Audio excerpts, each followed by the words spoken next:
All right, everybody. Are you ready? Looks like everything's finally working. All right, so we are going to be starting by checking out some demos that I've wanted to check out for a while now. And then maybe playing some more Astronauts or Neo Scavenger or Project Zomboid. One of them. Maybe even some more Coral Island, because that game takes a lot to get through. And we're only like in the first fall. We just started fall in that game. But I figured we're going to be playing that tomorrow and Saturday. Might as well save Friday for other things. So, the first game we're going to be checking out is a game called Slice and Dice. I thought it looked really cool. Get that background up there.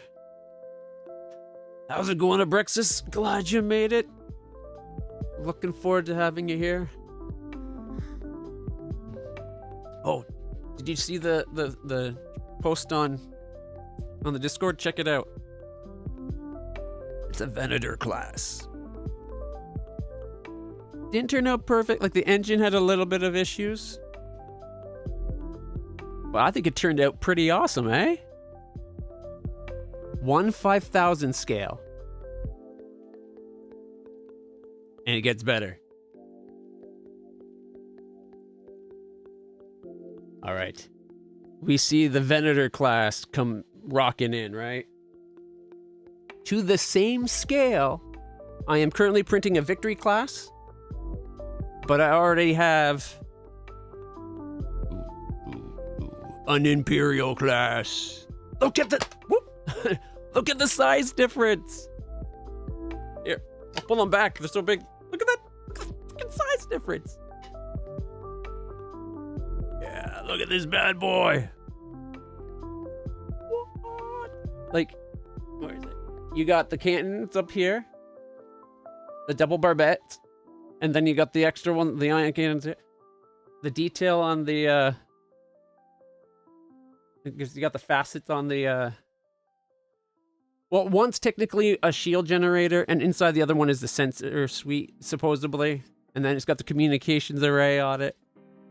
And check out the bottom. Actually has both. So it's got the, hey, Cheshire, how's it going? Yeah.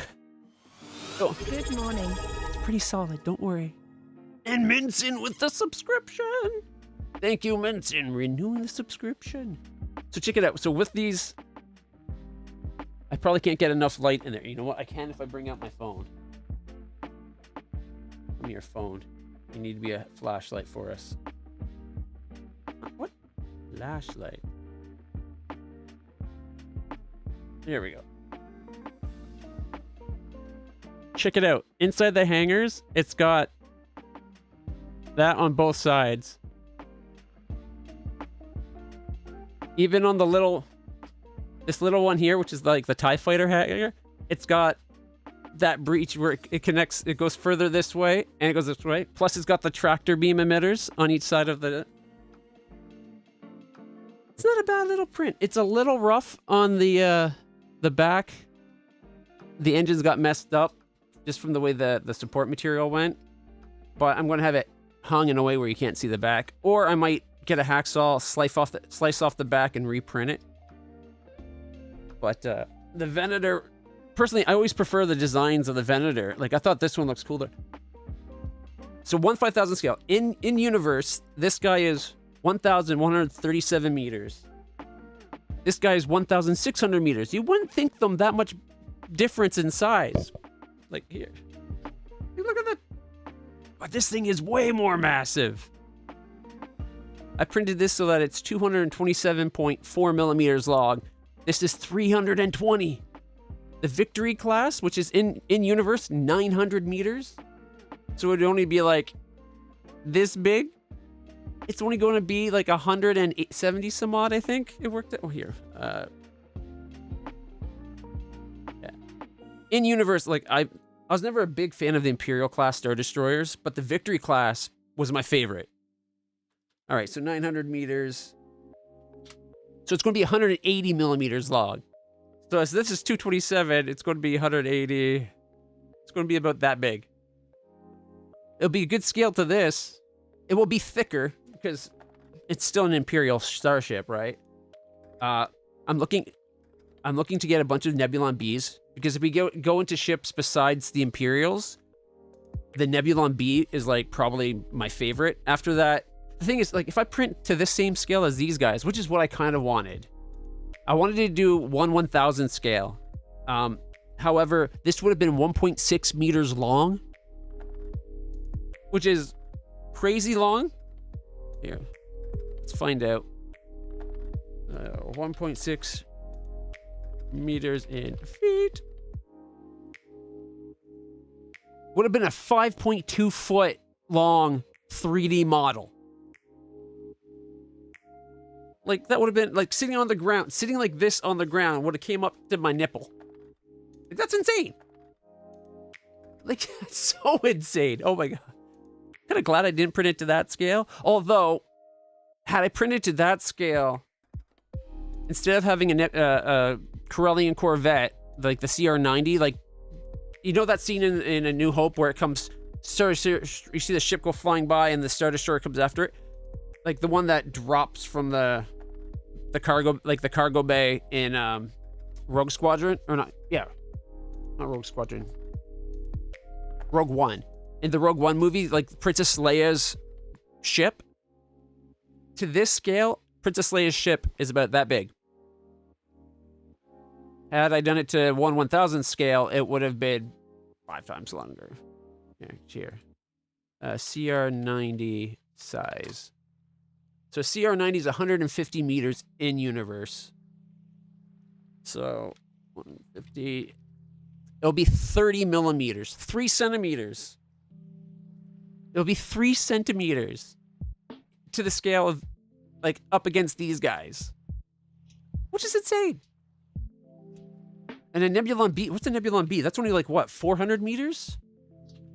Nebulon B, frigate size. 300 meters. Oh my God, that's not much better. So it would be 6 centimeters. So, like, if to this size, I'll have a Nebulon B will only be like that big. Like, it's insane. Like a Millennium Falcon is literally half a centimeter. Actually, sorry, it's 6 millimeters, so it's a little bit bigger. How does the Enterprise? Which Enterprise? Because I can tell you. Put it this way: take the Voyager. Okay. If this was done to the same scale that I printed that Voyager I showed off a little while ago, this would be that 5 foot long, 5.2 feet long, right? Here, actually, here I want to know exactly. 12 times 0.2, 2.4. So 5 foot. So instead of being 5 feet, 2.4 inches long, if this was 5 feet, 2.4 inches long, Voyager would be about a foot and a bit. Here, we can actually do size conversion. We got what, meters? No, let's turn this to millimeters. 354. So that Voyager I printed was 1.16 feet. And 12 times 0.16. 1.92. So it was 1 foot, 1.92 inches long, that Voyager I printed. If I printed it at the same scale as this guy, Voyager would be about 6 centimeters, about 3 inches. Not even 3 inches, like 2.5 inches. Here, look, I'm going to round it up by 1 millimeter. Divided by, so 71. So 71 millimeters is 0.23 feet. Do we have inches? Here. Yeah, 2.79 inches. It'd be 2.8 inches long. Like, seriously, it'd be like, if we had Voyager to this, Voyager would be like that big. The Enterprise D would be about that big. Mind you, Enterprise D is much wider. So yeah, basically as big as this top section up here. That would be Voyager. 533 meters. Ooh. Yeah. So I bet I could do. That's small enough. Oh, that might be small enough where I can actually do it 1-to-1 or 1-to-1000 scale. So 553.6 millimeters in feet. Where is it? Yeah, foot. So 1.75. 1 3/4 feet long. It'll be bigger than Voyager. Well, it makes sense. Enterprise D is about 600 and some meters long. But yeah, I'm looking forward to. I love my spaceships. I did the Helldiver spaceship. It turned out really good. It's hanging up right now. In fact, I'm going to grab it just since I'm showing off all my spaceships I've been printing. I'm going to grab the Helldiver ship. I don't know the scale I printed it at because it was just a model I got, and I wasn't thinking of scale to that because I wasn't thinking. I don't know of any other ships in the Helldiver universe. Sorry, I'm just trying to bring up stream monitoring again. Give me 1 second to grab it.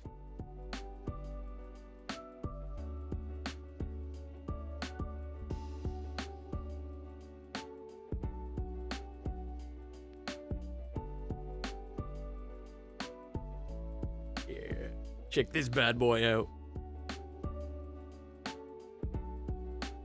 And it's got the guns. Yeah, I showed the guns last week. So there's the missile launchers. We got the single cannon and the triple cannon. And see if I can get the lighting. Probably not. Right there's the bridge. So a person would be about that tall on this scale. I think if this was put to the scale of the Star Destroyers, it would probably be super tiny. Probably a little bit bigger than the Millennium. Like this part's probably a Millennium Falcon. So this part here would probably it'd probably be like that big in their scale.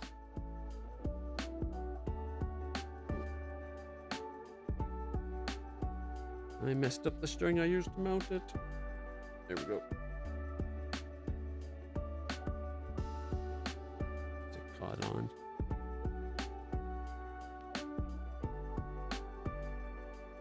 Caught on something. Oh, I see what happened. There we go. There we go. So yeah, I have this hanging right now like that. Or I normally did.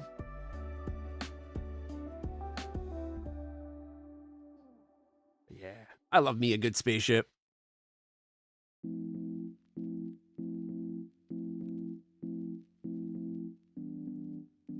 $265 meters long. Really? That's it?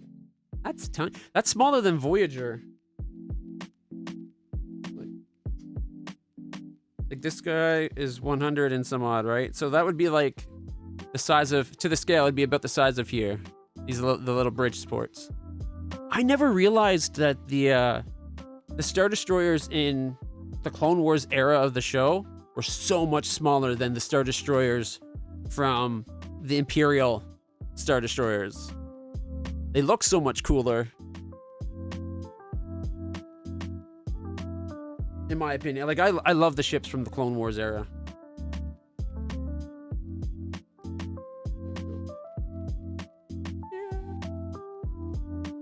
Kind of makes me want to get Helldivers. Well, Helldivers too. I already have Helldivers.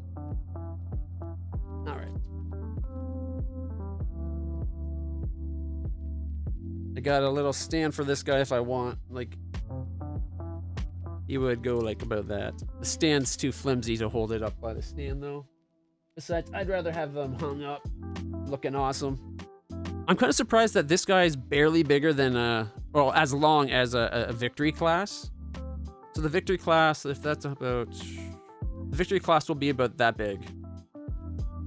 Except for I'm expecting it to be twice it, like that by that. It's printing right now. I wonder, do we have enough where I could preview and show you guys?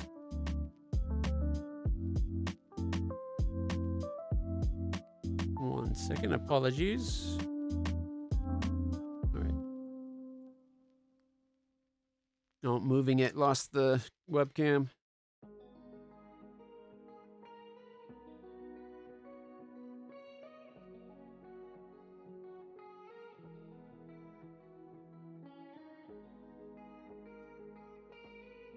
Brexus, if you want a Yamato, if I can find a good model of the Yamato, I'll definitely print one off and mail it to you.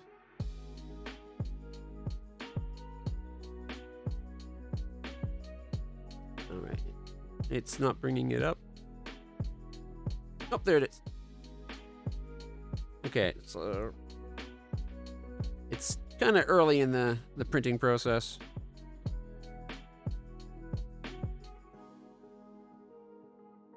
So it's going to be, yeah, that'll be about that wide. But easier way of doing it. File, open project, 3D printable Star Wars. There's the Venator.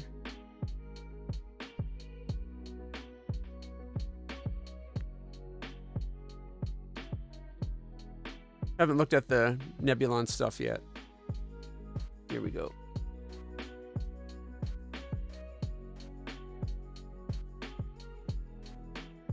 Okay, so that's how big it's going to be printing right now. Odd that it's off center. Okay, so that's what's printing right now. From here to here, it like the gridded part, from this line to that line is 256 millimeters. I bet here. Actually, we can find out how wide it is very easily. It's 103 millimeters wide. So times that by 5,000. Actually, 103 times 5. So 515 millimeters wide. Or 515 meters wide is the full scale. Except for that looks, yeah. It's hard to tell with this one because the way it rotates. So if we put it back down, 315, and then we look at the scale.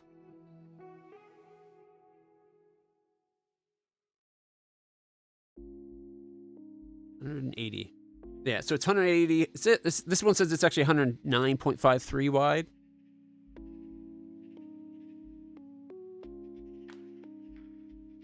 $109.53 times. So 547.65 meters full scale.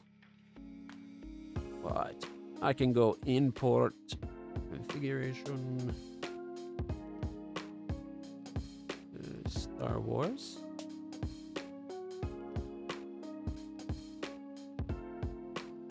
Where's the Imperial model I printed from? Well, there's the Venator.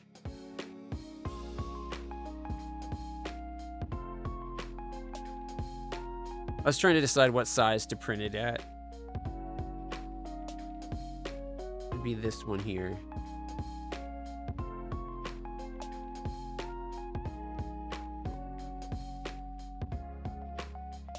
So this is 1 to 4,000 scale. This is 1 to 5,000 scale. And this one is if I wanted to make a little tiny one. I decided to go to a 1 to 5,000 scale. This is 1 to 10. All right, so 1 to 4,000, you guys can go.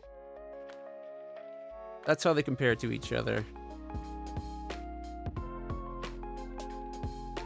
So you have an idea of how big the Victory class will be compared to this guy. He's a little bit taller, not by much.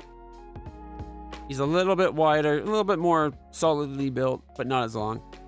This guy's supposed to be a fast Imperial ship. Yeah. Let's see. Where is Star Destroyer?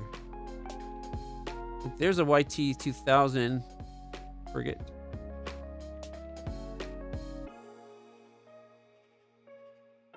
All right. Get rid of you for a second.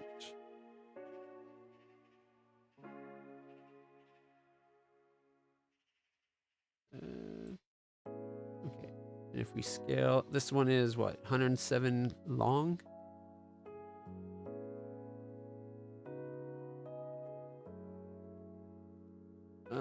YT. Was that the YT-2000? Jeez, I can't remember. I just imported it. Yeah, YT-2000. size. 29.4 meters. The Millennium Falcon is like 30 point some odd meters long. So 29.4.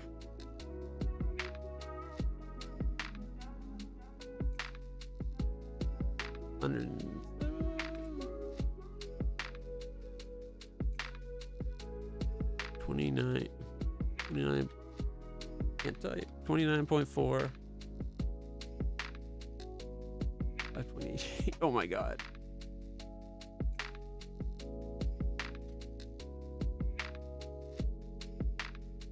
There we go. There's the scale of something about the size of the Millennium Falcon.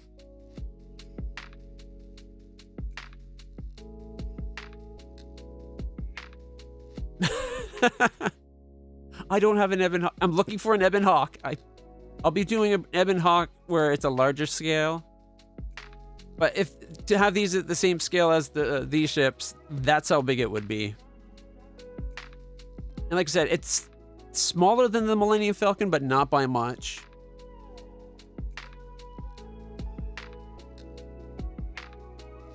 I'm kind of curious where the Star Destroyer went. I can't seem to find that model. Oh, you know what? Okay, that's because I was thinking of a different one. File import.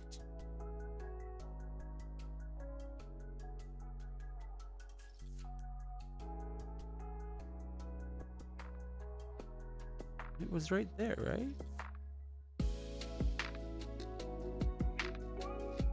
There it is.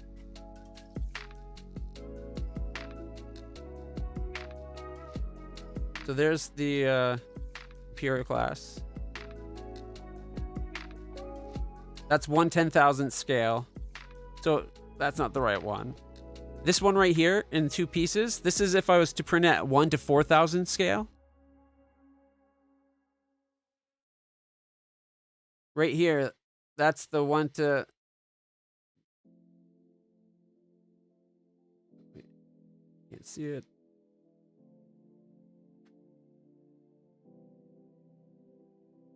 And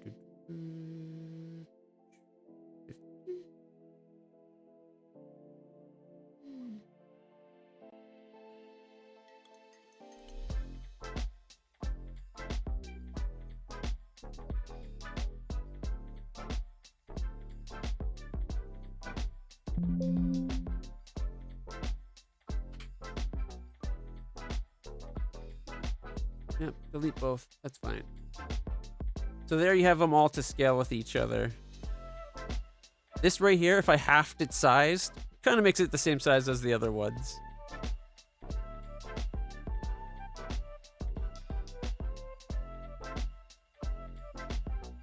Yeah, so this little guy right here, he's at 1 to 10,000 scale. Makes him a little bit smaller than either of the other two. But this is the actual 1 to 5,000 scale right here. I should have done this before I printed. I would have realized the insane size of it before I printed.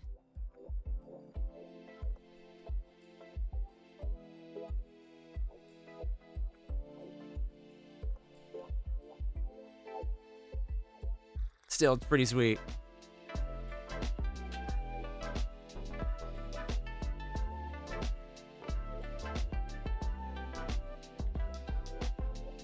All right, actually, while we're here, let's see if I have a Nebulon B. I haven't actually looked if they're compatible with my 3D printer. That one was, though, so I'm optimistic. Nebulon B pack. Files.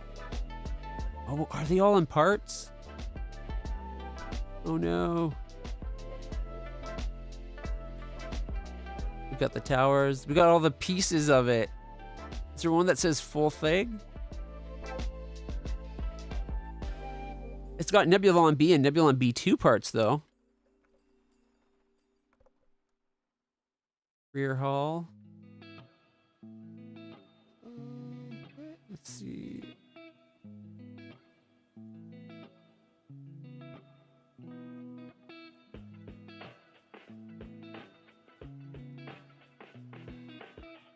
Okay, so this is set up to be printed on a different type of print. Look at the detail they got in that. Holy shit.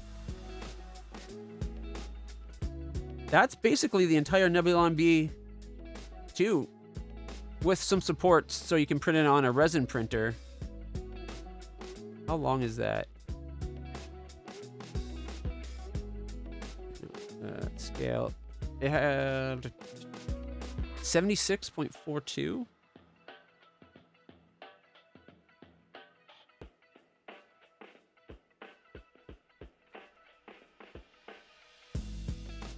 Oh, Nebulon B2.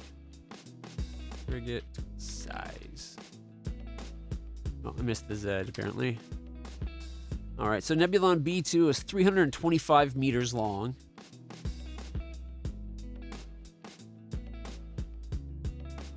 So 65 millimeters to get it to scale.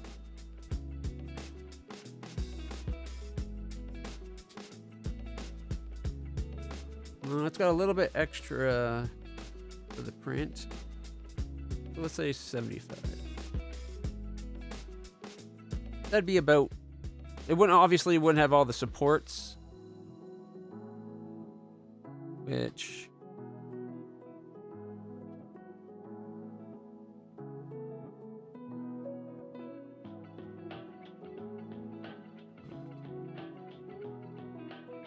Can I break it into its parts, maybe? Split into parts. Wait. Support. Oh, nope. Okay.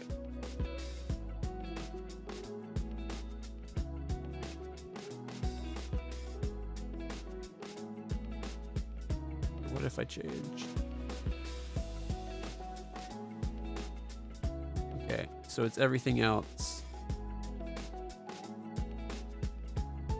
Holy freaking part, Batman. Oh, wait, no. One piece wasn't. Oh, no. Don't crash. Don't crash. It's not my favorite version of the Nebulon frigate. Oh, you know what? It is missing a part. It doesn't have the engine segment. Okay, so that probably was accurate then.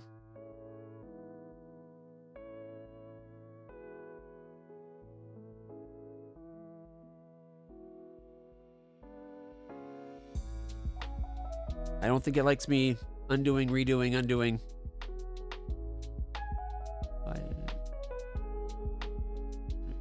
I go import. So we had one that was the rear section, right?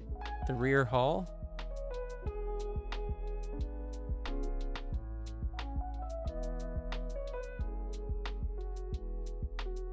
Okay. Split apart. I apologize. Just super curious. So I do plan on printing a Nebulon B2, a Nebulon B. Like, I plan on having all of them eventually.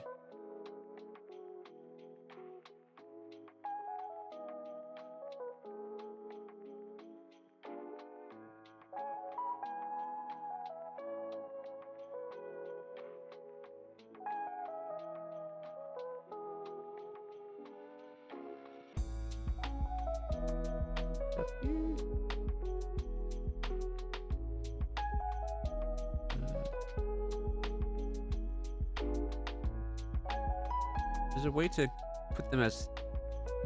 It's supposed to be a way to merge them, I think. Yeah, assemble. Here we go.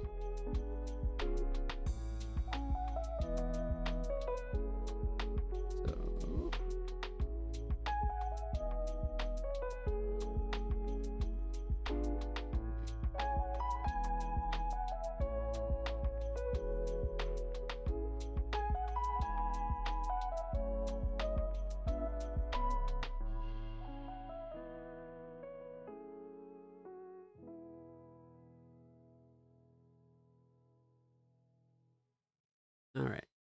180.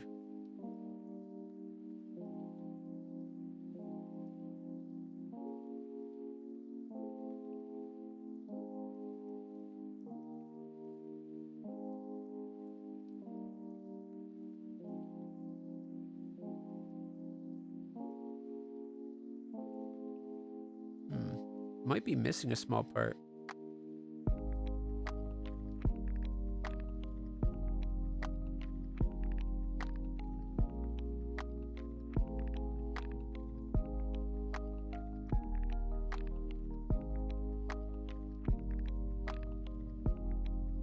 And the whole thing should be 65.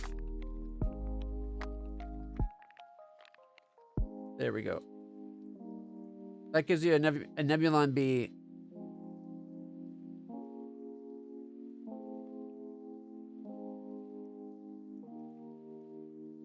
To scale with all the guys that I've already printed. Half this guy's size, and you get the Curling Corvette from A New Hope. And about the engine side compartment there, half of the engine compartment would get you the Millennium Falcon, roughly.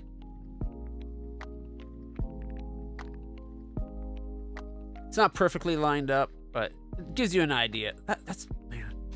I don't know if my printer's going to be able to handle the detail this thing has. Like, check it out. It's got the ion and the double barbettes on the side. It's got the single ion or the single blaster cannons. This is designed more for a resin printer than an FDM.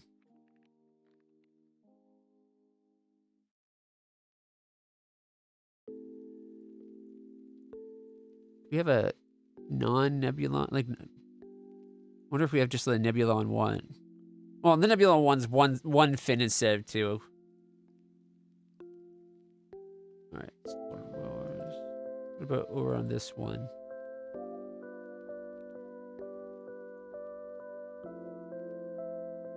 A Nebulon B split in half. Should have tried this one first. It's already to scale, it looks like.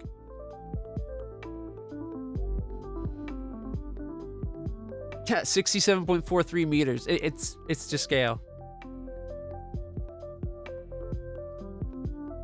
This one will probably print better on my computer than the other. The only thing is the little antennas. Those are basically going to be like a single strand of filament. Those are going to be hard to get to print. Maybe I should save up and get myself a resin printer to do some of these really high detail stuff.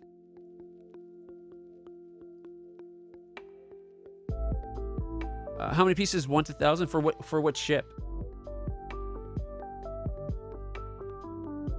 Here. A Nebulon B.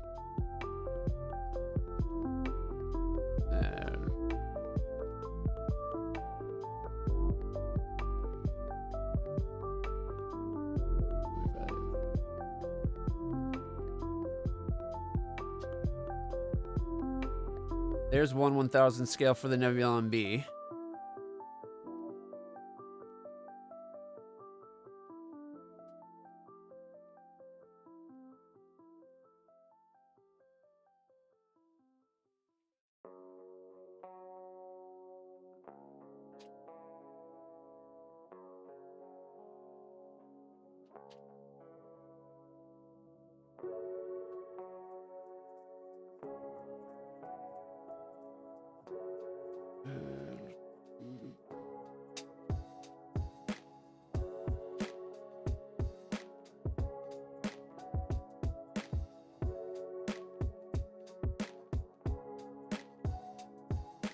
These are 1/1000 scale.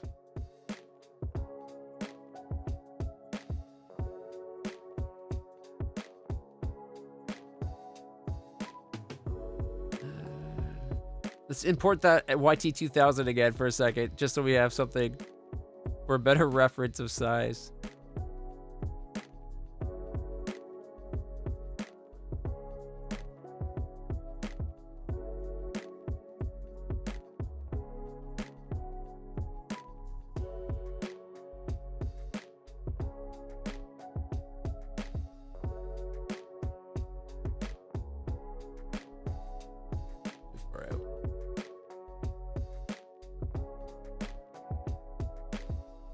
So if we go to scale, what was it? 29 something?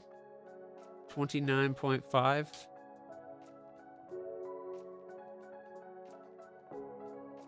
There we go. Everything's still to everything here is 1/1000 scale, where 1 meter is 1 millimeter. And look, we'd have a Millennium Falcon sized ship.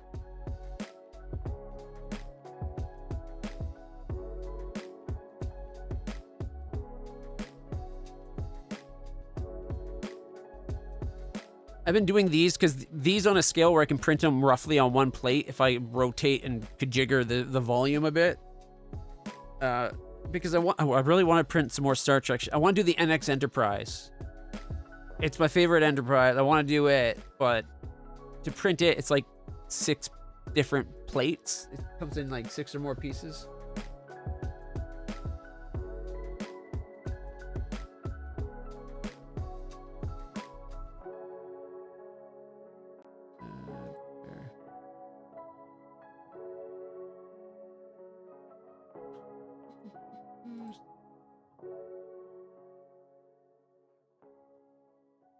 Star Wars big ships 1/1000 scale.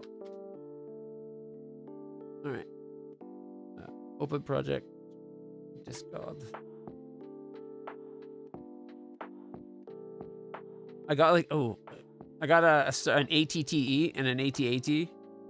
The only problem is the ATTE is all in pieces and it's like 100 pieces. I got a stand for the Razor Crest, but couldn't find the Razor Crest itself. I got these little print, like check these out. These little card type things where it prints as a card, and it gives you different ships. Is it not going to open it? Nah, it's not working right now.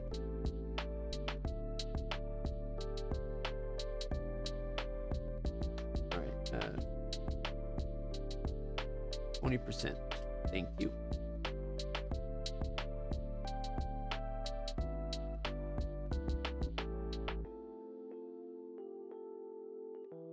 Yeah, see, this won't even fit on. The only way I was able to print this in one part, I had to rotate it twice. I go 45 degrees this way. Actually, wait, sorry, I had to go 45 this way first. And then once it was on that angle, now it fits on my printer. And the bubble around that is because I had it higher infill density, so I could actually, I can manipulate it by these guys and I don't have to worry about it breaking. This part of the ship, like everything but the bridge, it has 15% infill. 50% infill up here. So these are almost, they're half air, half plastic. Just because I didn't want this part to break. Same for this guy. These parts up here are more solid. From here up was more solid than the rest of the ship. And it's the same for the Victory class. Close that. No, don't worry about it.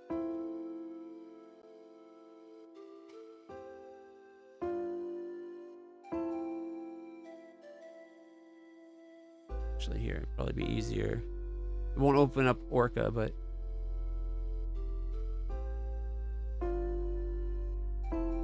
yeah, look at all the pieces for the ATTE.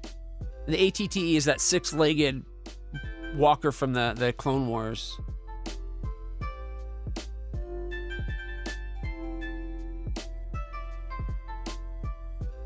ATTE size. It's 13.2 meters long. It's this, yeah, here. And it's this guy right here.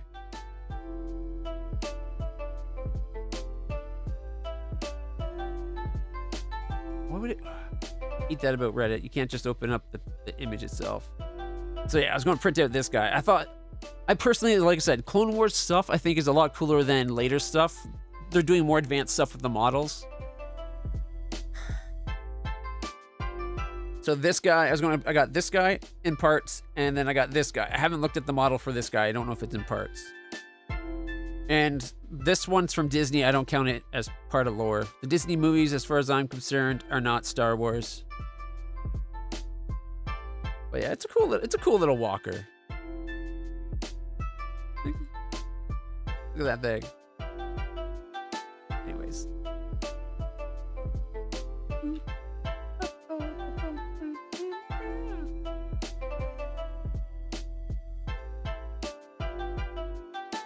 Yeah, it doesn't have a thing. It's just all the different pieces. There isn't one where it's just it. So yeah, there's a Lambda class shuttle.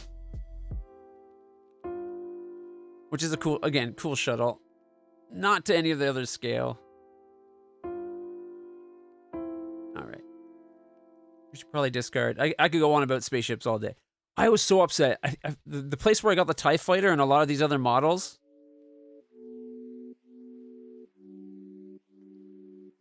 Like, this is a decent quality Starfighter, or TIE Fighter print. It's got all the different parts. The solar panels. It's got inner and outer wing frame.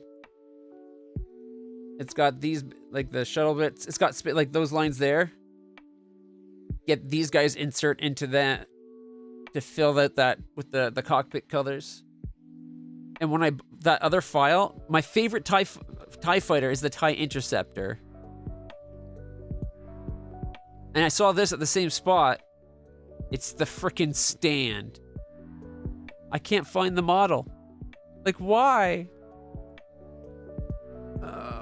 How are they compared to Warhammer ships? Oh, Cheshire, why did you just bring the world of Warhammer? Oh, man, okay. Warhammer spaceships. I can't remember what it's called. Battlefleet Gothic? That's it. Okay. Battlefleet Gothic ship sizes.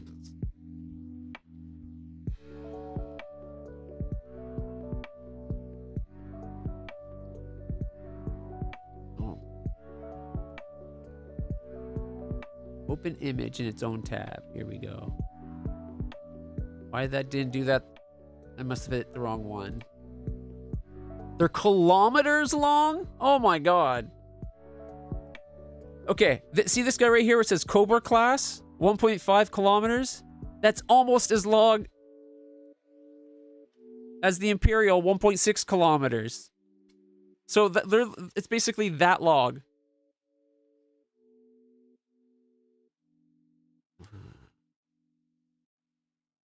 We got 4 kilometers, 5. They are supposed to be like cities in space, which means if you think about that, the gun on this guy, that gun is like 300 meters long. Holy shit. Okay, Battlefleet Gothic ship models. See if we can find a model for it.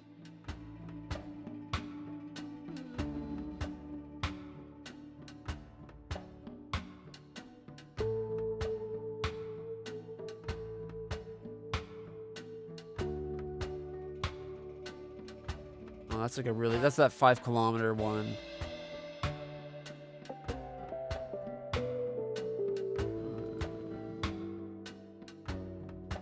3D printing.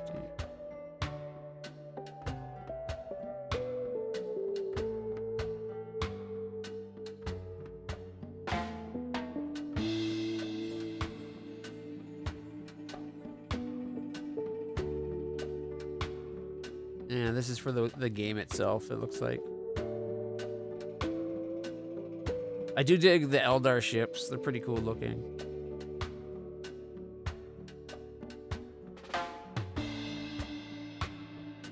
Kilometers long. I'd have to do them at like 50,000 scale to get it down to these sizes. That's insanely big. Like, I knew they were big. I didn't know they were that big. Holy shit. I don't think I could print them even if I wanted to. I need like industrial size. I need one of those printers that's designed to print homes out of concrete. It'd be insane. Too much. I like it.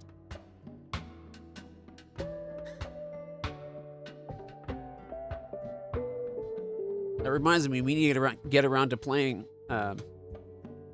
Battlefleet Gothic at some time.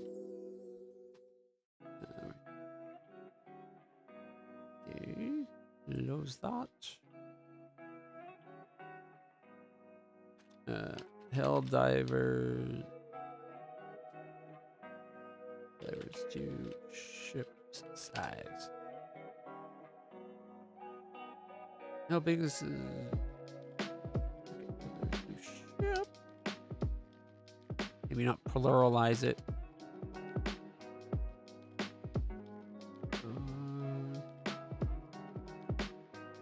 500 to 1,500 ton ships to now 10,000 ton ships. Do they say? Do they have a mention of how big the ships are anywhere?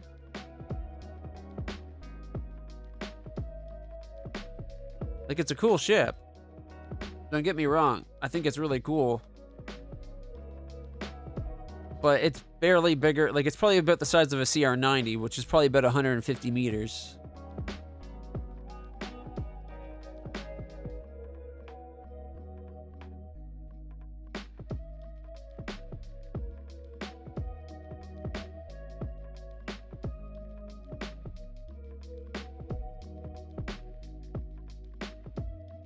Someone mentioned sizes here. Does it actually mention? Okay, what did they got? Oh, it's someone making a calculation. Assuming the ship classification still mirrors classic ship classifications according to proportional sizes. Blah blah blah blah blah. Space carriers for super Earth. Maybe I'm sure some missions more. I think the further super. Does it even say the size in here? Battleships with battle. Okay, the ship first officer mentions the average Helldiver operation costs as much as a Liberty class cruiser. Like, they're nerding out about it, but we're not seeing sizes.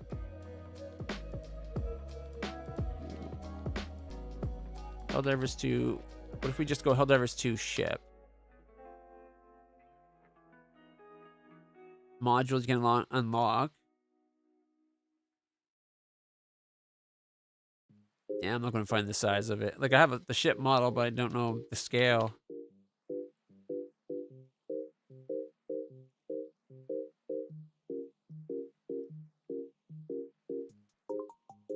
DL? Oh, that's the download size. Yeah. Doesn't look like it's anywhere. Once people get mentioning its size in lore, I'll be able to give you a more accurate mention. That reminds me, just the T.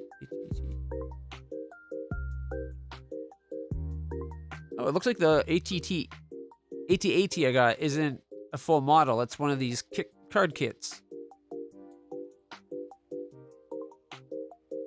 So it'll be broken down. The only CR90 model I have is this one right here. And this CR90's in a thing that's to be hanging. Alright. So, like, there's the AT-AT, and there's a snow speeder.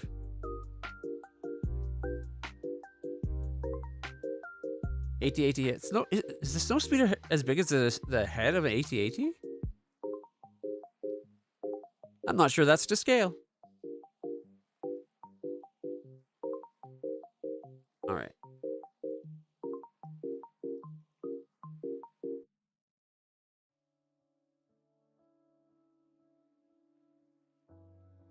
There's a CR90. I'm afraid to look.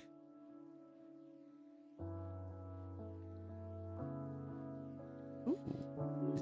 It's all in its separate pieces already? Okay. This one has it at 200 millimeters long? Really? Okay. Let me double check its size real quick. Alright. Star Wars CR90 size. 150 meters.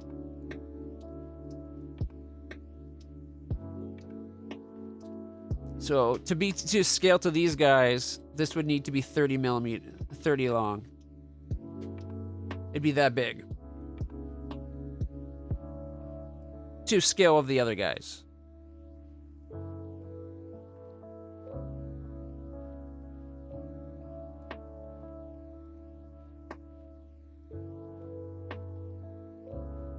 15% the size of the model. Let's see. So if we make it that big, this would be 1/1000 scale. So 5 times bigger than comparatively to them. And that would have it printing out around the size of the, around the size of this guy. The Venator class. Oh, smaller than that really, but comparable. The Venator was 227.4 millimeters. 7.4. That would be having, if I print this so it's the same size as the Venator, that's how big it would be. How long would it take to print that, I wonder?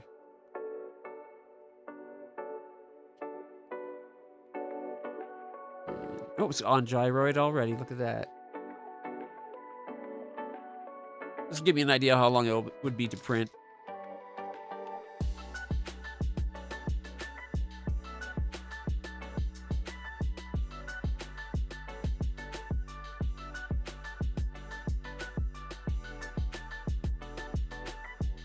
It's like my second or third favorite ship for the Rebels. But yeah, compared to Warhammer ships, apparently Star Wars ships are tiny. Like, well, I guess they're not really. The really big ones, like the biggest of the Star Wars ships compare to the medium to small Battlefleet Gothic ships or Warhammer ships. How big is anybody? Why am I asking? Anybody? I was gonna say, anybody know Vader's Super Star Destroyer size?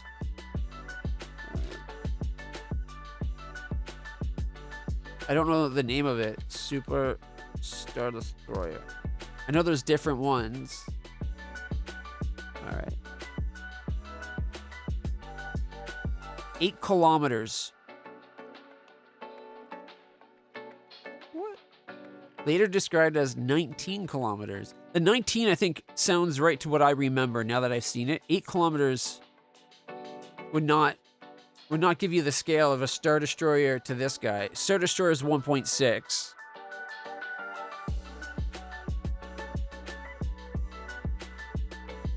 All right.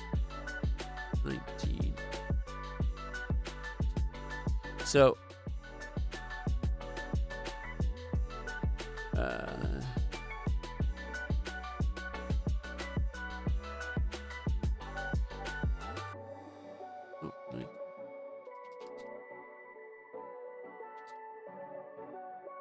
to do a Super Star Destroyer at the same scale, the 1 to 5,000 scale, like this guy, it would be 3.8 meters long.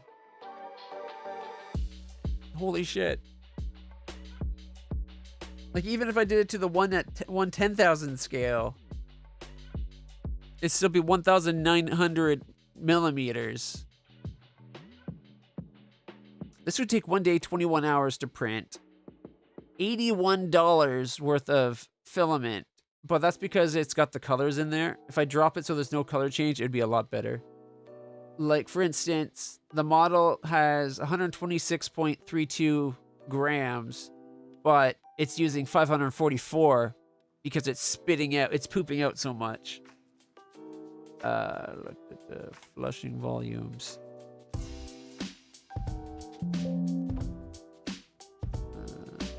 .65. Reslice it with only using 0.65% of the flush. I could also have it infill into the flush infill into the objects. It'll save us a tiny little bit. That way, rather than having a tower of extra filament, which usually doesn't use much, it's only used to make sure... It's not used to get, like, extra color, like the old color out. It's just to make sure that when it goes to print, it's got all the filament ready to come out. Otherwise, if you don't do that when you go to print, you might have an under extrusion. Brings it down to $60. 430 grams total. I think they got their value of the sizes might be wrong. 150 per kilogram. There's the problem.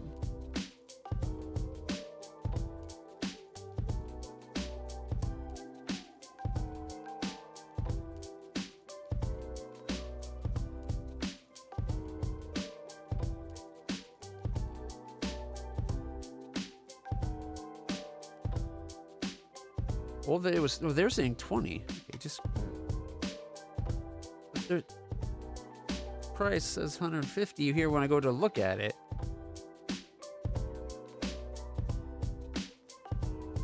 No, it's saying money per kilogram, I guess.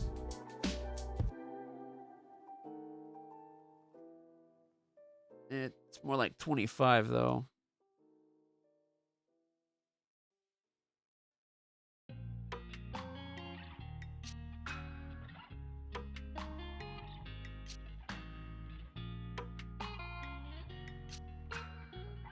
That one's fine. 100.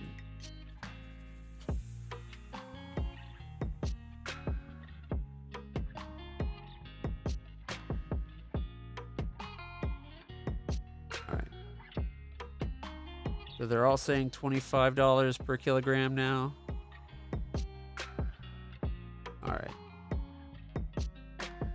I don't think anybody would pay $150 per kilogram of filament. 3D printing would not survive that. That'd be way too expensive. Like 6 times the cost per kilogram. All right.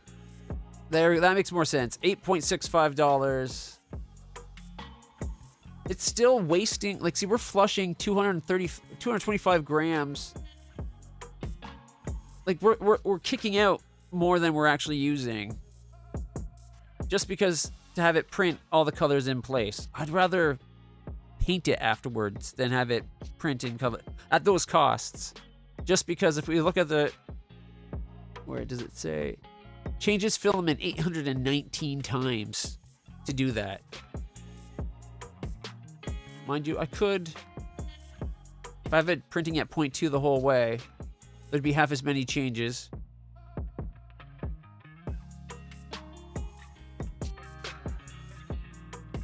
Anyways, after this, I promise we're going to the games. I'm sorry, everybody.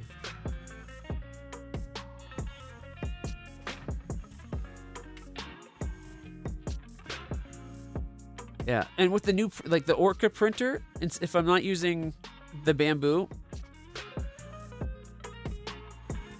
the Orca printer actually does it where it'll keep track. Remember on the bamboo, if we look at if there's more than one build plate, it doesn't tell you the total cost. The Orca one does.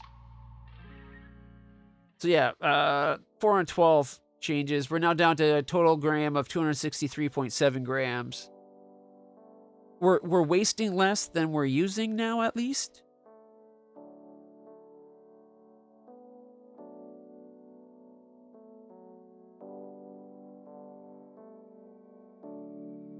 Change filament to black. That actually looks sweet.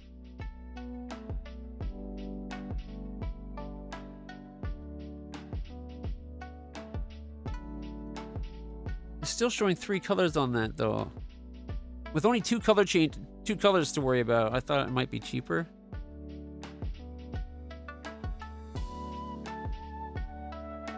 Did they paint it to get the colors on there? Because I'm not seeing a separate object to get those other pieces.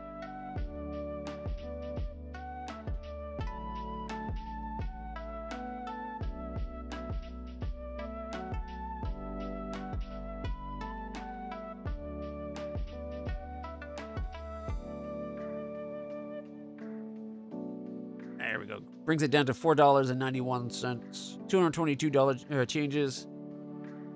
Only 52 grams spit out now. Kicks a lot. Yeah, like you have to flush a lot more if you're doing a gray or a white to get rid of the dark colors. Like if you look at the volumes, to go from the gray to the black, it kicked out 108 millimeters of filament To go from black to the gray, 367. I usually go much more stingy, might be the word. Like that, I do 110. This would only be 150. I might do as much as 175. Here I'd do 200. Now I've learned my lesson. Black to something, you got to do at least 200. Actually, if it thinks it can do less, I'll do 190.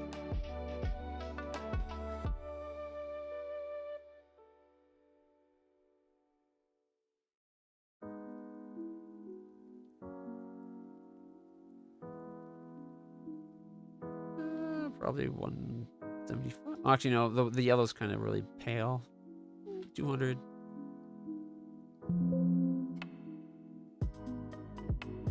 Should be really quick to change because I only did the flushing value.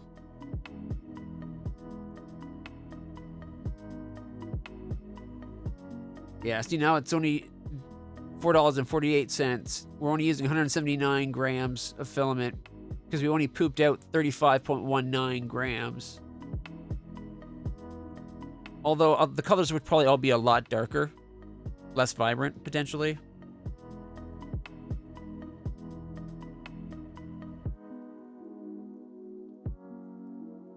We did that. Oh, wait, I just made that the same size as this guy.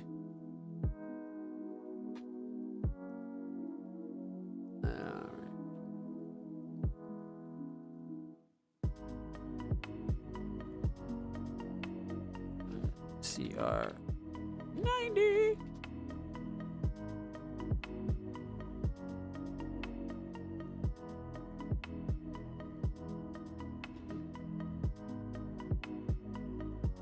$150 That's gotta be a modified CR9. Yeah, I was gonna say, like, the picture they showed with that weirdness on it.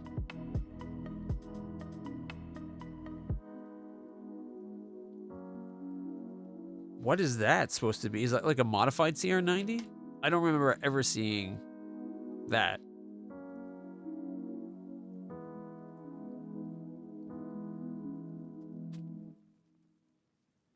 If I'm going to print it, I'll be printing it to that scale, I think.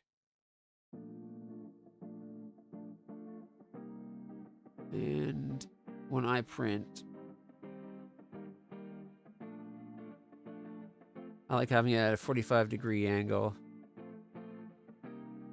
I find it makes the little parts that stick out that much stronger.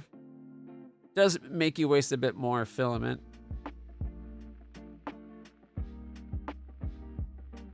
Alright. Allow supports. Build plate only. Trees, thank you.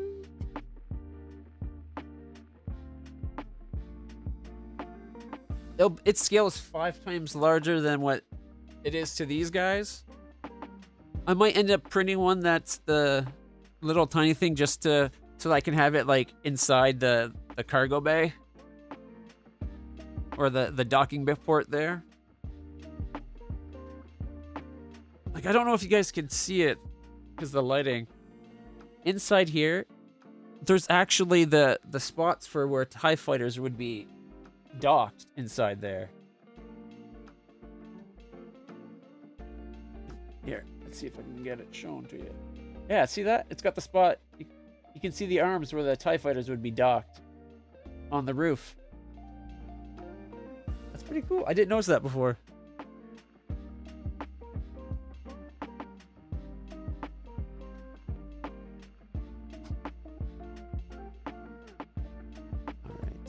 It's still under $5, even with the supports.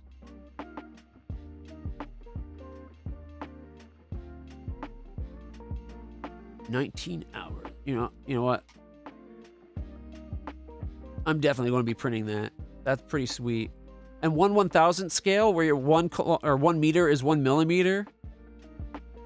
That's the scale that I print Star Wars ships at. So I'll be able to put this right against the Star Trek ships at. So I'll be able to put this right up beside the Enterprises and everything when I get them print. It's about half the size of Voyager. in length. Voyager is 354 meters long.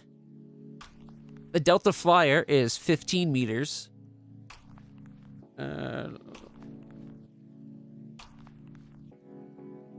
Half this size. I accidentally made it.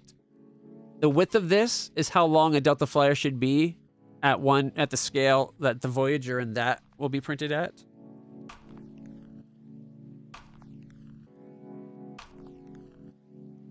Because it's about this, it's like that big. It's about the size of the nail of a pinky finger. Or at least my pinky finger. 15.1 meters long. I have yet to find a Danube shuttle. Which is unfortunate because the Danube class runabouts from Deep Space Nine, I love their design. They're awesome in my books. Especially when they have that weapon bar across the top, kind of like a Miranda class. Woo!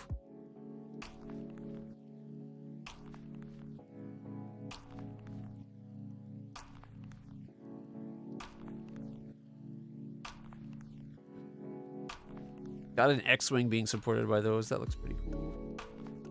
Need to find more ships, though. Must have all the ships. I got some planes. Yeah, there. I got the Sequest. I'm going to be printing up the Sequest DSV at some point.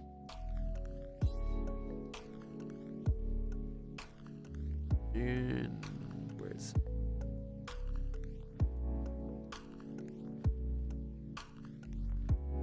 Yeah. So there's the NX. We got the Enterprise. We got the Phoenix, the little first warp test from the movie. I got the Defiant, Miranda class, Enterprise D, a wall mount for a bunch of them.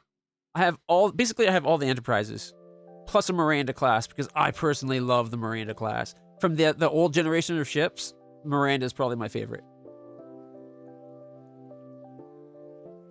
Then we got the Ambassador class, and then we got the Enterprise B, which is also got the Enterprise C. Which was one Enterprise an Excelsior class at some point? I can't remember.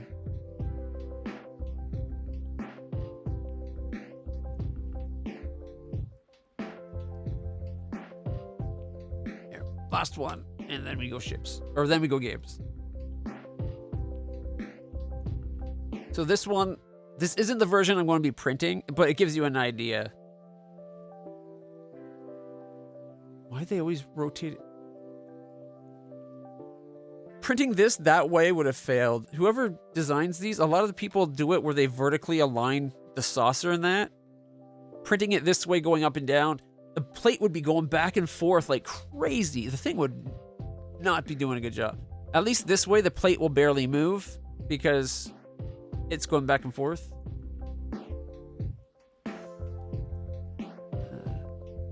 Yeah. What's the size of this one right now? 187.3, and it's only the saucer and catamaran. Yeah, I think the other one's the one that has the scaling. Should save those changes. Is it this one? Yeah, there we go. This is the one I'll be printing.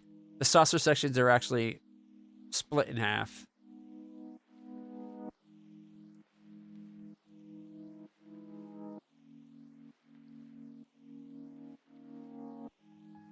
There's the underside. There we go. And that's the symbol of the guy that makes it. Made the models.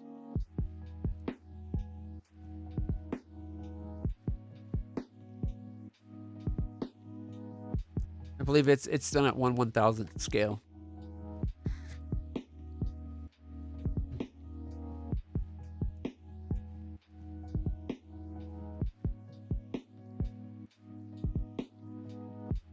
All right.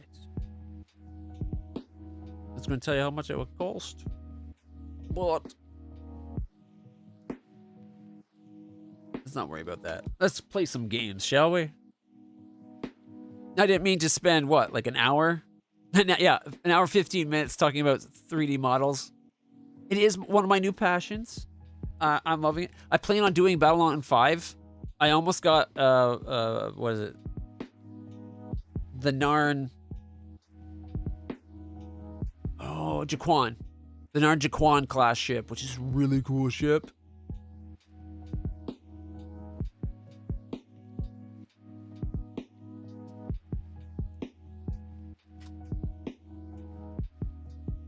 It's this bad boy. I almost got this guy set up to be printed. He's a real pain. Babylon 5 ships are a pain in the ass. A lot of the species have these very thin parts that, like right here, you can see it in this one. It comes from here, it smoothly comes up and then merges into here, and it does it on the top and bottom. So I'm going to have to print half of that, like this piece from here to there, like going across. I'm either going to have to print that as one piece and the bottom, and then the center, like, and they're all like, it's not even in line, right? You can see, I can't just cut out the middle part, have it print the circle, like the halo, for lack of better, the halo wings. Because I'm going to have to like cut out the engine and the front to get away from all the wings, print them in pieces. Look how thin they are. Doesn't even open the file I clicked on. Seriously. Oh no, it did. Like, yeah, look. See how thin those wings are? That's gonna be a bitch. But I got a bunch of the, and like the white stars and Narn ships. Someone did a good job printing it though. It would probably print very well from a resin printer, just because the way they print, everything's kind of support. You can just kind of pull it out of the goop, and it will work a lot better. A lot of Babylon 5 ships, that's the Ancient Aurora class. I'm printing from Stargate. I'm definitely printing a bunch of these. I got a bunch of Stargate ships to print. They're a lot easier to print than Babylon 5. Babylon 5 has a lot of organic shapes and curves and bends and wings above and below. At least for the aliens. Human ships tend to look like that last one that we just saw a second. This guy right here. That's the heavy cruiser, Roosevelt class heavy cruiser. This is the ship that started the war with the Minbari. I do have that model. I have that one too. Odd that they go into Stargate ships here. Firefly! Ooh, the Serenity. I hadn't even thought of the Serenity. But yeah, like look at all these little, the way that a lot of the ships have these weird bits. The Centauri ships, those won't be a problem to print. The Narn ships, I prefer Narn ships. The Centauri, I never was a big fan of the Centauri. Oh, my favorite ship. Yeah. I love the middle part that spins. I gotta find a way that'll let me print it where that middle part can actually be motorized and spin.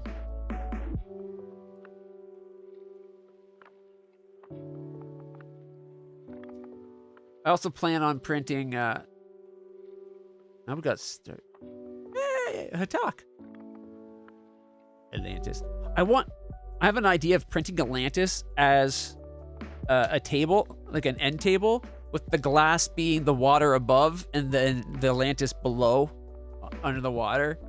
I just don't know if I can do it. I'm printing Puddle Jumper. I love the Puddle Jumper. One of my favorite ships as well. And I'm going to be doing a large version of this guy. This is the Daedalus class.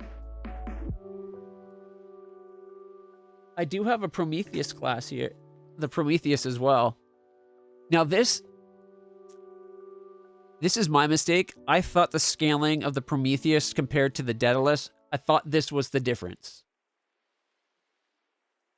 Apparently though, this should be that long. It's almost the same size apparently. That makes no sense to me. That's just so stupid, especially with how weak it was. And like if you could print it at this size, these engines kind of make sense because they're kind of the same size as the other edges of that. I don't know. Check this out. Stargate didn't even know what they had. Normal 2 ships, right? Prometheus and the Daedalus. Does that not look like a cool ship? You could even do it where like emergency separation. Now you got 2 ships to fight. But I think at this scale, them put together like that kind of gives me the Nebulon B vibes, but it looks really cool. Look at that. Look at that. Now that is a cool ship.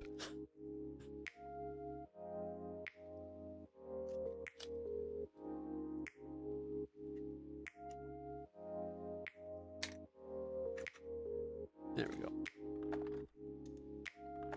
And of course, the Star Fury. This is the Star Fury printed turned out, guys. Check it out. Turned out really good, eh? I had to reprint it larger scale, but I'm happy with how it turned out. Close this. But yeah, I was just trying to say, this guy I've put like 3 hours work getting the model to be close to printable. I still don't know how I'm going to break up those wings. I think I'm going to cut the wings in half right where they connect with the side weapons pods. And then I'll have the front half print standing up, so it just prints them as an arch. And then the bottom one, I'll have the printing standing up as well. And then I'll just print the center section as probably, if I can, 1 piece, but I'll probably have to print it in 2. But thanks to all the Helldivers talk. Oh, wait. There's the Roger Young. I think I might have to print myself a Roger Young. It's a really cool ship, and I love Starship Troopers. But I haven't been able to find it, but I wanted to print the Space Above and Beyond.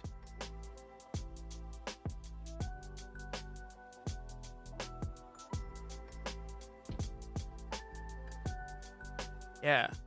Because they got a cool style of ships, which is like retro, like taking our technology and just putting it as space. So you get ships like this guy here. All he is, he's a carrier. And then this is their fighters. This is a Hammerhead fighter from Space Above and Beyond.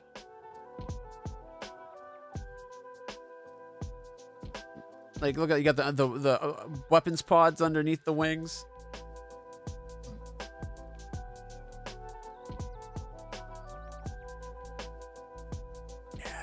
I gotta print these. I gotta print them. There's such a cool series. And it didn't get the love it deserved. That was the bad guy ship. Or one of the bad guys. The Chig fighters. Chigs are like android, like artificial intelligence from Earth that got out of control. They ended up like, there was like people that had cybernetic implants, and they became controlled by an AI.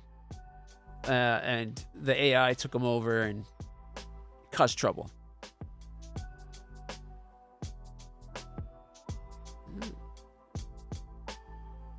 But that was a really cool show. It only had like a season, I think.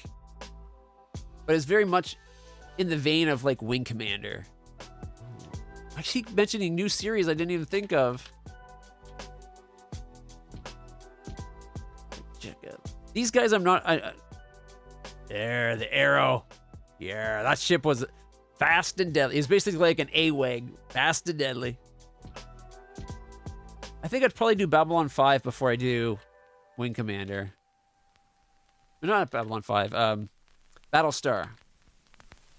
Battlestar Galactic. Battlestar Galactica ships. Size? How big is a Battlestar?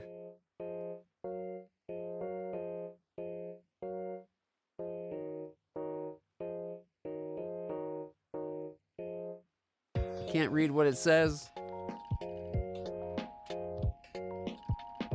Ooh, what's that? That guy looks kind of cool for a little guy.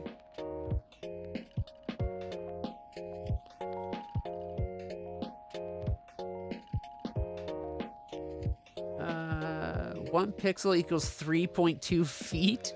What? close that off for a second. Okay, Battlestar Galactica size. Helps if you do one ship, right? Oh, here we go. Check this out. There we go right there. That open image in its own tab. Oh, it's Reddit. Image in its own tab. Always brings it back to Reddit. So there's the Enterprise, the Nostromo. I didn't even think of that. There, see the CR-90? The Imperial. So the Battlestar Galactica is bigger than an Imperial class? Oh my god.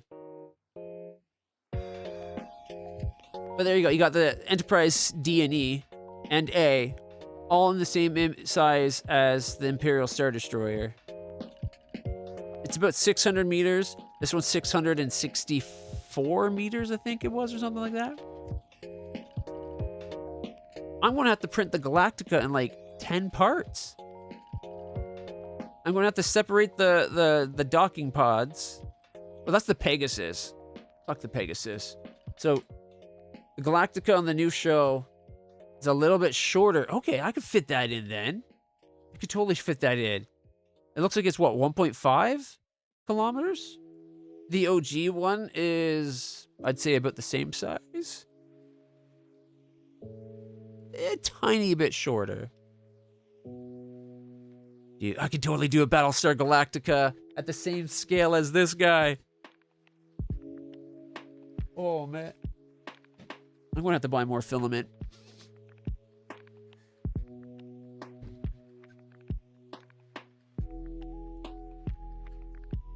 Yeah. But we have a scale. Enterprise D would be about that big. It's not quite as wide as it, and it's only about 600 meters long. So Enterprise D would be this big at this scale. I was planning at doing it at a larger scale, though. I was going to do 1/1000th scale. Or maybe 1/2000th scale.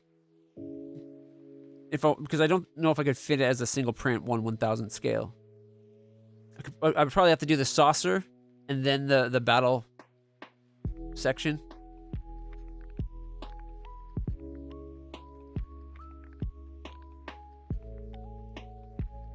I'm not sure if that's accurate size of the Constitution compared to the Enterprise D.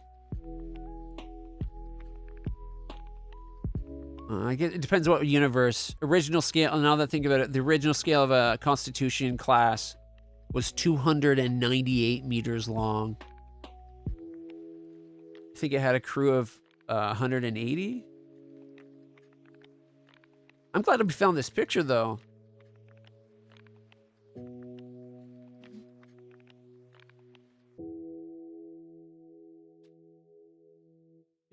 Ship size comparison.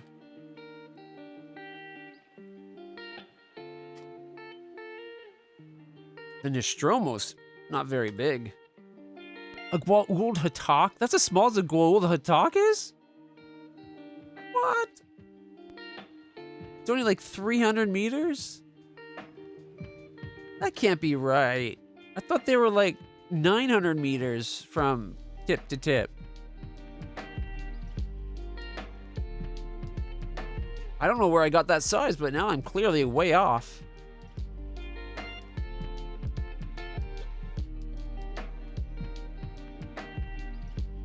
What is that? Oh, that's all the different Battlestar ships. Okay. That's fair.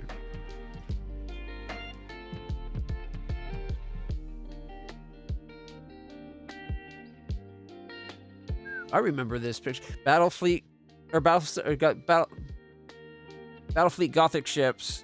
Do we have... There's the Superstar Destroyer. I wonder if they're doing that as the 900 meter, or the 9 kilometer, or the 19 kilometer. If that's the Planet Killer, though, and that was like 6 kilometers. We got Eve ships. I didn't even think of that. There's some ships in Eve I wouldn't mind having printed. Does this have any of, like, Star Trek ships in here? There's the Hatak. Oh, you know what? I was probably thinking of the bigger one. Looks like there is. maybe that's the Hatak, and I was thinking of this ship. Isn't there a larger... I swear I've seen this where it's like... There's the Borg Cube. There we go. Dideridex class Romulan. I can't tell what ship that's supposed to be, but that's definitely an Enterprise type. Those are definitely Star Trek ships. That's the Romulan ships were pretty big. Especially, there's two different types of Dideridex style. Like, there's two ships that look like the Dideridex. One is twice the size of the Enterprise D, and then one's about the same size. I think it's just because they didn't keep the size consistency while doing the show.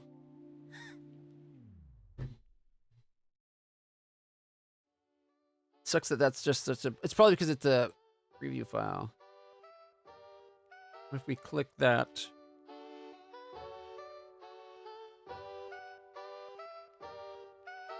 Yeah, it's just a small version of it. We need the full, not zoomed out version.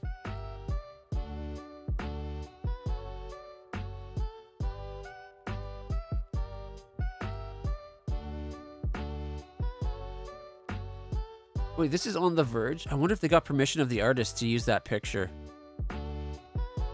Because I know this picture has been out for a long time, but I doubt it was made by The Verge.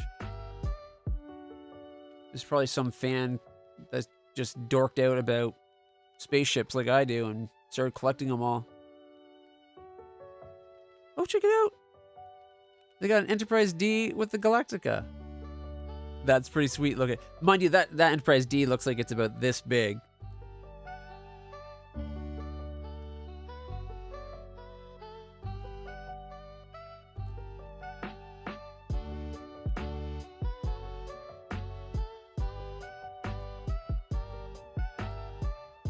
Oh, I guess these are the game pieces for the different tabletop spaceship battle games. Is that Enterprise? That looks like JJ-verse Enterprise, so the Kelvin-verse Enterprise. I can't see it. Oh, wow. No. Enterprise A size Kelvin universe.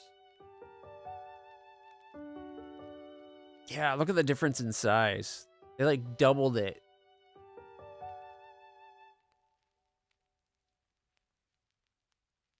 So, Discovery's Enterprise is 457 meters. Original series had it at 289. TMP. What would TMP be?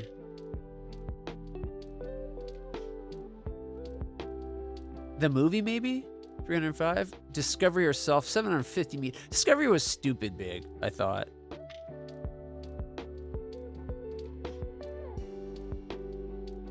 Star Trek Beyond has it. That looks so stupid. I don't like that. Oh, here we go. We got all the different Enterprises all in one spot. Oh, because it's tumblers. Yeah. The NX is comparable in size to a Constitution. Then we got the Ambassador and the Excelsior styles. And then we got the Galaxy, and then the Sovereign, and then the Kelvin... Yeah, look at this. The Kelvin Timeline Enterprise. The OG Enterprise 1701. No A, B, C, or bloody D. Is bigger than a Sovereign. What? That's... Yeah, see, that's just stupid big. 726 meters? What? 690 for the Sovereign class. 641 meters. 641 for the Enterprise D.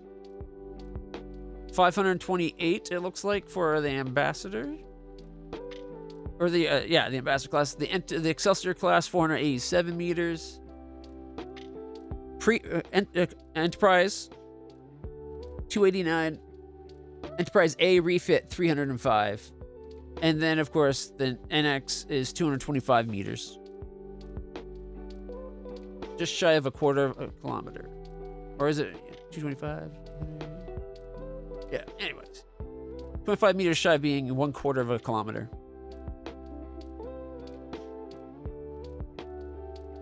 That bottom one looks so ugly. The NX looks like it could fit completely inside the saucer section of the Enterprise D. Probably could almost fit inside the Enterprise D's massive shuttle bay, because a good like third of the saucer section's a shuttle bay. At least now we have an idea of scale.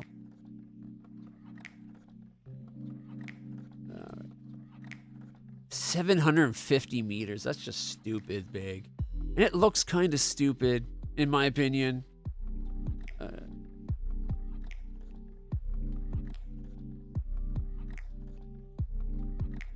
There we go. Yeah, see, with the weapons pod, I think it looks badass.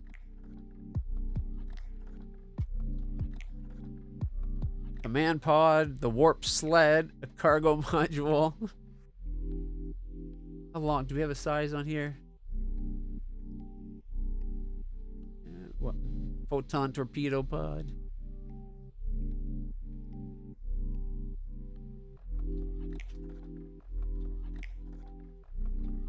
All right.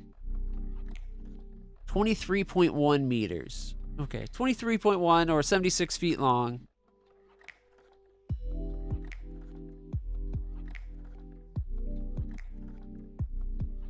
If I did it to the scale of the models I was showing today, 4.62 millimeters. Half a centimeter. It would be this big. Oh boy. If I do it to the scale of the other one, like the 1/1000, like I'm doing with the Star Trek ships, it would be 23.1 millimeters. All right. 23.1 millimeter to in. About 1 inch. It'll be about 1 inch long. Just shy of it. All right. Sorry about that, everybody. So we're checking out some demos today. The first one I want to check out was a game called Slice and Dice.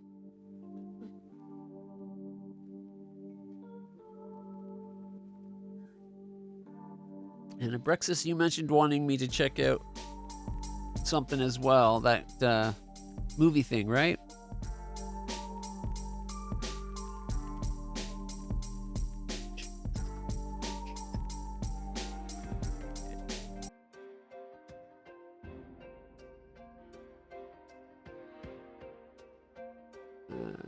Blockbuster one? Blockbuster.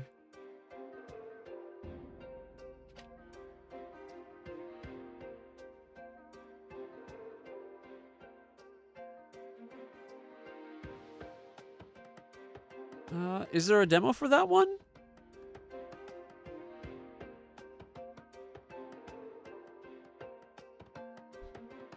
Info from Project Zomboid, eh?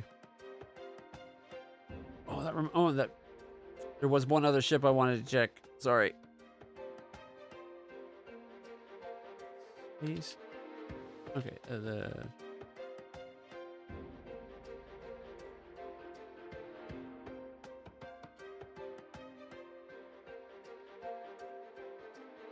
Yamato. Come on, Google.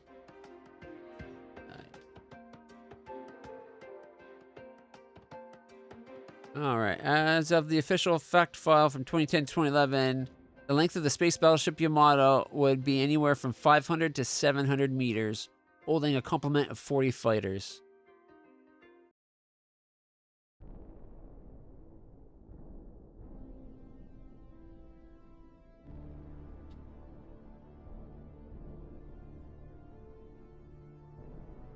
All right.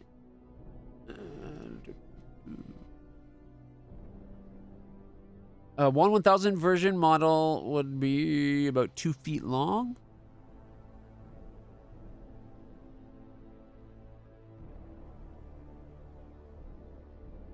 Oh, Bandai actually made a 1/1000 scale model.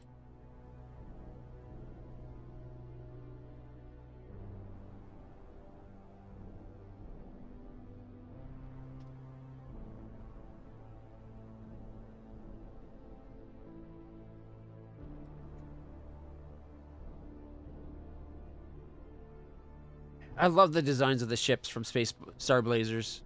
Like, look at these guys. Aren't those so cool? I know those are the bad guy ship. Even the bad guy ships are cool.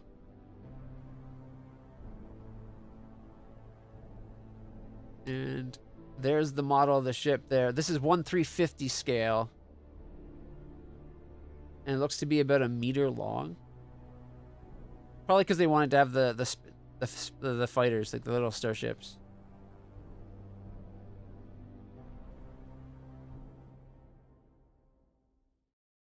How big are they? Does anybody say? That the page isn't loading.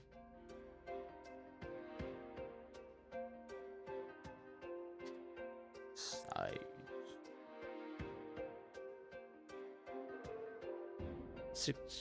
So 1/500th scale super gigantic Yamato with a total length of approximately 666 meters.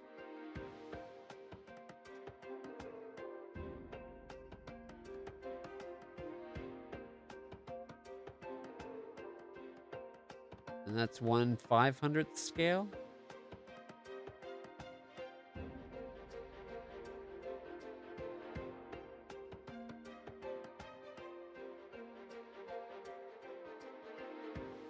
So 300, they're saying it's 333 meters. That doesn't sound right. That seems small for the ship. Yeah.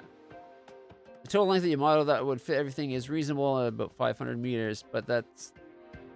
I think that's some people guessing. 863 feet? Oh, but that's the Battleship Yamato. But wasn't it made off of the Battleship Yamato? Like, in the store, did they find the Battleship Yamato and then rebuild it to make it so that it could fight? Isn't that how the Star Blazer story works? Anyways. So, slice and dice. Alright. Tutorial. Re-roll your dice. Click a dice to lock it. Okay, so we got 2 re-rolls. Re-roll our dice. So these are our characters in this game. And we're fighting, it looks like 2 wolves. Is there a way to set it up so we have a better resolution? Full screen. There we go. Making sure you guys can still see it. Full screen 2? What's the difference? 1921 by 1081. Weird. UI scale, we can increase or decrease. I've never had to decrease a UI before.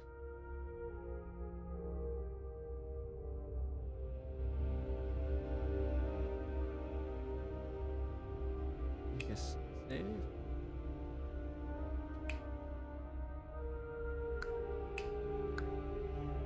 The save button does nothing? I thought I was saving the settings.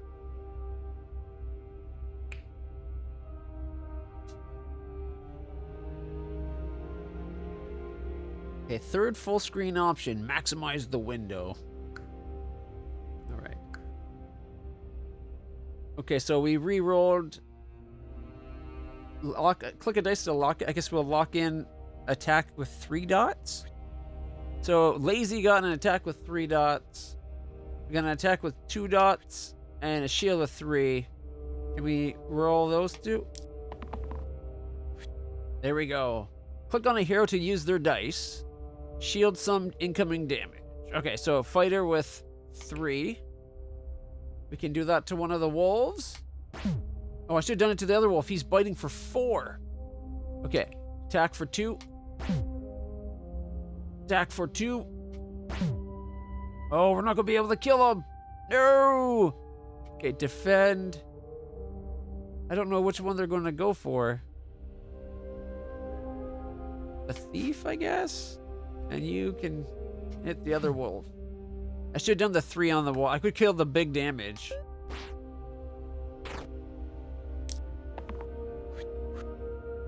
Oh! Wait, it showed me who they're going for? I could click to find out who they were going to attack. Alright, re-roll. Those were horrible.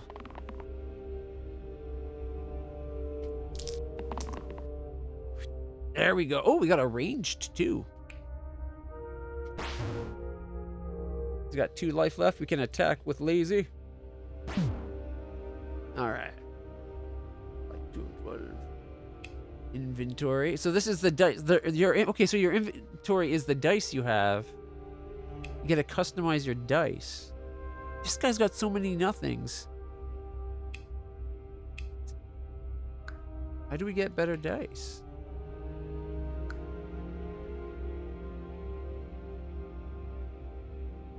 Heroes fully heal between fights. Good to know.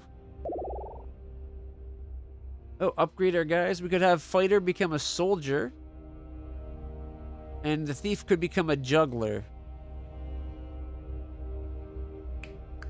Okay, so the thief currently is 3 nothings with 3 attacks, 1 range, 2 melee, all doing 2 damage. If we upgrade the thief, it'd become only 1 nothing, and then it has 3 1s that are magical of some way, and 2 2s. Definitely seems worth the upgrade. Also has more hit points, has 7 hit points instead of 4. Oh, I did. I should have upgraded the fighter too. I was going to compare them next. I thought I was verifying the one. All right, let's see the monsters.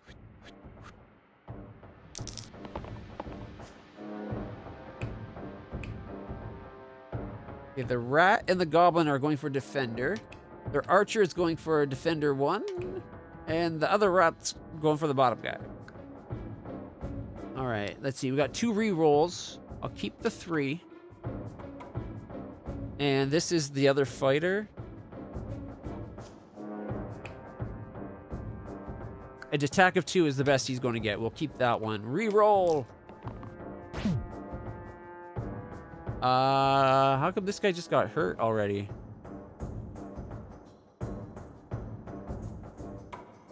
Two damage cantrip.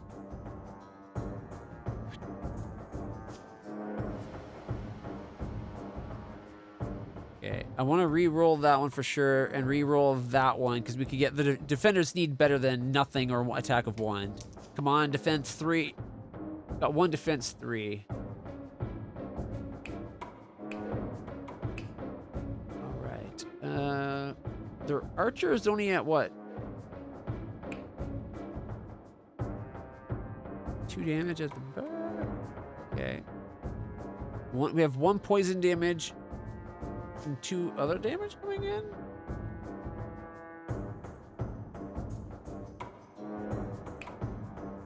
Can you shield yourself? Yeah, see, it looks like defenders naturally get 2 defense. He's now up to 5.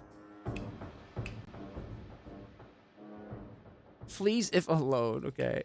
So both rats and the goblin are hitting defender. The archer is going for the other defender. Can we just have lazy? Oh, it's at the back, so we have to get through them to get to it. Okay. 3 damage, 2 damage, 3 damage. We could take out the rat.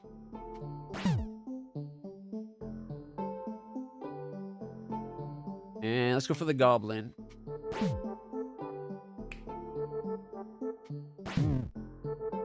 All right.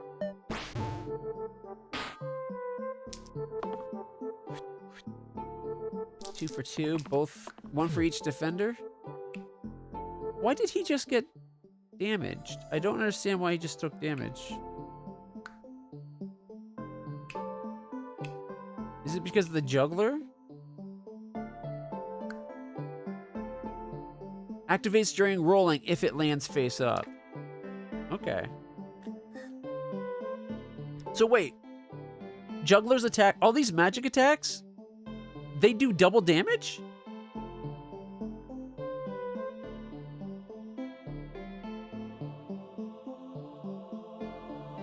Okay, we're keeping that one. We're keeping that one and that one.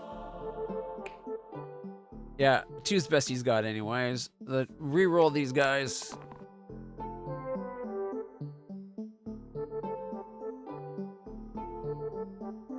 That's the best attack he can get. I was hoping for a defense, but if we kill them before anything, that works. So let's take that. And re-roll. Alright, okay. Defender, kill the rat. Monsters show their intentions, and you get to respond. Incoming damage is shown in yellow. Okay. Hey, how's it going? Hope you're having a good day. Can Juggler... I don't get why that killed. That should have only been 2 damage. Choose an item. We got a corset and a healing wand. Single use. After I use this side, replace it with a blank this fight? Oh, it's only 1 use per fight. Okay. Yes. All right.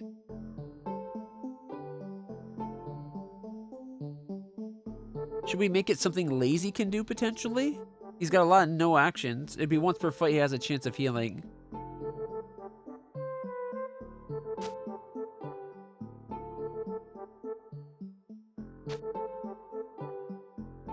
Okay.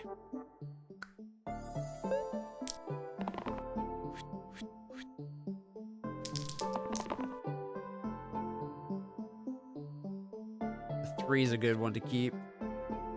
Defensive 3 might be good too. Must be removed individually. Oh, so when we have to kill that last hit point on its own separately. Okay, so that symbol wasn't a hit point. That was just saying she's at the back row. So only has 2 hit points. Okay.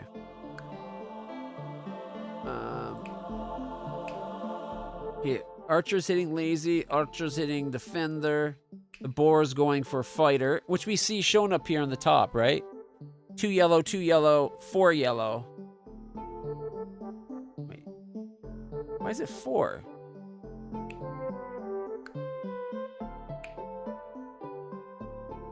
I only got an arrow 2. So shouldn't it only be 2? Oh, the Boar's hitting 2 people. 2 damage to the top and bottom enemies. Oh, okay. That's what's going on. Okay. I didn't notice the gray bar when I was looking at it. So its damage is going down and up. Okay, that's kind of cool. We gotta kill it. It's got what? 6 hit points? I'll keep the shield. Reroll.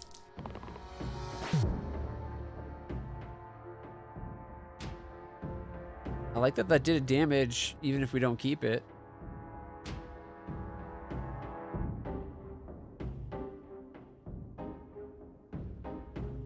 We got what, 3?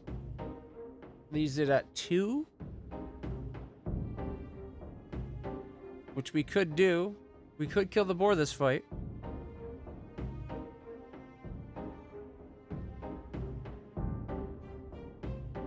I think I want to re-roll though. Yeah. It did it. I love that. Okay, the Juggler is my new favorite character right now. Doing damage before you lock in and then do damage is awesome. Okay, 4 damage to kill the boar. Well, 5 because of the last one. So, okay, you defend other defender. And can't get to the archers because the boar's in the way. Oh, it wants us to undo an action? There we go.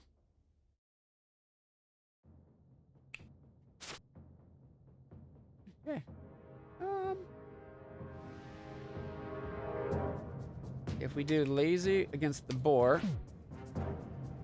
and Juggler, boom. Yeah. All right. Next.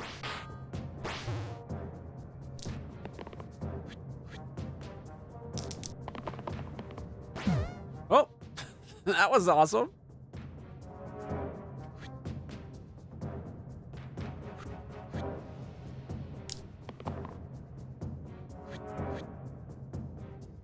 All right, Juggler, kill it.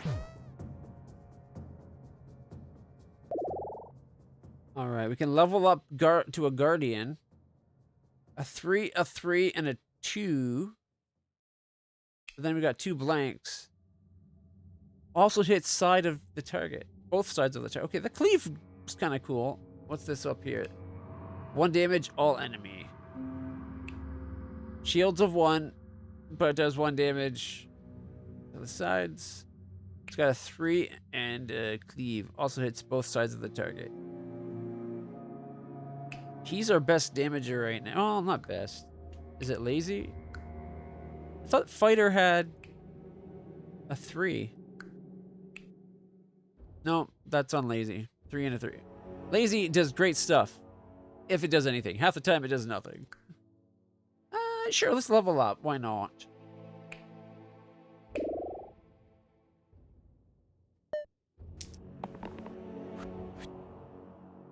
Okay, the wolf on the top needs to go down. Only because it's hitting like 3 people.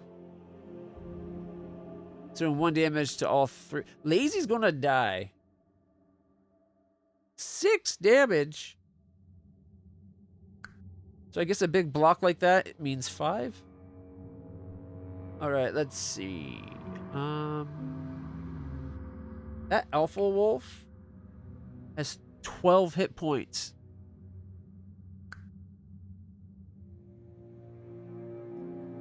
I think I want to re-roll.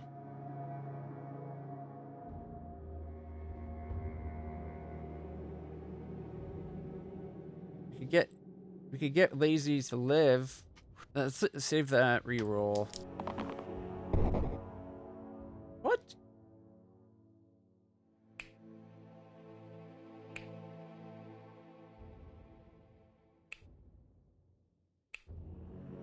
Oh, 1 self damage. I did not realize that. 4 of Juggler's actions do damage the second it comes up. There is one that does damage to self when it comes up. That's bad. Okay, we'll keep the other shield. Reroll. Wow. Oof! That sucked. That really sucked. Lazy, guard yourself. Defender, guard lazy. There. Lazy's not going to get hurt. Wait, it also damages her when she goes to use it? That's not good.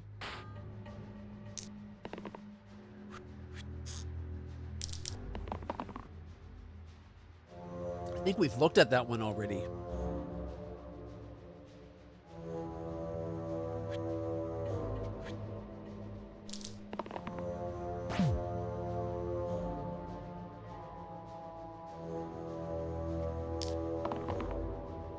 Darn it.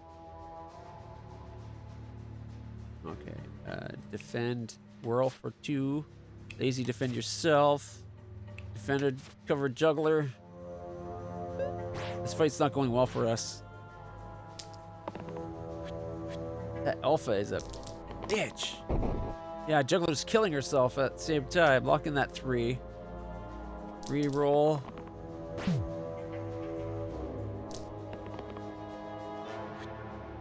Reroll. Alright, we get rid of the wolf at least. Alright, we got some damage going on. Juggler's gonna die. Okay. You defend juggler. And defender.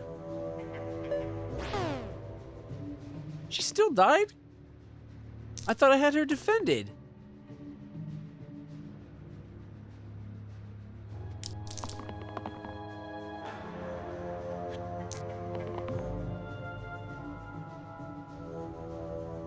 World's going to be taking a lot.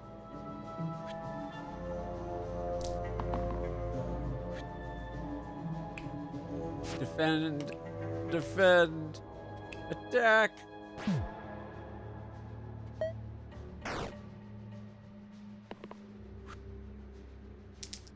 What's that do? Summons a wolf. Oi.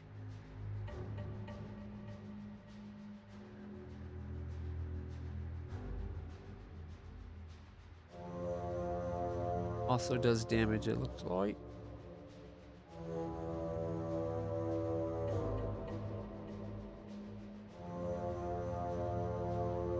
not the target itself. We need damage dealing. Gosh, damn it. Okay. Attack it. Attack it. Juggler's back, but with only part health. Worn arms and a peaked cap. Copy the middle side onto the left side? I don't know what that means. Oh, of the dice. Okay. So the middle side would go to the left side of whoever we put that on.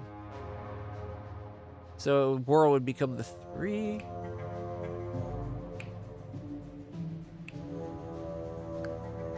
Worn arms. Let's see. Replace the top and bottom sides with 2 damage, 2 shield.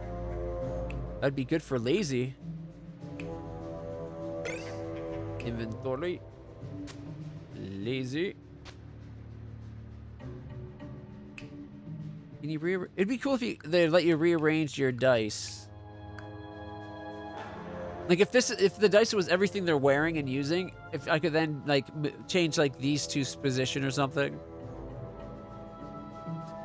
That way when you get dice like this that modify it, maybe you get like maybe I don't want to lose whatever was on the bottom. Could I move that to this spot then put the item on? I don't know. It's a neat little dungeon diver. That ogre. +1 pip to all sides this fight. Every 5th hit point. So at 10 hit points. To 1 damage all enemy. How's it kicking all of us with 1 kick? Lazy's gonna die because of this goblin. We gotta kill this goblin. It's got what, 4 hit points? Okay, we'll take the 3.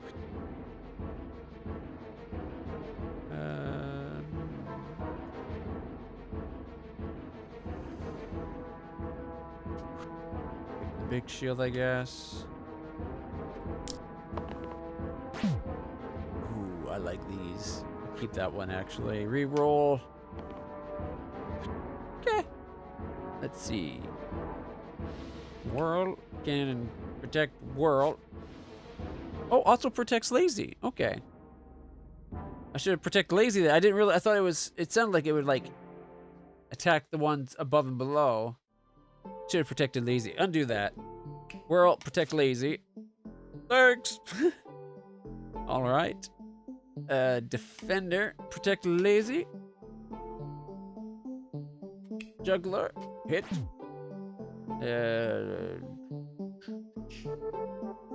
Defend lazy, just because lazy's got a lot less hit points than the defenders. Oh, cancel. Lazy, kill the goblin.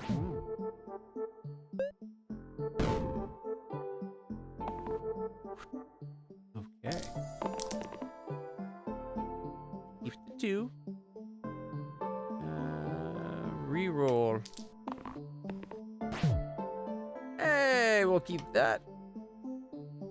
Another 2 damage. Reroll. All right. The cleave can protect those 2. Juggler hit. Lazy's hit. Defender hits. Leaves it with 1. Oh. Defend juggler. The ogre is trying to flee. Will you let them flee? Hell no. They're at 1 hit point. Kicking everybody for 3 damage. Like I'll let that stand. Fight's over. All right. Okay, we could upgrade the defender to a warden. 10 hit points, and look at that. I've got a 4 defense, a 3, a 2, and a 1. Plus 2/1 of attacks. 2 versus target with full hit. Oh, does double damage to first attacker. Attacks and self shields. Ooh, that's a good upgrade for lazy. Except for Lazy would lose that, I think. Or does he lose the item when we level him up? We got a tier 2 level up. Right. So we'd have to take that off. And that off.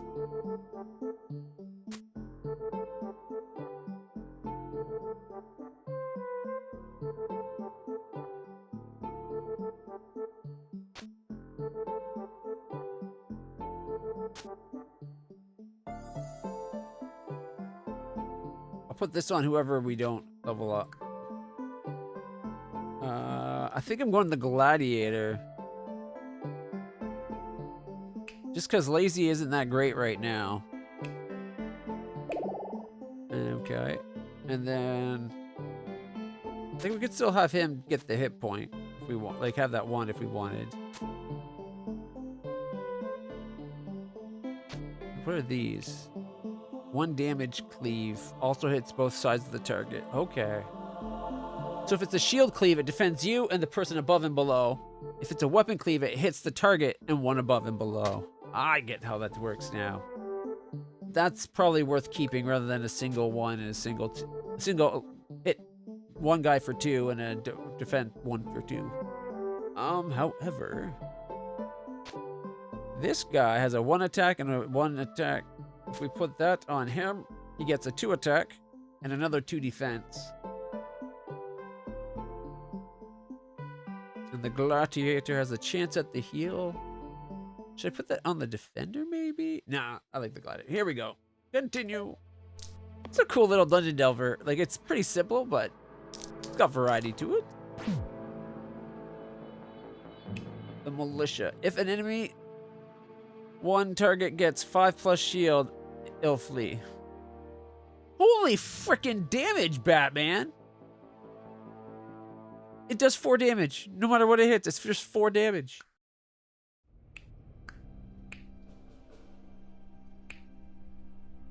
Two damage, 2 poison damage. Yeah. Also inflicts 2 unblockable damage at the end of each turn. Ow. Alright.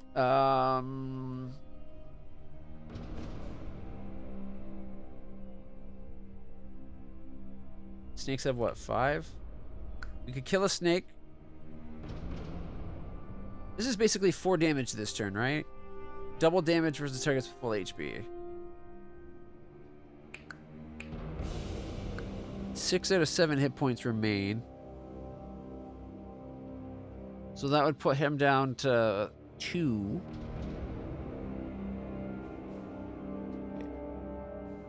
Well, we'll keep that.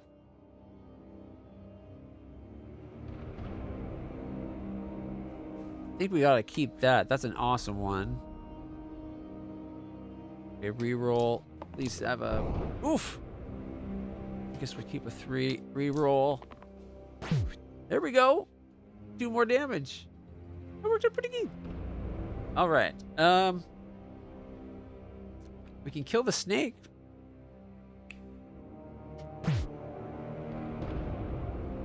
Oh my god. Undo that. I'm an idiot.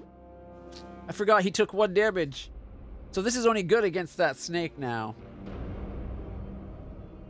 Alright, kill that top snake as much as possible. Thank you! Let's see, okay. Defend yourself.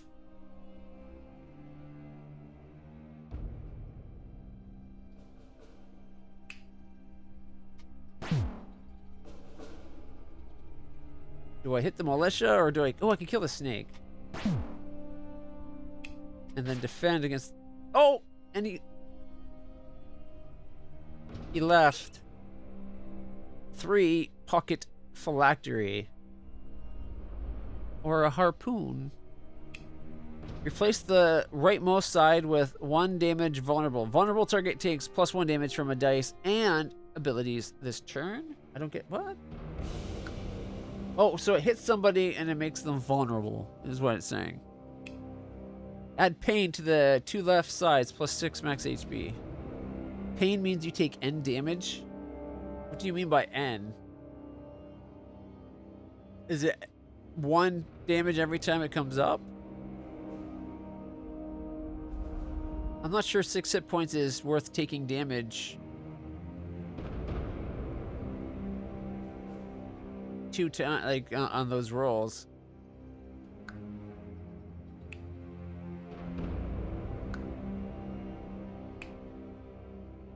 Oh, we could put it on the defender. They have nothing there as it is. Or juggler. I take the harpoon. Plus, okay, T3 items are about 3 times as good as tier 1 items. Just know.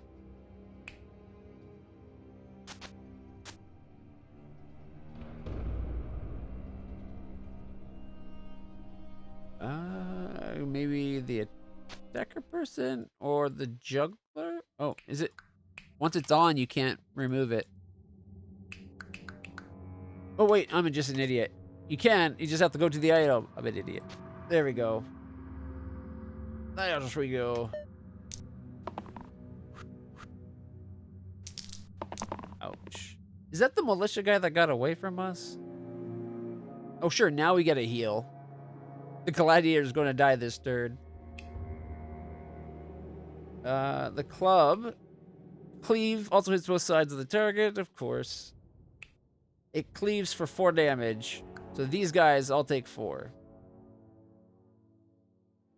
Unless we can do, what? 7 damage? Yeah, if we get it to that, it stuns it. And this guy just does the 4. Damn it.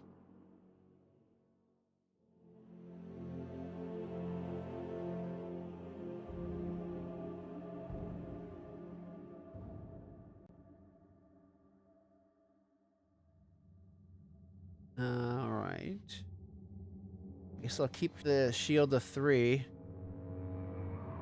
Target takes +1 damage from dice and abilities. I think we gotta keep that. It only does 1 damage, but then everything else we do to whoever we hit does more. We gotta get to 7.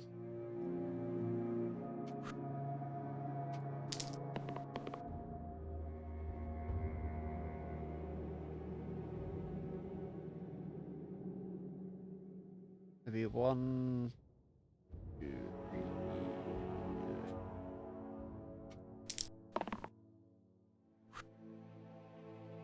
Well, he protects for a bunch.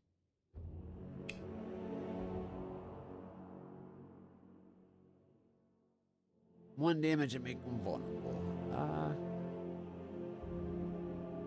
3. So we can do 3 damage this turn.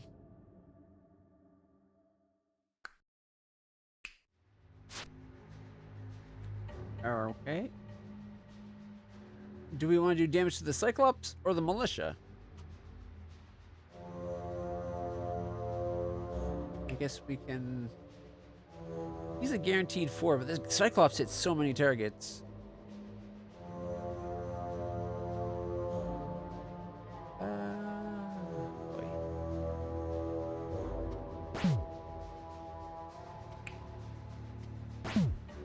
Yeah, I don't want to use the Gladiator's heal.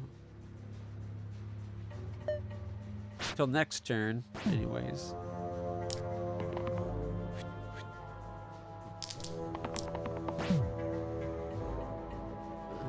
I guess we'll take the shield. We can block a bunch. This is 2 damage to everybody, and he's 4 damage to everybody. Single use heal for 4. He's taking 4. Okay.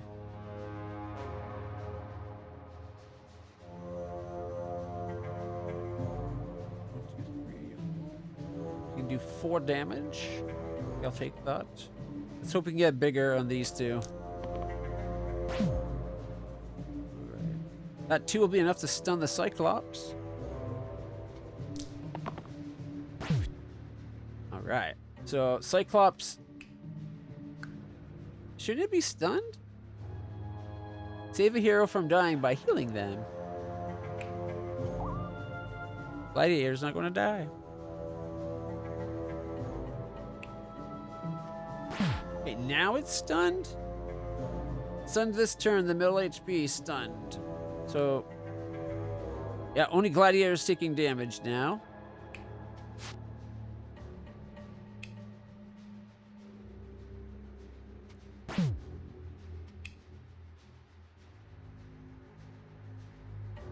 I gotta get rid of that Cyclops. Normally I'd focus damage, but they're both very damaging targets. Woo-wee. Alright. That 2 isn't bad, actually.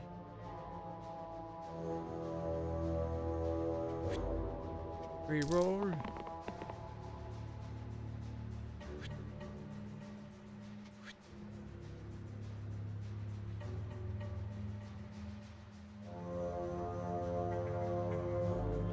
Okay, we hit that. And then 2 damage would kill. So we could kill the Cyclops. Mollusk would still be alive.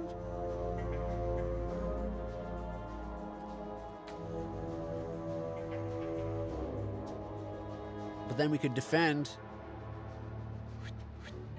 Alright, so we Juggler hits Cyclops, makes him vulnerable. Doesn't matter, die either way. Alright, defend, defender. Defend yourself. Okay, go. He does 4 damage. Imagine that.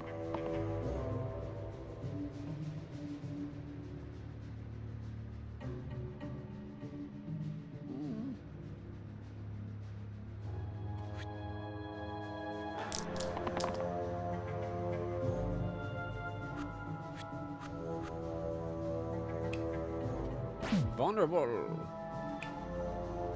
3 damage. 2 more damage. Right. Oh my goodness, that's a slime queen. Look at that thing. All right. Inventory. Oh, we can level up. We can make the one defender become a monk. Redirect all damage and enemy effects from an ally to me. And self-shield for 3. Shield 1s repel all damage. Okay. Repel 1 damage to all enemies attacking the target.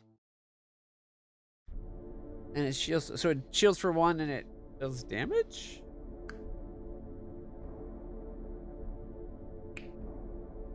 Okay, we can make the defender become an armorer. He's got a shield of 4, 2 cleave shield of 1s, and then target gets +1 to the damage and shield sides this turn.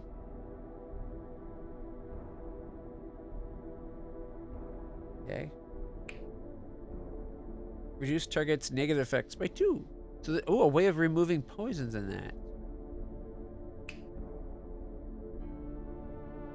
I kind of feel like this, instead of just showing what they're turning to, it should also show what they currently are. It should be like a line comes up, shows what they are, and then line goes over. Like this, it showed this information right away is what I think it should do. That way you don't have to click. And that way it's just, you click this, you're done.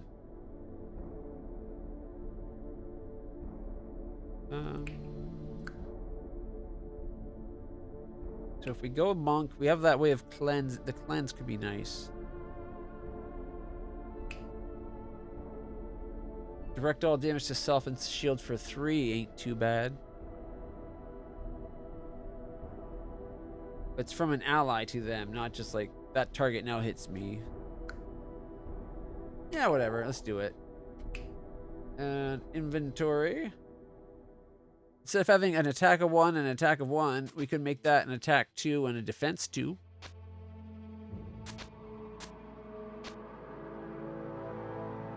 Alright, let's do this. There's only 8 fights in the dim. Oh my goodness. So the Slimelet is doing nothing. The Queen Slime is currently doing 3 cleave damage.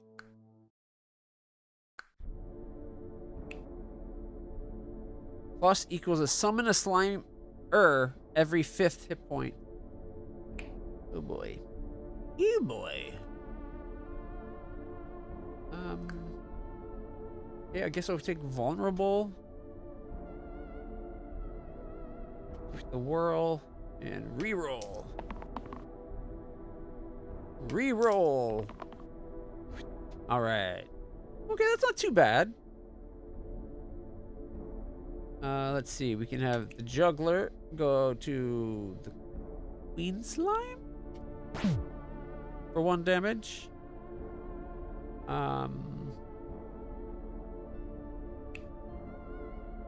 We could kill the slime lit, or do 3 damage to the queen, but that'd bring out another slime thing.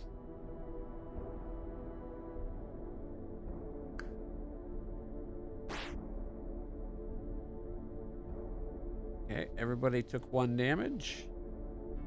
Any more damage to the queen? Oh boy. Okay.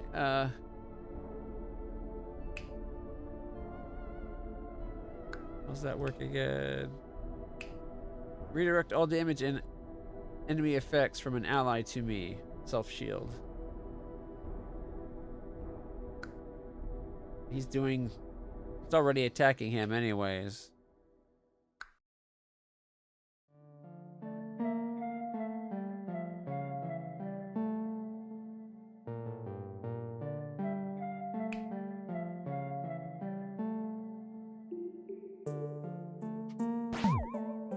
And now there's a Slimer. Slimers are bigger than Slimelets. No.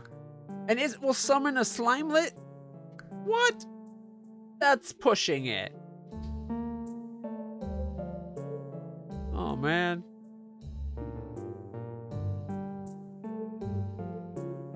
You know, I just realized one of the chat things aren't up. Where is it? It's not down there. Huh. Apologies, everybody. Trying to find where the one... Why'd the one bot not go?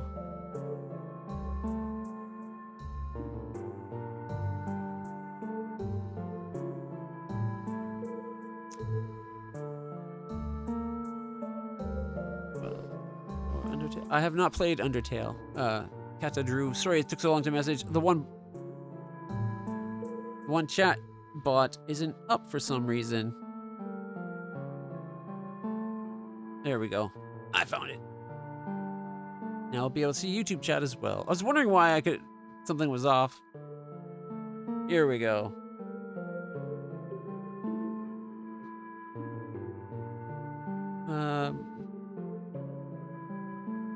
Have you played? Was it Breath of the Wild you're talking about there? I have not played. I don't have a Switch, so I haven't played anything that's Switch based. Sorry, just trying to bring everything back up now. Okay, I got the chat bots back. Let's go back to the game. Sorry. I finally clicked in what was missing from the stream. It's like I'm reading chat from a different bot. I should be reading from the restream bot that lets me see chat from both Twitch and YouTube. All right. Okay. I guess we got to defend.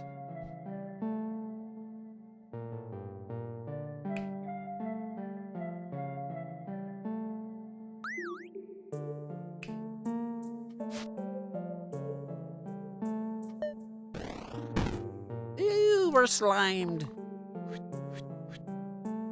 Well, Monk's gonna die.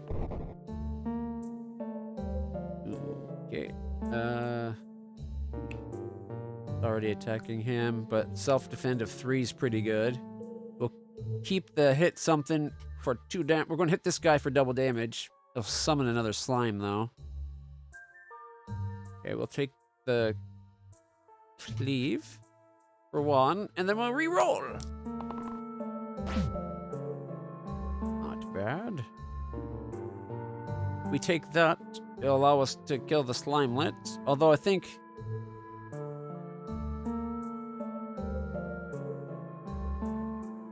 we're going to be doing... The whirl will hit the Slime Queen, killing Slimelet, and hitting everyone for 1. But before that, Gladiator will hit the Slimer, which will trigger another little Slimelet thing. Is it Slimelet? Yeah, it will summon a Slimelet. We're going to be... Oh, man, we're going to get another Slimer going. We're going to be slowly overwhelmed.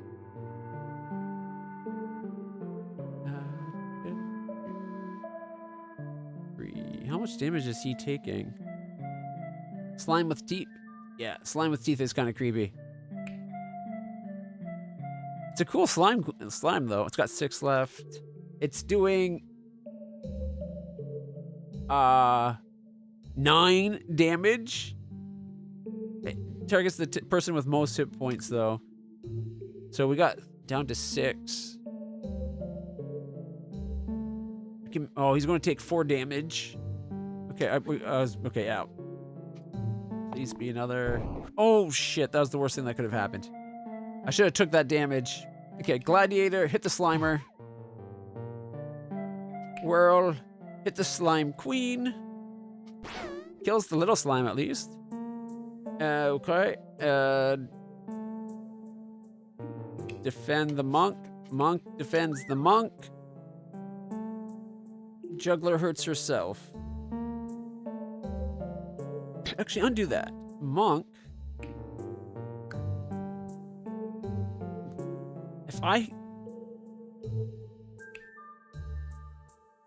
How's that work? I think it's redirect all damage and enemy effect from an ally to me, then self shields. So if I do Gladiator or these guys, that should bring the target down to Monk. Those two won't take damage. Right? No, only her damage gets deflected. Oh man. I thought it might redirect so it's focused around him. That's still not good. Anyways, Juggler's not taking hurt. Monk's gonna all but die. And then she's not gonna hurt herself with that cantrip. Alright, come on. We'll have the Gladiator heal. If we do this one, it'll hit Slimer, kill Slimelet, damage the Queen, bringing another Slimer in.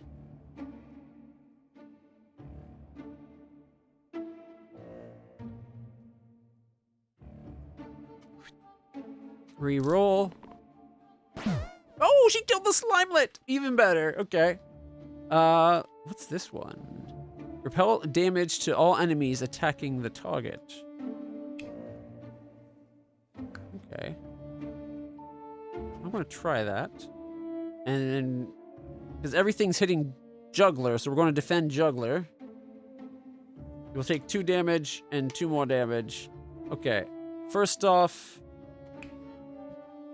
repel the damage. Okay, we got another Slimer. We can kill 1 Slimer, though. Okay. 3 more to kill the Queen. Okay, we gotta kill the Queen.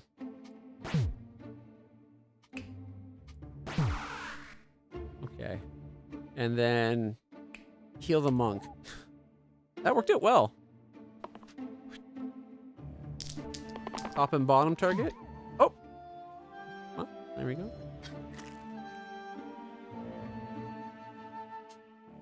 Everybody for 1. It's 2 more damage. 2 shields.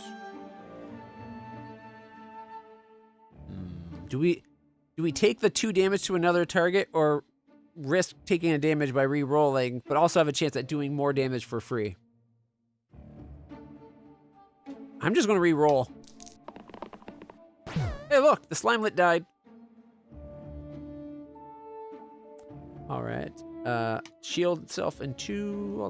I'll take that.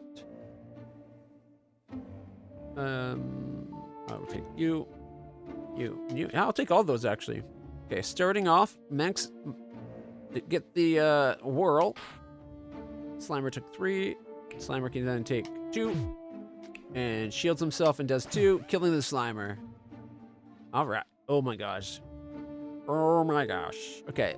Inventory. Ooh, missing ring. What's this do? Replace the middle slot with 2 damage poison, which does 2 damage, and at the end of every turn inflicts 2 more damage as a poison. However, it replaces the center dot. It's a 2 shield. It's a 1 repel, 2 damage, 1 damage that's doubled if they haven't taken anything. 3 damage. Ooh, no. Well, 3 going down to a 2 that also does 2 poison. Ain't bad.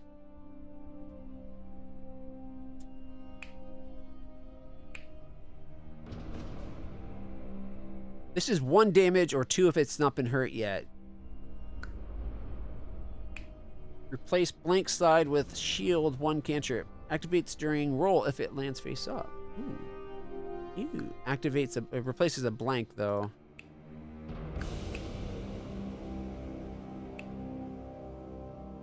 A free shield as you roll could be really good. Damn it, I want both. Or a random tier 4.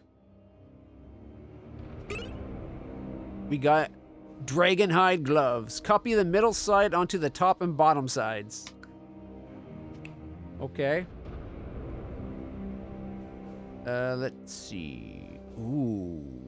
We could have it so that 3 damages. Oh, no, it'll upgrade hers to 2 free damages. Yeah, there we go.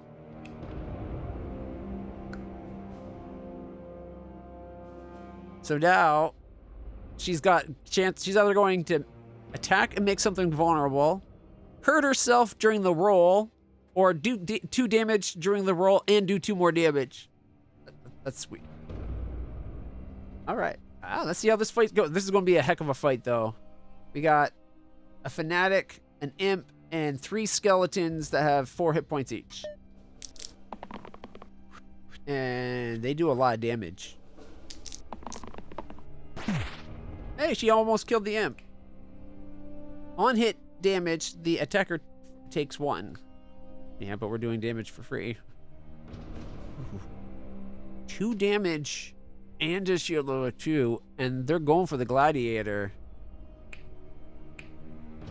The bone. Okay, so wait a minute. 8 damage? And it dies. It's doing 8 damage and dying to our gladiator. What a dick move. We could do 1 damage to 3 targets. Okay, we could block and repel the damage back to the imp. It'd kill itself.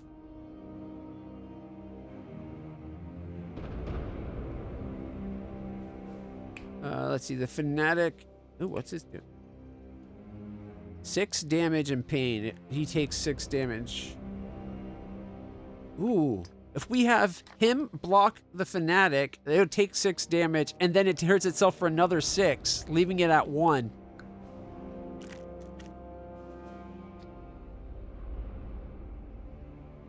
All right, we're taking that.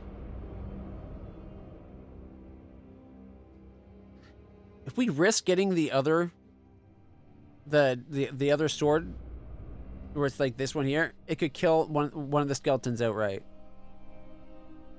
You know what? We'll take this, because he's taking a lot of attacks as is, right? What is it? Oh, it's all from the imp though. He'll kill the imp. The imp won't get an attack. Let's re-roll. Oof! Shit.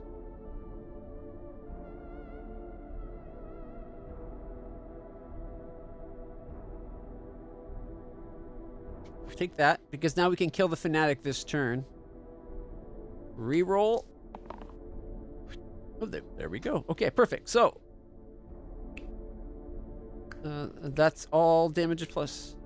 Target takes +1 damage from dice and abilities. Okay, well that's perfect. So the question is, okay, let's kill the imp. I don't want the 8 damage, obviously. I'm wondering if we put the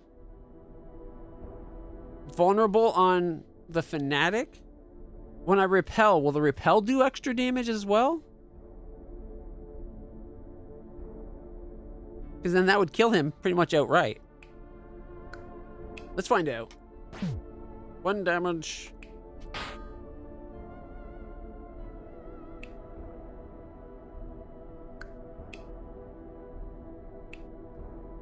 So I guess it only repels 1 damage. Not I figured it'd do its whole attack, so it doesn't act the way I was thinking. That's bad. Okay, shield her. She's still gonna die. Yeah. I misinterpreted how repel works. I figured repel means you flip its attack back. And then the number was how much you a shield on yourself. But no. The shield is how much you repelled. We're going to lose Juggler this turn. Can I go all the way back? I can't go back to before the dice were selected, but I can select the dice. Okay. Well, we know we got to defend Juggler. There's no way to stop the Fanatic from killing her. So he's got 13. If I make it vulnerable, takes 1 damage. Should this do 2 damage then? It did.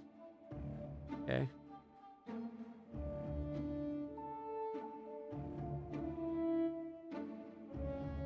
Yeah. Nothing I can do to save her.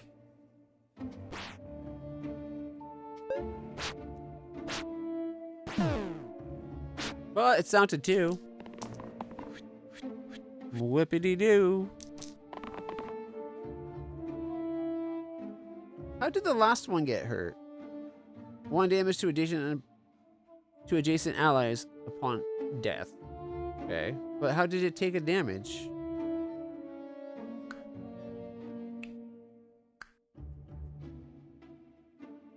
Did anybody see how that one got damaged? Because I hit the Fanatic and the bones and the bones. This one should have been unhurt.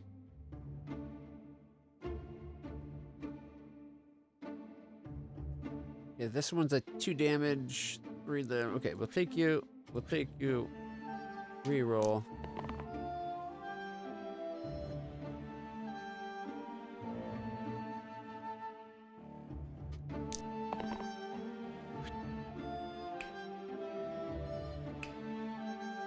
Shield 2 and cleanse. Got no negatives though.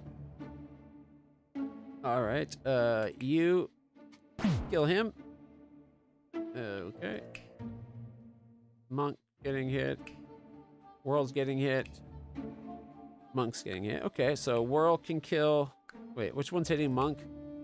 That guy? Okay. Whirl, kill him. And the rest is going on Monk. So Monk and Monk. Wasn't such a bad round. Sucks that we lost Juggler, but.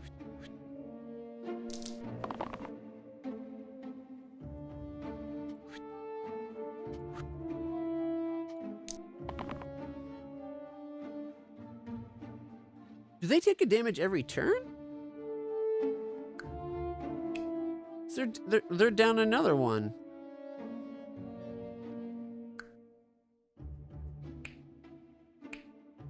Yeah, it's just 4 damage. It's not 4 damage and damage to self.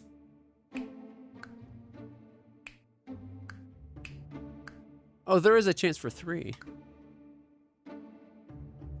Reroll. All right. Okay, so you kill. You kill. You can level somebody up. A random tier 2 level up? Is these tier 1 level ups? Ooh, what's this? Shield 3 engage. Engage time 2 versus target with full hit points. Oh, so somebody hitting him, you get double defense.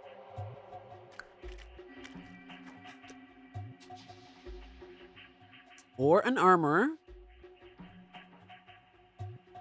The armorer is not that bad compared to what he is. It's got keeps the 3. And it's 2 and 1. Oh, that's because of an item. Here.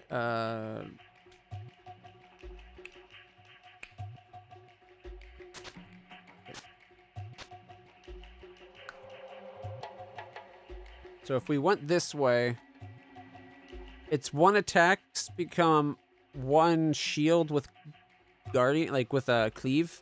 So it shields him, or shields anybody at target plus one above and below. Only for one, mind you. It's like it's not a great shield, but potentially 3 damage negation.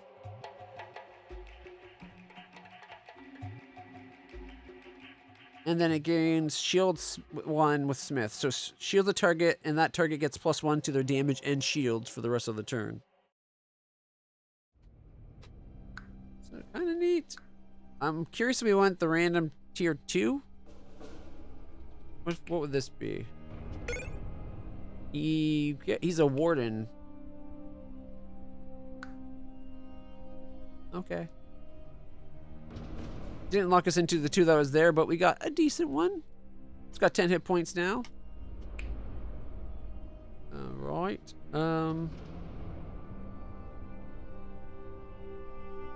That item we have is no longer worth using.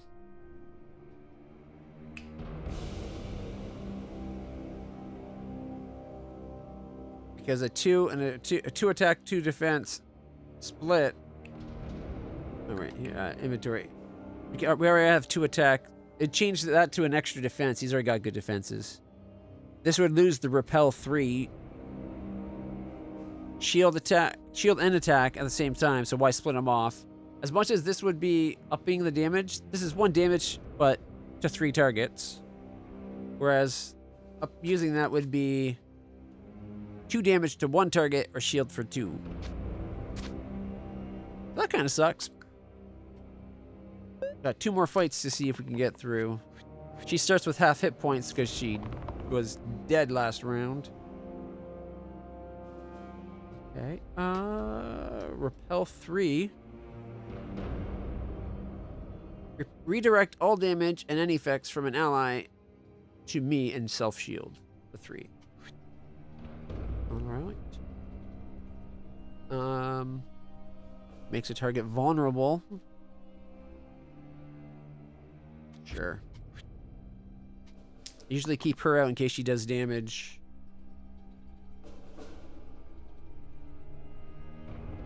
It's 2 damage. What's the zombie thing on it? If I die if I take 4 or more damage in a single attack. Interesting. I don't have anything that'll do that much damage. Well, could give it vulnerability and then a 3 would do it.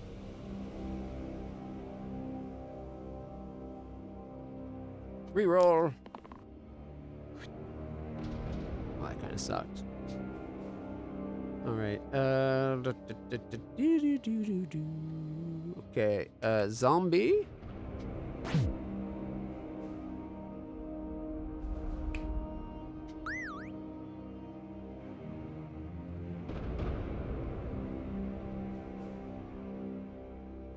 Alright, so... Wait, how much damage was she taking? So 2 from that one, and 2 from that one. Oh, so he's gonna take... Yeah, so 2 and 2 should be 4 minus the 3, so he should only be taking 1 hit point, not 3.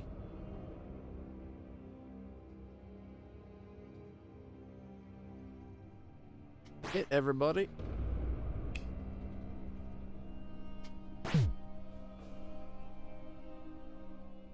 And defend yourself, I guess. I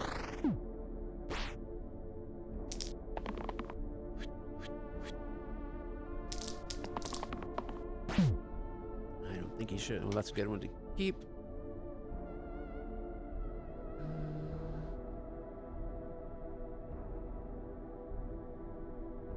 About 1 damage to all enemies attacking the target. That'd be everybody.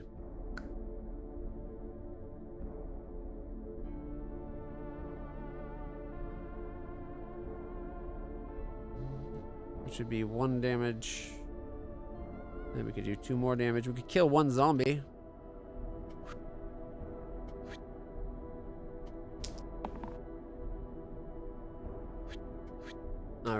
So repel the juggler. Everybody took 1. Okay, and then we do 1 damage to everybody and makes a new slime. The Slimer makes a Slimelet. Okay, and we can then shield and kill the Zomboid.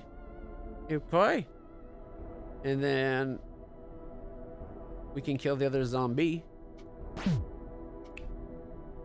Oh, it'd be left at 1. Close enough. Or we can kill the Slimer.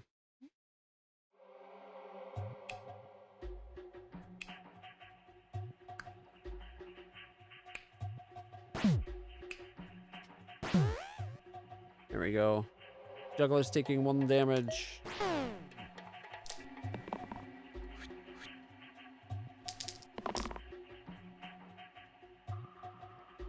That will kill the Slimer.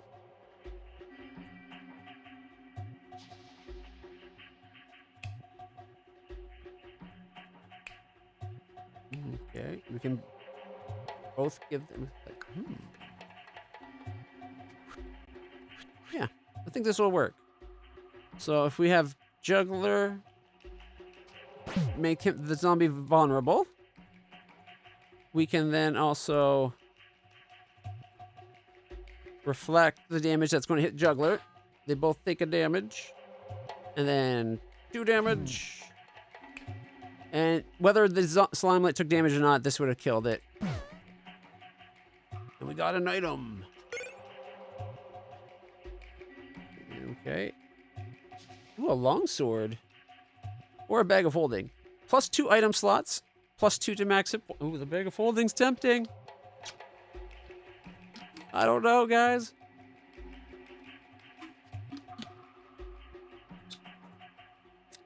What do we do? Do we make it so that they can hold more items, or replace somebody's entire middle line with 3 damage on all of it? It become 3, 3, 3, 3. 3, 3, 3, 3. He loses all. Loses. Basically, he'd always attack.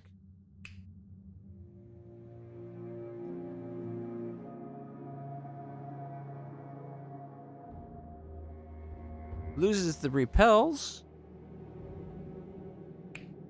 and the cleansing shield, but 3 damage.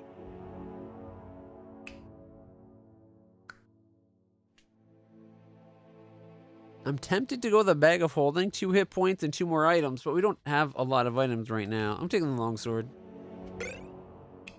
All right, monk, where are you? There we go.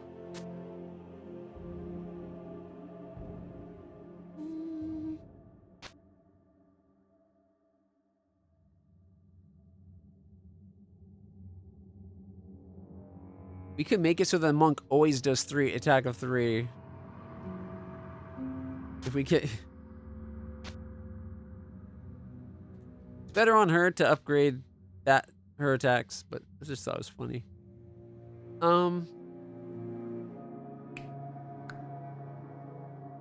You could replace the 1 defender with the shield item. Then he's got a nothing.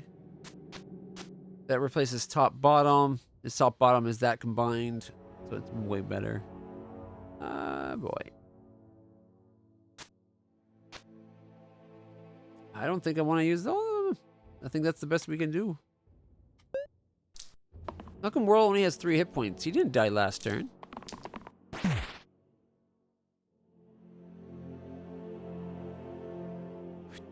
Okay, if we do... That's a 1-hit kill for the sniper. Oh, wait, it's at the back.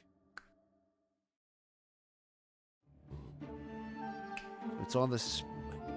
Okay.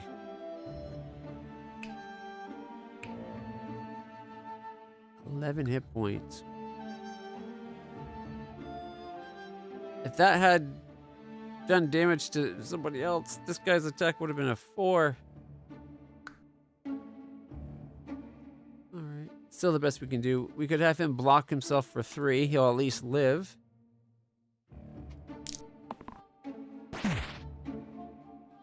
Okay. Everybody takes 1. Ain't bad.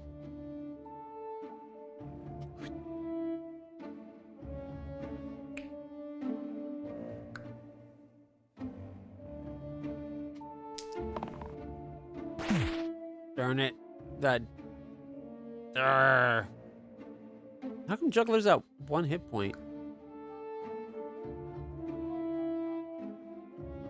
Okay.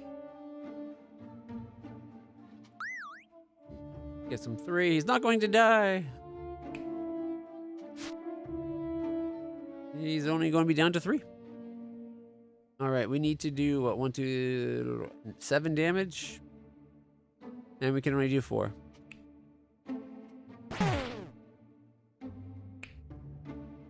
On hit, damage the attacker for 2.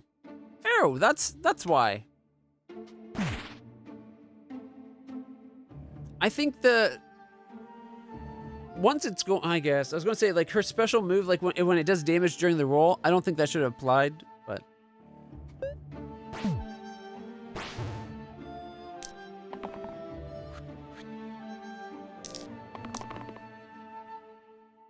Okay, we'll heal.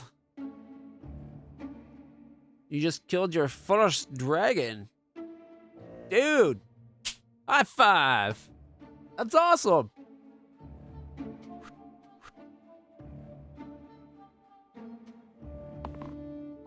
You're making me jealous that you're playing Dragon's Dogma 2.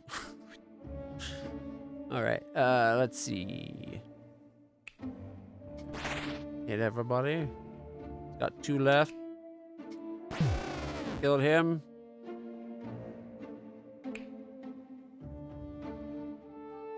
Heal world. Monk, kill the sniper. Right. Oh my god! Look at that thing! Ooh, a sharpshooter. Stoic, 15 hit points. Stun an enemy with equal or less hit points than me. 2 damage and guard for 2. Redirect, guard for 3, redirect, guard for 2, redirect, guard for 1. We could also make those all attacks if we wanted to. That stun could be handy, though. Alright, up here we have kill an enemy with 6 or less HP. And then it's 3 damage ranged. 2 damage ranged copycat. Ranged can target enemies in the back row and can avoid hits on passives. Copycat. Copy the keywords from the previous dice this turn. Oh, interesting. I would kind of miss these.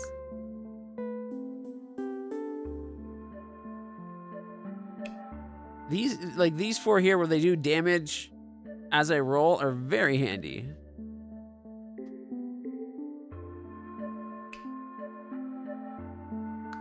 I'm tempted to level 3 random. But I think these are already tier 3. Yeah. Alright, we gotta go to inventory.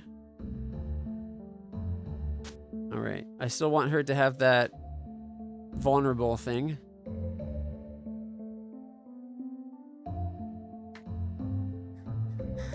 I'm out of water. No! We can make it so those are single attack 3. So right now they do 1 damage to 3 targets. If we put the gloves on, they're replaced with 1 target, 3 damage. So it's still 3 damage, but is it 1 to a bunch of people or 3 to 1? I think that's better. I hope. And that is not worth it. All right, let's see how we do. It's the last fight of the demo. Look how big the dice is.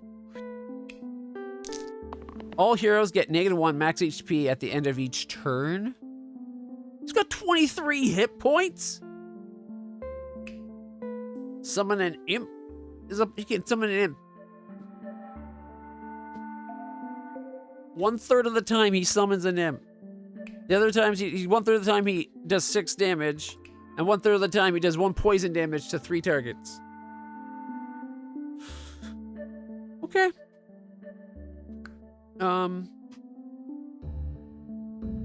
Yep. So that's 1, 2, 3, 4. I can kill one of the bones at least. 4 shield is really good. We'll keep that.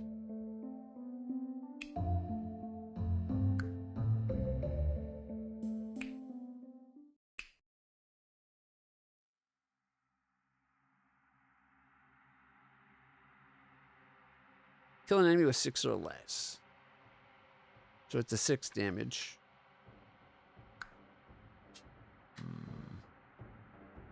You don't understand this game? I'll try to explain it to you. Welcome to the channel, Red. So the idea... I'm kind of blocking some of my people. So every turn, at the beginning of the turn, the bad guys do their whirl. Everybody's a D6, right? So bones do either 4, 4, 4, 4, or 1/3 of the time they'll do 3 damage. Because their dice always does it. 1 damage to adjacent allies upon death. So when we kill him, he'll hurt the guys beside him. All the bones are just like that. They're the same. But the rotten, this is what his D6 looks like. He's got 23 hit points. 1/3 of the time he either summons an imp. 1/3 of the time he does poison to 3 people. And 1/3 of the time he does 6 damage to the person with the most hit points in the group. Our guys, this is what our dice looks like, a D6. Okay, but now, in each turn I get 2 rerolls. So, let's see what this dice will become. Nothing. Come on. Another 3, okay. So, we can do 4 damage, kill a bones, rotten will take 1, bones will take 1, because on their death, 1 damage to adjacent allies. I can then hit with the arrow for 3 damage, killing another bones, doing 2 damage to the rotten. And then I can do 3 damage to something. This is going to be a fun fight. It's not going to be a fun fight. All right, so Gladiator, 2 damage and doubled to anybody with full health. Boom, takes 1, takes 1. 3 damage. Kills it, he takes another. All right. So, only people doing anything. He's attacking for 4. The Warden can block for 4.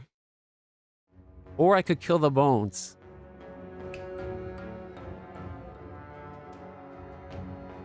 But it takes...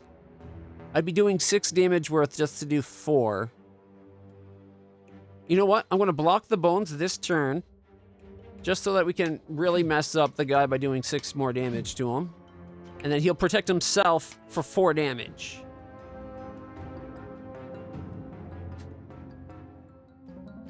The only thing that's going to happen is this guy will do 1 poison to 3 of our heroes. It was happening either way.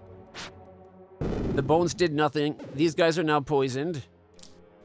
Next turn. So he's going to be doing 4 damage to the bunk character. Here. What to do? Now chat's blocking it. I was trying to... Here, I know. So, Monk is going to take 4 from the bones, unless we can kill the bones. And he's doing poison again to these 3, which will make it so they'll take double poison. All right. 3 damage is pretty good. So he's going to take the 3 damage. 3 damage again is pretty good. Well, I think I might risk re-rolling. On the off chance she gets 6 damage to a target that has that less hit points, we could kill the bones. 1 more damage to the rotten that way. And if we don't, we're either going to get 3 damage, because half the time it's 3 damage. We're either going to get 2 damage with the copycat, or 1 damage, which makes it vulnerable, so everything we do to the rotten would have an extra +1. Like, it'd be pretty good. I'm tempted to get that shield 3.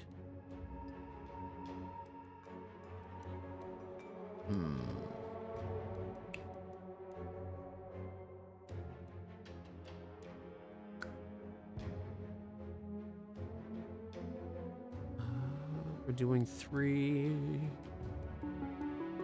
You can do 8 damage with the current roll. It's at 15. Oh, 9 actually.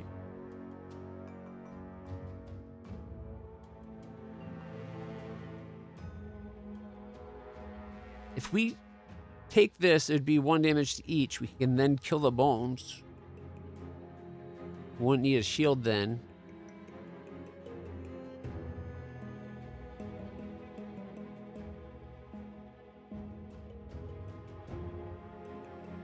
Oh, man.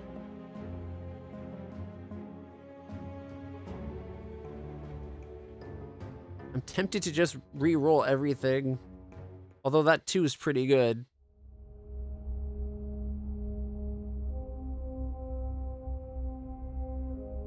Yeah, let's just re-roll.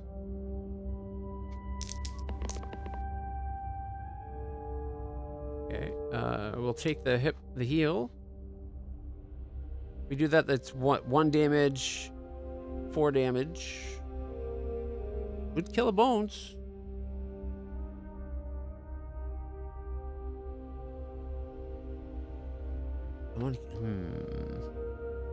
Reroll. I should have kept the vulnerability. Darn it. Alright. Heal the sharpshooter so she doesn't die. You can guard Monk so he doesn't take the bones damage.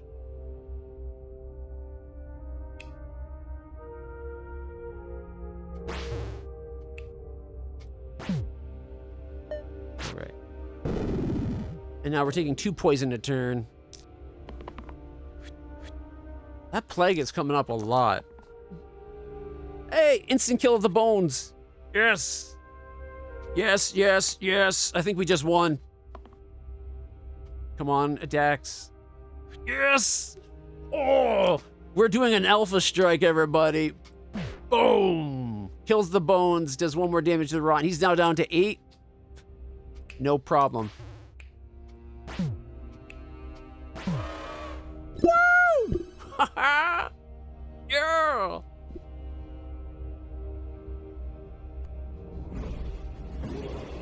Yeah! That was just like, yeah, kill it. All right. So a normal victory. Fight. 12 out of 12. Took us 1 hour and 18 minutes to beat it. We killed 38 creatures. We took 113 damage. We blocked 87. We healed 16. We did no spells. 34 turns, 12 undos, and 321 rolls. We had 57 X's come up. Did World die once? I thought World died once and Sharpshooter died 3 times. And that's the items they were using.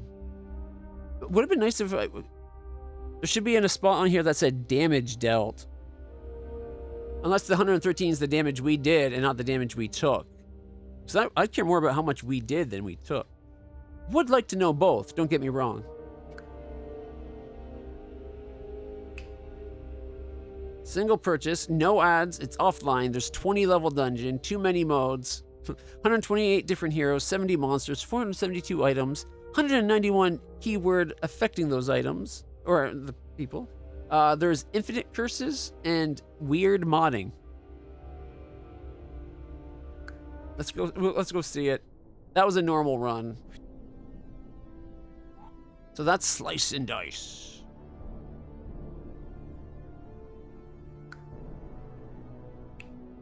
Oh, you can see all the stuff, all the ledger and stuff. You can show a clock, the timer, fast enemy turns.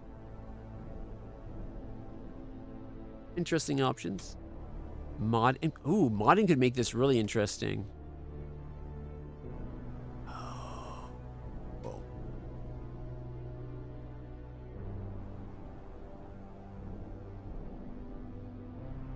I don't get what this is trying to graph. There's the hit points we had, I guess. Let's see.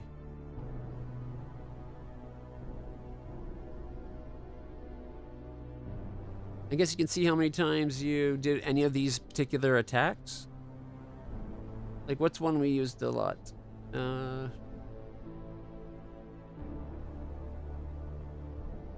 Where's those magic cantrip thingies? There's a 1. Oh, they're not grouped? Oh my. Where's the 2s?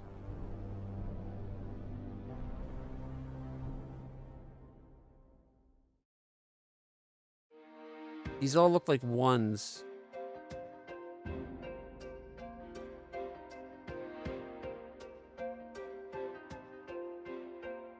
One damage duplicate. Okay, there we go. So that's how many times we got the various do damage as I roll. There's all their numbers.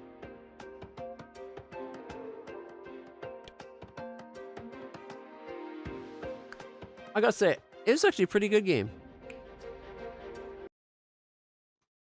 Give me 1 second and I'll bring up it on Steam.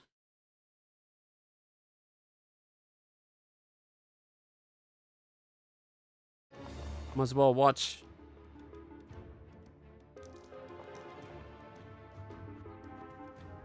Okay, while the trailer plays, I'll be right back, everybody.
All right, everybody. Sorry that took so long.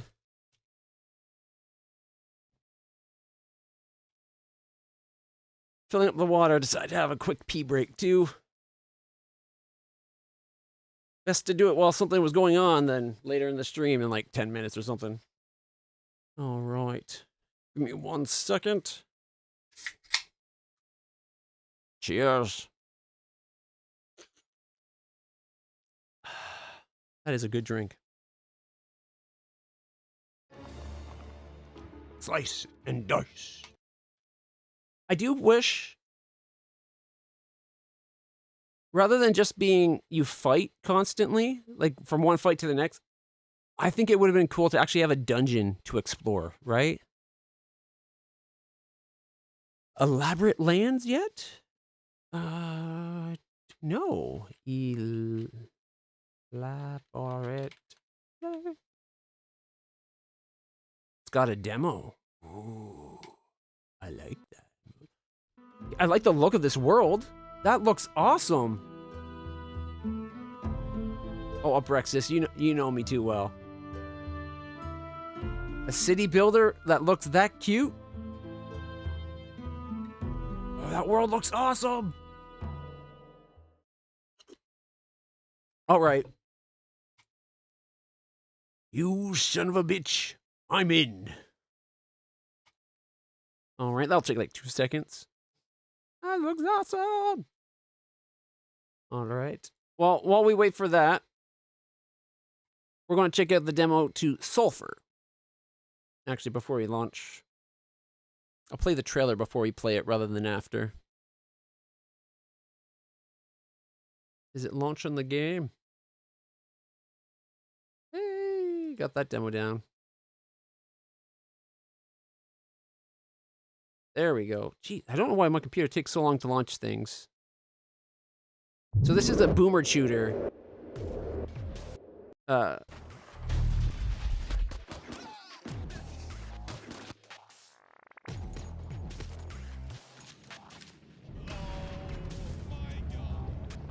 it's someone modern times getting sent into a dungeon, and then you run the dungeon looking for different loot.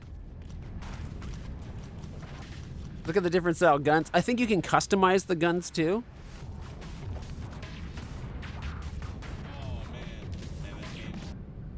One second. The game. The game was making noise, so you can't hear the trailer very good.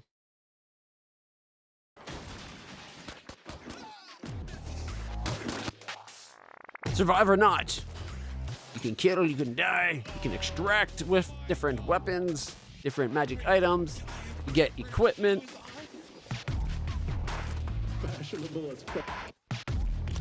I do too. Plus the worlds, they're procedurally generated. And not random, like actually procedural, like certain things lead to other types of rooms. It looks really cool. You can get like things that will give freezing and stuff, like different, any kind of enchantment you could expect to find in a D&D game, you can expect to find in this. Let's play that demo. Yay. While that happens, I brought travel rations.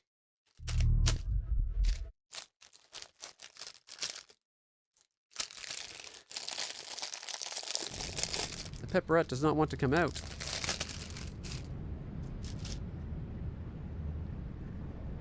All right.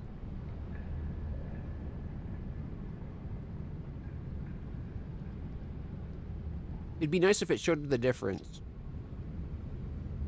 I'm assuming this is increase. I'll go to 15% increase.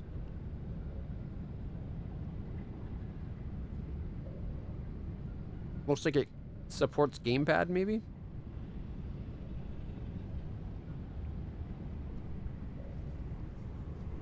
I like the look of the world that's got going on. Looks pretty good.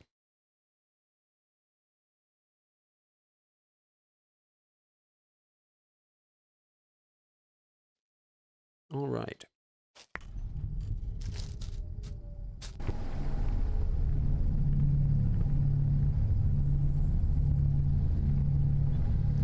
Is this supposed to be that we're a drunk oh, this is after the trailer. So we saw a witch. We're chasing after a witch. I'm guessing the witch killed... Yeah, the witch attacked our town or our church or something. So, of course, we hopped in our car to go chase her down and teach her a lesson. She went into a cave. We crashed.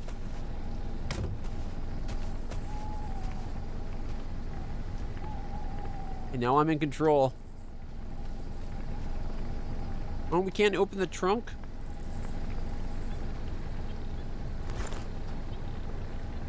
Okay, we're currently wearing Father's shirt. Oh, so we're the priest from there? Okay.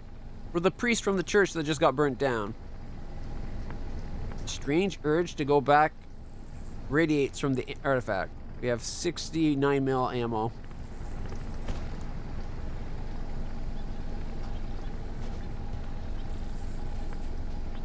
We crashed our car. I was hoping it would allow us to, like, get something out of the trunk.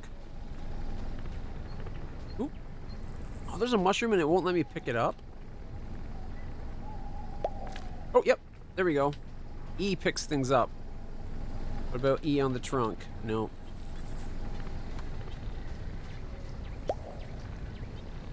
The Carl Oscar? Is that a specific type of... That's not a type of mushroom I know. Swing ding. Maybe they're not real mushrooms. A name like Swing Ding makes me think he's made up some names. Alright. Into the cave. Before you say anything, I know you don't remember. Just listen. Look, behind you, right? That fireball you just saw earlier enter this cave. That's the witch that burned down your church. And everyone in it. I'm ready for one of 4 obvious questions now. Who are you? I'm your conscience. The angel on your left shoulder, or a hallucination. Whatever fits to make you focus at the task at hand. Maybe that should say on. On the task at hand is important to us both. The only thing you need to know is that we've been friends for a long time. Okay, who am I? You are the priest, padre, patron of that there burning establishment behind you. And you might not remember, but it was vengeful rage that had you end up in that tree. Where am I? You're standing outside of a cave. That cave leads to a portal. That, in turn, takes you to a dimensional state called sulfur. It's sort of the waiting room for the true afterlife. I'm sure you don't have another name for that concept, with your profession and all, but you'll be surprised as to its nature. Where are we going, you said? The most important question. You're going to follow that goddamn witch. There are places of pure natural energy that she will want to visit. We can only match her strength if we, too, utilize them. You might have noticed that death and time isn't really as rigid as most people think. There's ways to undo all of this. I'll help you. I heard everything I need to hear. Let's go. I don't know. I think I'd have more than 4 questions for the amulet.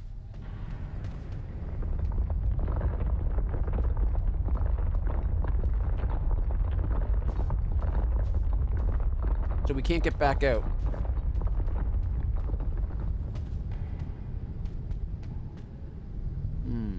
That looks like a long way down.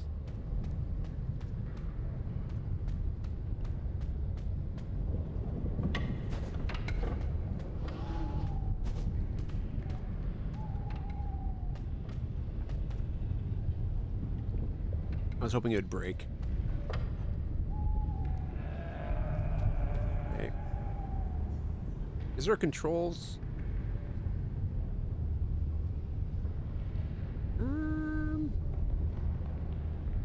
No? Okay, let's keep going. Yeah, I can't loot them.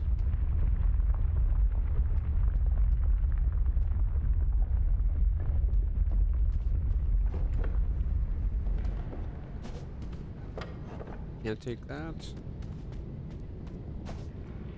What if we crouch? Can we get...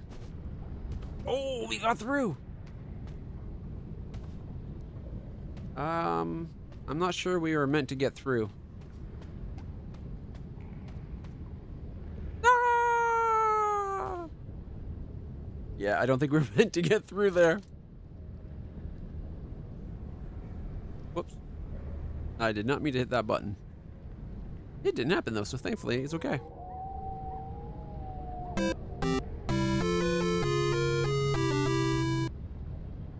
Alright, let's try that again. This time without falling down the hole.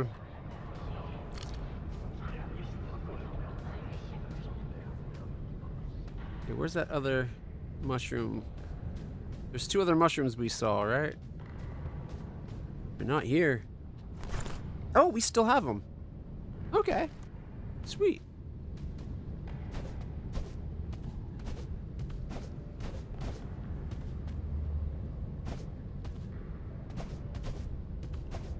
Invisible wall. Alright, let's just go in.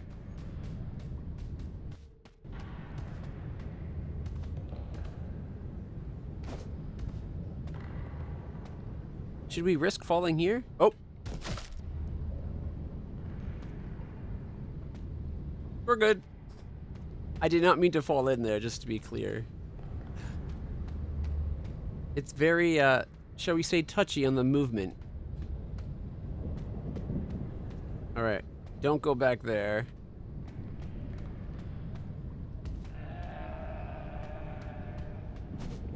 Anything in the carts?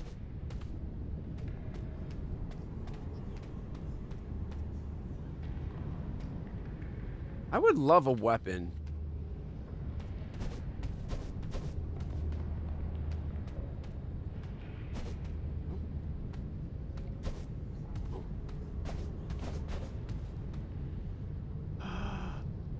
I see a sword. We found a wakizashi, one of my favorite kinds of swords. Hold F to charge it and release it to attack. All right, we found ourselves a sword. All right.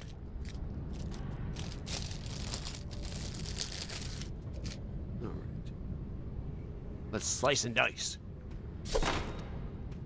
Oh, we can kill those now.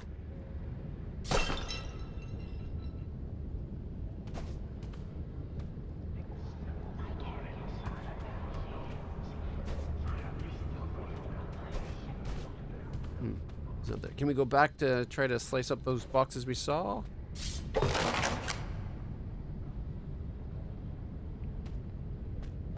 A whole lot of more nothing.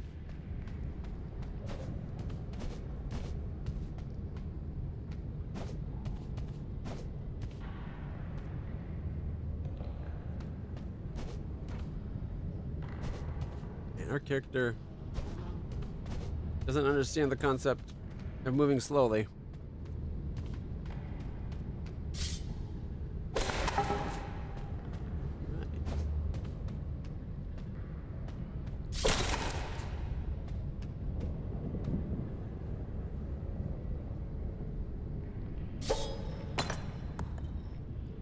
Can we swim?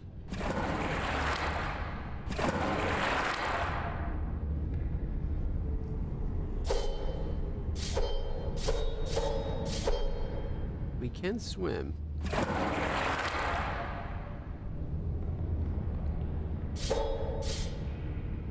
Can't slice these up. There doesn't seem to be anything in here to grab.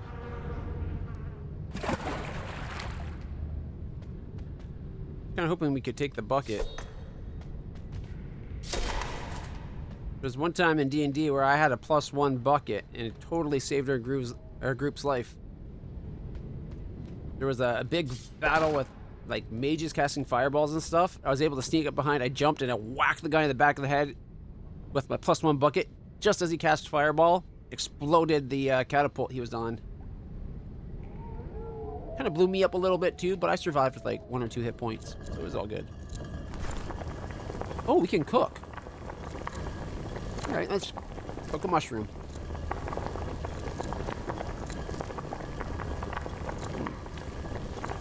Do you need the exact recipe?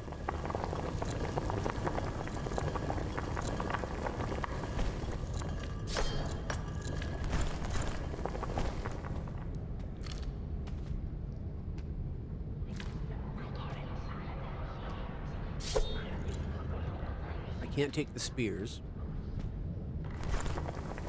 I guess you can only cook if you know the recipe.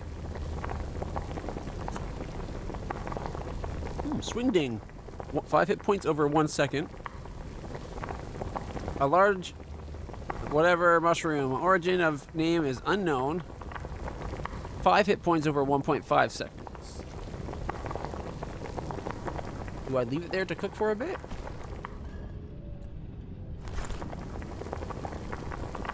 I'm guessing if you have the right ingredients, it would automatically cook.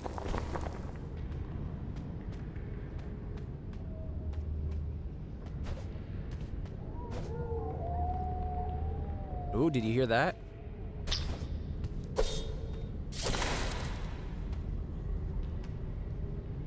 What is that thing?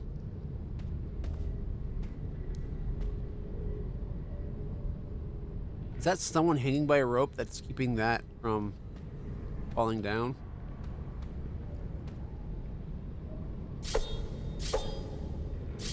I can't pick up these mushrooms. Ooh, a treasure chest. P38 dirt. Ooh, it looks kind of like a Luger. Sweet.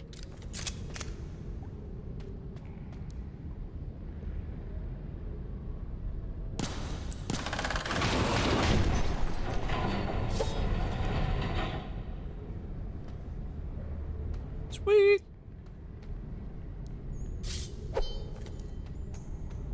Onwards. I do not trust this bridge. That looks so rickety.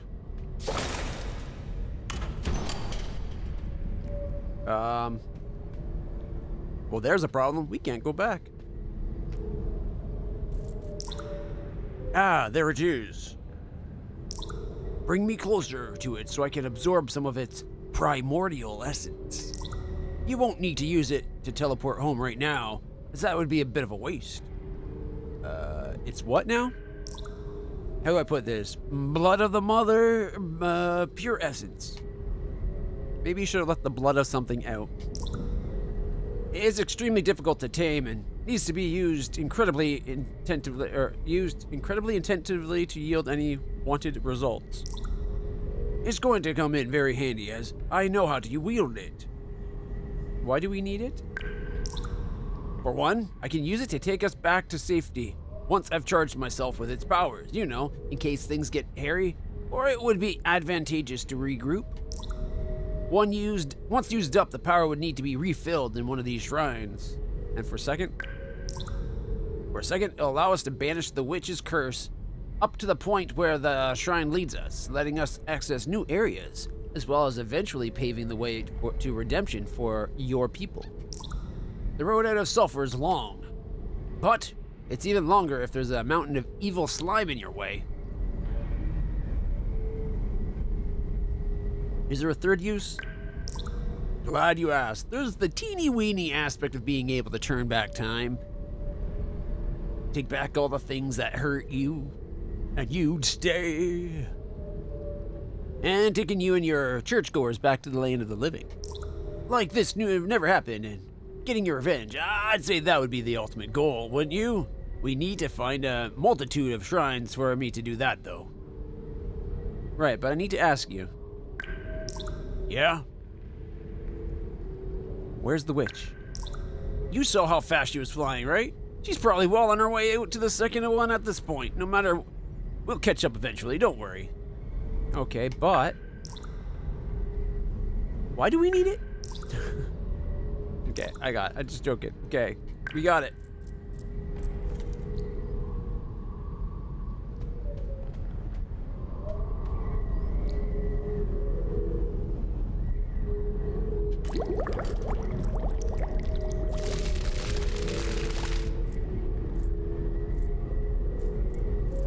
I'm starting to think the thing in the amulet isn't an angel, but might be a devil.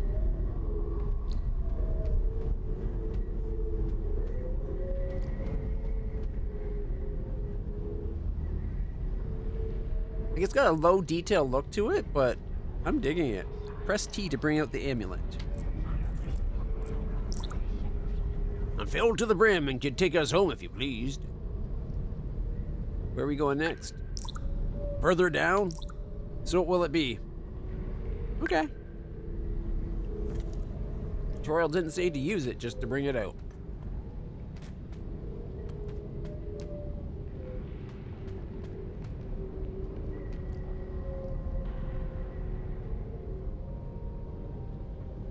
Masters of Real something? We'll have to check that out. After we beat this demo, I'll check it out. To that end.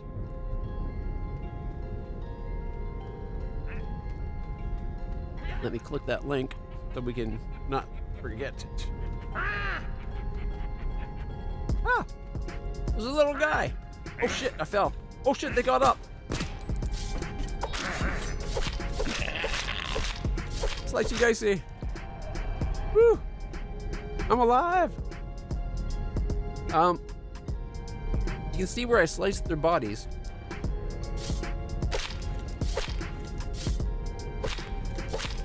It's shrinking.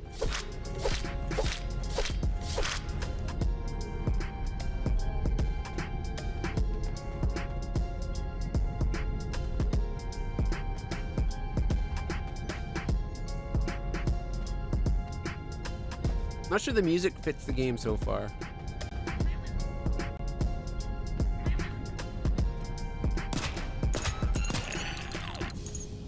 Ew, I shot it in the eye. Let's reload.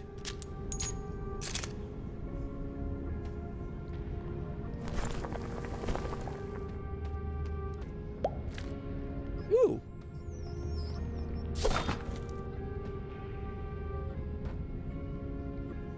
What's that yellow gunk?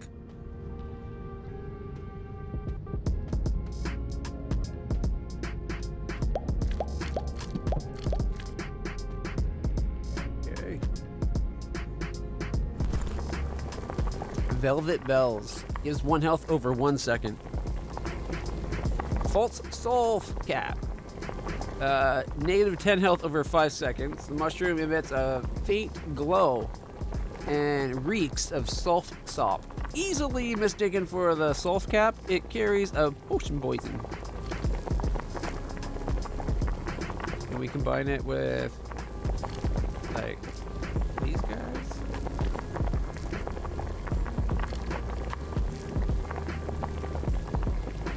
Not. Oh, right click automatic moves things. Look at that. So handy. Control click drop, so it's nice to have a way to quickly transfer. Armor's +1, perfect condition. It's a 99 out of 100. A black shirt with a white Roman collar. You have worn this shirt for as long as you can remember. P38 dirt. Oh, that thing above it. You can kind of see it. Oh, wait, something happened. Why is it you're not seeing?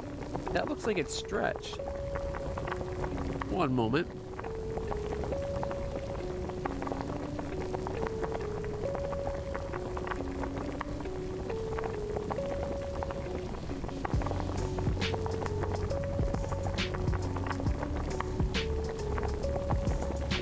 There we go. Now you can see things. So just behind the kitty's tail there. Alright, to that end. Here, let's activate game capture, it'll be easier.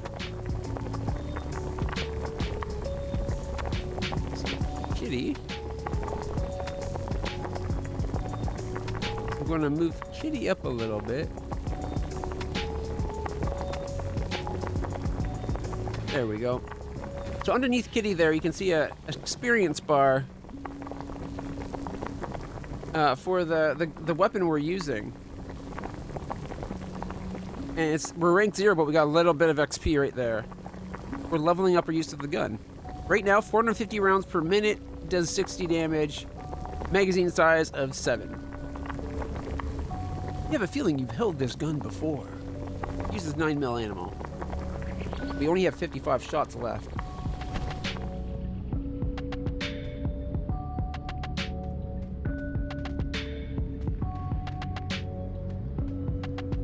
I was hoping we could make a potion or a poison thing for that, that one mushroom.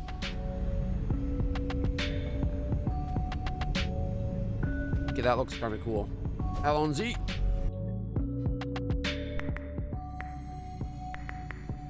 So there's 7 floors to go through.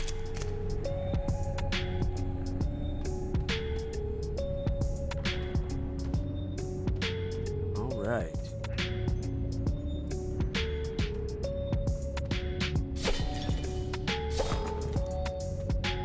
I heard something.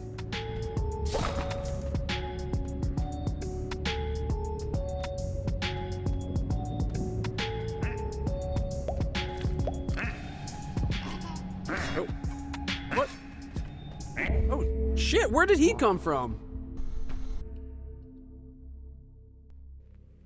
I like these load screens. They look awesome. Where did that guy come? Whoa.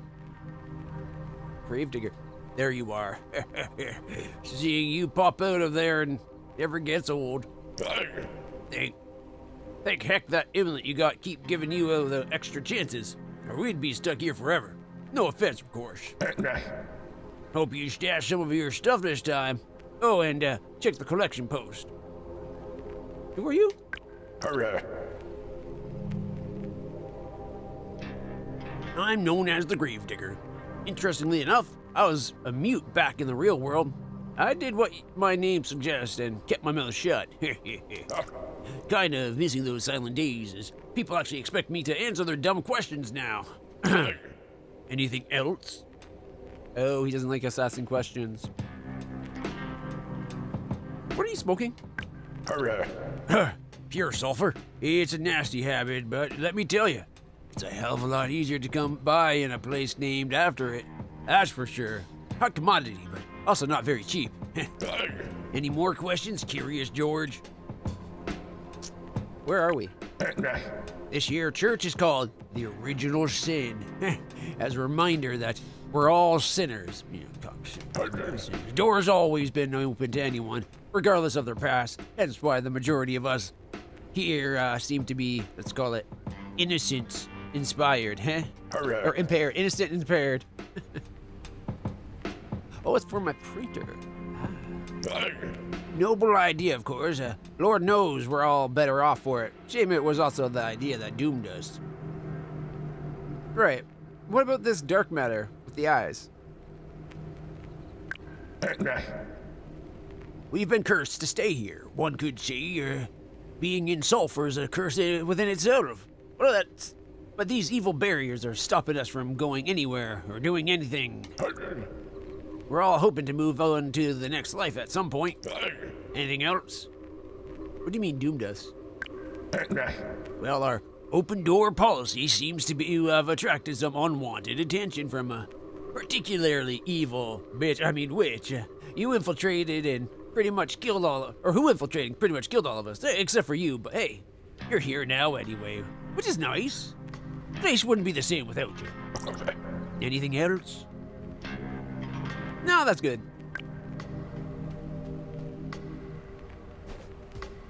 Oh, he dug us up.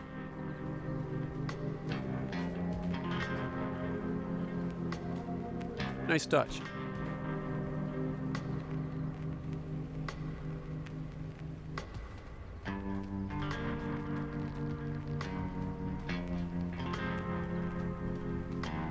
So that's the thing keeping us from going anywhere.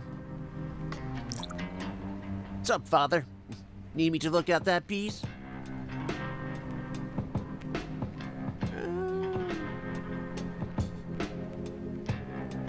Why do some of my guns break so easily?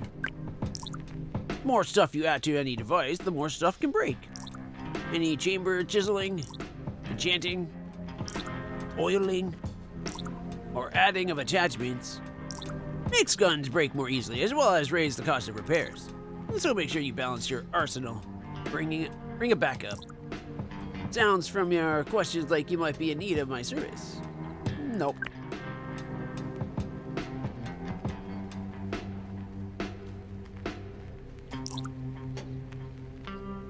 Won't let me just take the ammo. It's not like I was going to steal. Okay, yeah, I was trying to steal from the shop. Oh, another person. There's our storage. Yet another person.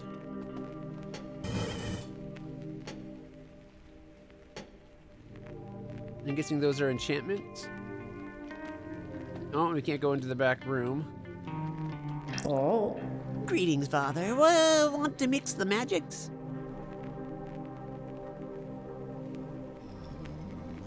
Alright. Sell me some oils. So there's crit oil. You know what? Actually, I'm going to increase the, let's do 25. See how much better that is. Playing on a TV screen across the room, so. Oh. That's better. 800 buckaroonies. Woof. Drag this item onto a weapon with an empty slot. Ooh. 25% fire rate. Okay. So you enchant the guns with oil. Oh, here comes Milo. He's going to want to eat my pep rat. Hey, puppy. Hey, don't shoot the gun.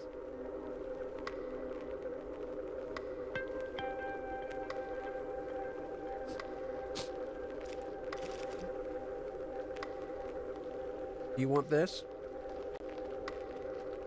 Can you shake paw? Shake paw. No, shake paw. You don't shake paw, you're not getting it. Stop shooting my gun. Shake paw, Bubba. There, good boy. All yours. Good boy. He's like, no, I don't want to shake your paw.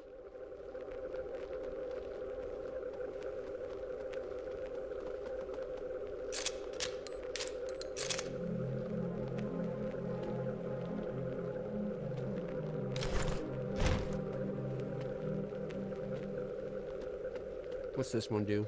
Oh. Stiff leg.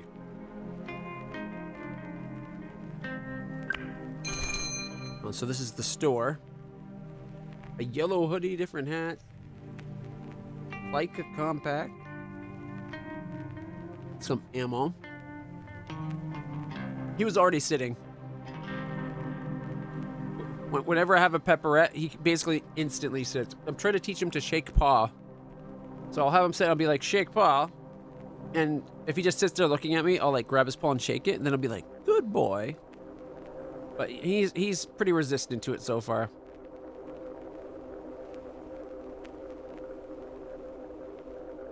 He's a smart puppy though, so I'm sure we'll get it eventually.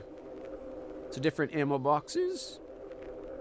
Ooh, throwing knives. A soda can. Alright. Let's move on. I'm digging the style of this game so far. Ah, there's our stash there as well. Allons-y! Geronimo!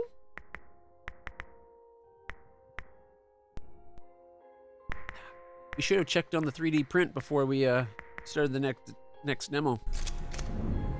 We're what, 2 hours further into the 3D, or 3 hours further into the print? Yeah, sounds good to me. I'm glad you're on our side. All right. Oh, here we go.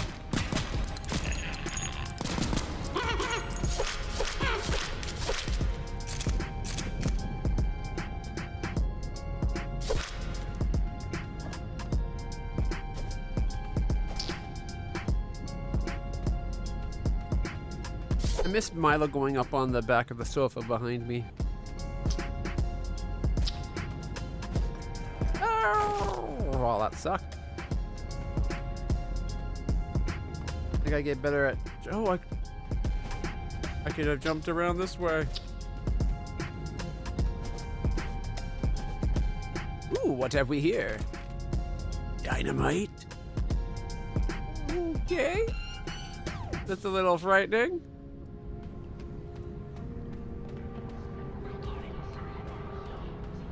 Nope. I missed it. We're so close to... Look at our hit points at the bottom there. We're so close to dead.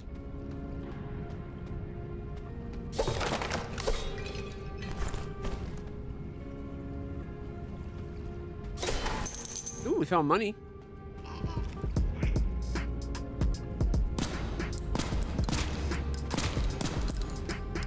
Reload.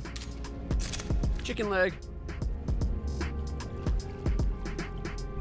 Chicken out of China, the Chinese chicken. You have a drumstick and then your brain stops ticking. Okay, note to self. That is a fall to the death. Can we swim against the water? Yeah, but barely. Whew. Oh, shit. What? There we go.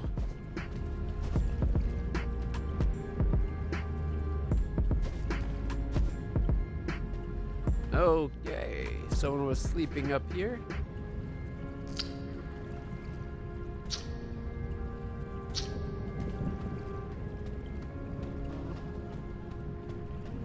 Anything up this way? I'm hoping to find some mushrooms to eat to get a little bit of life back. We're not that lucky though. All right.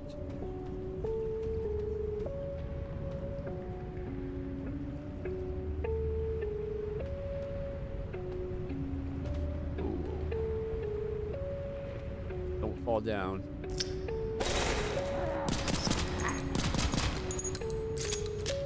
We're at like 1 hit point. A bastard. Ooh, mystery meat. The bastard was using a bow, but we can't take it. Minus 12.5 health over 2.5. Oh, we gotta cook it first. Mystery meat. 1.5 or 15 health over 5 seconds. Alright. We gotta cook that before we can eat it. Throwable explosive. Highly explosive red stick with a fuse. Useful both in mining as well as general destruction. Good to know. I wish we were getting more health items.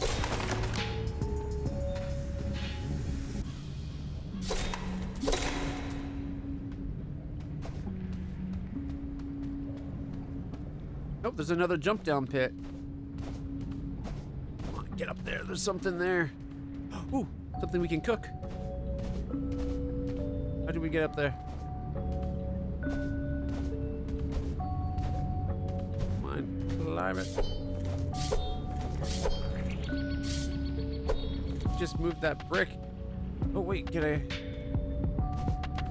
There we go. We can get up from here. Cook the chicken. We can't just cook chicken. Could one of you guys quickly Google what it takes to cook food in this game? I need the help. Oh, there's a chest up there. How do we get up there?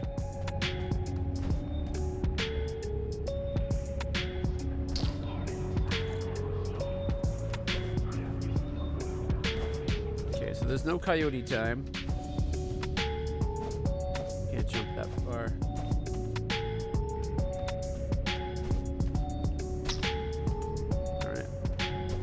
Gotta be a way up there.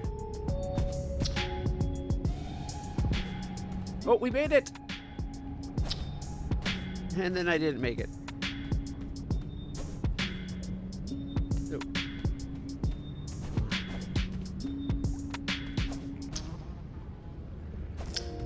There we go. You just gotta jump and then hit crouch.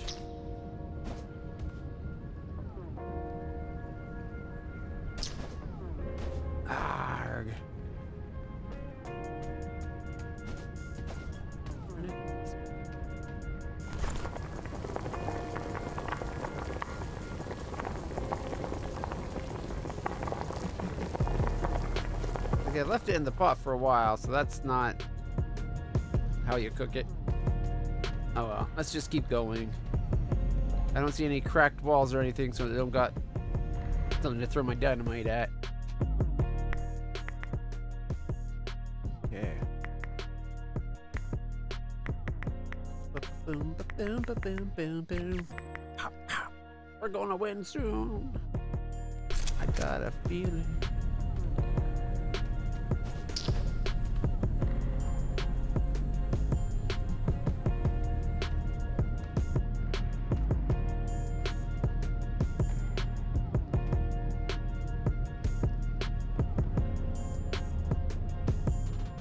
Not ass models. Maybe it's both. Okay.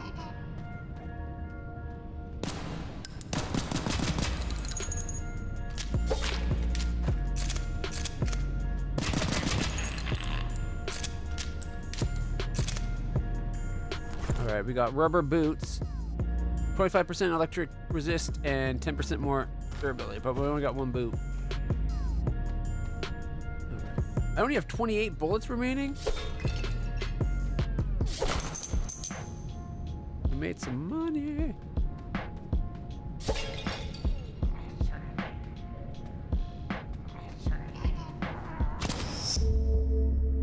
You got me.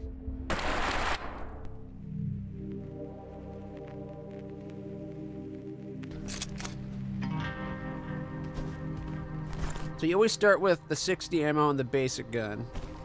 But your rank doesn't keep... Oh, that's annoying. I wouldn't mind the resetting if our rank with the gun got better and better over time. Okay. Allons-y. We'll give it 3 runs more max, and then we'll switch games. Ooh. Okay.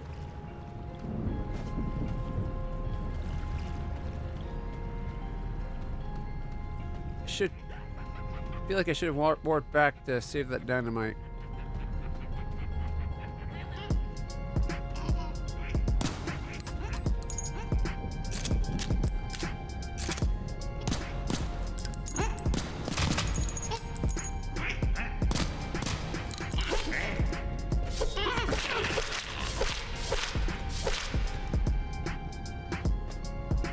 We got a rock. They only give me a rock? Cheap bastards. Ooh, mushroom. Oh, these are the poison ones, aren't they? Oh, nope, they're 1 health for over 1 second. Not so bad. Oh, I missed.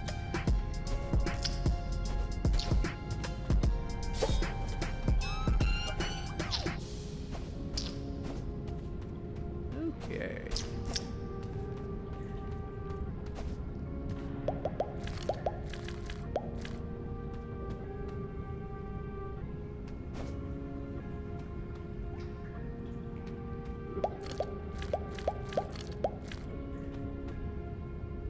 Oh, I see. Oh, treasure. What is that? We got a jar of poison.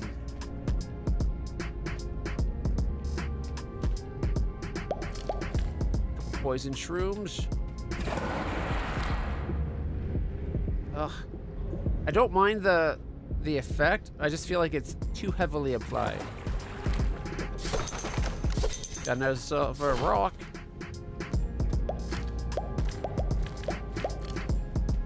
Okay, anything else in here we missed the first time? No. Okay.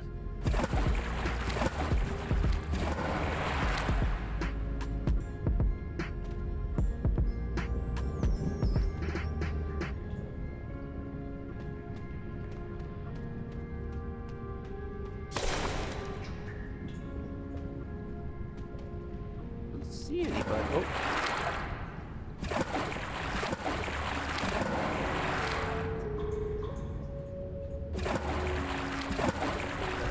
Whew.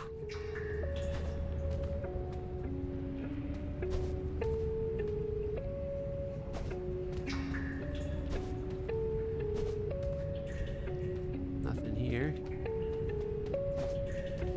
All right, we got the way down to the next area.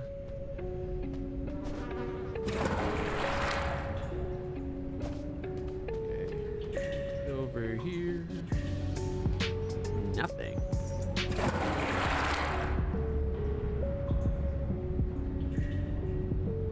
Is that supposed to be like a crack we could throw dynamite in and explode?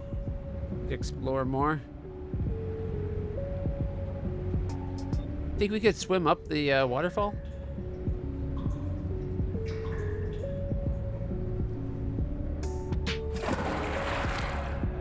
I think that's everything. Wonder if it's like Sonic, if we can use those bubbles. Oh, we're taking damage. We could use those bubbles to get like more breath.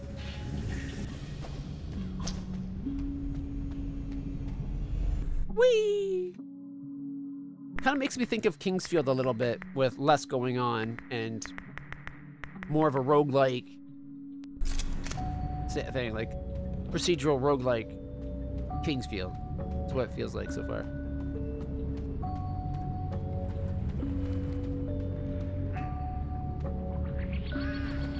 Oh, I hear somebody.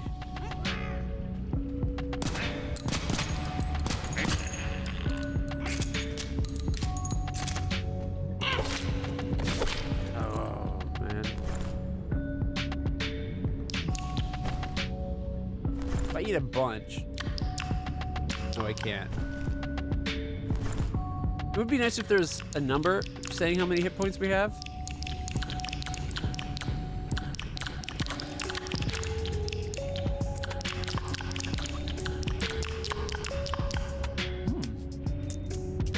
Tastes like mushroom.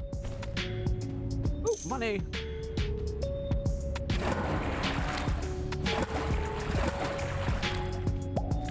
Ooh, more mushrooms.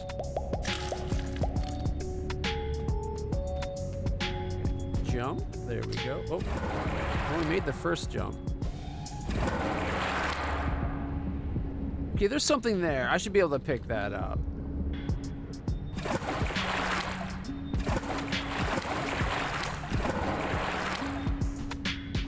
Oh, I got off. There seems to be like a climb feature. Oh my god! Like if you're at the right angle, you kind of climb. If you're, I let go for it. I think we could actually make that. Oh, if I actually hit the jump. Oh my gosh!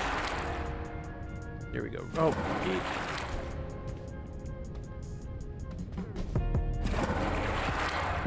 I want to get up there. It looks like there's something there. There we go. And there's nothing.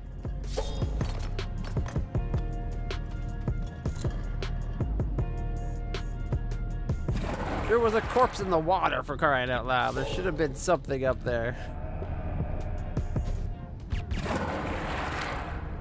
All right, anything underwater?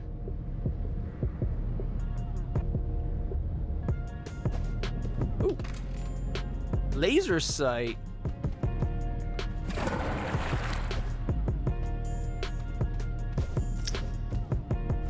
Can we add a laser sight to our gun? Actually, while moving, plus 50%. Hey, look, there it is.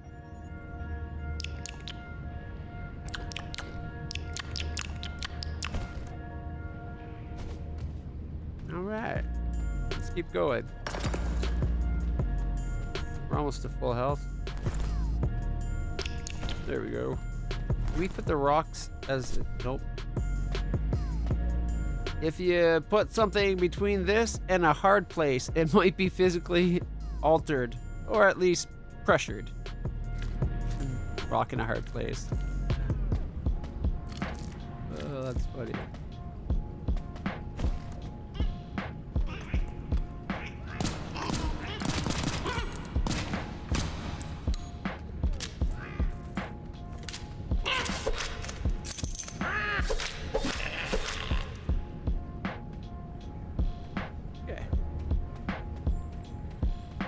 Oh, I did kill one. Look at that.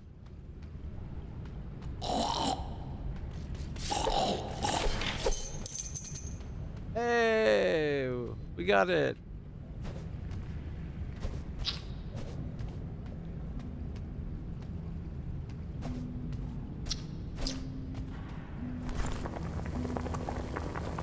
We put rock soup.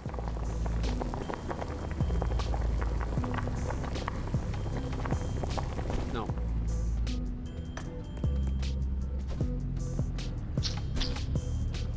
Okay.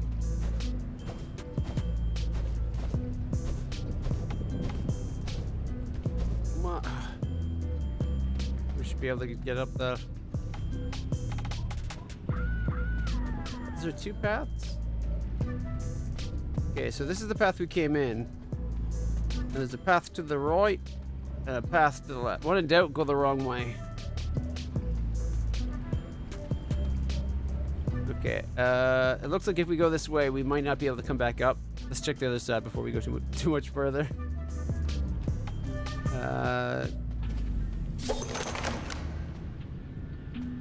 Did you get money or something? Like, I don't see how much. Oh, we got 31 coin. Okay. It's called Sulf coin. Good to know. Alright, let's run. Oh, I forgot about running. I should be trying run jumps for some of these.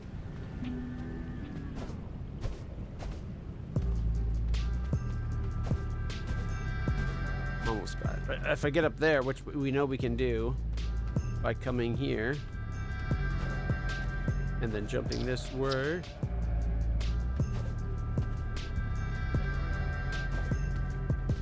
Okay, you do jump a lot farther.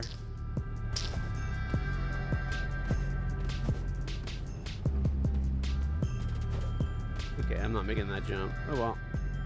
bow. It looks like there might be something up there, but probably not. Oh, my luck so far.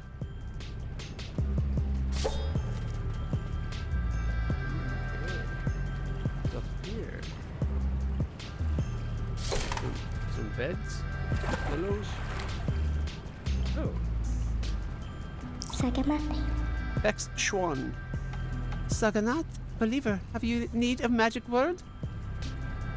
I have enchantress.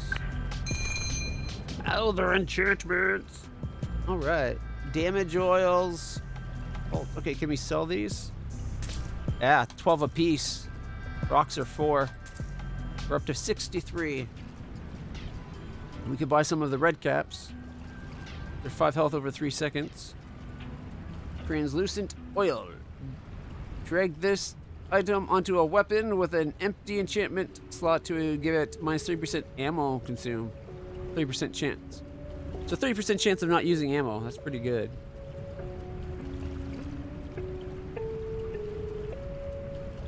Bigger bullets.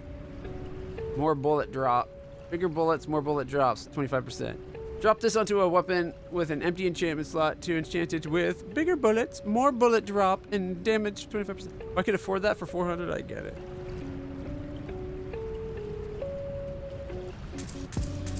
I'll take those for now.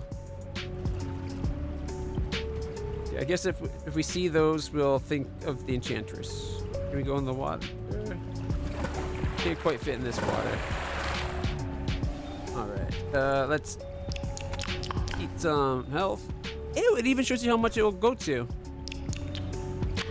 That fills us up.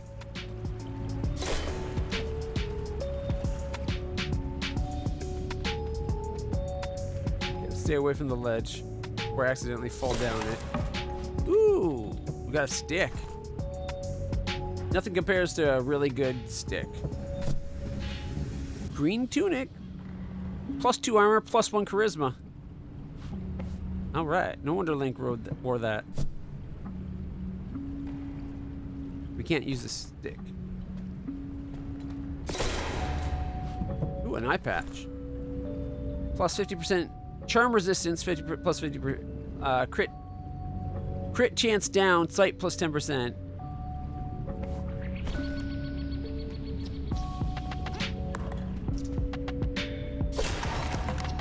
Ooh, we just got a new gun.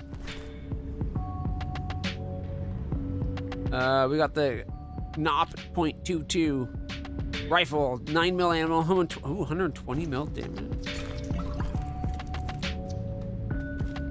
Got ourselves a rifle.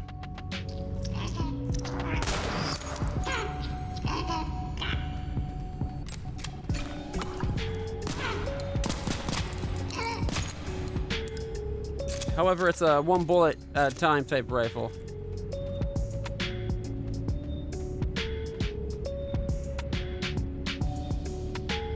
Where's the archer? Oh.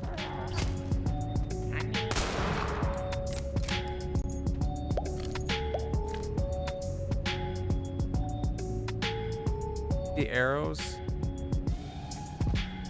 I wish you could take the bow and arrow in that. But okay. Oh, I wish we... If only we had dynamite. Ooh, an ammo box. We just got 60 more ammo.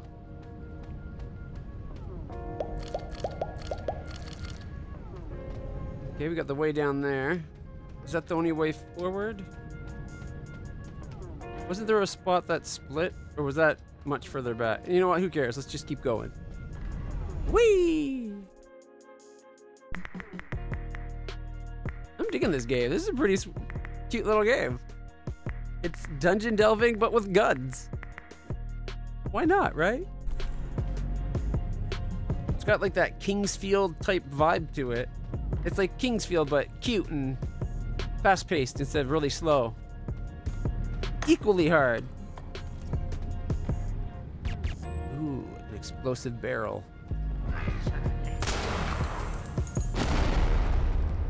Got him.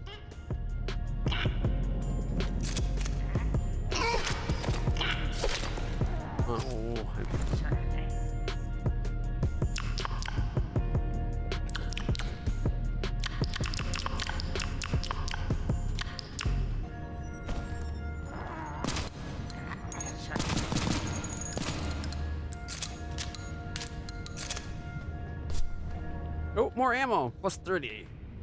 All right. Is the other gun? Nope. Let's reload a rifle. So it's down, up. All right. It's kind of the opposite I would have expected for cycling the ammo, but that's okay. Anything tucked behind here? Nope.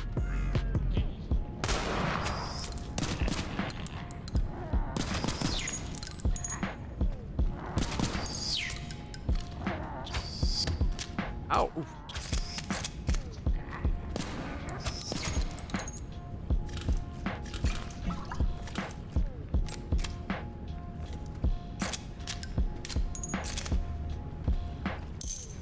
Got some money.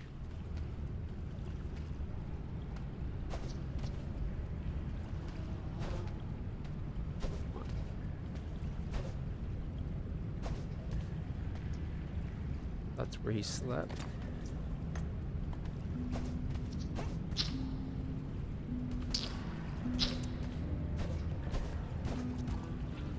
Milo, what are you doing, Bubbas? I'm all out. We ate them all. We ate them all, Bubbas. You're a good boy, aren't you? Here we go. Here we go. Yeah, you like being up there. Usually you go the other way, but... You good? You good, Bubbas? Lay down. That's me, Milo. I'm either a ladder or a ledge.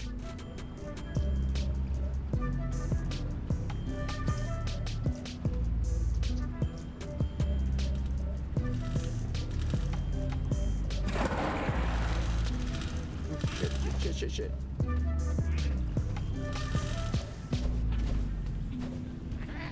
Yeah, it doesn't look like there's a... Ooh, a gun. A gravekeeper. That looks like a newer version of a Desert Eagle, doesn't it? 5.56 ammo.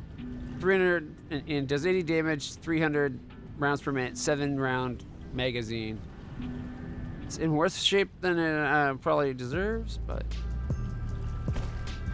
I don't think I have any 5.56. Yeah, no 5.56. Hey, our rank up. Still doing 60 damage. I don't know what rank up does for us.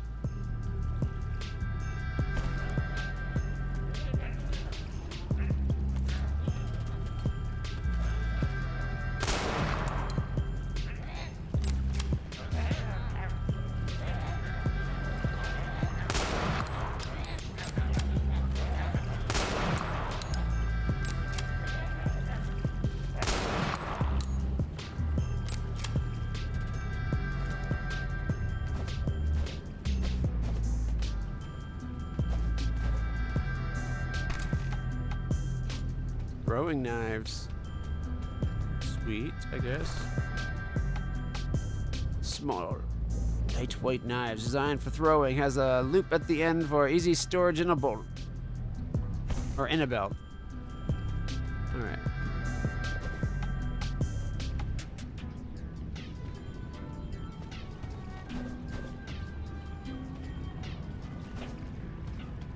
Missed. Oh, that's tricky too. It's right near where the waterfall connects up. You could risk falling in the waterfall.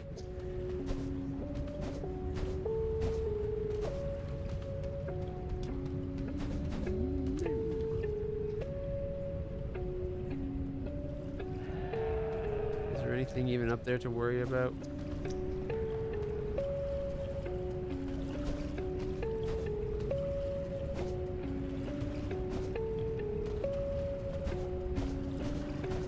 Can't tell if there's anything up there. I don't think there is. Let's just keep going.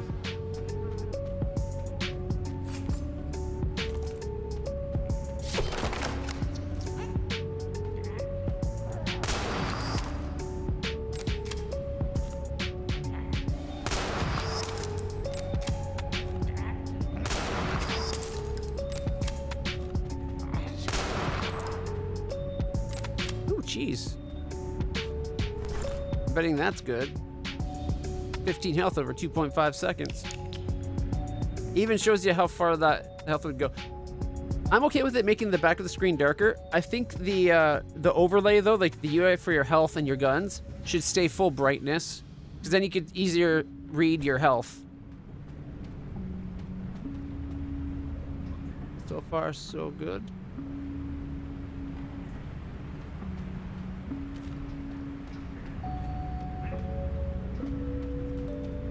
Okay, somebody been sacrificing.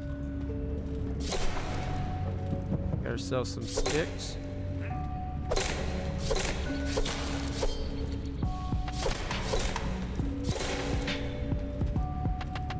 That everything? Nope, I just got some more throwing knives.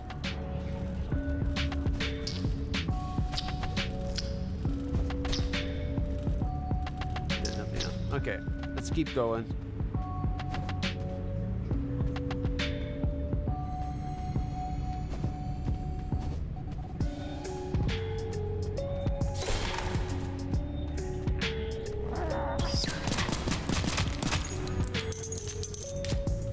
I like that you can see where the bullets hit. That's pretty cool.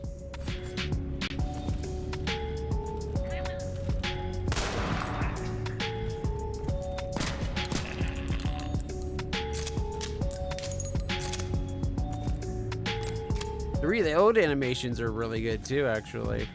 Kind of makes me think of Surrounded.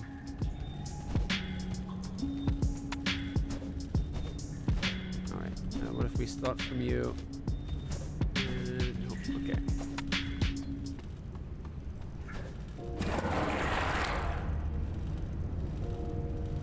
Anything in here? Doesn't look like it.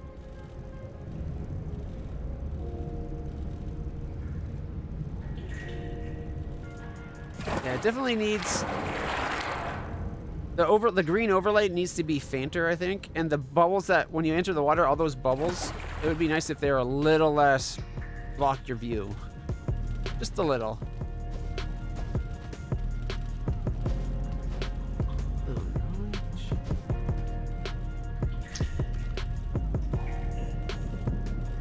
There is something over on that one.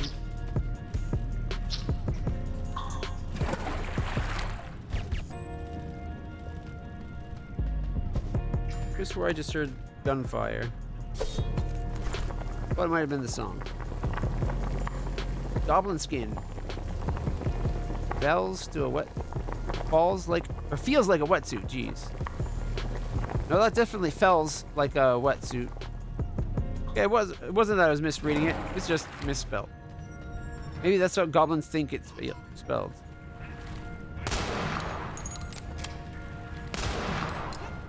Woo! Got ourselves a Yug. Plus 10% movement speed and 15% frost resistance.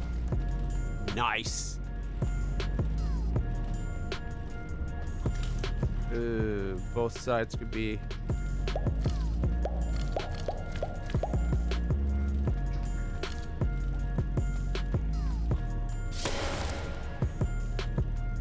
I think we need dynamite to blow that up, maybe. Not 100% though.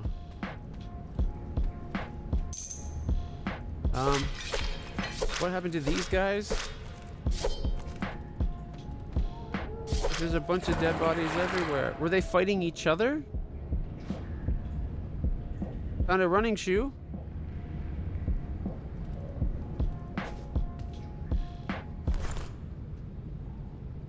Plus 10% movement speed and 15% sprint bonus. Okay. We just need to find some 5.56 ammo and we can try our new gun.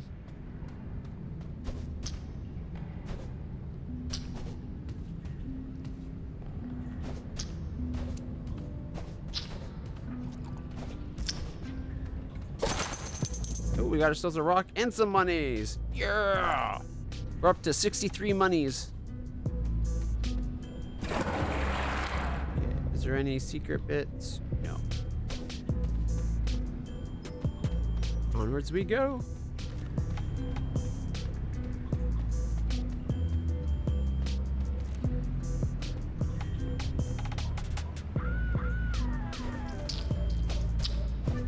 Oh, the song has those sound effects in it. Every once in a while, there's screams and gunfire and ooh, a stick grenade.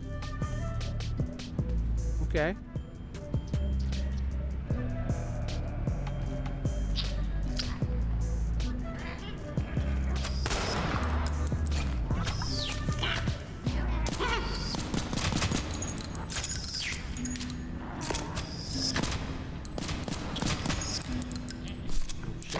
Still hit. No! I should have went back to save some of our loot. I like this game. This is actually really fun. It would be nice if your ranks kind of kept with you, or maybe you lose some of them. I don't know. Oh, the congregation has collected 482 cash to ease your suffering. The guns repaired each time. Okay, what about... All right, let's see what you got, my friend. A NOP 22, rank 1, 800 bucks. Beyond what I can afford. We got throwing stars, different ammos, repair kits, 5.56 ammo. Soda gives 50% accuracy boost for while moving for 40 seconds, and 50% accuracy when moving for 40 seconds. Twice. Okay. Energy cells, 9mm, 5.56, 7.62, and 12 gauge shotgun, and 50 BMG, whatever that is.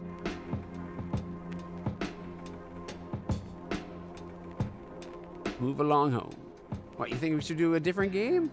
I'm digging this. All right.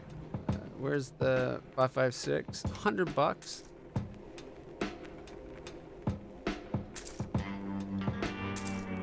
There. Well, last run. Whee! It's a little too easy to die, I feel like, but it's not necessarily a bad thing. Like, it could be that I'm only just learning it. Not worth.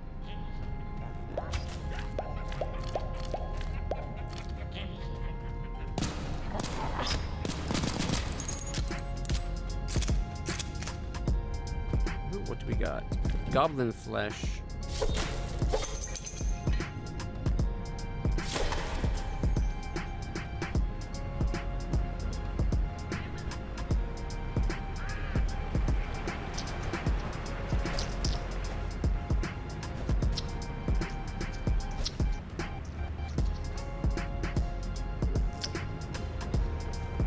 That got me nothing.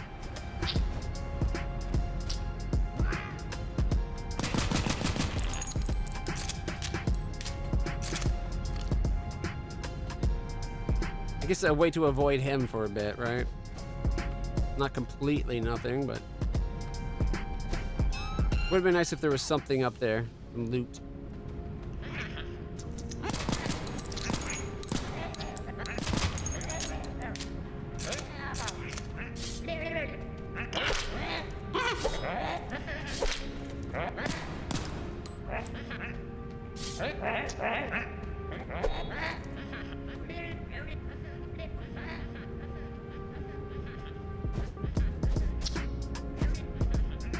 Where'd he go?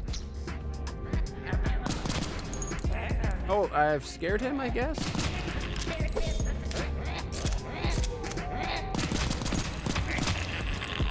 Oh, I got the one behind him and then him just before he hit me. That was pretty sweet. Alright, let's see what that new hoodie is like. +4 to armor. Dark side resistance +50. Frost resistance +10.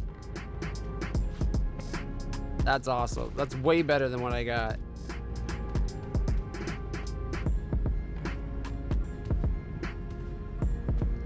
Anything down here before we go up? No. Okay.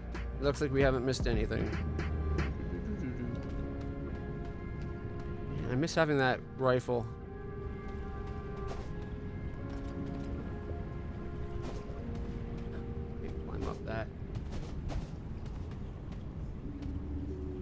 does reuse room shapes a lot. Like, we've seen this room shape before, going the other way.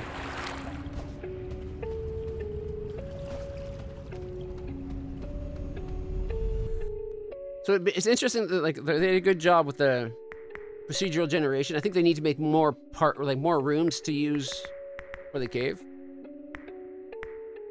because the floors seem really small. All right. Hope we do good, because this is the last run we're taking.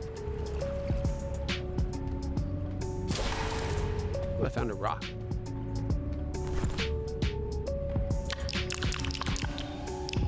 Mouth going. Renewed. Surprisingly mushy. That's what it says about the one goblin.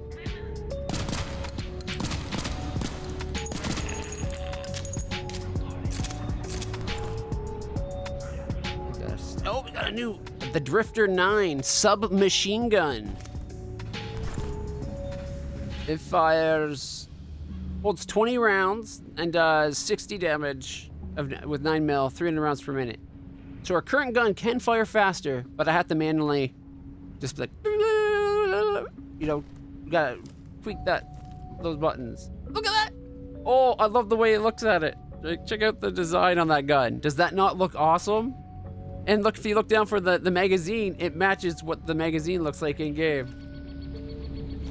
Oh, that's awesome. Okay, I heard one. Oh, it is actually much slower firing. It's pop, pop, pop, pop, pop, pop. Or the other one I could be like pop, pop, pop, pop, pop.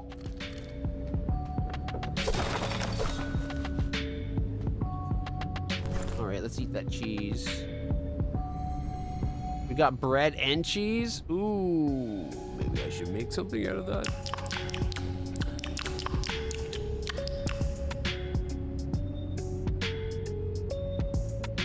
Eh, hell, just eat it all. Yum, yum, yum, yum, yum. Anything in the water? No. Yeah, those bubbles as you dive in are the worst.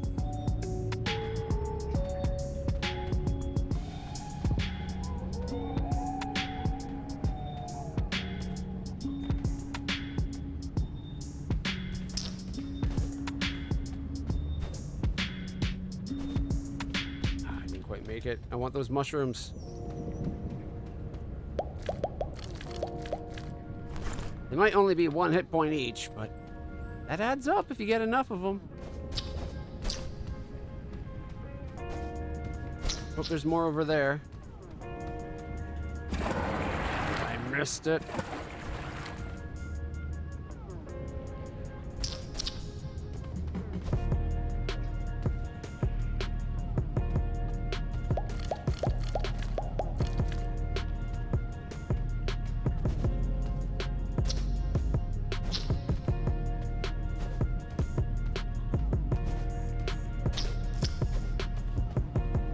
Been over there already. Oh no. Look at this. Oh, I missed the jump.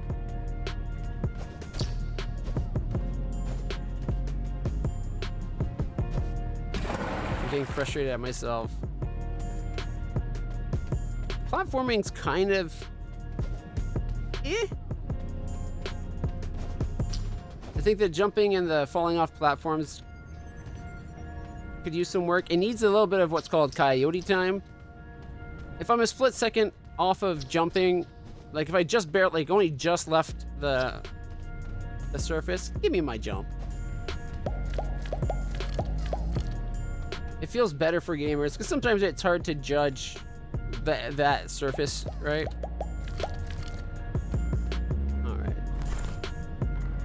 Got lots now. Okay, let's get out of here.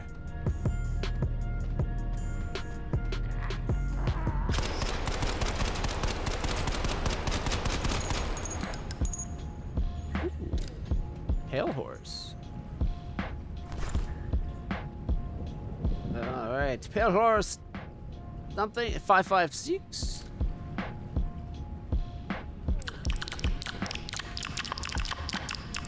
It would be nice if in your inventory it actually said numbers for your hit points as well. Have it so your hit points aren't faded out and actually says exact numbers.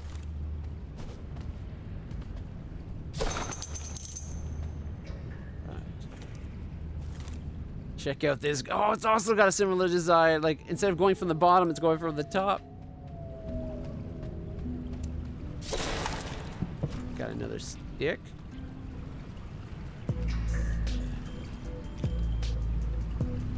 Downside to this. Oh, look, the aim's on the side. That's awesome.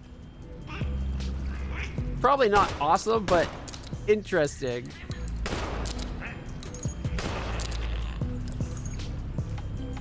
I like this gun. Oh, you can't just reload though. I can't reload it. I think I'm guessing I have to go through the whole clip. Sorry, whole magazine before I can reload. Because it's got the rail. Too many waterfalls.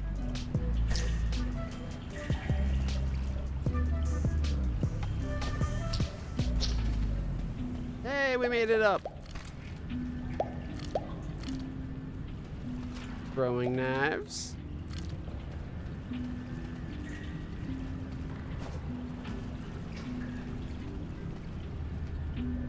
Yeah, I missed the jump.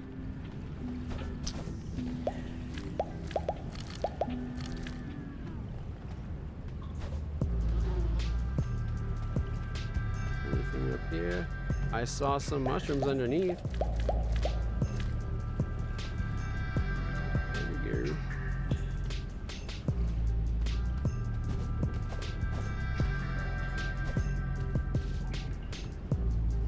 Looks like there's a way to go higher.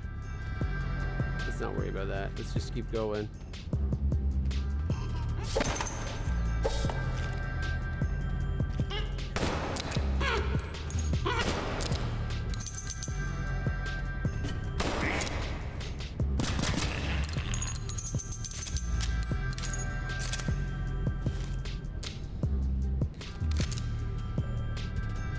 Nice.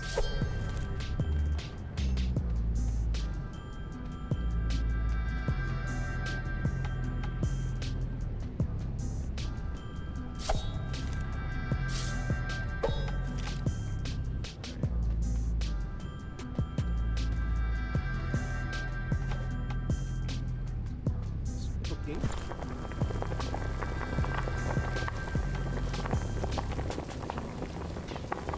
What if we kill it?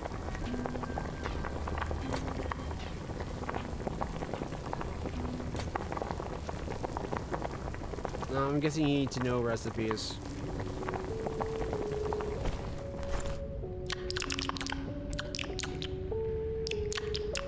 There we go. Back up the full.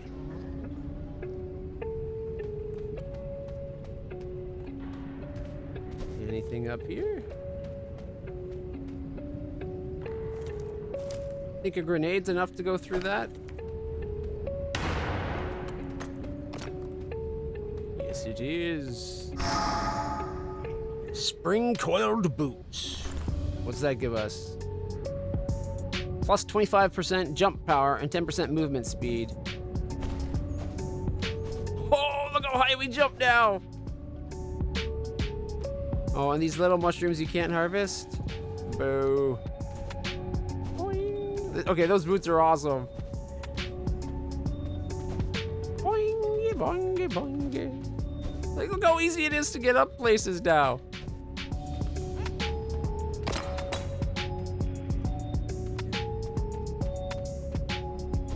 Boing.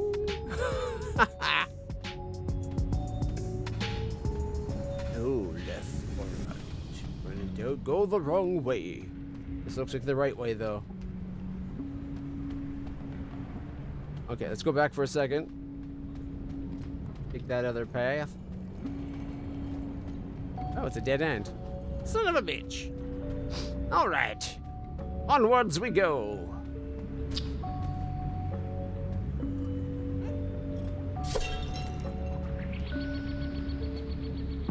Okay, we can go down on... Okay, there's nothing on that thin ledge.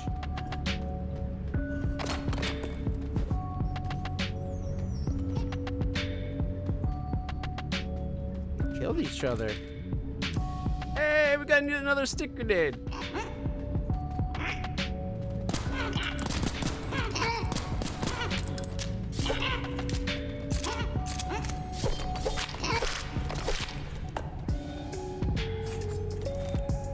was on the wrong gun.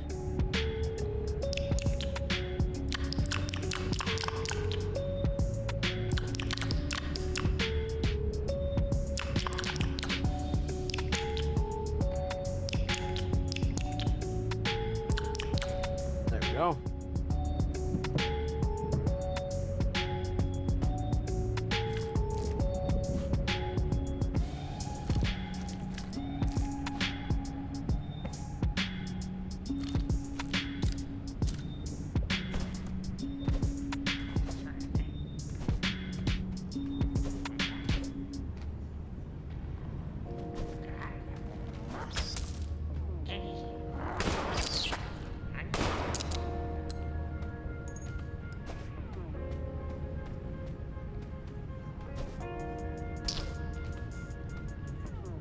Is that something there?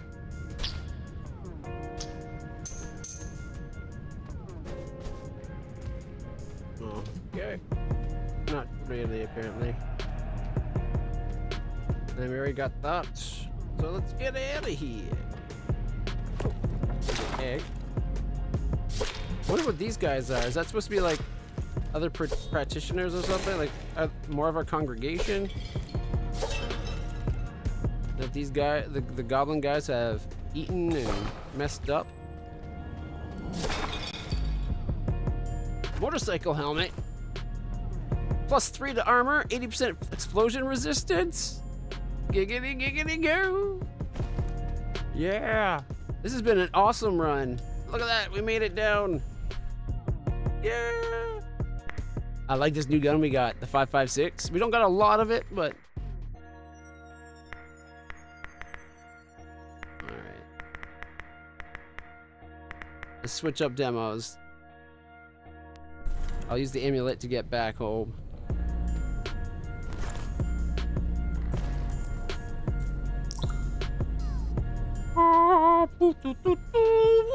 Let's go home. Get me out of here.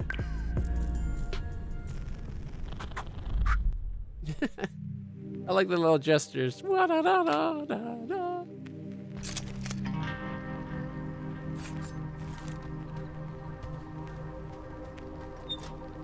And they haven't collected anything yet. That new gun is actually not in bad shape. A little bit down, but not in bad shape. Oh. Okay. We'll get 1 for that. 2, 4, 12, 20. That's the old gun. That's the submachine gun. Get rid of that. I would like some more 5.56. Yeah, we're down to 20.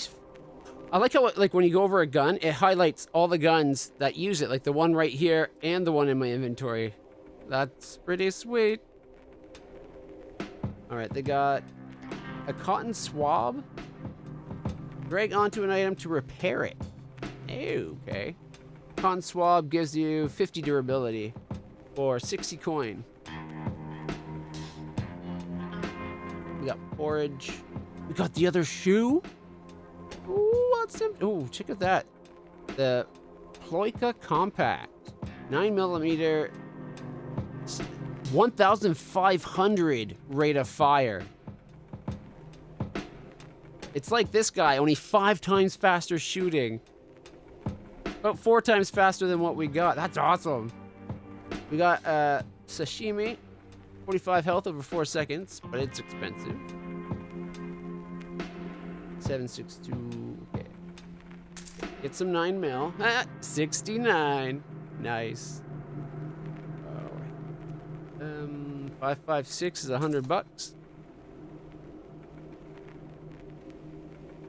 And 1,000 for a repair kit, but gives you 1,000 durability.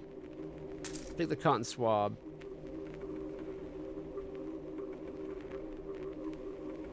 Okay.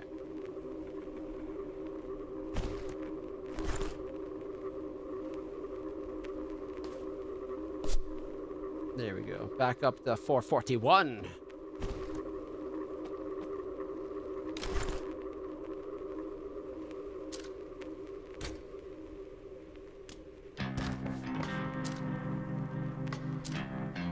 No point in storing that. That's my main gun. Yeah, I guess. It's gonna be like just store it, but it'd be nice if there was a way to save the armor you got, right? Like, I don't mind losing all my inventory, but the equipment you're using, that's the real kick in the butt. All right. Oh, wrong button. There we go. I'm into that game, guys. I gotta say, stay tuned for the full-blown Sulfur experience to unfold in the full game. You can expect dozens of new enemies, a bunch of new characters, and hundreds of modifications to your weapons, giving you thousands of unique combinations. Also, multiple new areas, bosses, and loads more weapons to mess around with. Expect many more hours of supreme hardcore video game entertainment. And it's got a Discord channel. I dig it. I dig that. That was actually really good. Do we have Steam open? We played the demo for that one, right? Off when I went to get water. These creatures infernal. These perils eternal. Lord, heal me. Free me.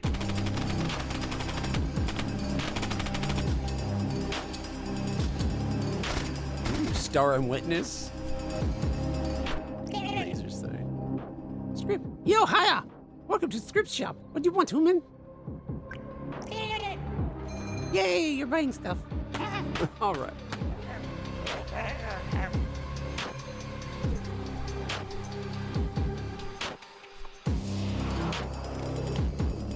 I know we only had one shoe. That must be a boss. Oh, look at their inventory. 666.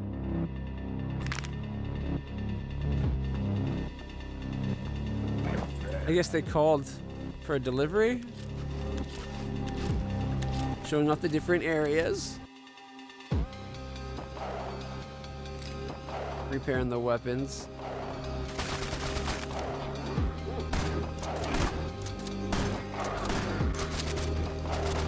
Oh, those guys use guns too? Scroll of satiety or satiety? I'm not sure what that means. Chance that a bullet will something or other.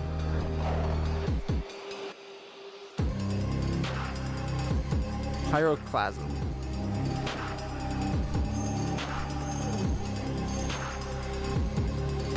Slayer, rebound, and something else. That gun shoots so fast.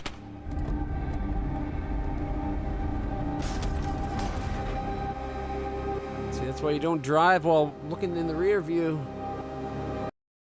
Or being that focused on the rear view anyway. I'm sorry, that is awesome.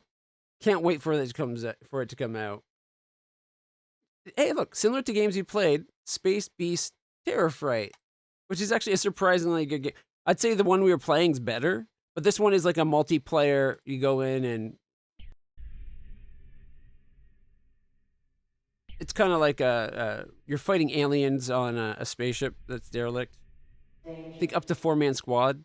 It's a little bit like GTFO, but not as high eyebrow. No. All personnel must evacuate immediately.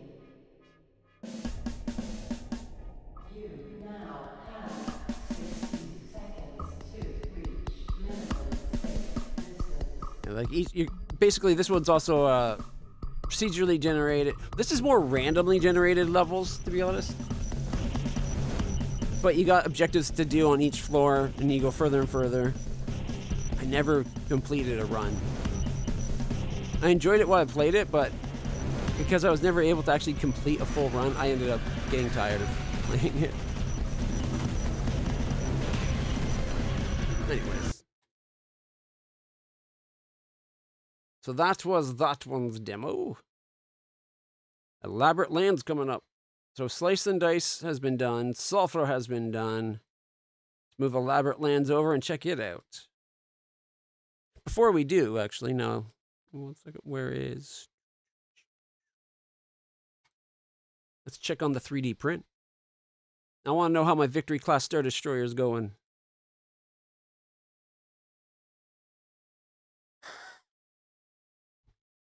The timing of that was hilarious. Come on. See how blurry this webcam is. This is my only complaint with my Bamboo Labs A1 printer is its webcam. It has issues with connecting with it. And the webcam's like 3 FPS. At least it's what it feels like. Yeah, we're making good progress. I think I oriented it on the build plate opposite what I wanted. Because that's looking at the supports as we go up. I wanted to see the ship. We're on slice 412.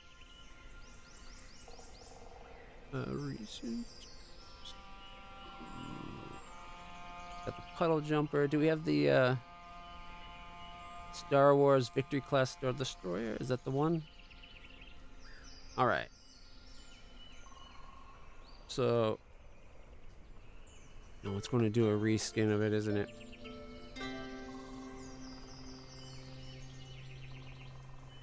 It's because I had it started in the Orca Slicer. All right, we were at 412.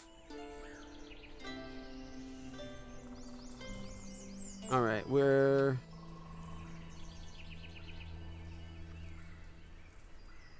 right about here.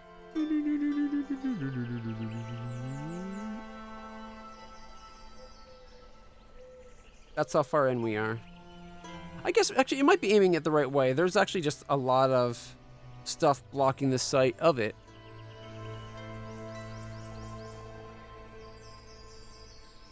If you would just keep... This is one thing they need to... I think they need to change their software, because I think it goes through their servers, when this should just be direct from the webcam in my network to my computer, not having to go to their computers at all. Like, I know a lot of the stuff is all through their online. It keeps, like, keeps track of, like, your file and that, like, because I get points for print, like, community points for printing things and uploading profiles. We're actually at 4:14. It's about 7 hours remaining. Because I'm printing at half speed. However...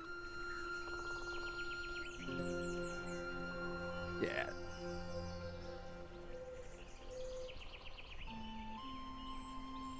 Now that we're past the engines...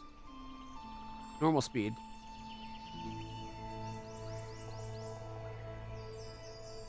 Alright. You didn't update the time?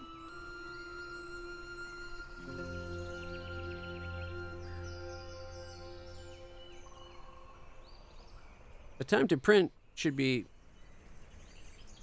faster than that now.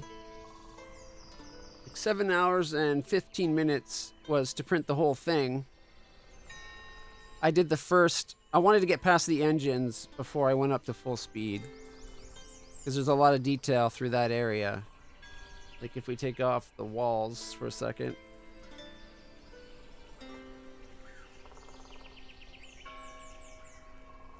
Oh, in the seams.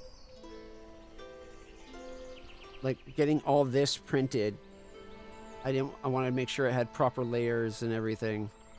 Just look at all those trees to print.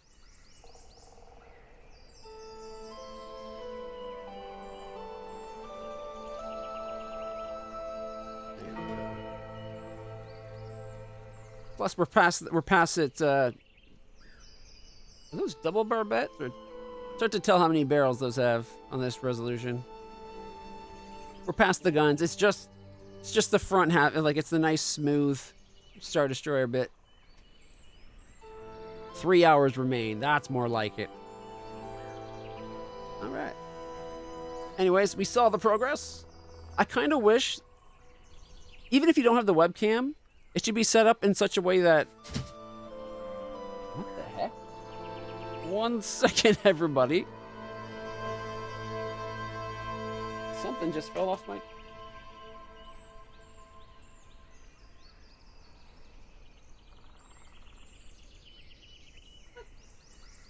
did all my D&D books just fall off my computer, like off the shelf? My player's handbook, my leather-bound player's handbook, and my monster manual.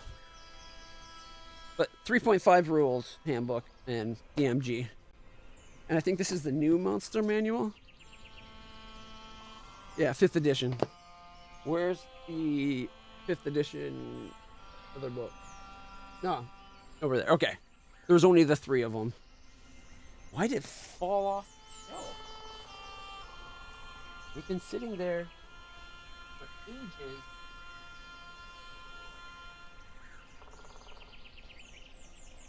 I have no idea why they fell off the shelf.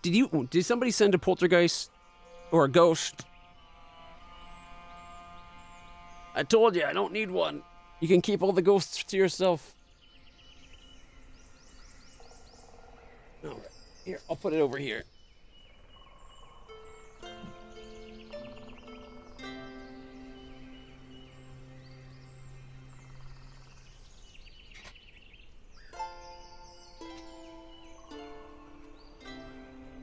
All right, don't have to worry about that happening. That was so weird. I don't know why it fell off. As I was saying,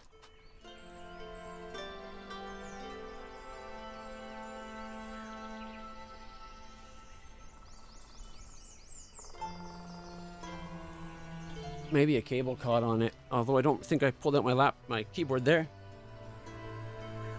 Okay. I think the default for this screen should have this showing you where in the print you are.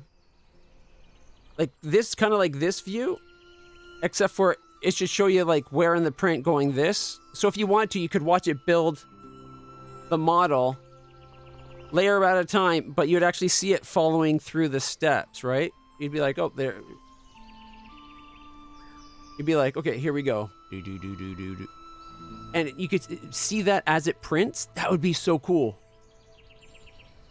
And then, if you hit the play button, have it be a webcam button, you hit that, it brings up the webcam, plus give it an option of overlaying, where it's showing you in a 3D overlay on top of it, where in it. That would be the best. I'd love that. I'd probably sit there and watch that print, just watching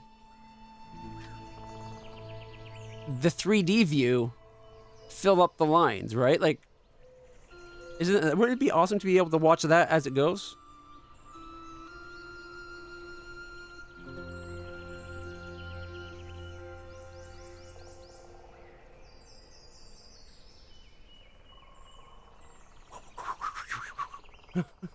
I'm hearing it go.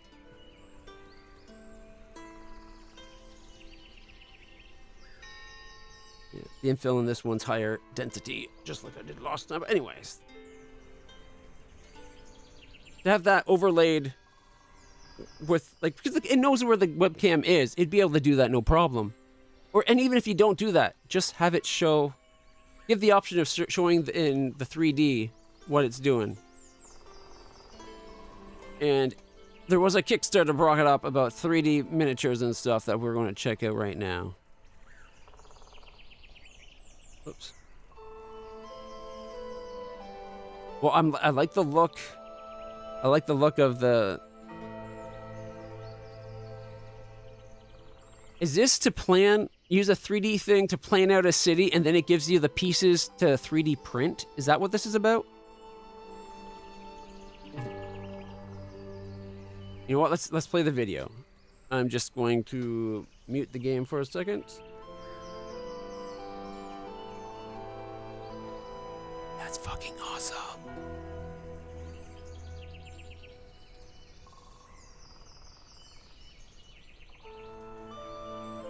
Weird. Discord is listed twice on volumes. Where's the game?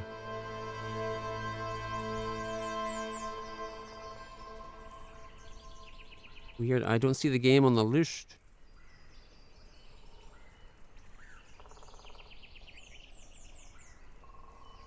LED Keeper 2. That's... Ah, there it is. Mute for a second. Here we go. So we use Master this of to Realms do is a models. powerful 3D map-making application. With just a few strokes of the brush, bring And then we your can export- tabletop adventures to life. It's a tabletop. Print in 2D or 3D your epic maps. Yes, Master of Realms brings a stunning twist. It 3D prints your epic maps, bringing your fantasy worlds right to your tabletop. You can also import them into your favorite I just VTT nerded. platform. Here's how it works. Envision a mystical forest. With a stroke of magic, it springs to life. Dreaming of a grand city? Towers rise and streets form Plus, beneath after your you've printed command. it, you could use them to repiece, like as pieces for other cities, Craft right? every detail of your fantasy Oh world. my god. From serene villages to epic landscapes, your stories come to life. Master your realm with precision and flair. Use the edit tool to adjust your scene, move, On top of this, they should, if Rotate they allow you to do it, and delete tiles to perfect your vision.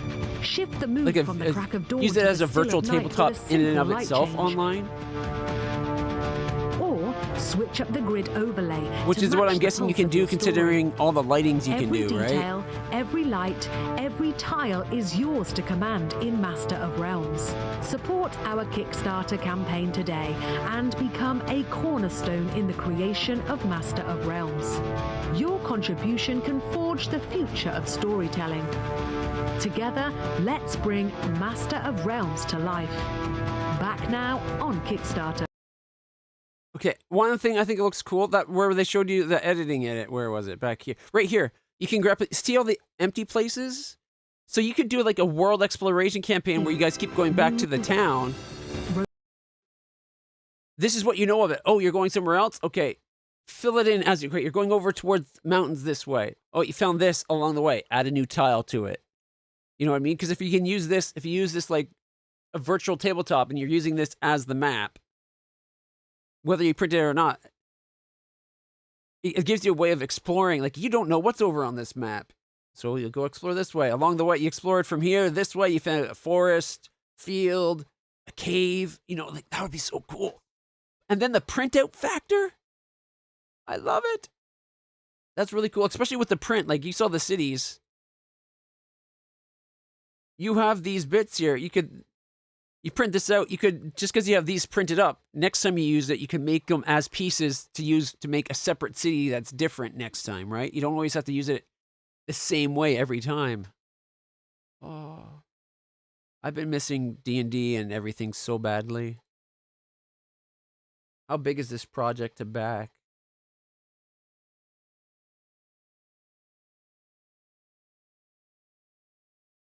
Exclusive DLC stretch goals. They need to add a stretch goal with a sci-fi setting, because then it could be used for playing Traveler. If it could be used for sci-fi settings and I could play Traveler on it with, like, have a spaceship pieces you can use to build the interior of spaceships. Oh. And even if it doesn't have it at launch, it's something they could add, right? Because that would be an expansion piece. Gotta keep scrolling. Yes. Okay, dive into the art of map creation with Master of Realms, a dynamic map-making suite for RPG enthusiasts and storytellers. Choose your... I could even use it for writing my stories and stuff. Anyways, choose your tiles, sketch your land, and watch as our platform weaves together exquisite maps for print or digital play. Whether you are plotting a 2D adventure or crafting a 3D landscape or enriching your favorite virtual tabletop platform, Master of the Realm bridges the gap between imagination and reality, offering endless possibilities to shape your tales. Exclusive DLC stretch goal unlock for Kickstarter backers. Be part of the creation process. Exclusive early bird rewards. Early access to the beta. Secure a special Kickstarter price. Help bring a vision to life. You select the map. We saw that making map stuff. That's a cool little way of making the map. 1 second. Oh, shit. I might have to take a break to go downstairs for a minute. I'm getting a headache. And I had a migraine so bad yesterday, it almost instantly had me in tears. So I don't want it getting to that. Oh, this looks so awesome. Virtual tabletop compatible. Shiny maps in your VT2. Stretch goals. Desert Realm. Steam Workshop. Lava Realm. Apocalypse. Okay. Cyberpunk. Oh my god. Do we have... We got Dwarven Ruins and Elven... Okay.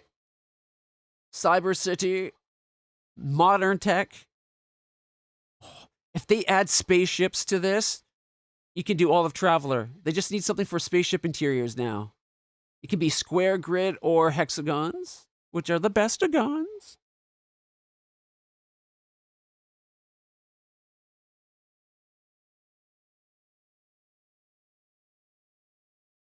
All right, 34. At the Explorer realm, you get 1 lifetime license, all stretch goals. At $54, you get the 3D export STL. Does the 3D export not part of the game in general? I would think that the STL files, being able to go export, should be part of the game, not just part of a higher pledge level. That I don't think is cool. If they're locking that behind a higher tier. Craft Boundless Worlds. 1 lifetime license, all goals, the beta access, and the export. So the beta access is not part of the Explorer level. Dungeon Master level, you get everything plus exclusive objects and your name and VIP credits. Pledge Master Merchant of Realms, you get all that. 2-year merchant license, exclusive objects, beta access, 3D exports, and your name and the VIP. I wonder if the merchant license so that we could print and sell the stuff? You're very excited about the project and keen to express your support. Additionally, you want to sell a nicely made map in both 3D and 2D prints. As part of the deal, you will receive 1 licensed copy of the Realms application, and you'll have the opportunity to sell 2D, 3D prints from the project for a 2-year period. That 2-year period's a little bit bullshitty. Personally, it should be the way I think it would be. Sell license should be you buy it per tier, like the different realm.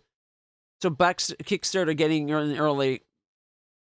Like say I want the spaceships, normal cities, cyberpunk, and then normal like kind of medievalish, because that's kind of everything you'd explore in Traveler. You now have license to print and sell those 3 things. Oh, you want to add dwarf? The dwarf license is this. I think 3D export should be just part of it for personal use, but for sell, just drop the 2-year period bullshit. Make it per kit. If you want dwarf, you want elven, you want this, you got to do it like this. That's how I think it should be. And I think it should be one time. I get that they want a way to have continuous money, but if they want continuous money, then continuous new packs. That's how I think it should be. But still, it's pretty sweet. 5 lifetime licenses, all the stretch goals, the lifetime merchant license. Okay, see, so there is a lifetime merchant license, exclusive objects, beta access, 3D export, your name, and a special Discord access. Discord access should never be behind a paywall. If you want to build a community, you want them all in the same place, don't make it pay to be in there. I guess I could see pay to be in an extra elite room maybe, but you want your Discord open to everybody. And exclusive tiles. Now these are definitely resin prints that they went and painted afterwards, but still. Baba Yaga hut. Where's those chicken feet? Oh, they lock together nicely. It looks so. It's got a base thing to lock them together. Okay. Little pyramids for registration, so make sure they line up easily. So they don't just lock together on their own. They have dots on the side. Do you see right there? They got little dots on that. That'd be the perfect spot for you to add magnets. And you can get super tiny magnets. Is this the right? No, this is the bigger ones. Yeah, those are the big ones. Where's my tiny magnets?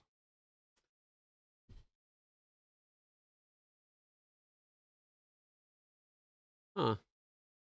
There's some, I got a magnet 1 millimeter by 1 millimeter. It's 1 millimeter thick, and then it's 1.5 millimeter circle, I think.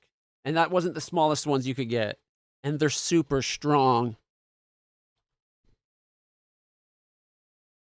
My medium magnets over there, and they're 3 millimeters. But you could definitely do tiny magnets. Over 200 STL files. Oh, man. Abrexis, are you trying to bankrupt me, my friend? Yeah, see, like, these kits, there should be a base pack that are like, these come with the game. And then, like, for purchase, like, oh, look, you can customize farms. Little city roads, like it. City walls. Water edges. Water and islands. Mountains. Waterway networks. Cool. Cool. We're incorporating additional tile graphics as we get them ready. Good, good, good. Oh, characters, too. Orc, blacksmith, half-elf, queen, human king, dragonborn knight, drow assassins. They should add a drider. If they don't add a drider as on one of these tiers as we go down, they've missed an opportunity. Let's go check it out. All right, they got an Azamar, Hobgoblin, a Kenku. I love Kenku. Kenku, players.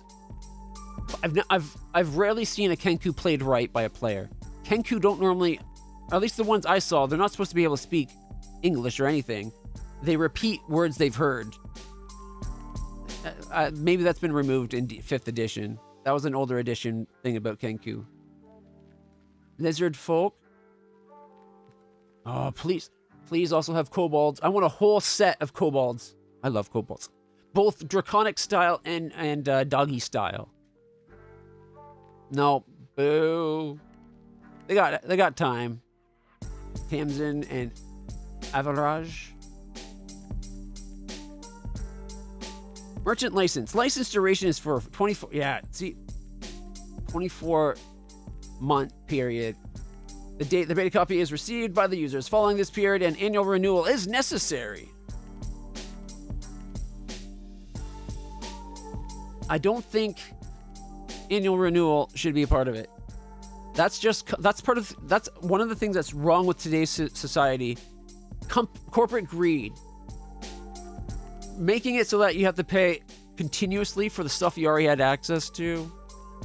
I think it should be for newer stuff. But I get it. And honestly, what could totally redeem that to like yearly renewal? The cost. If it's not that expensive, it could completely redeem it to the point where I'd be like, you know what? I'll give it to them. I want them to make a living.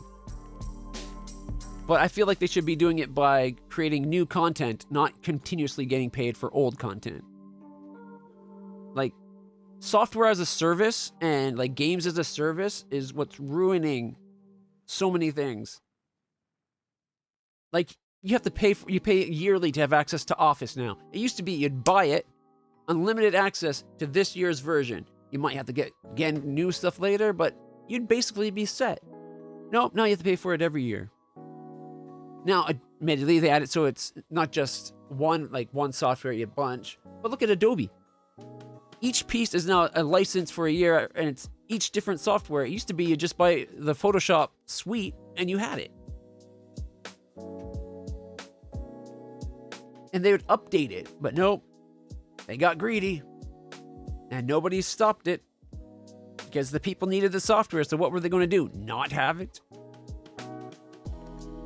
Although at first, if they had the old ones, then they should have been good.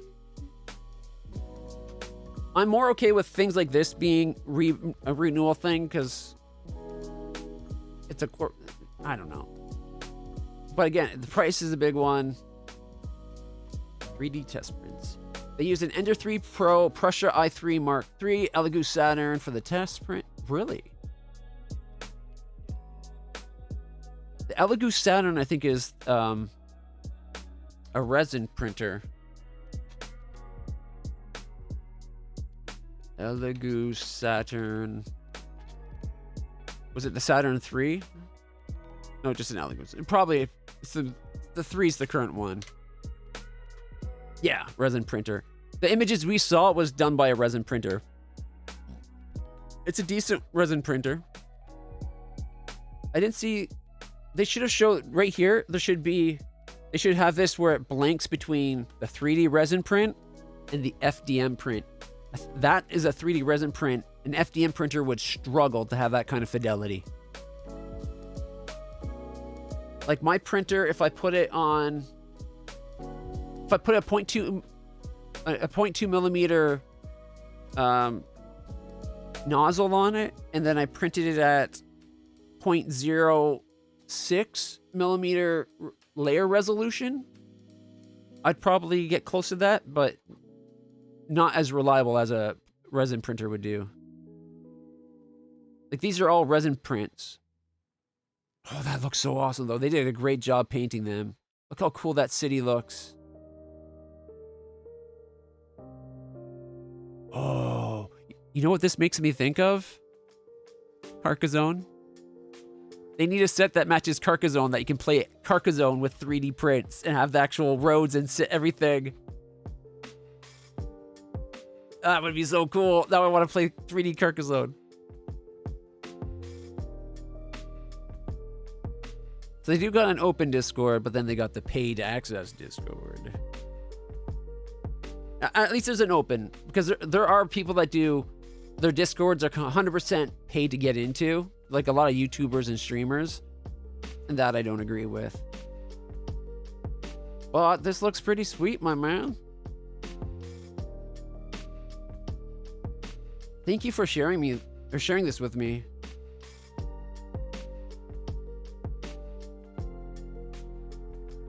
They got a tiefling, elchers, elves, gnomes, dwarves. We didn't see any kobolds. That's unfortunate.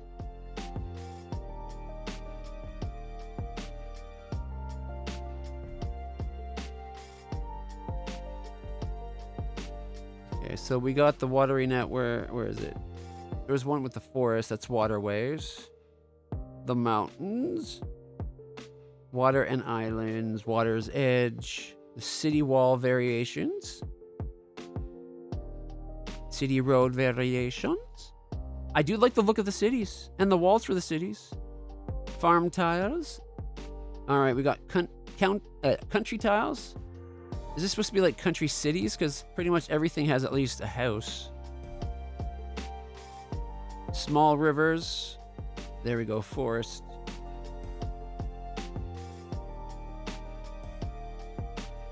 Is it my zoom factor? Well, yeah, I don't think they showed a single tile done by FDM. Like, these are all resin prints. I want to see how it does with my kind of printer. Is it FDM? FDM printing, right?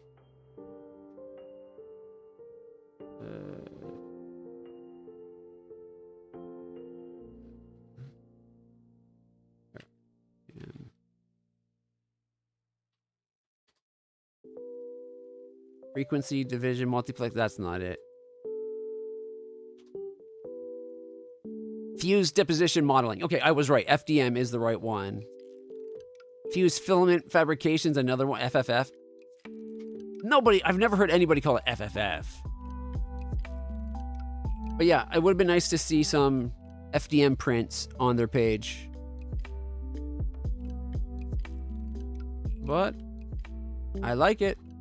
I like that there's an option where I can even sell it.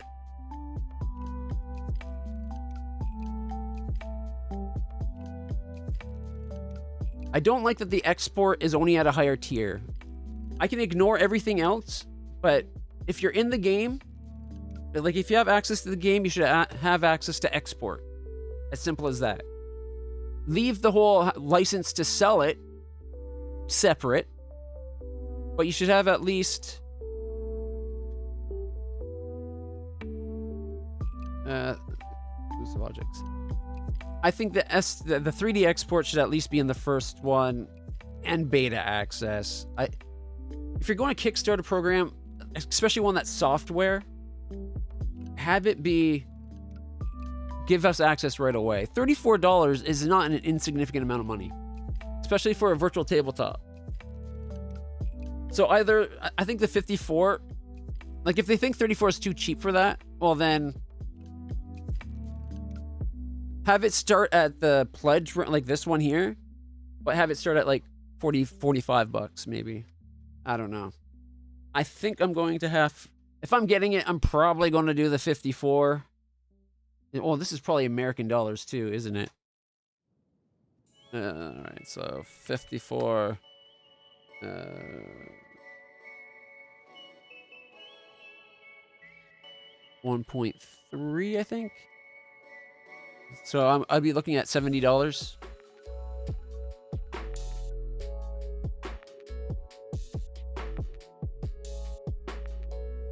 All right. When are they expected the release? Q4 of 2024? Which means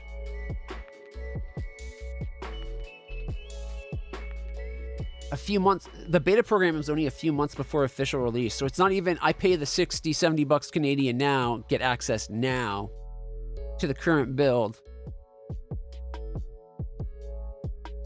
I love making maps. Yeah, me too, man.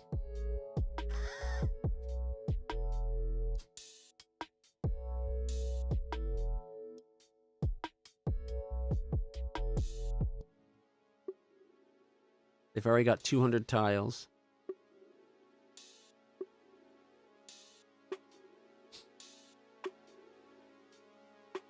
Why back now? Exclusive DLC stretch goal unlocked for the backers. Be part of the creation process. Exclusive early bird rewards. I didn't see a lot of too many that looked like they're just for the early birds. I doubt a lot of these are just that. I doubt they won't make it so you can buy them afterwards. Secure a special Kickstarter price and help bring a vision to life.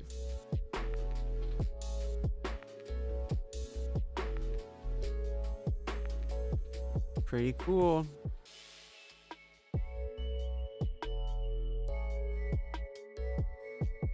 Lies in 3D design and C++ development. Our team comprises a skilled 3D designer and... where was it? A proficient game developer. Under the Masterforge LLC, we have meticulously crafted top-notch 3D printable terrain, miniatures, buildings, and a variety of characters intended for enthusiasts like yourself. These creations are ready to be printed at home for any tabletop games, whether they be word games or board games. The only thing I'd say, the size that they're doing is not scaled to a point where you could play a fight on that terrain. That's like a world map or city map tile. If you're going to be in a fight, like what is it? The 1/4 inch minifigs. They're about this big. The square's like that for the square's about a 1/2 inch.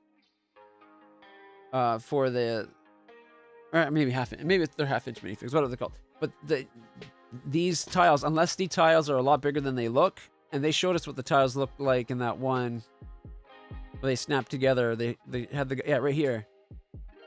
So a hand's like the tiles are about that big, right? So if the tiles that big, you're not being able to fight on that scale. It's just a map. Still cool. Don't get me wrong. But you won't actually be able to do like, oh, okay, you guys are encounter a bugbear, roll initiative, put the your minis out and do a battle.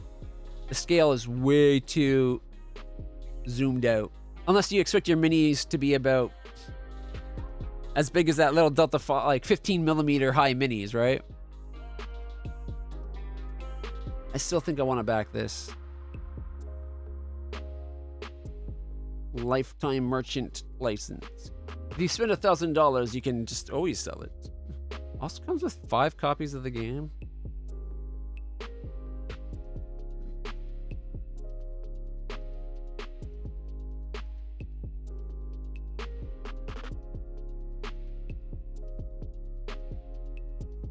Lifetime license.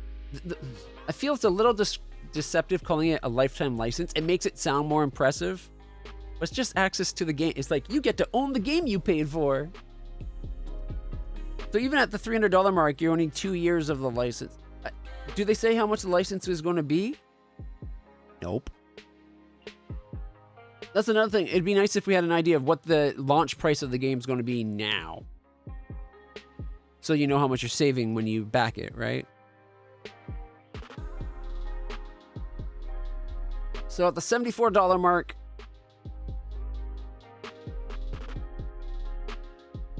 we get access to the beta program. That's where the beta program... No, beta program's at 54.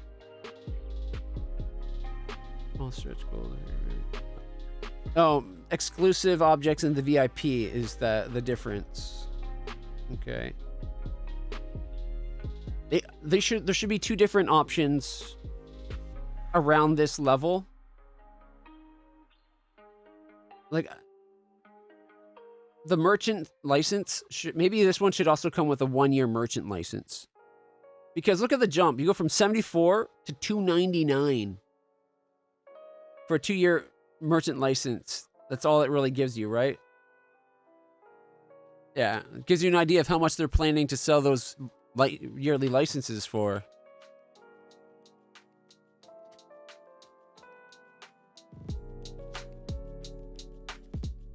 So they're looking about, they're probably going to be selling them for about $115 a year for a license. And these are supposedly exclusive early bird prices, so maybe that's even more than that. There might be $150 a year for the merchant licensing.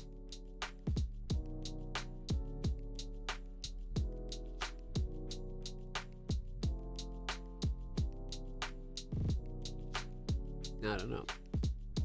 I actually have a chance. There's a company here in town that has a need for the 3D printing, and they might just hire me to do 3D printing for them. And they're talking about like hundreds to thousands of models. They'll cover all the filament, and they just want me to manage the printing. Might be a good way of me affording more printers real soon. Haven't heard. They're getting the test print for me all sorted out before it's figured out, but I hope it happens. It'd be cool, kind of cool. All right. That was awesome. Oh, look how good the modern day cities look pretty awesome. They don't really line up on this shot here, but that's okay.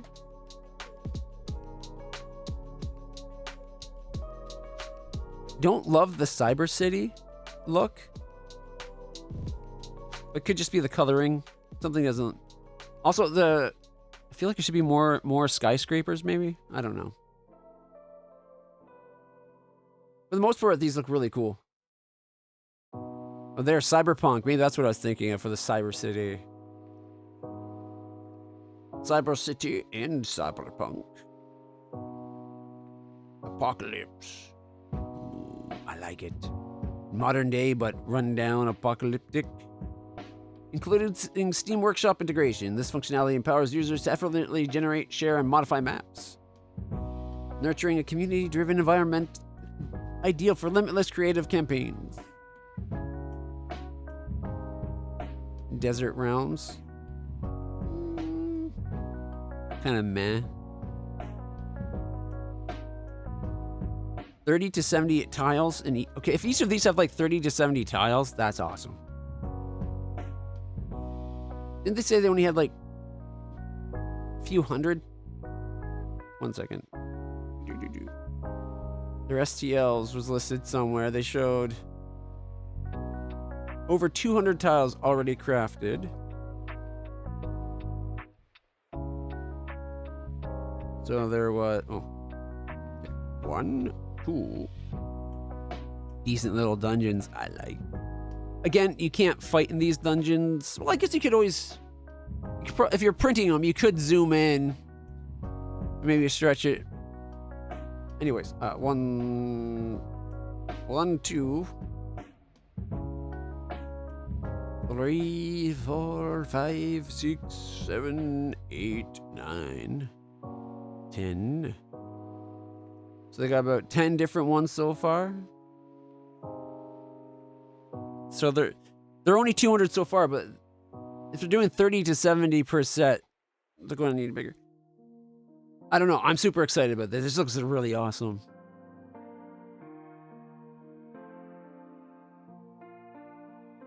Let's finish watching the... Like, look how good that city looks right there. Switch up the grid overlay to match the pulse of your story.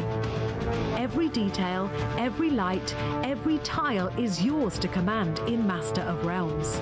Support our Kickstarter campaign today and become a cornerstone in the creation of Master of Realms. Look how good that looks as it floats. I am such a sucker for maps.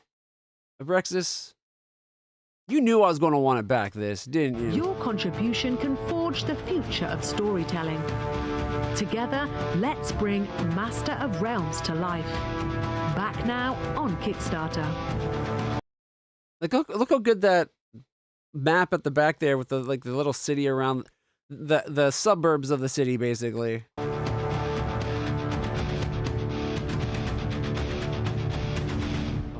man.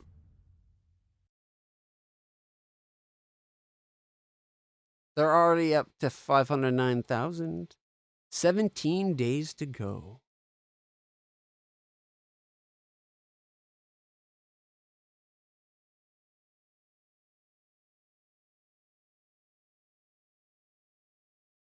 Yeah, 74 Canadian.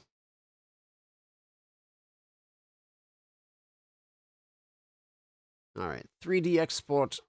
200 plus core unique STL files for 3D printing and all Kickstarter unlocked STL files.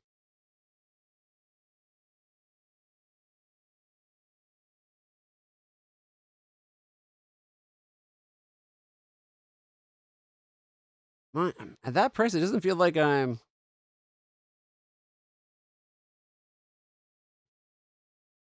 getting a discounted cost of the game or the VTT.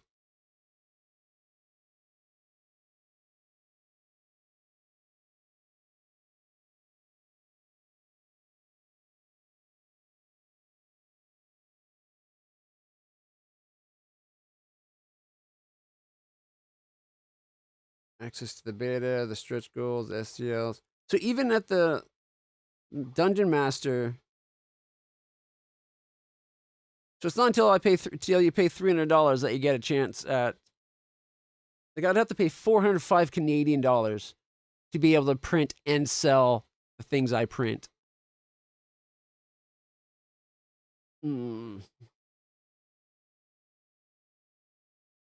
Mind you, it was 54 for the game itself, right? Personally, I feel that first one where you get the game or whatever, the beta access should be part of the first tier. If I only pay 34 American, I don't get access to the game until it actually launches. I feel like it should be part of kickstarting the game at all.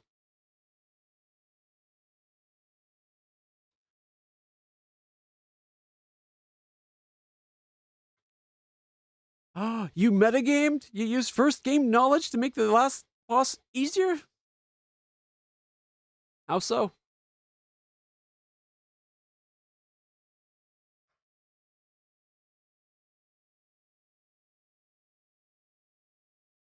Sorry, I just need to clean my glasses. Ah, that's much better.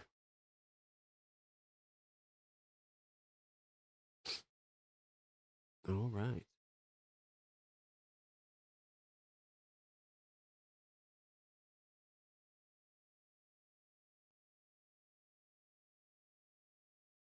I like the look of the dungeons. Especially if they end up handling the potential for verticality. It could be really cool.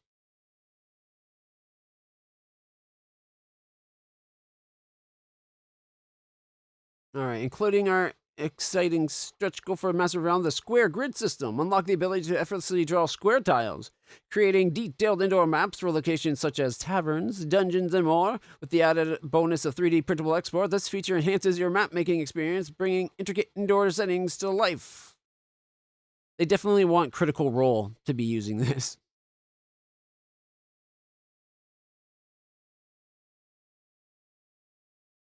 So 74?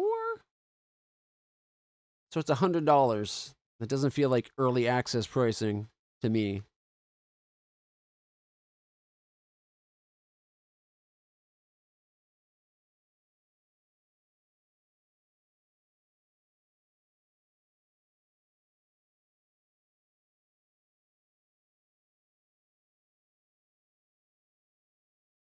They haven't updated their picture to show that we've unlocked the modern world. And the grid system is unlocked too. I think we got the dungeon one as well. We have not yet hit caves. What's going to be after caves?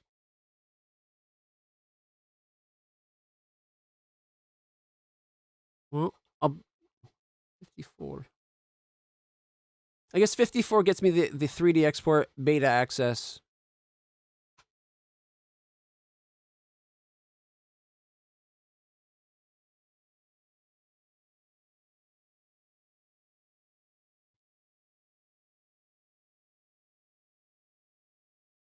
We use personal data to provide a good experience for Kickstarter.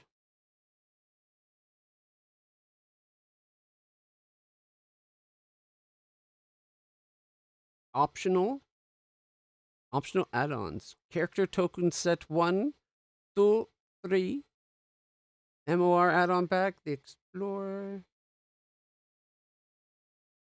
The Dungeon Master. Realm Sculptor.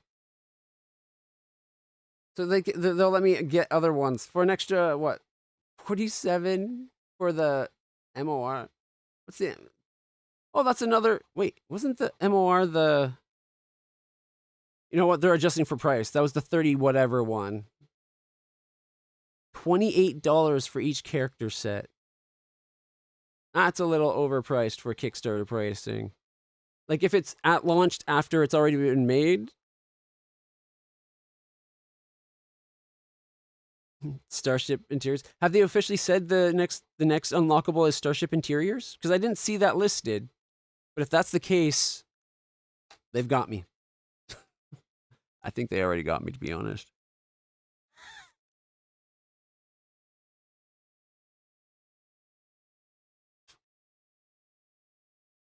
Yeah. Oh, I see. You're just hoping. It'd be perfect because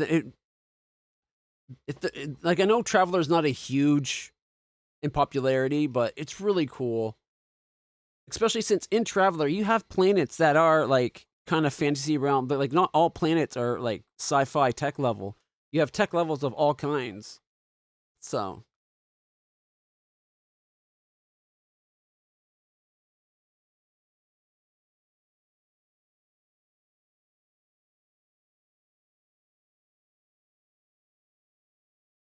configure the reward. So if you want the add-ons. I didn't love their character sets, to be honest.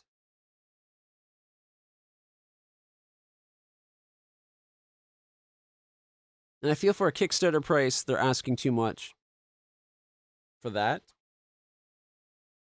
It feels like they're actually not giving too much of a discount for people kickstarting. Watch when the game comes out that the prices are about the same. Bonus support. 74 Canadian.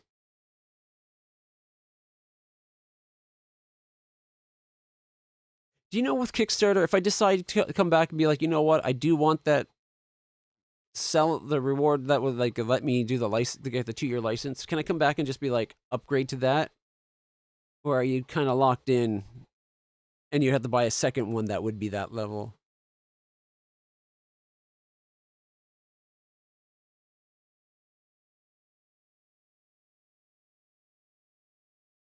Rewards aren't guaranteed. They've met their they've already met their requirements, right? So aren't the rewards at this point kind of, you're going to get it?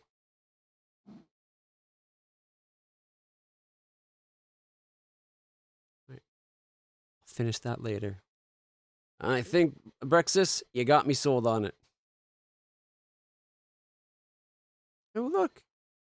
Look, we're almost past the little engine extended parts on the victory class. Isn't this such a great webcam experience for watching the print. Ooh, the Steam page. Oh yeah, I forgot about that. Thank you. Oh, is it the same video on here? Oh, they don't have a video here.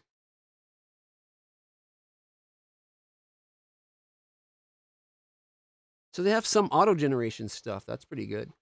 They should have showed, again, they should have showed FDM prints as well. Yet they don't have the video here. That's stupid. If you're making software that you're selling on Steam, make sure you have a video.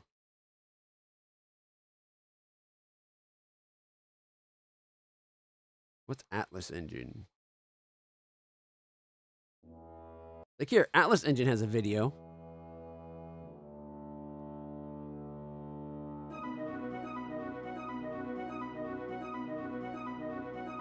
Okay, that's pretty cool.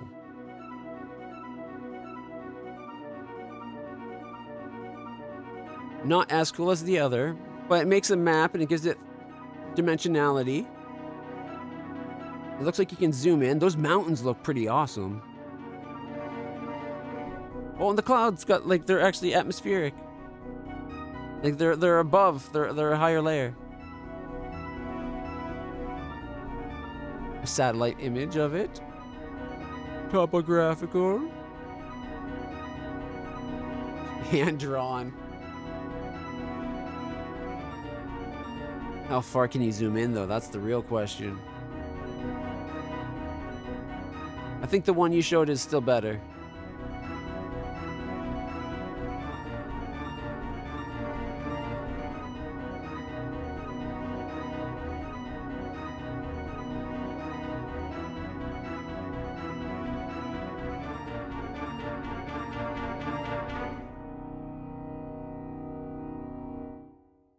They never once got a really zoomed in view, which could be a problem. Like if you're doing things like this, you want to be able to zoom in for like where your game's taking place, potentially right up to like where it just shows a single farm, right?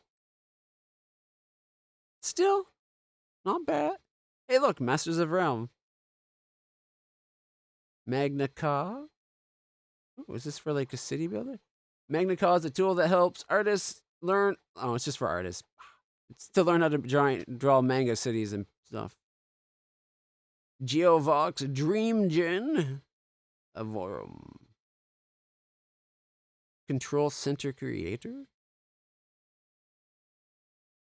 All right, forget about all this. We got the important one. It's added on Steam. Wish list. All right. That's cool. That's really cool.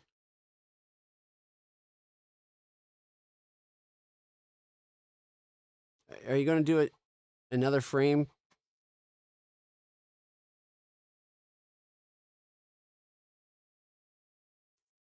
It updates so quickly, doesn't it?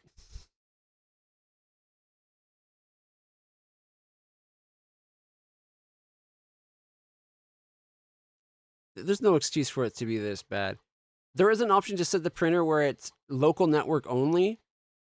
But when I did that, the software stopped seeing the printer for me at all. Anyways, let's stop that. Let's go play Elaborate Lands. Where's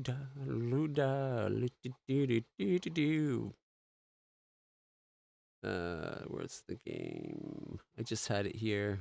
I am so blind sometimes. There we go. All right.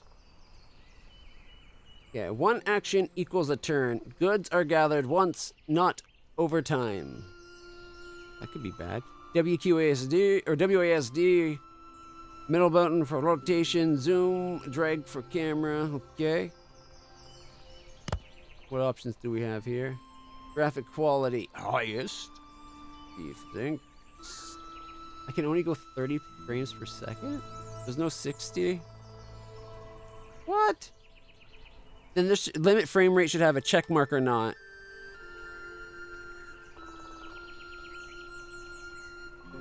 I don't want it limited.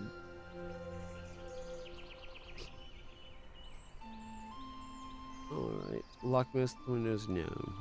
No edge scrolling. Okay, apply. The graphics didn't look that much different. And they are, no, I just realized they are actual graphics. You can see it with the trees moving. Right.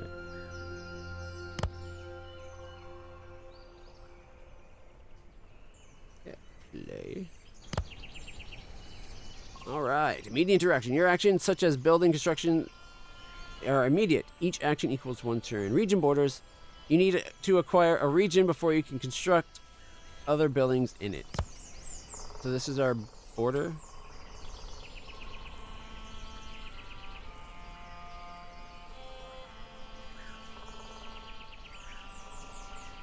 Acquire a region before building. Okay, so we're trying to...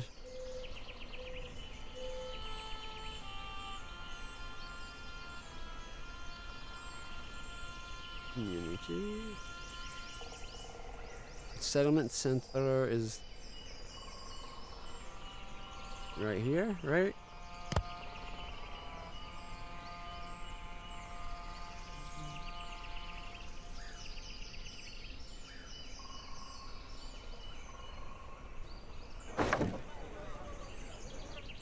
I guess they wanted us in this tile, not one of these other tiles. Ooh, look at the mountain. It's big.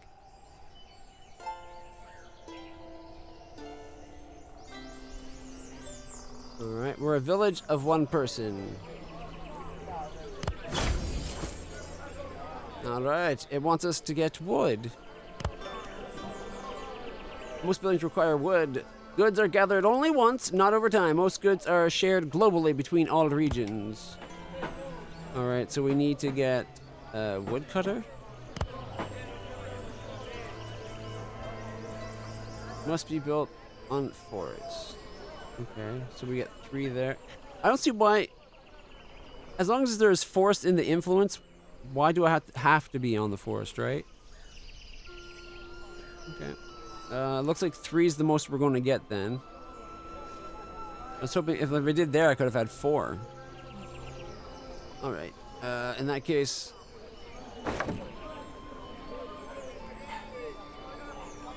Right there, alright. Food is consumed by the population. Increase it by producing various food types. Understood. Fisheries are multi-tile buildings and are placed on 3 adjacent tiles. Click again on another terrain tile to expand your fishery. Or click on the Add Remove Farm Fields button in the bottom right panel. Alright. I'm sorry guys, I just gotta go downstairs for 1 second. I'll be right back. Just gotta check on the dog and get some Advil. Don't want me headache turning into a migraine.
Sorry about that, everybody.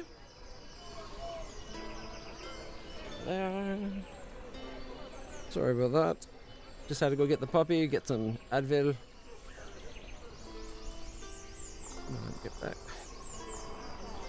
Not you, not you, not you. There we go.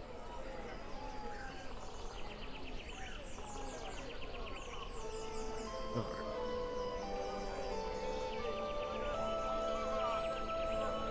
Thought I'd take a picture of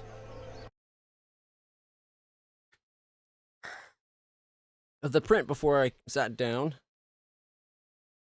Is Discord going to open?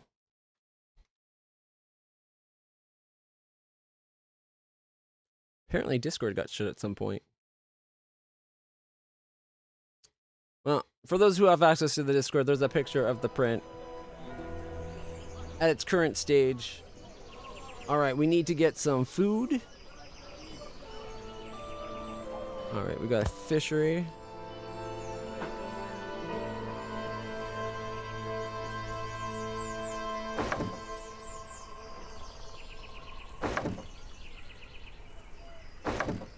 There we go. Alright, workforce. Most buildings require a workforce. When one of your regions lacks workforce, a warning appears. Understood. Workforce is regional good. Get more people. Require houses.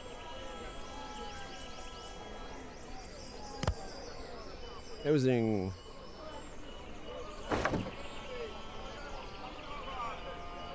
Complete the tutorial. Cow fertility. Place your farm on fertile grounds. Understood. Foods are produced at fixed ratios. Complete all input of a group to produce its output.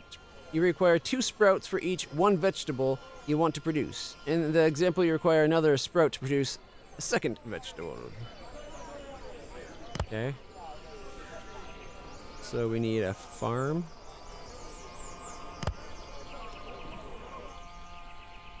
Alright, the most fertile terrain is down here.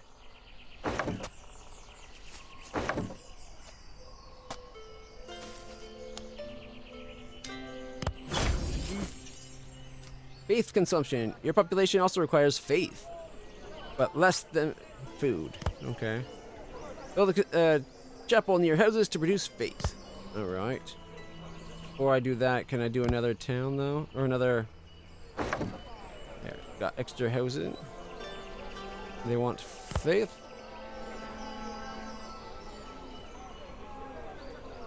Oh, it count your main building counts too.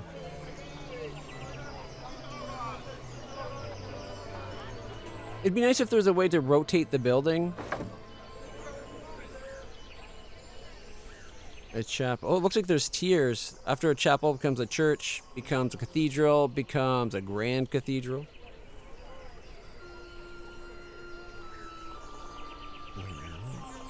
Complete that.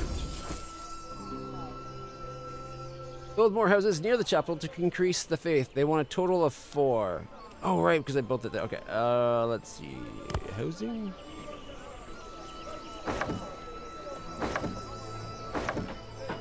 There. That should fix that. Requires 10 faith and 3 whatever. Are we still short a person?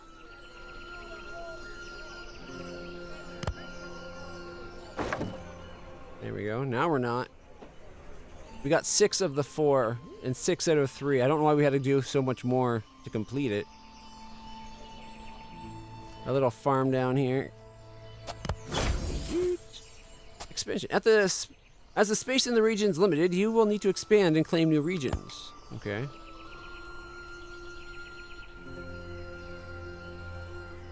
Acquire another region by building a settlement center. Construct it. Okay. That doesn't look like a good settlement. It's dry land. Ooh, there we go. We got coal over here. I want this one here. That way we'll have the different types of ore.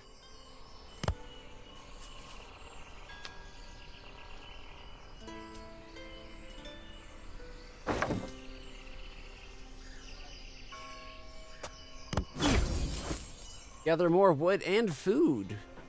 We need more wood. I'm glad I came over here. Check out these wood spots.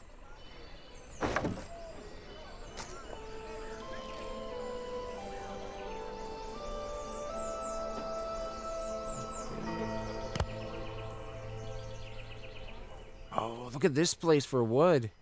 We got a 4. Let's get some housing over here too.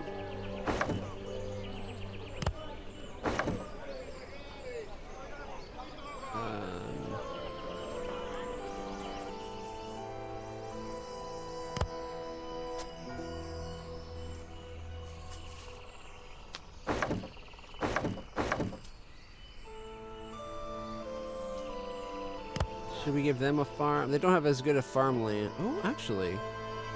Right there ain't bad. Looks like it's limited by zone. Still. They want one more workforce over here.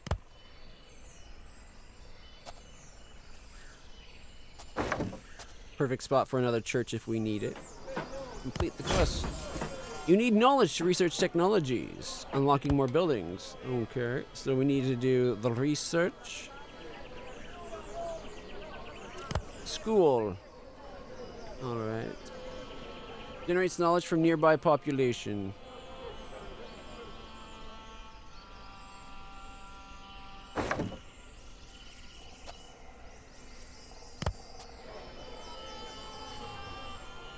No, I can't get it without messing up the forest. Wow,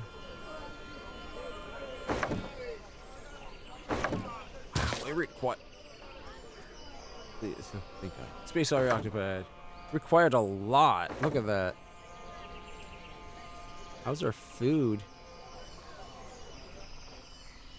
Knowledge complete. Build more houses near the school to increase its knowledge output. Complete. Tech tree. You can open the tech tree in the upper left corner of the screen. Understood. Unlocking the tech. Alright. The technology tree is organized into various categories. Click on a tech like cider making to unlock. Alright. So if we go tech, we currently have settlement center and housing. There's sailing, settlement 2 and 3. Influence with keeps up to 3, and the jurisdiction. School, university, academy, and libraries for knowledge. Wealth has markets and guild system and taxation and treasury. Faith, church, or chapel, church, cathedral, grand cathedral. Entertainment, a tavern, theater, monuments. Materials, woodcutting and sawmills and quarries and masonry and stockpiles. Advanced, you got smokery for smoking the fish. Cow herding and butchers and bread making and windmill and granaries. Cider making costs 5. Enables cider production, unlocks apple orchards. There's also clothing and luxuries. Not bad. That's a pretty decent tech tree. Alright. Gather cider to gain beverages. Construct apple orchards to provide them. Alright. Rewards 5 wood, vegetation, and the other. Alright. Let's see what we need for an orchard.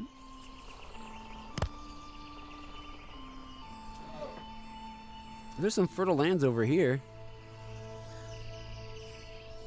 It sucks that you can't cross boundaries. Like, if they're both mine, let me cross boundaries, right? Like, come on. Oh, here's a good spot. Look at that.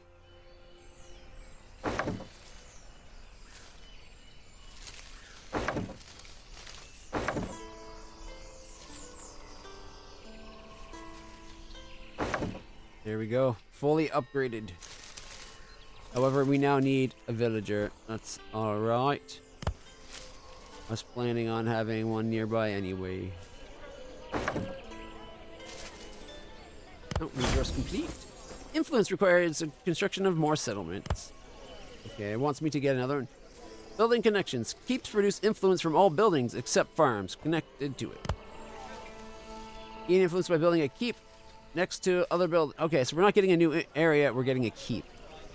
Don't we have to unlock keeps? Just keep and watchtower. Alright.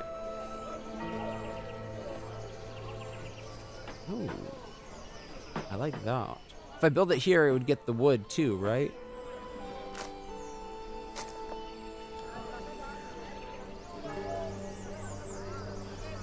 Otherwise, I kind of want to build over that way towards my other. 4 times. Over here, it would be the same. Total, input total of 9. Output of 4 influence. Input total of 9. Total output of... I think we just were maxing up a basic keep.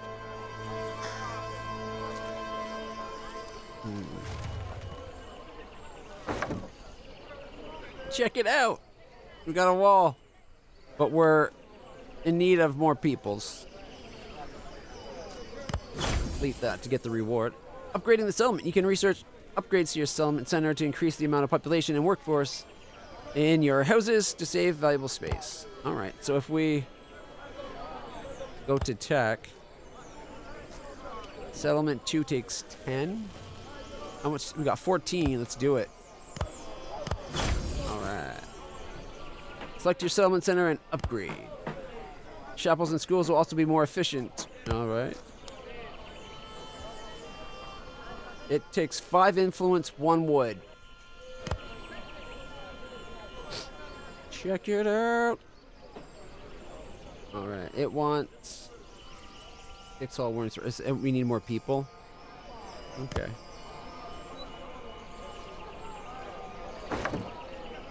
There we go. Complete.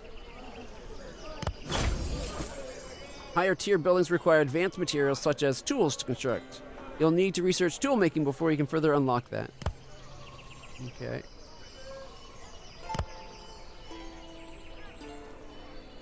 Advanced materials, tool making. Produces tools, requires iron from nearby iron mines. 1 wood and 1 workforce. 2 influence radius gives you takes an iron, gives you a tool. Materials. Do we need to get the quarrying so we can get the iron?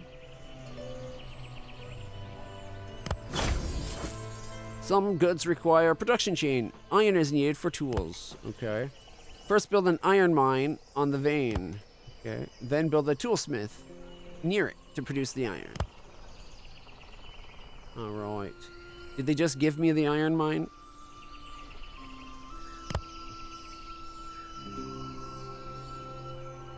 It looks... Number of farm fields max is 5.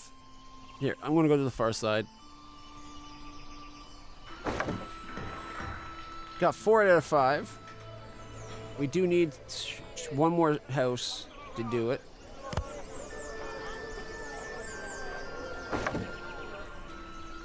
And then we'll have a toolsmith, which will probably require another, but we'll get to that.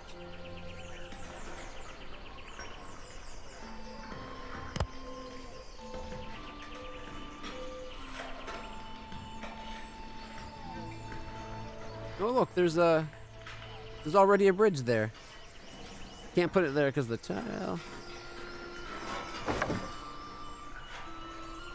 Missing 1 workforce still, which I figured would be the case. And then we got a spot for a school. Improvement building. To optimize your good production, you can unlock instruct improvement buildings, which greatly increase the output of nearby production buildings. Unlock that in the tree. Alright, they want a sawmill to improve our wood. Alright, tech 3. Materials 30. We have 39. Sawmills double the wood output of nearby wood. That's not bad.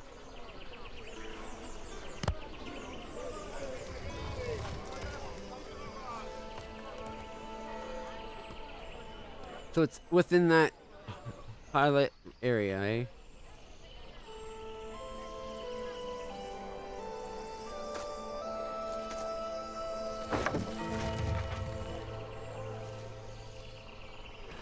I like how it's walling off the... I'm digging this, man. Thanks for telling me about this. Oh, we need more peoples? What does the watchtower do? We don't have one. Generates influence from nearby economic buildings and extensions. 1 wood for 3 workforce. Gets 1 radius.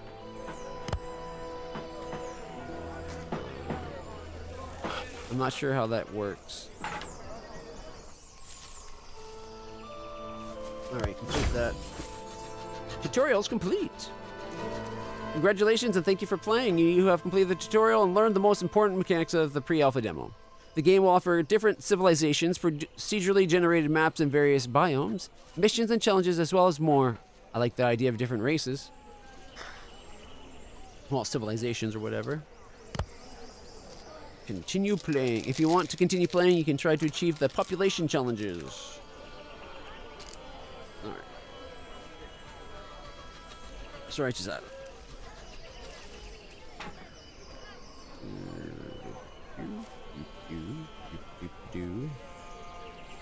Stupid OC brain wants this organized.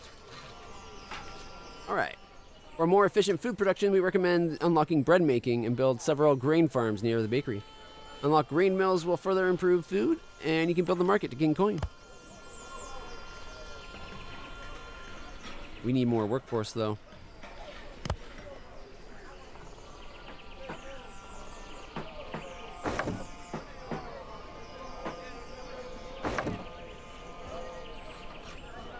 Okay. Check.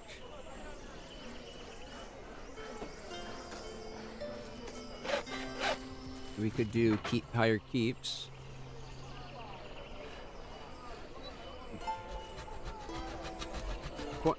Acquires the water region. Cost 1 influence, 3 wood. Influence radius 1. Requires space falling technology. Sailing. We could get sailing. Shoemaking, cloth making, warehousing. Smoking, cow hiding, bread making.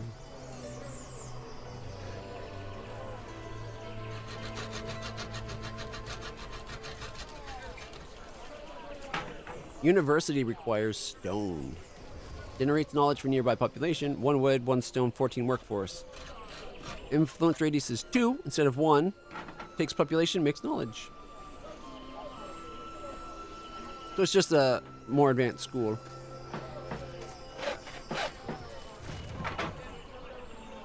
Libraries. 1 stone, 2 glass, 10 work. Libraries are more expensive than a university. Damn. Markets are only 5.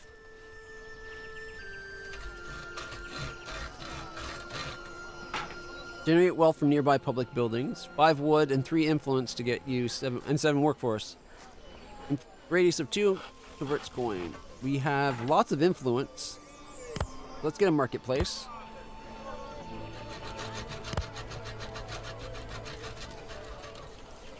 I was thinking this would be like a school.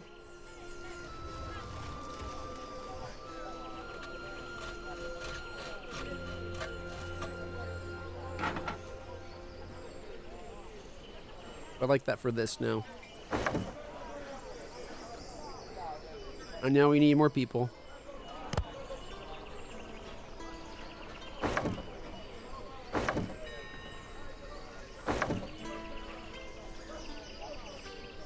And they're all affected by that.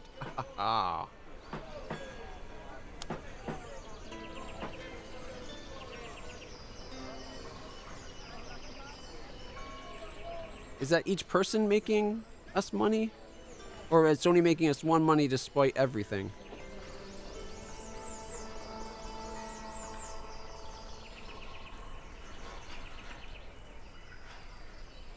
Feels like a bit of a rip.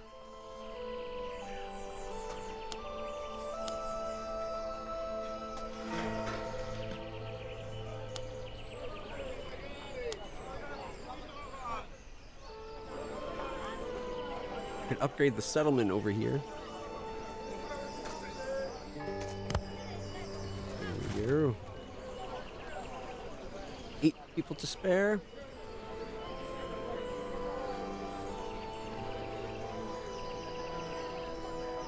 These guys don't have a church.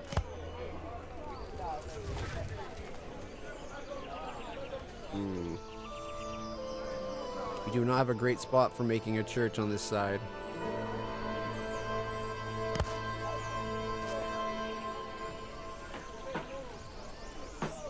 We could do a market. Again, not the greatest.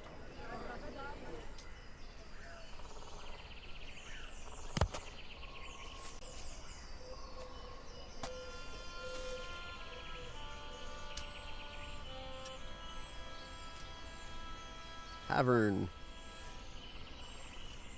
Input economic. Output entertainment. 2 wood, 1 stone. We need stone for it. Quarries. I get a stone.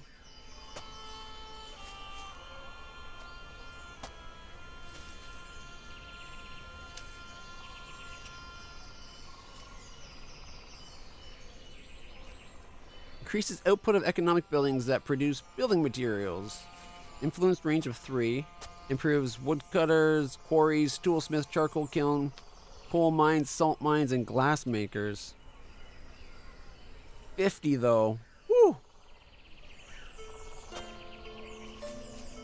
We can't quite get the charcoal kiln yet.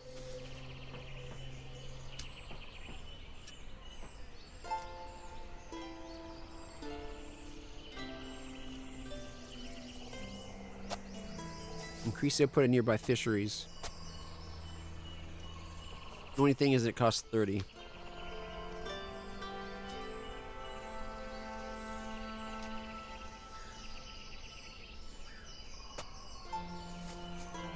Produces beer, increased beverages, requires hops and nearby hops farm. We would need a hops farm.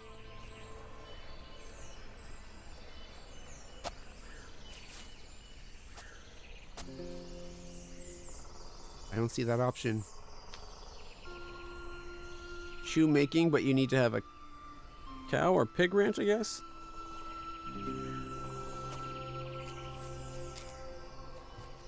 Requires following technologies. Yes, you need its tech. Okay, fertile land. Oh, it gives us a pig ranch. Okay, which will allow us to do. Wait, what are you? How you use pigs to make shoes? What? That seems kind of weird to me. I don't know about this, but that just seems kind of wrong. Like cowhide with leather, but surely there's a better option for shoemaking than that.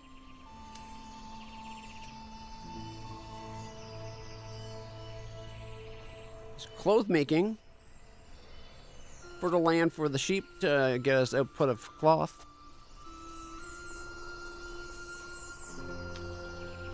I think that might be our next step.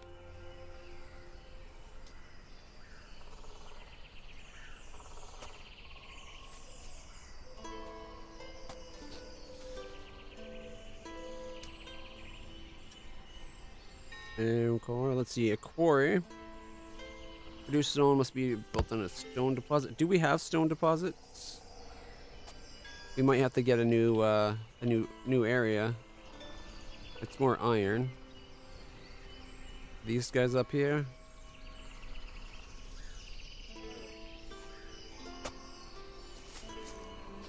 Do we have to go like this way than that way, or can we just go straight up?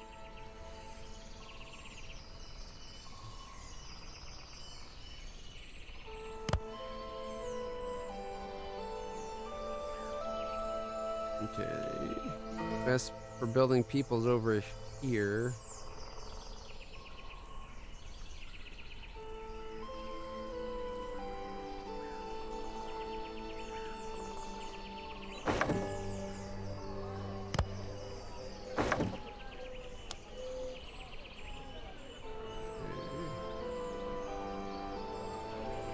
And upgrade it to be better if we need it. Beverages, food, interiors, and that's iron. Alright. Basic materials, quarry.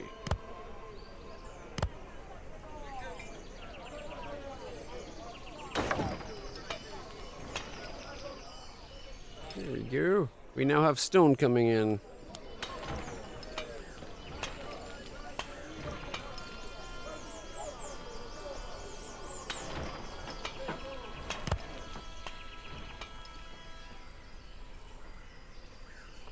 Not the greatest for trees.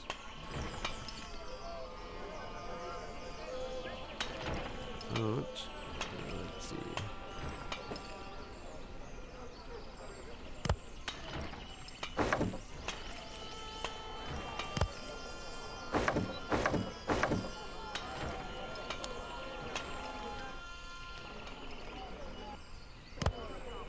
There we go.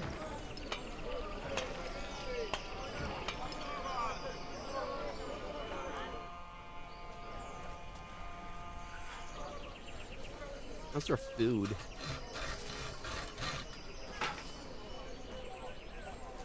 Final challenge is 1,000 population. That's a lot of population.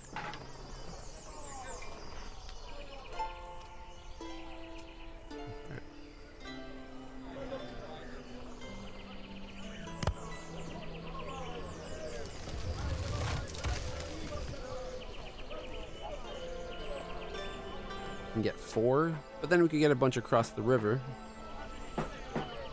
which isn't too bad.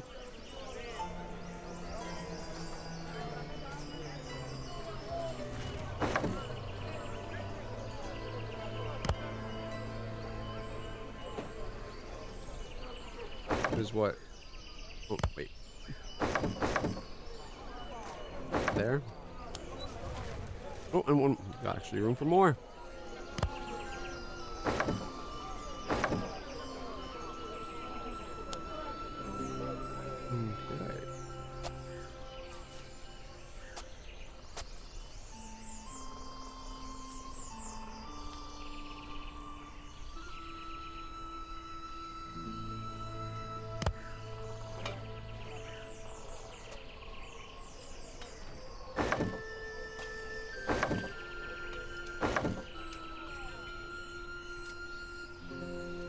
If we go there, we get 2.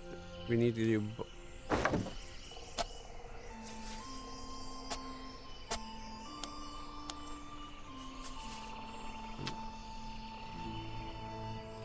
Low on wood. Oh, well, we can fix that.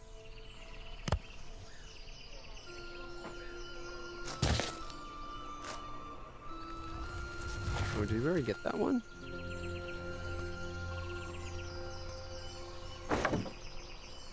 Okay. And these guys don't have a sawmill yet. Can I get all of them? If we build it on the river, we could have all of them in the range. Oh, actually, wait, that gets all of them. There we go. All right.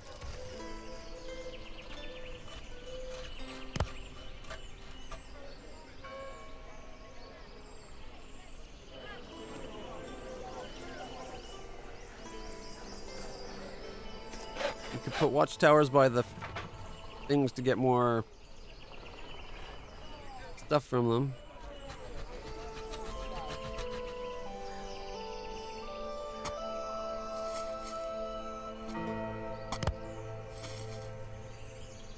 Oh, it's only either side. So we'd have to have a keep on each side. How much is a keep? 5 wood, 10 workforce.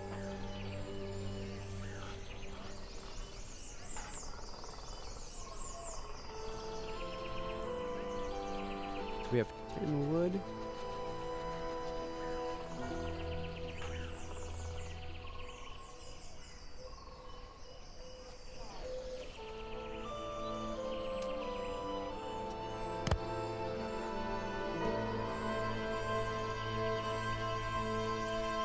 Oh, wait. Has this one been upgraded? Yes, yes it has.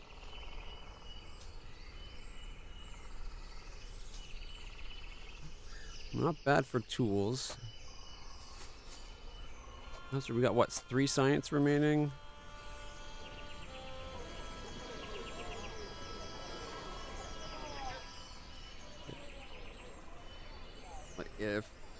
extra person here. And then on this side, we give a school as well. Where is it? Science. School?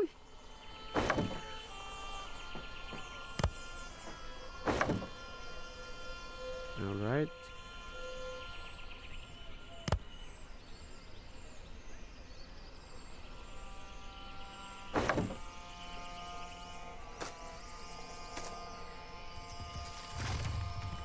No.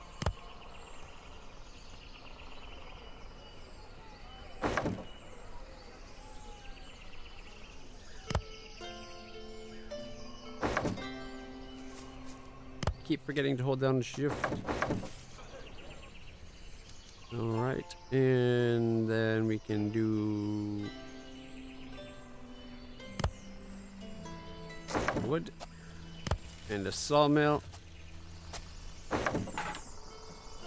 Now we got lots of wood. Our money's not amazing, but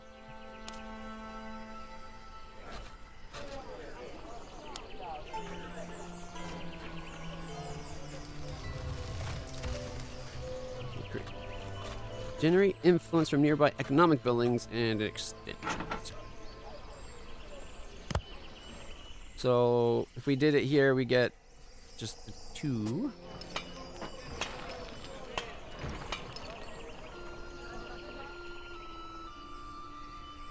We could get 3 if we do it here.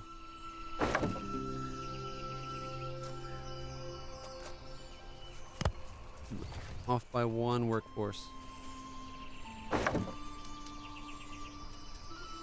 You think it'd be easier just to have the forest in the wall? It'd be what, 1, 2, 3, 4, 5 instead of 1, 2, 3, 4, 5, 6, 7, 8, 9, 10. We could have half as many walls, and then the woodworking would be completely inside of walls.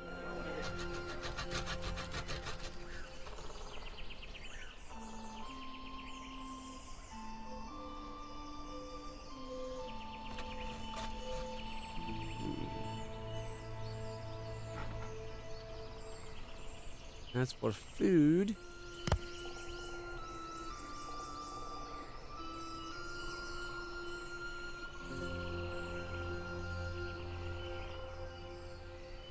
ooh, here's a good spot over here for food. Plus it's got more iron.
Create the settlement.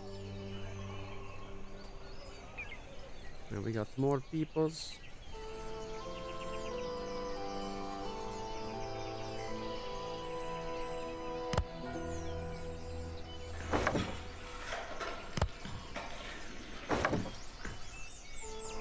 Alright, we should probably fortify this area because our influence is like 0.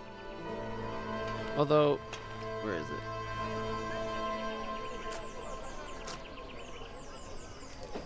This one would definitely give us more.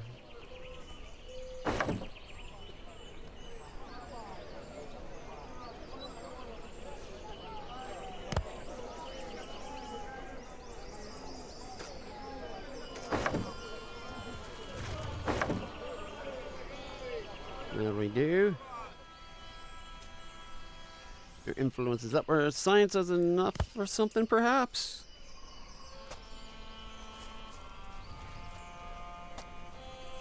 Level 2 keeps.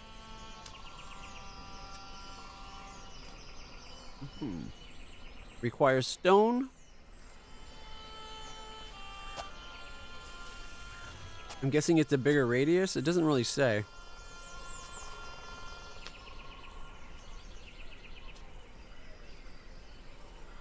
Oh, we need so much more to get up.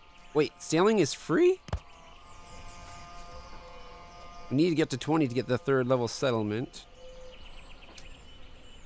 20 for schools or libraries. 10 for a guild system. What does that do for us, though?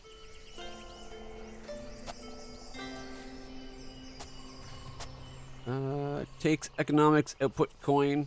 Generates wealth from nearby economic buildings. Taxation generates wealth from nearby population buildings. Alright, if we upgrade the church, what does that do for us? Double radius of 2 instead of 1. Masonry? 30 to get masonry? Holy crap. 30 and 10. Input grain, output bread.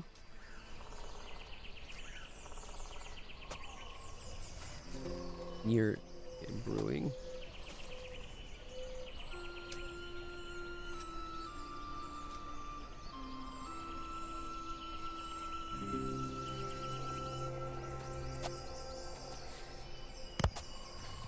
Alright, let's try to get some sheep going. Because we need clothes.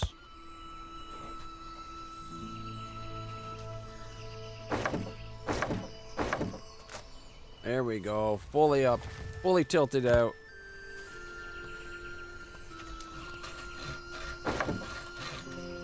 Oh, we need one more person to help man that building.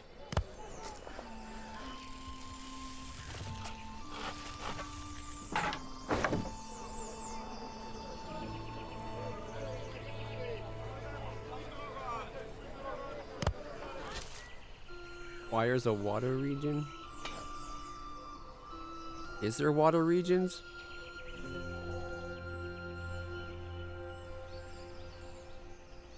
Nope.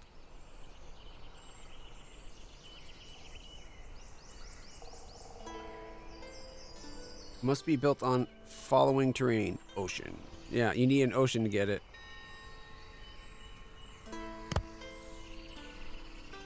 Okay. Is there a resource we haven't seen yet? There's some more charcoal up there.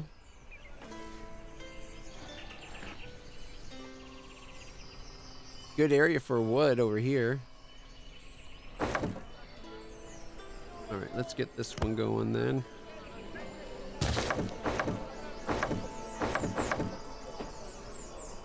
Alright, not that we're really short on wood. We have all the 5. But look at that. We can get 6. Another 5 over there. Then we could saw. Ooh, do we get both of them in there?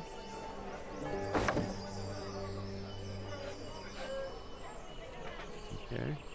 Our wood's up to 27.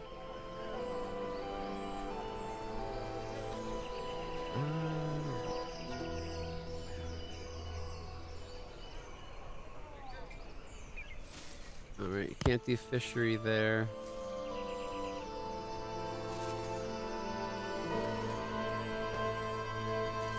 I take it that's our food? Oh, nope, that's apparently trade.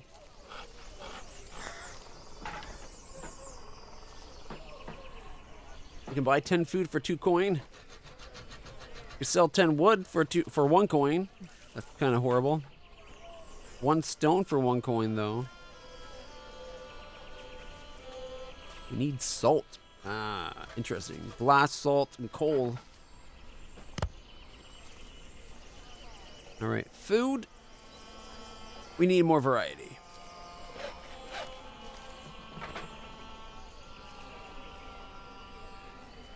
I guess sheep can't be used for food?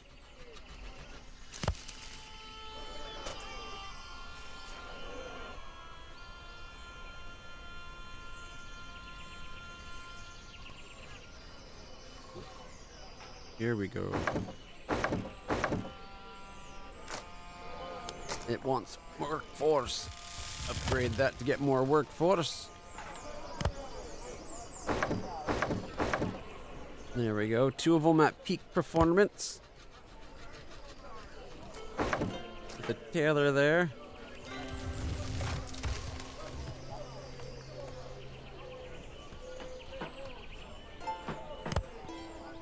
Okay. Ooh, we could get more cider going. We can have up to 4 on a cider. Really? Here we go. And they had the people for it.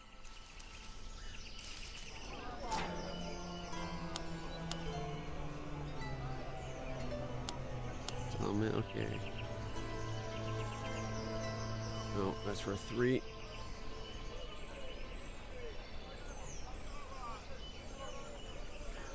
How is our faith? 29 faith, 14 clothing, averages of 9. Could use more influence.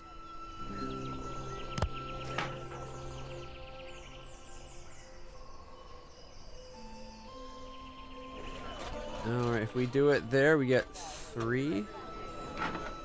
We get 3. We get 3. 3 seems to be the most we're going to get if we do it with none of these guys.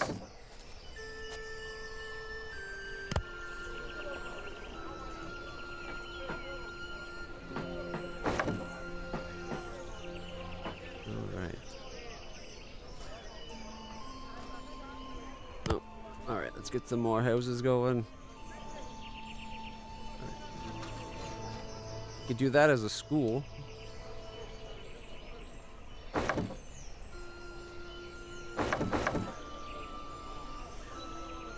Which one's the education? There's science.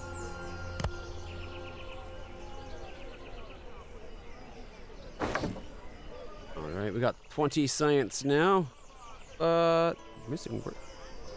It says we're missing work for... Oh, 9. Yeah, that school needs more people. But we're also low on food. So, before I do that, maybe I should shove some more food in to the mix.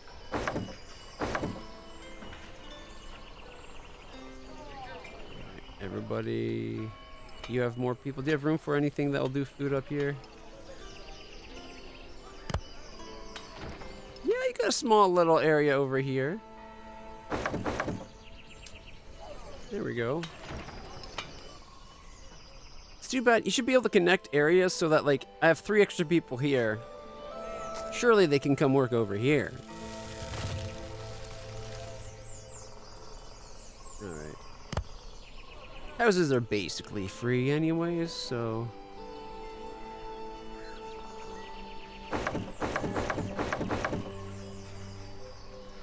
Alright, we need more food. Nom nom noms, please. Alright, we can do 2.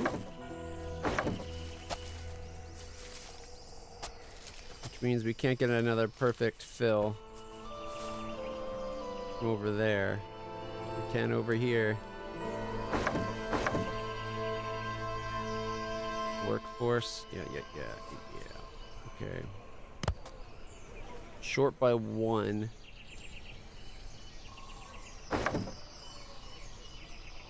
Now we have 1 excess. But we got food again. What can we do for tech?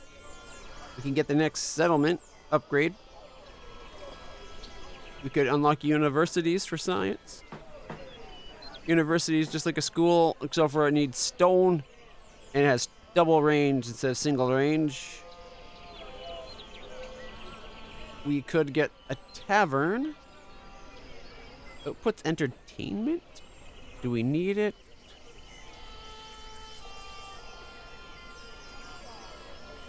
Requires tavern. Okay, so 2 wood, 1 stone, and 5 workforce. Influence radius of 5. You know what? Let's get a tavern.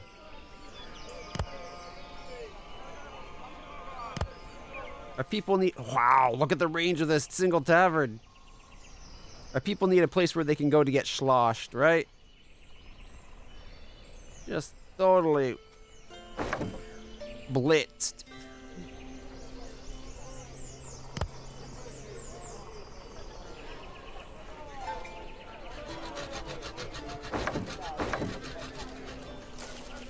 Okay.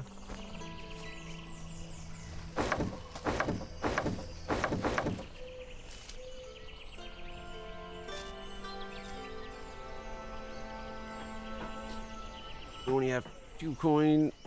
We could do another marketplace.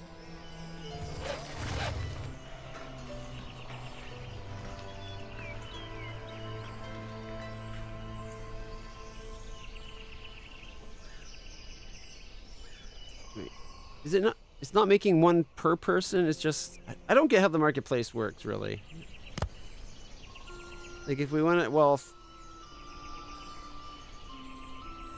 generates wealth from nearby public buildings. Influence radius is 2. Input is public, and output is coin. So is that like taverns then? Not people?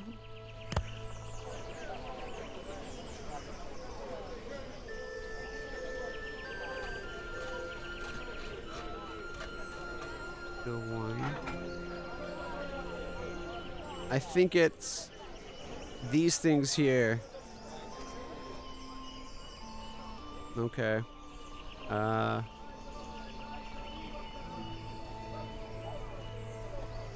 You should be able to change buildings. So it's not about people at all for the marketplace. It's about settlements, churches, taverns, sawmills, things like that.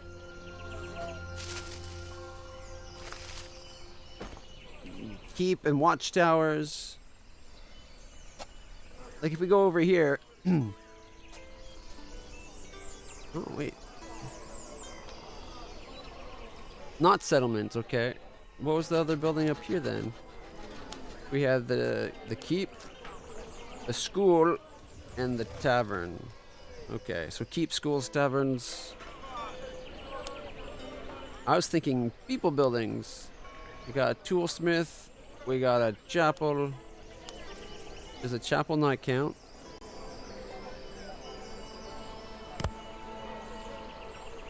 A chapel should count. Like this guy gave us 2 gold, and that's because there's the chapel and that. Okay. That would be 2 gold there.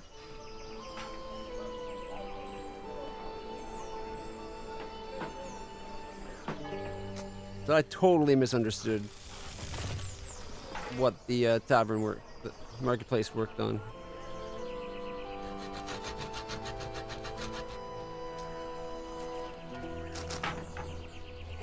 That would get us 2.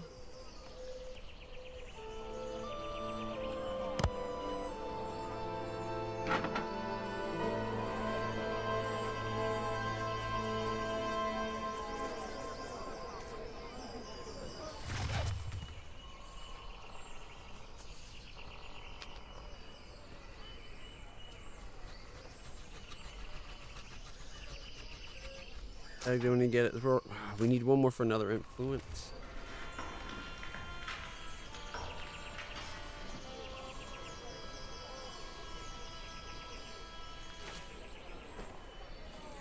Oh, there we go. This would get us 2. Oh, seeds limit per region apparently.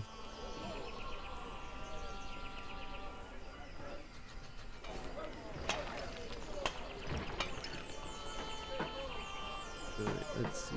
We need more stone.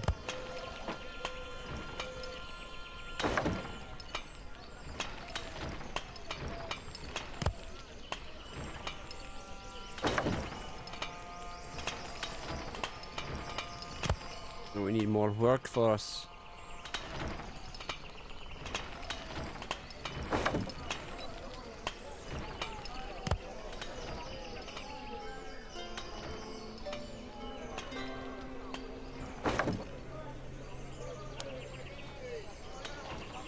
Oh, it's already a 2.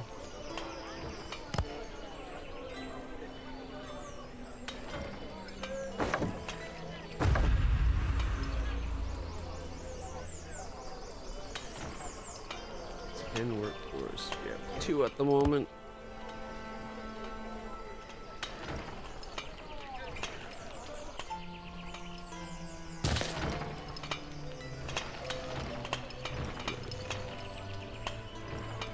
Oh, we're getting low on wood.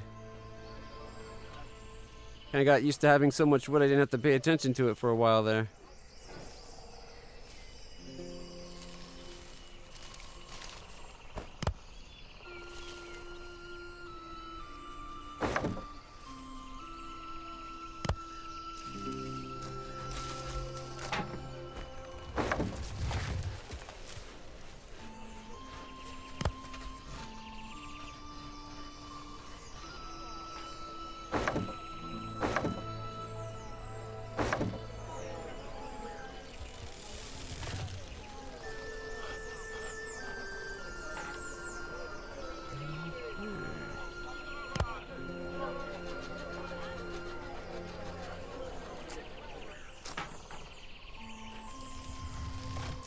I guess 6, which is not that great.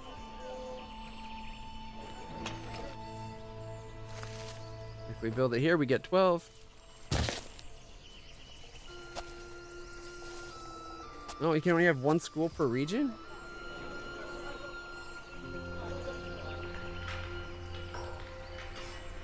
Did it say that in the tech tree without me realizing it?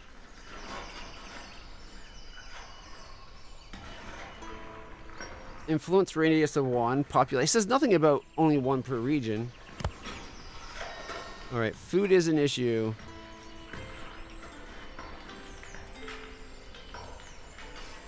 Do we have a city with excess peoples? Not really, but we can always add more.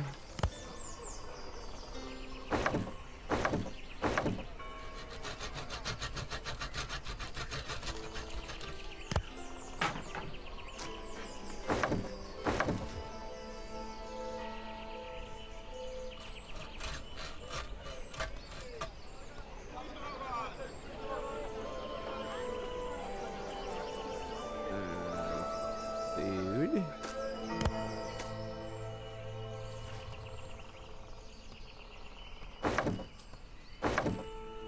There we go.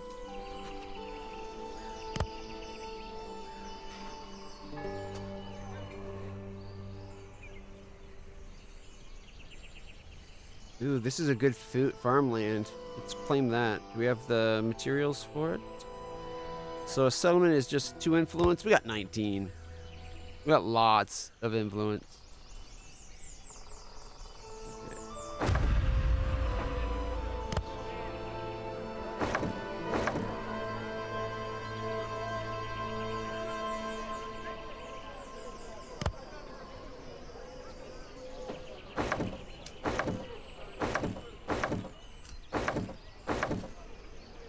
There we go. Got lots of food. Let's get some wood while we're at it. 3, 3, 3, 3. Alright, if we build the 3s over here, we can have the sawmill connect them up really well.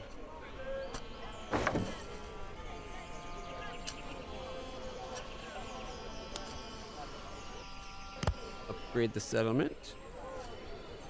Still needs 3 more people.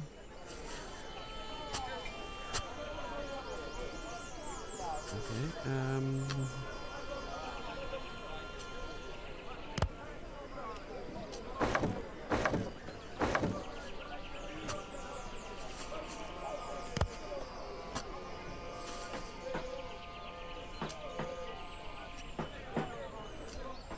three.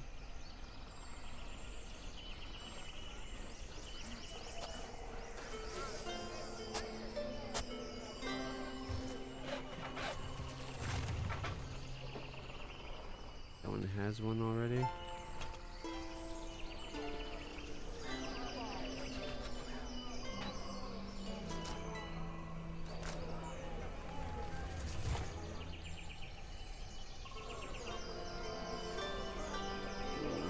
Not a great spot for it.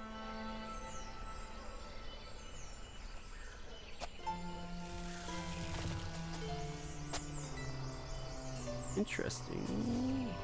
Tower influence seems to go, like if I put a watchtower, its influence does go beyond an area. That's interesting.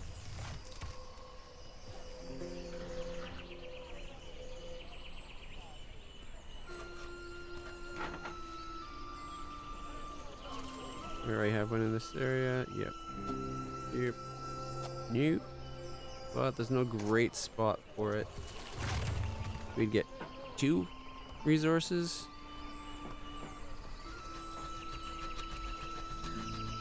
Only gets us 1 more influence.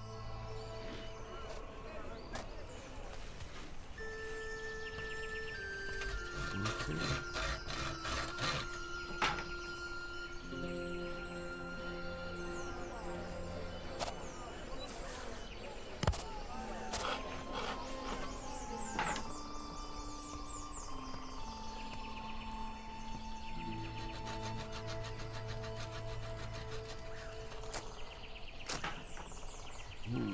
Gets a 7 influence. You know what? Our influence isn't that bad.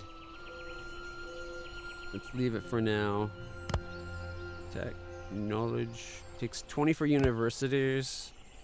So if we went school here, we'd get 12.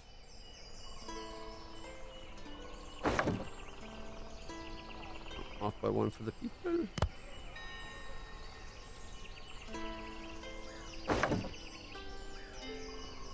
Okay.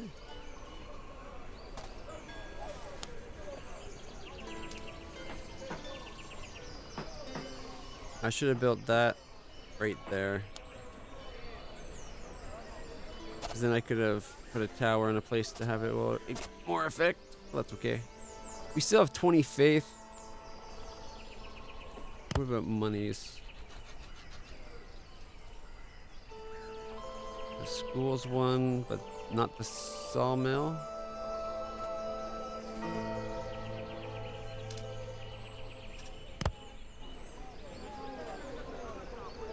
Alright, marketplaces, churches, schools.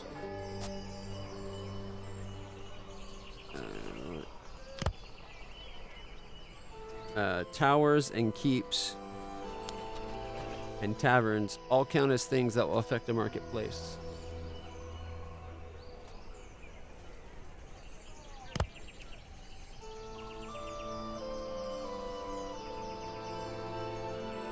It's just 8 happiness.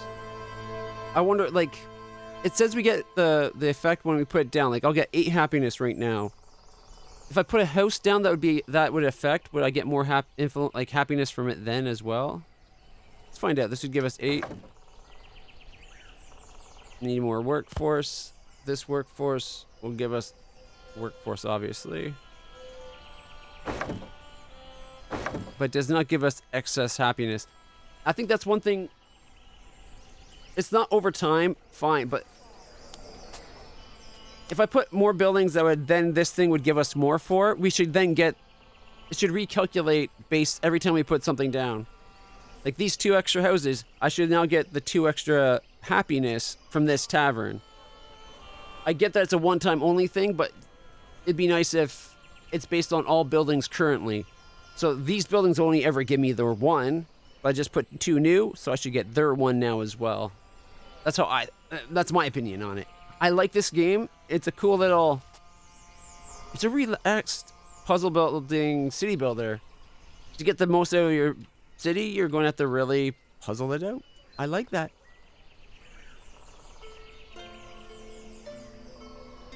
Alright, we got good influence, good wood. How's our stone? We don't got a lot of tools, but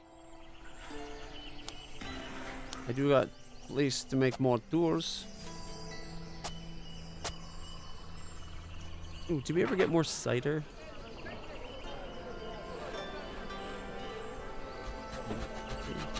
I haven't found a use. Like, what's the faith do for us? Oh, population consumes faith. A lack of faith can lead to negative events. Okay. So I guess every time I put down a house, it uses up some faith.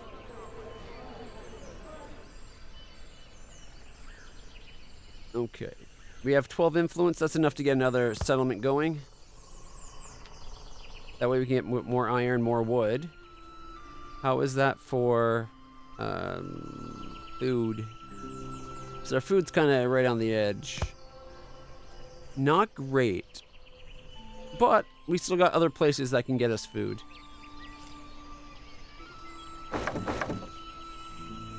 There we go.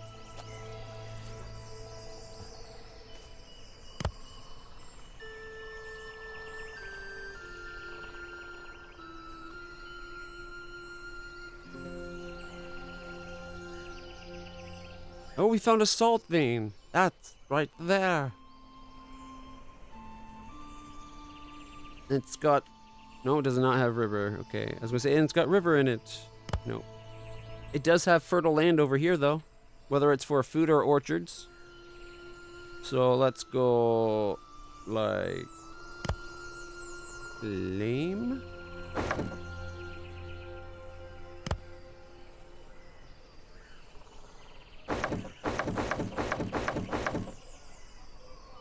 Okay. And then we need a school. Oop. Oh. I should have upgraded first. Oh, no, it did. Okay. Do you see that? So it didn't do it for happiness, but for research, the second these became 2 people houses, we got the extra science. It's now getting 12 instead of 6. I wonder why that didn't do it for the happiness. Population, probably because they used it as they generated it, maybe. Okay. Okay, not bad. Our wood's a little bit low, so let's get that going. Okay, we'll put it there. I keep forgetting to hold shift. And then we can go sawmill. Can we get all of them? No. So, before... +4, +3. In that case, we actually might as well just be like... It does get them all. Okay.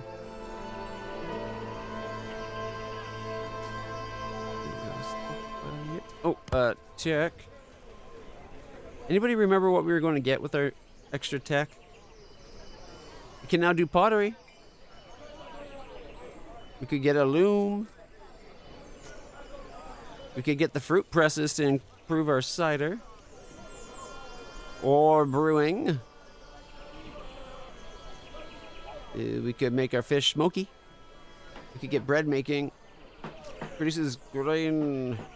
Increases food, requires granary from grain farm, or grain from grain farms. Is there different types of farms? Wheat farm. Okay, I guess yeah. It just we don't have them yet because we haven't unlocked them yet. You're right. I'm thinking cows, bread, and we could go charcoal. Oh, salt mine. Yeah. So we go salt. We could get charcoal going too. But let's go... get this meat.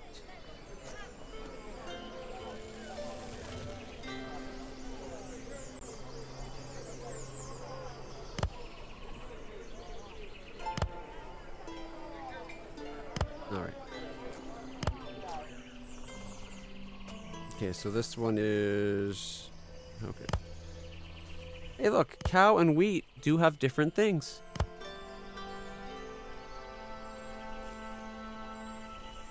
Like over here, this is good for cows. Not good for wheat.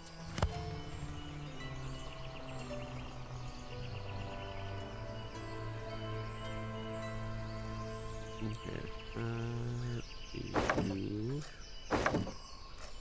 They can have up to 5?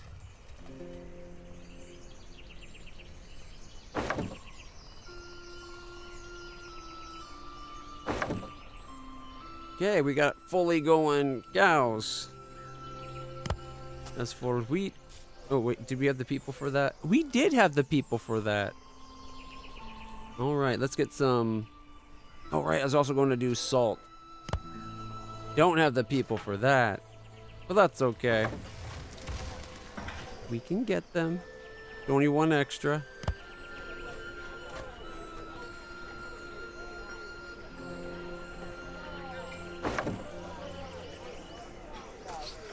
Okay, and we're going to do wheat.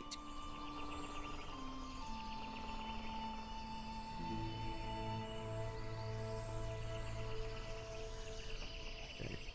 Can do up to 6 tiles, 3 each. That only lets us get to a tier 2. But if we do it over on this one, we can go 1, 2, 3, 4, 5, 6.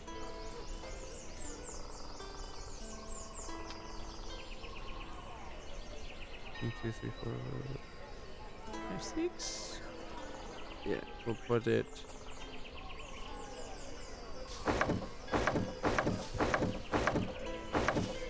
There we go.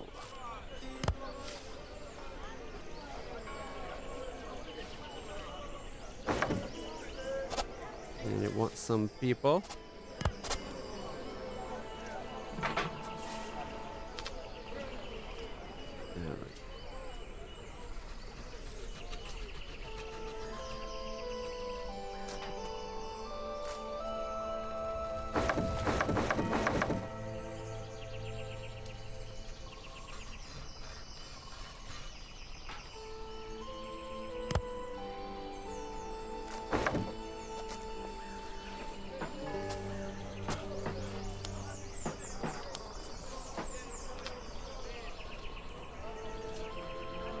Okay, so now we got cows, we got the other types of food, we got sheep going.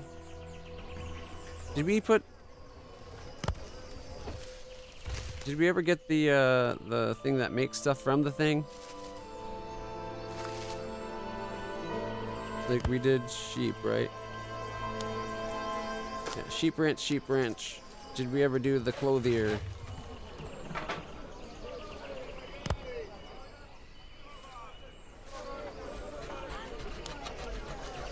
I don't think we did.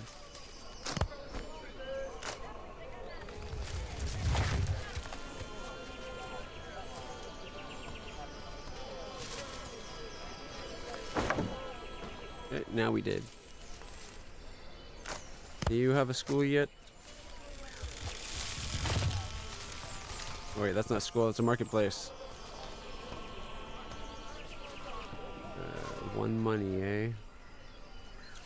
1 money, 1 money.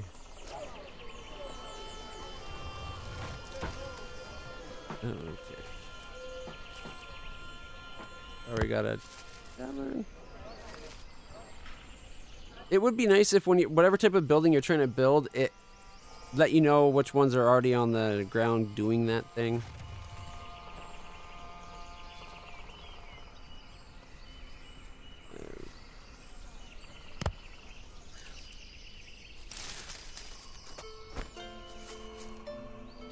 Already got something there.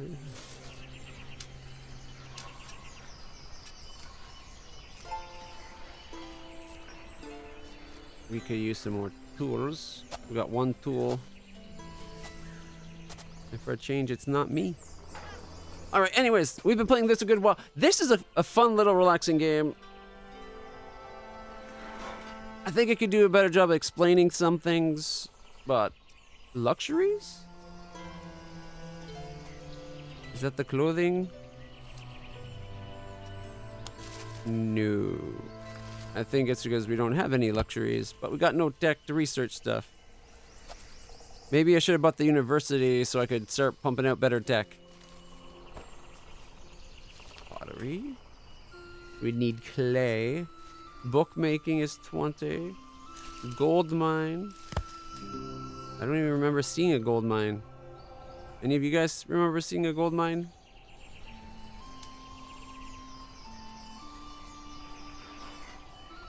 Nope, no gold. Oh, wait, maybe over here. Anyways, cool little game. Demo level. There, Demoville's gotta say, let's get out of here.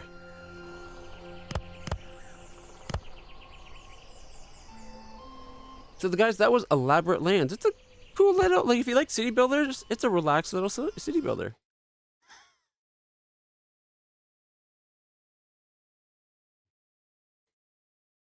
All right. While we're here, let's see if we can take a peek at how there's only an hour left on the Victory class Star Destroyer. See how it's going. Oh yeah, it's going pretty good. Hey, look, we're actually getting a decent frame rate.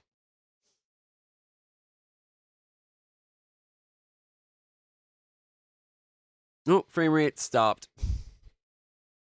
You can see Jesse. There's the puppy. There's my horribly overcrowded workbench.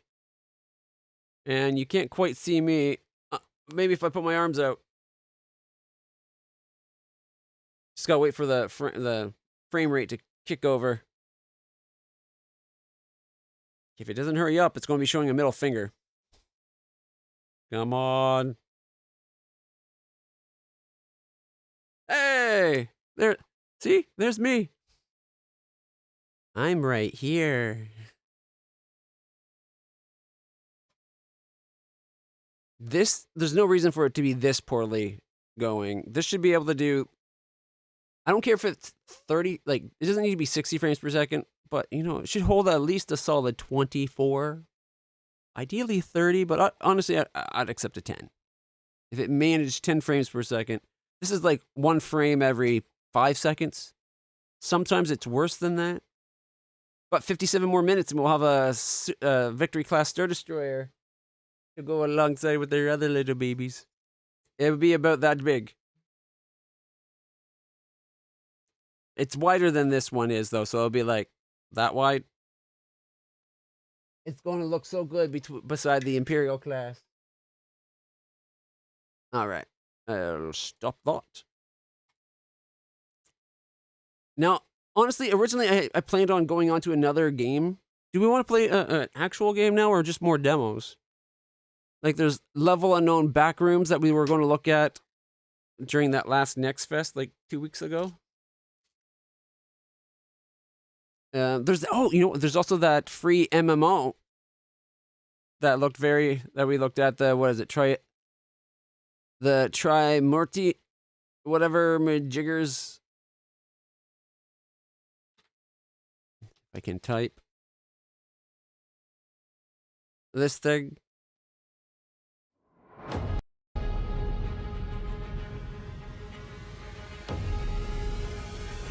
Game all.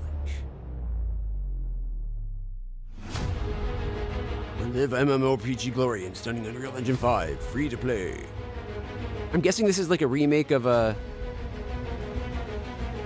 some Asian game, like whether it was like Taiwan or Korea or something, like one of their MMOs. It's just like apparently Unreal Engine 5 does not seem to need those graphics. It's not utilizing them.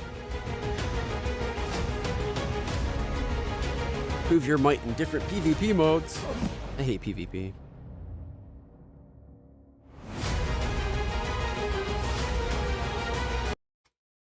Alright. I might have to run the puppy downstairs. Boom. Wait, tribe? Okay, I have. I was like, I thought I uninstalled that. I did. That was a fun little builder game.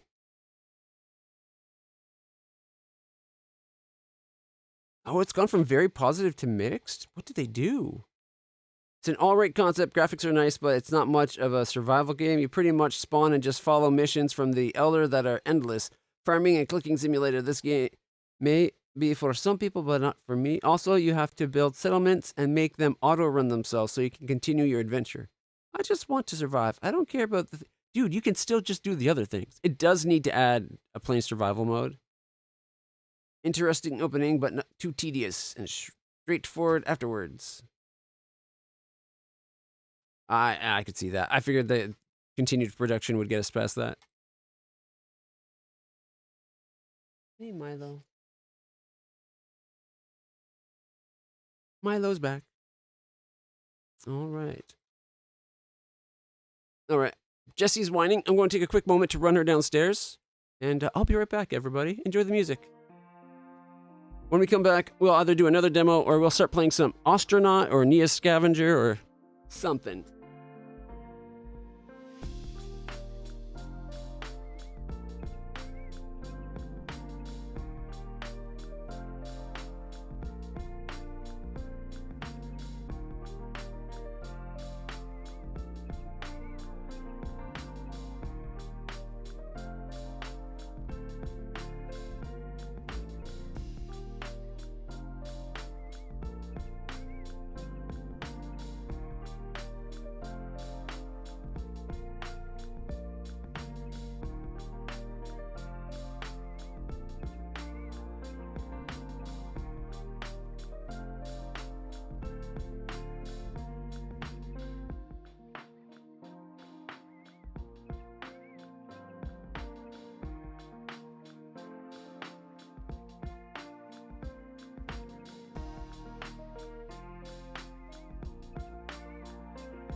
All right, sorry about that, everybody.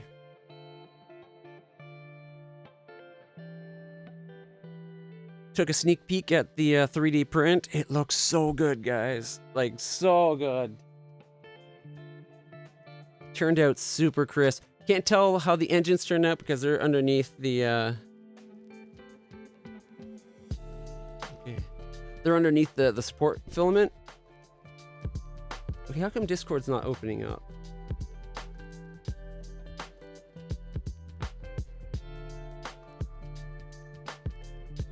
It's listed twice on sound, but it's not opening.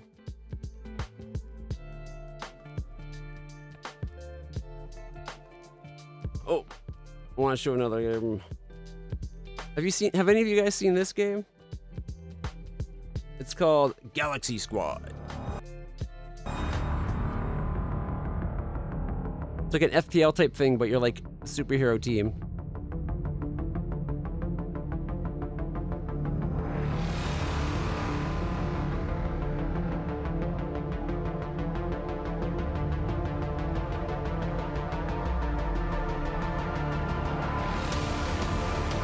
And then this is what the combat looks like. I got it for like $1 something. It looked really good. Looked amazing for $1.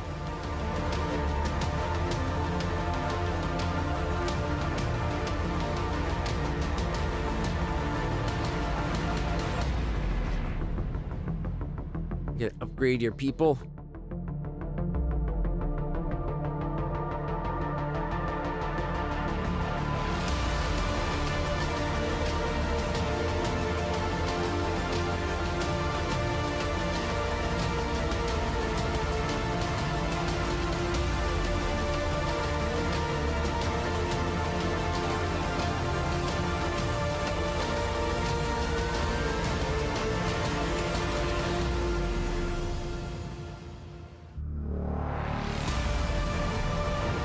Do you know where the QR thing on your phone is for Discord?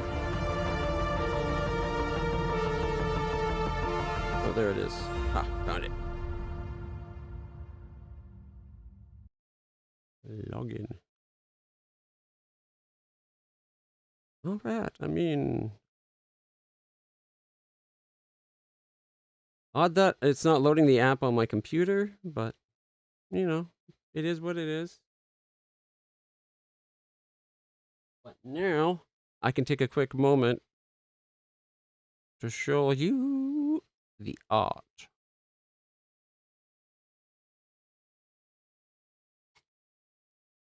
Look how crisp it's looking. Look at that. Admittedly, not the best picture. It is moving back and forth. But it's turning out pretty good so far. And at this point, we're now up to the point where it's like only that much left to go. So. Yeah, I took the first picture and it's like, damn it.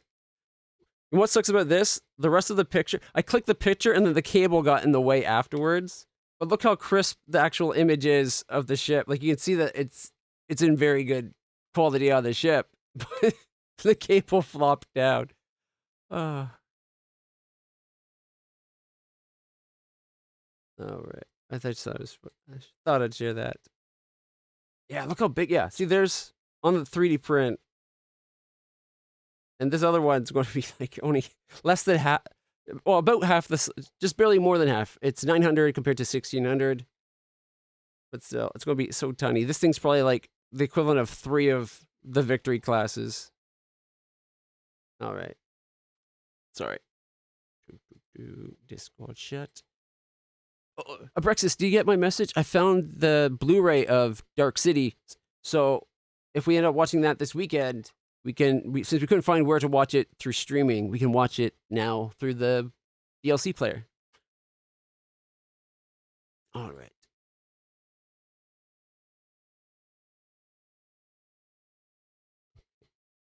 Let's see, what are we going to play next? I'm thinking either I did have another demo to check out. Kind of want to play Astronauts, but at the same time, Astronauts is like there's also old demos that we had from before we never ended up looking at that I keep forgetting to uninstall. This game we have installed altogether, so we don't need that anymore.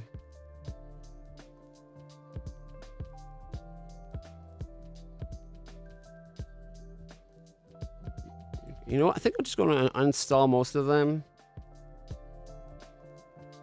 Oblivion Overrun. Like, I can't even remember most of these.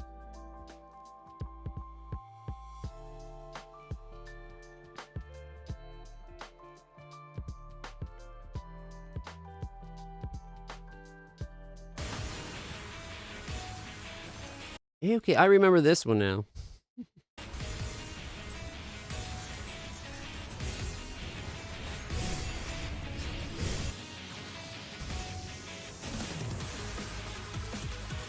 Not sure if it's a full-on Metrovania or if it's like a roguelite.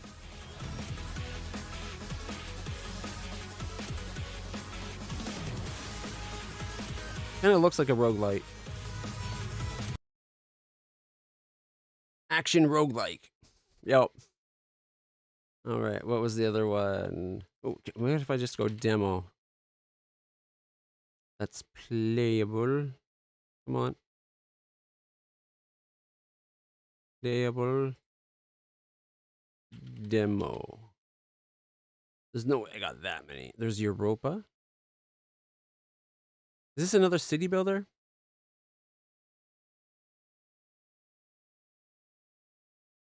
Action, adventure, exploration, platformer. On the moon Europa, a lush, terraformed paradise in Jupiter's shadow, an android named Z sets out in search of answers. Run, glide, and fly across the landscape. Solve mysteries in the ruins of a fallen utopia, and discover the story of the last human alive. This one looks pretty good. I remember this one now. As I'm writing this, most of the human Because it's so pretty. on the island. It's like, oh, that'd be fun to explore this world. In a few years' time, you're going to join them, so that when you wake up, you'll wake up somewhere better. I don't know exactly what the world will look like.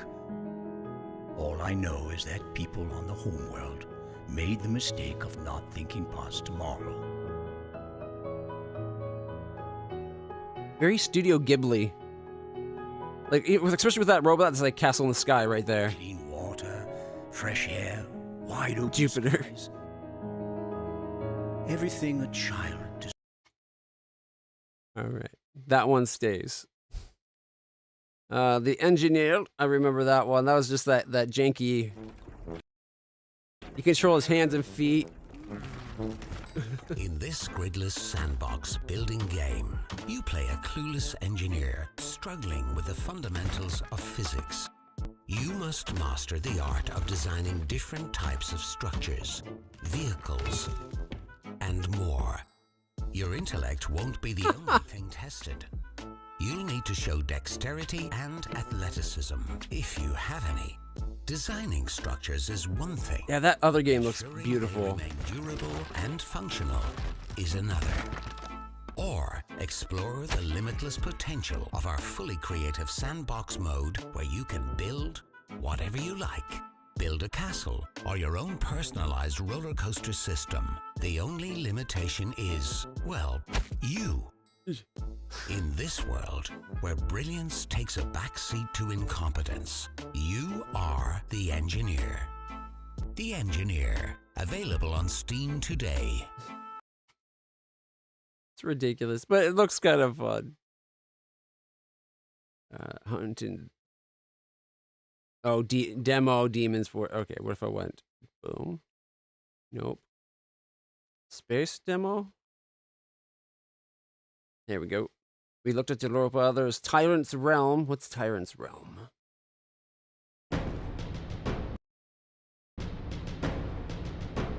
Looks like a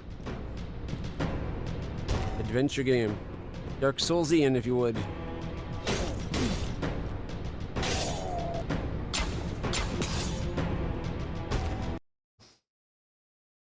Tyrant's Realm is a RPG Souls-like dark fantasy. It looks pretty good though. Twist Tales? Just trying to remember all the demos.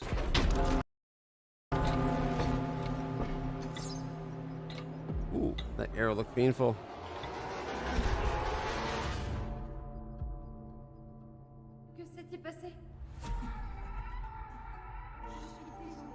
I'm sorry, Cinderella. I can't answer your questions right now. We don't have the time.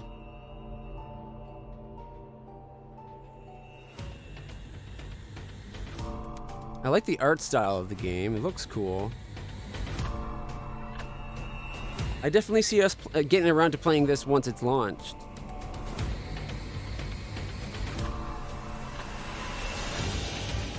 It's like another... Oh, Fairy Godmother's all pissed.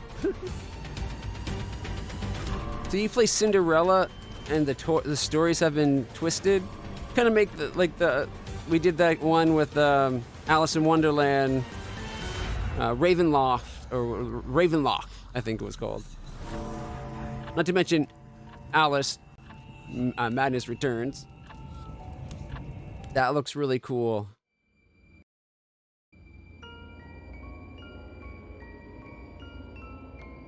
Forever, Twist Tales, Forever After.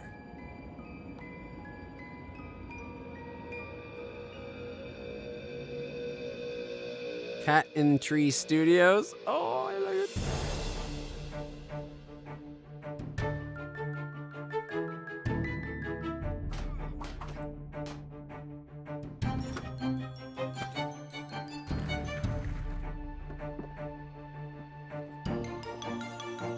I like it's got like a dark atmosphere to it, but it's still vibrant colors. It's not all moody and blah. I think that one and the Europa would be a good option to play. Like that Level Unknown Backrooms is just one of those backroom story things where you're trying to figure out how to get out of the back rooms. If you've been watching that creepypasta online. I like the Kane Pixels backrooms, but not sure about some of other people's takes on the backrooms. Some people I think take it too far.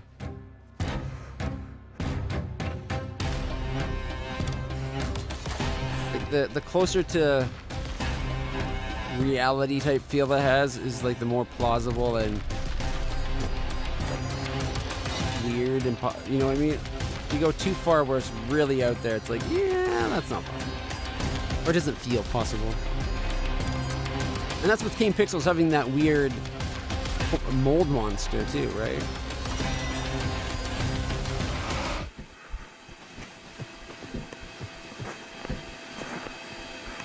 He's being chased by a Roomba.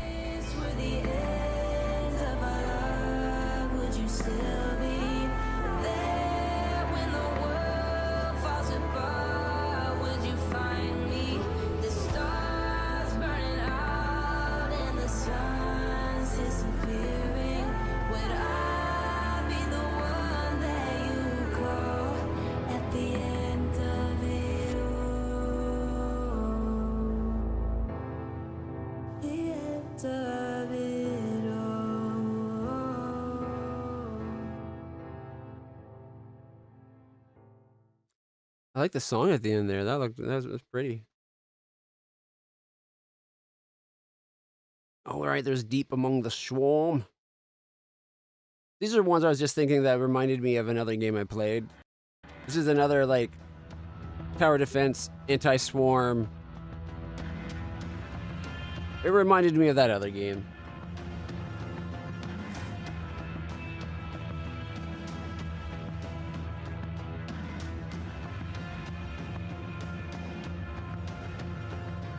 Can't remember the name of the other game. Crimson something, I think. There was two of them.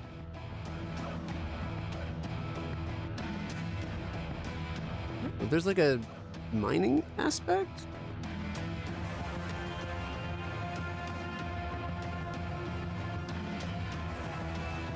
Is it that you're mining down to these different layers and the bugs come to stop you?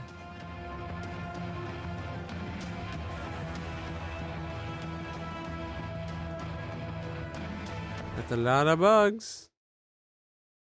The bugs seem to move a lot slower than they did in the other game.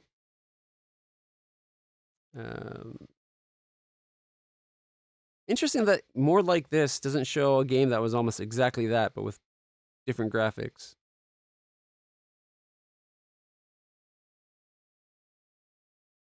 It doesn't show it on here anywhere. Acid Planet. What the heck's Acid Planet?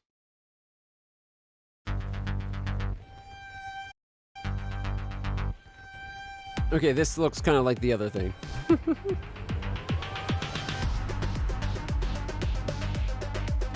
Yeah, definitely. It's insects coming.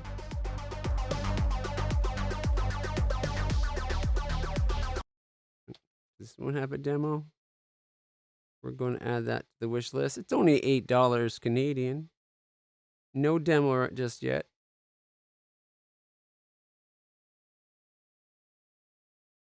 Sturdiest. All these games, Zombie Cure Lab. What's that?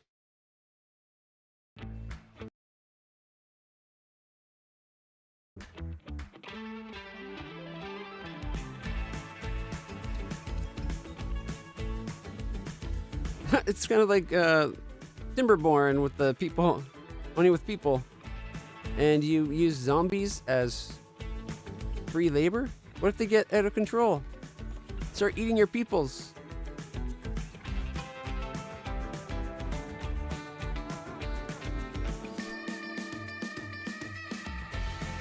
Actually, doesn't look bad. Worker management game.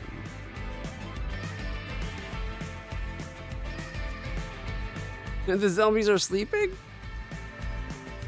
So what do you use? Is it that you use your colonists until they die, and if you have the tech, you can convert their corpses into zombies for you?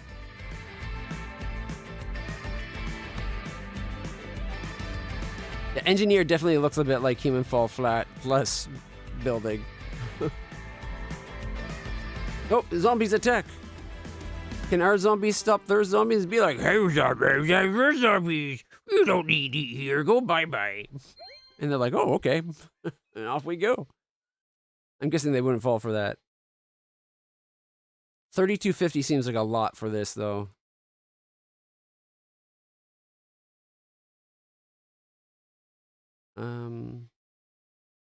I could accept the They Are Billions as a They Are Billions type game. Crimson. Nope. Okay. Okay. If we don't search by demo for a second, take off the play thing. All right. Should be around this area, right? I think. Infested Planet was one of them. Yeah, so a bit like Infested Planet, right? Join the Space Marines today and do your part for the good of Earth. Except for this one is you're doing more the squad and you got a few bases. This was a lot of fun. I enjoyed the campaign. Of tomorrow with high-tech weaponry.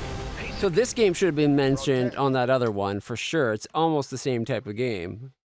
It's almost the same game. And the other one we played was Proto-Life. Where was I getting Crimson from? Proto-Life is the other one.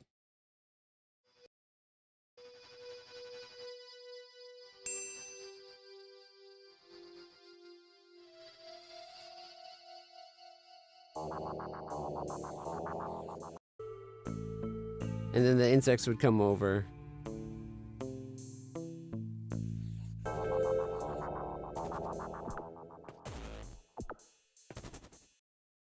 But yeah, it reminds me of those two. No, there was definitely a third one.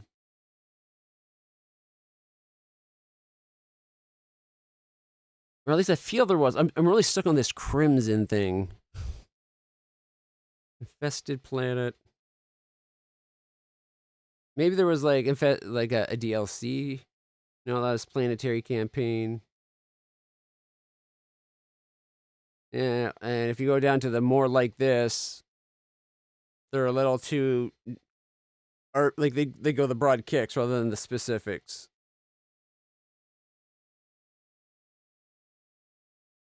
Oh well. No 9 souls? Sorry, I liked the artwork. That's terrifying. This artwork's beautiful for the game, though. Is it a Metroidvania?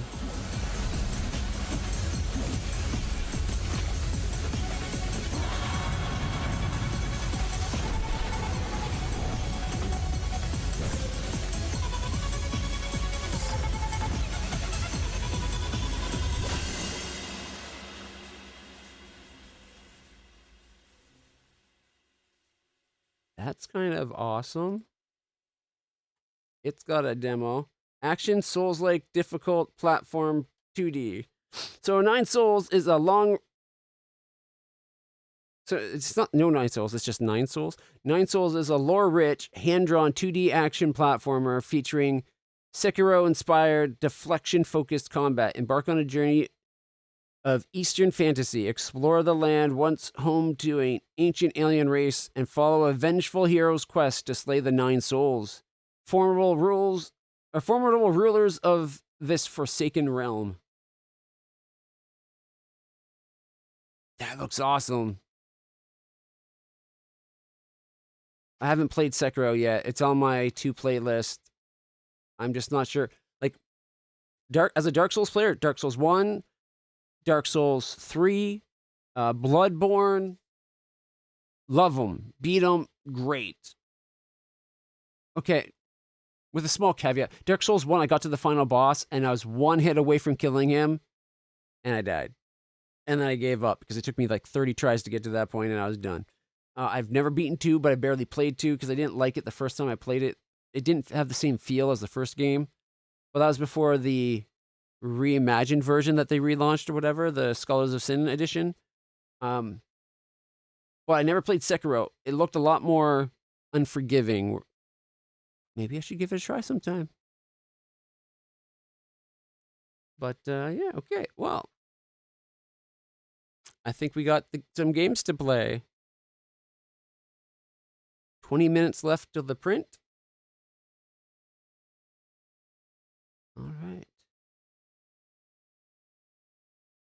Let's start with, okay, the engineer we looked at, Europa, and Thaumaturge. These are the three that really grabbed my attention. We'll start with Europa.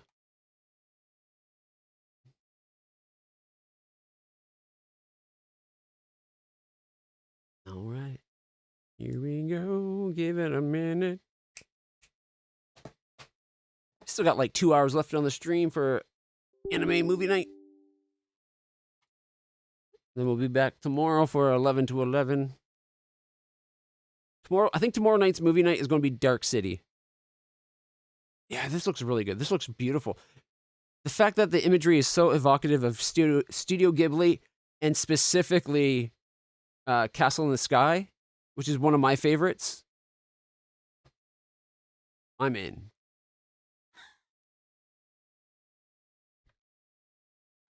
Okay, why does it... Microsoft VC Redistributed has been installed for several games. Does Steam do it for each individual game now?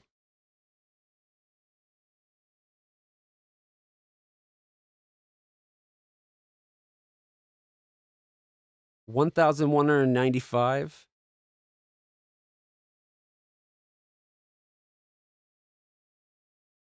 Ooh. Guys, look how much is done already.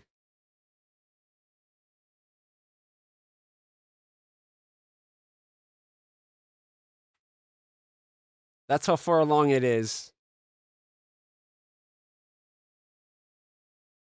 Out of boop.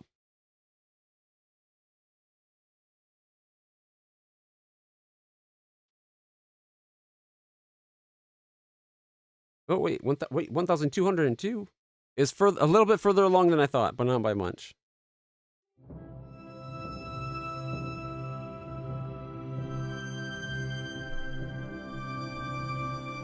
I'll be streaming. Oh, look at the beautiful... This world looks amazing! Just give me 1 second to get... I forgot to... put my game back.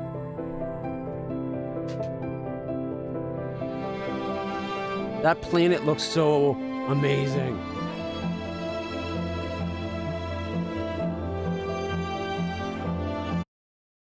One second. I'm going to stream game cap instead of whatever or monitor capture. There we go.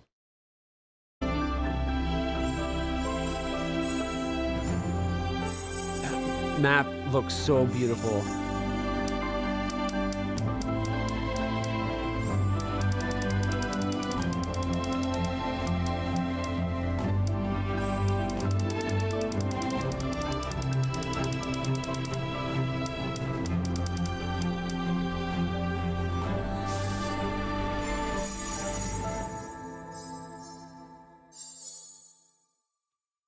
That's fine.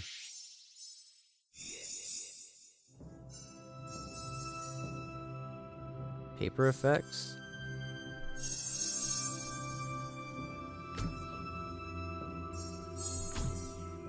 Oh, here we go. Let's try benchmark.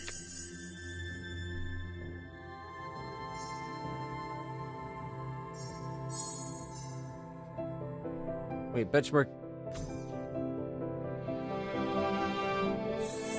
Apply benchmark. Is it just going to put us down to whatever it wants afterwards anyway? What did the benchmark do?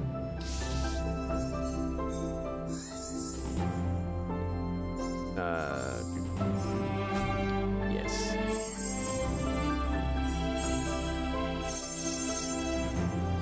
Alright. Levitate throws. Okay, we should be good.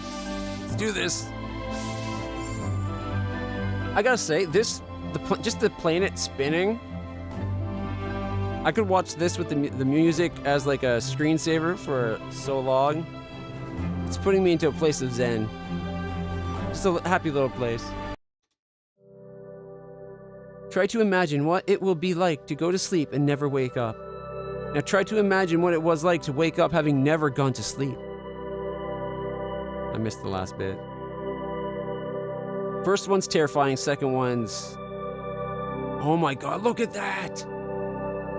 From time to time, I ask myself, is it possible to miss something you've never known? It's even got a floating Let island. me rephrase. Is it possible to be homesick for a place you have never been?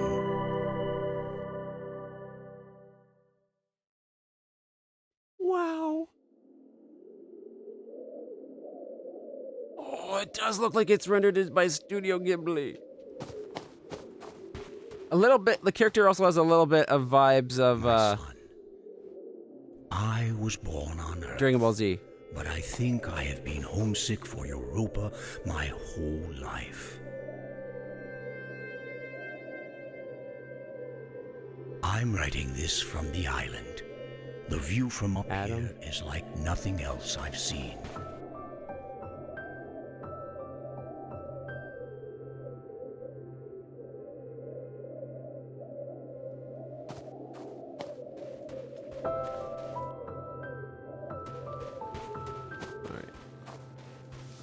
And away we go. By the time you read this, I'll be gone. And the world will look very different from how it does now. But the island should still be there. They built this thing to last.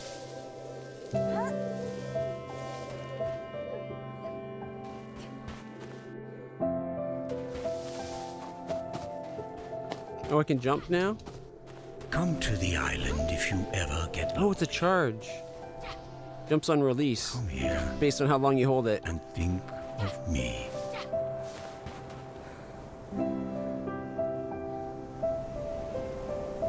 I don't like that they locked the controls until a certain point, but other than that, I'm loving this.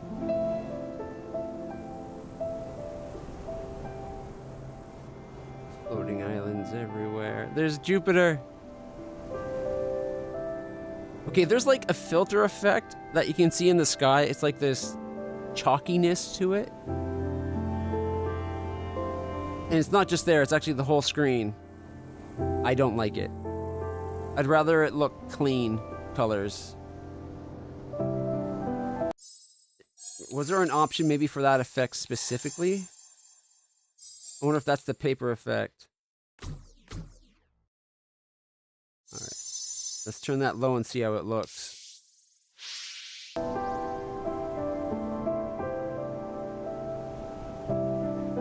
it's still there, but it's less. I want to turn it off.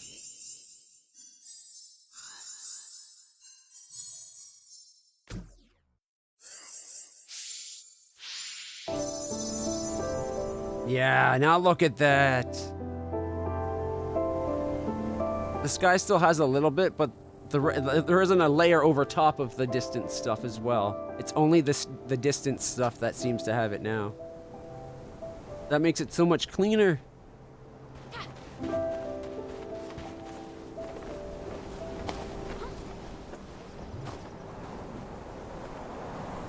Woo! Getting blown back. I guess they want us to go a specific way.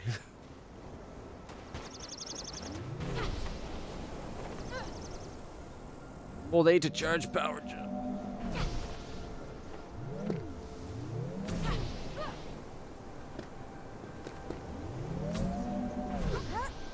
Oh, let's go to that tree. Oh, look at the framing of that. That's ah.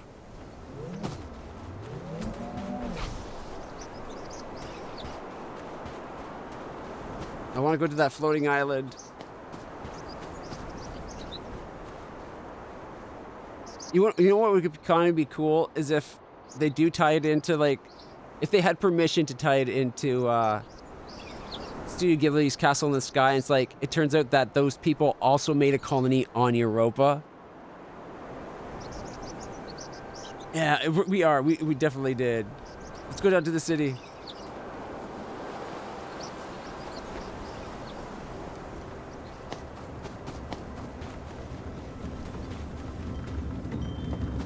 Check it out. The reflections in the water are really good too.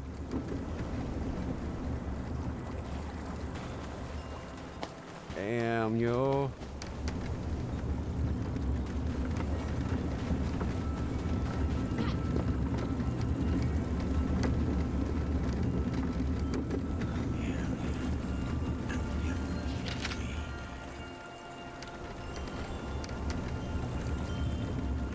My son, from time to time, I ask myself, is it possible to miss something you've never known? Let me rephrase. Is it possible to be homesick for a place you've never been? Look at those drawings.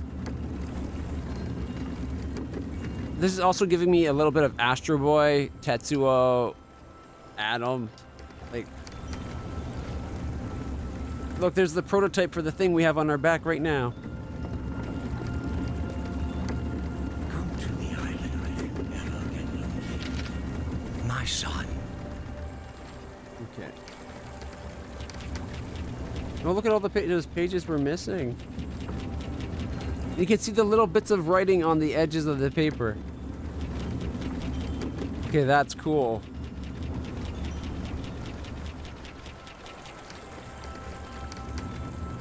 He's got like a Geppetto look to him, doesn't he? That was I think that was the picture that we have inside that book. Unless there's another one. Oh, there's like a bug over there.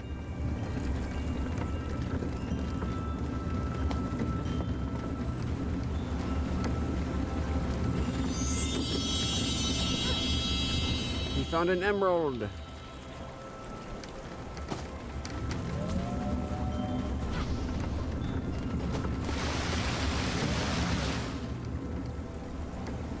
Hey, turtle.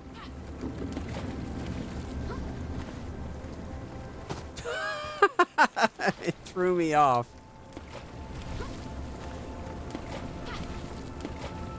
Turtle, I want to be your friend. Oh, look! A distant sun. Alright, let's keep going.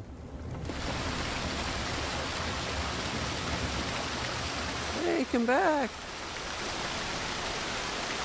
Fine, be that way. See if I care. Okay, guys, it turns out I care.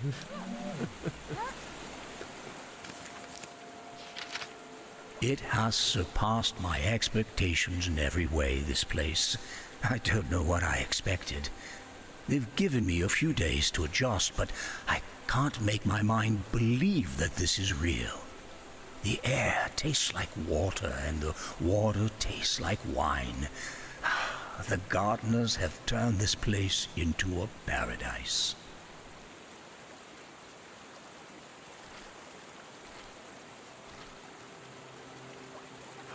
Did something happen to Earth?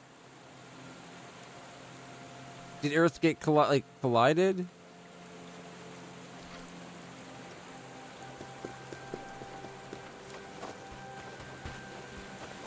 Hey, look, another turtle.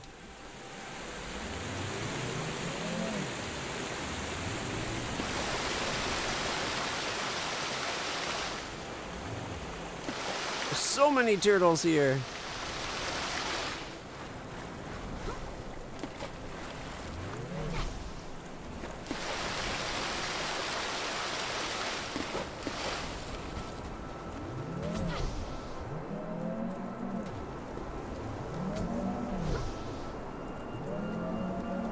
What the?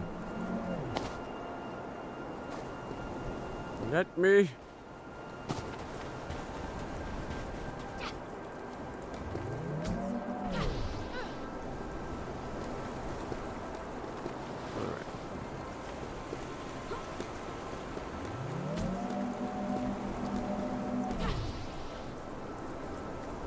You're not stopping me this time.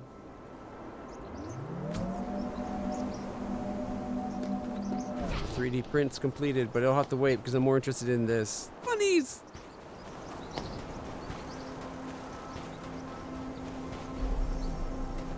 Oh, we can shield. I wonder if that interacts with those bugs over here that we saw that were like pushing me away.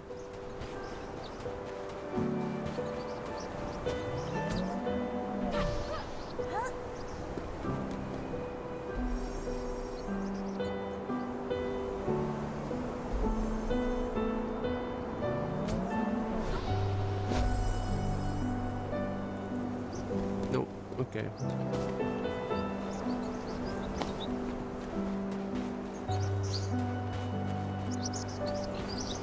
Yeah, it won't let me go far off.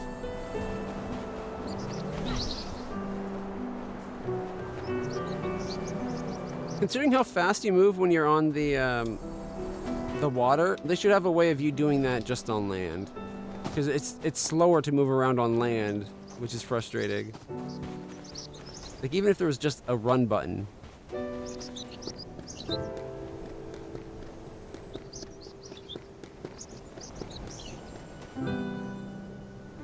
Oh, what have we here? 2 of 7. Oh, is that another one that way? I think we're going to be at 3 of 7 in no time.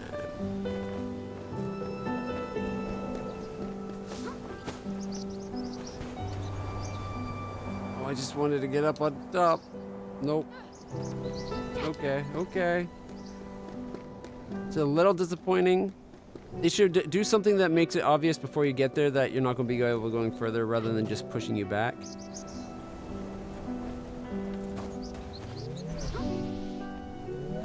Oh, look at the grass.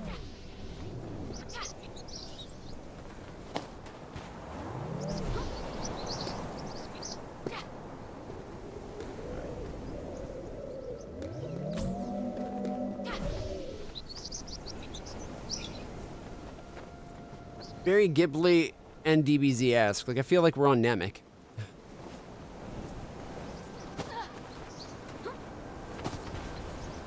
There we go. Sliding down. Surfing on the rocks. The sins of the past can stay home on Earth. Things will be different this time. They have to be.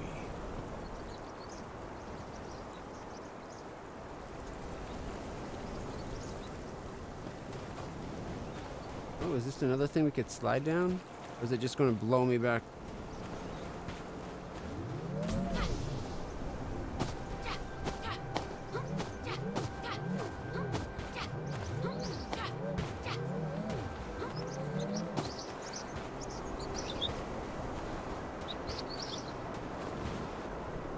So this is back at where we were.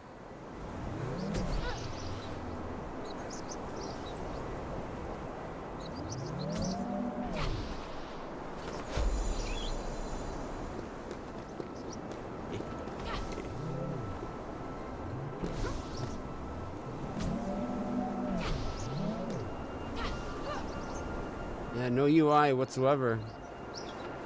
Not that I'm complaining. Yeah, it blows me back.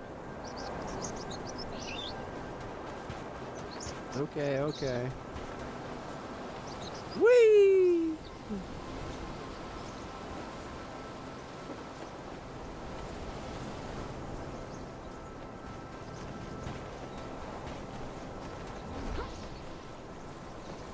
And look at that. I found a crystal.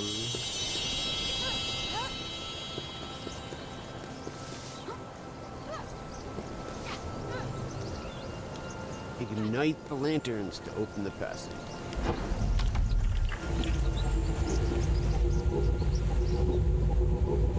If they make a full-on game with this style graphic that plays like Journey,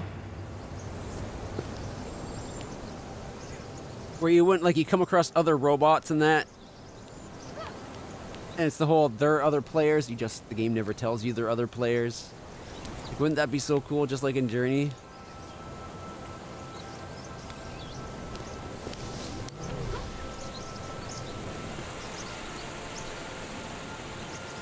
Water's so beautiful. I just want to run around in the world and explore it. Because I feel like if we go too far ahead, the commercial or the demo will be over. I am getting this game. This is amazing.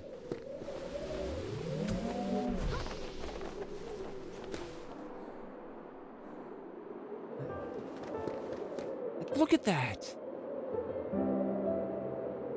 But they need to add a way of clicking a button and going person view for a second. Don't let you move. You just go in, you get a look from his eyes. That way you don't get, like, I'd be zoomed in. I'd get a beautiful look of down there without him in the way.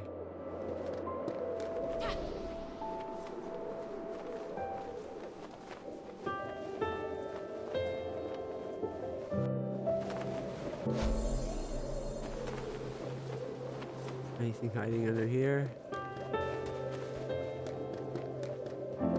Look at this. The trees, everything. It's just brings a tear to your eye for me. Like, if you're as enamored with the Ghibli aesthetic, this feels like running around in a Ghibli world. And it's so reminiscent of one of my favorites, Castle in the Sky.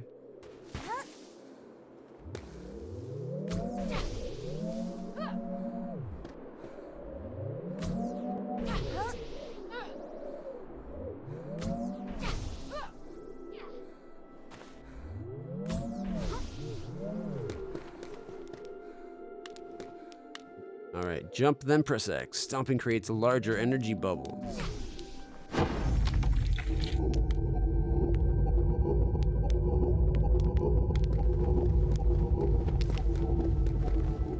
Is he Naruto running? I think he's Naruto running.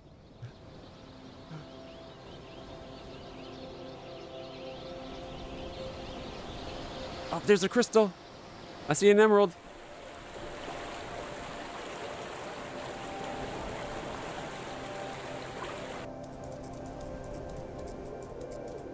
Got like the little bushes on them.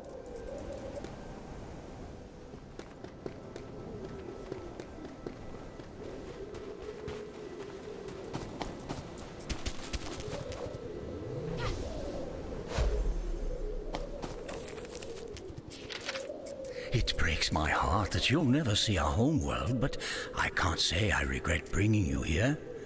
You're going to have everything I couldn't have. Clean water, fresh air, wide open skies. Everything a child deserves.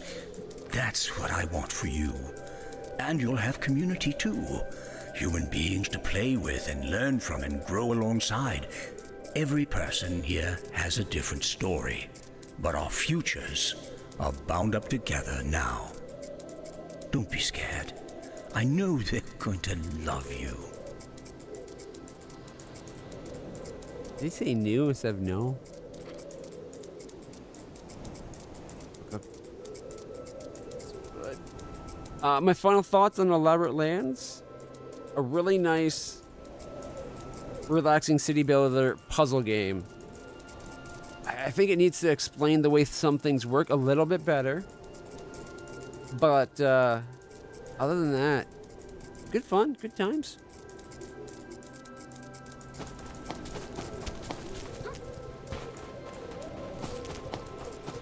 And they're so focused, like they focus so much on the when you place it, that one time you place, that's the only time you get anything. When I feel like they should have made it more buildings, like if you put another building in the range, you'd get more from that thing. Like taverns. Tavern has its range of effect. If I put another thing down in there, I didn't get more of the effect. It was only from how many people were around it to begin with. But I think that's because people use up the resource, so maybe putting 2 down to get the extra 2, they used the 2? I don't know. Like, I would rather them have made it explain that, put the 2 down and show it +2 and then -2 on the building, so it shows that, yes, it got you more, but you used it. Things like that. But overall, I really liked it.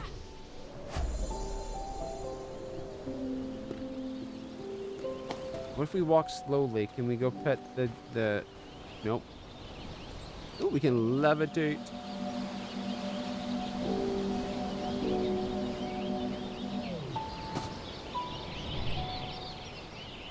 Does it have to recharge?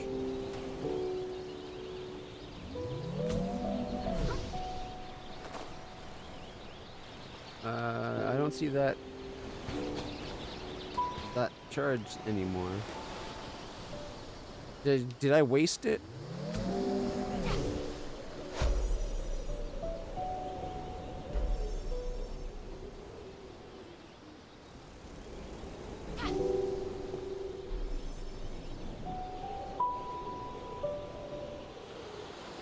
I think I wasted it.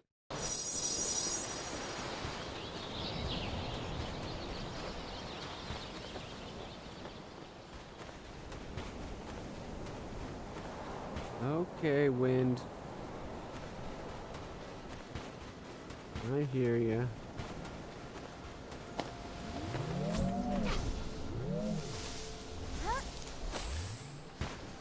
There we go. We got a charge again.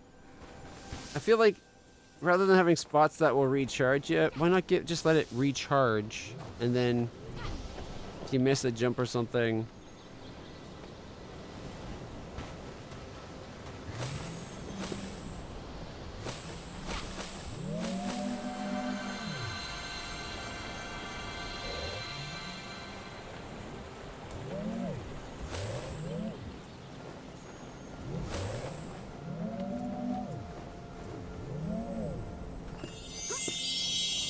Four out of 7. Okay, I see why they got... I think there should still be a recharge up to a minimum point, and then they use those to get it only recharge from land, because then you have a use to go back. It looks like these ones do... like, these points come back in.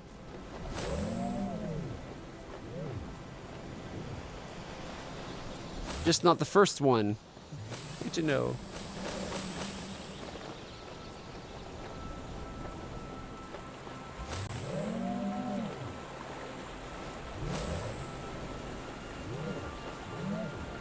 Do you see the waterfall in the reflection, or the rainbow in the reflection, or whatever?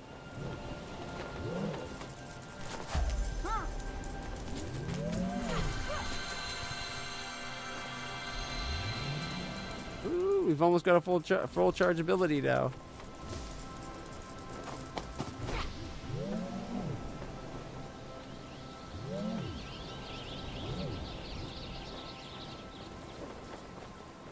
Oh, I'm out.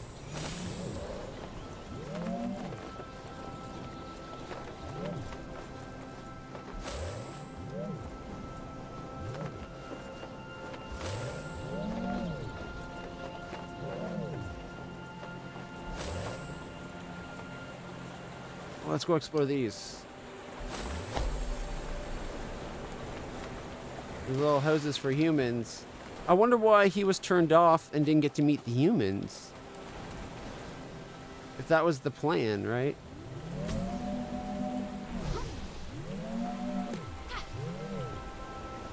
Oh, I'm out of flight. I can just glide.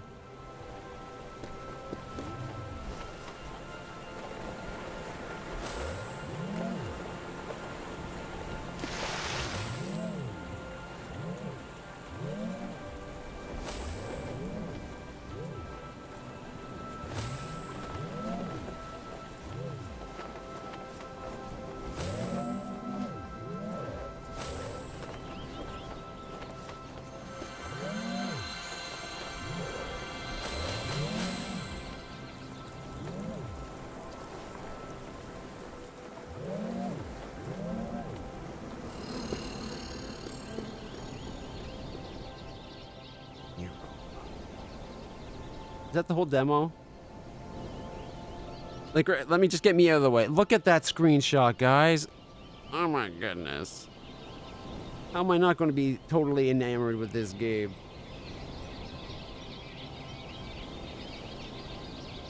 See, this is why, like, being here, I should have one pip of levitation flight. As it is, I'll just have to glide with my jump.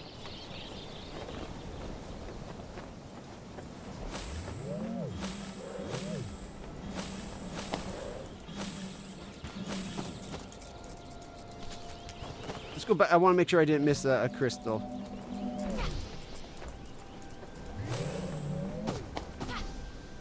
Yeah, no crystal. Good, good, good. Let's go look at the different landscapes. Yeah. I love this. This is amazing. They did such a good job. Like, they must have studied all the Ghibli movies until they internalized what it meant to be a Ghibli. Oh, using the engine for this, imagine having like a Nazca in the Valley of the Wind game, or even a game like a Kiki's Delivery Service game with this graphics, and you play Kiki. Like, that would be amazing. Look. A little robot. A little robot. Alright, let's keep going. I bet we start seeing bigger robots. Oh. Some say that humans brought life to Europa. If you ask me, all we did was unlock the life that was sleeping within. Why have so many terraforming projects failed where this one succeeded? It can only be that Europa holds some innate capacity for life. Well, people did a better job either way. Oh, the drawings in this book.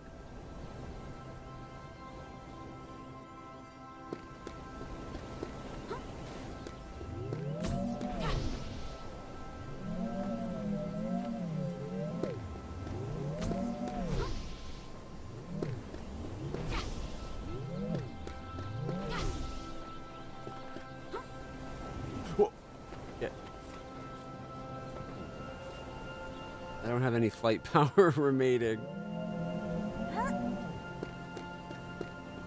See, this is why I think, like, charging to, like, 1 pip of flight would kind of make sense.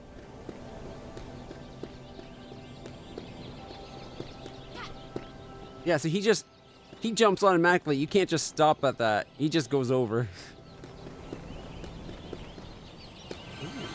There we go. Speaking of a pip.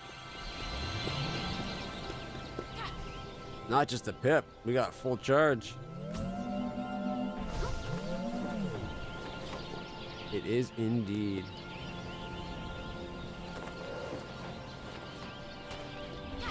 Man, it does not take you long to use up a full flight charge.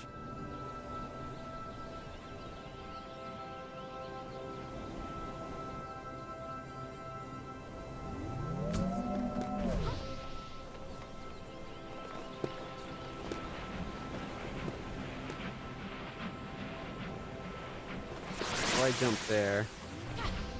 Let's go see what's right here first. It looks like a page.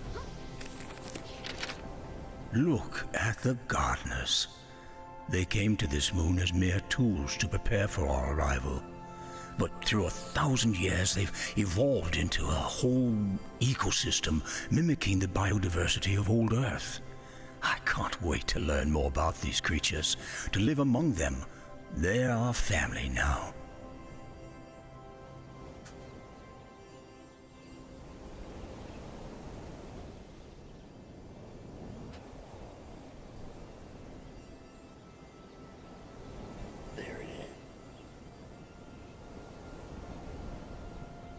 Turned out pretty good.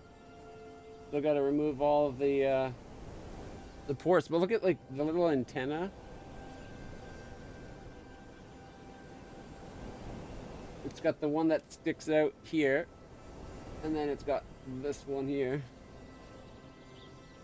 The one here looks a little bit cobwebby, but I think that's this filament. I think this filament's reinforced with like little fibers.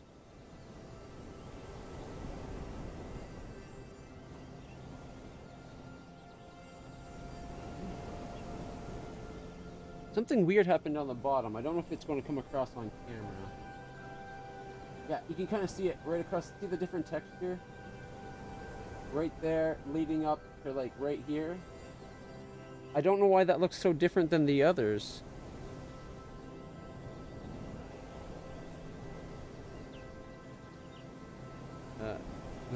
Oh shit. I just broke the antenna.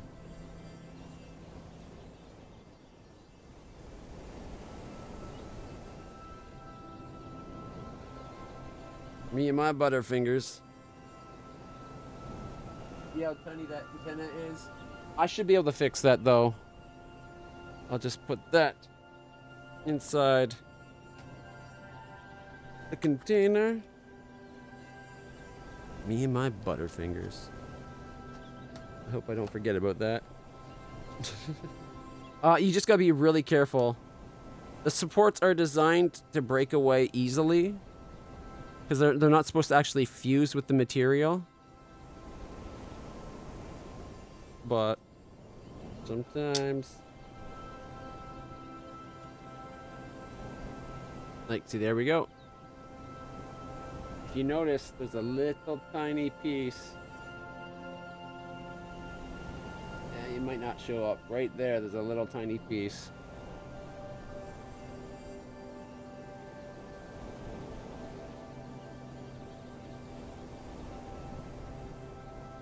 But I think I got it. I don't know why this part right here, and you can totally see the difference on the finish, right?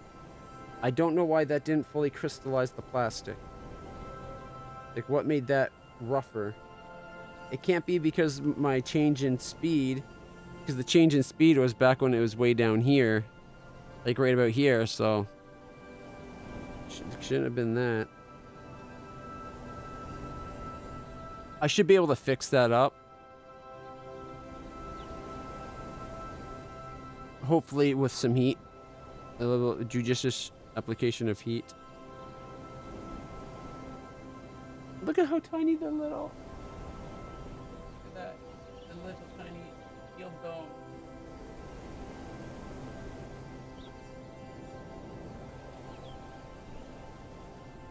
dome. Clippers could, but it shouldn't be needed. However, I do have my God hand clippers, and I got my like really expensive God hands over there if I need it.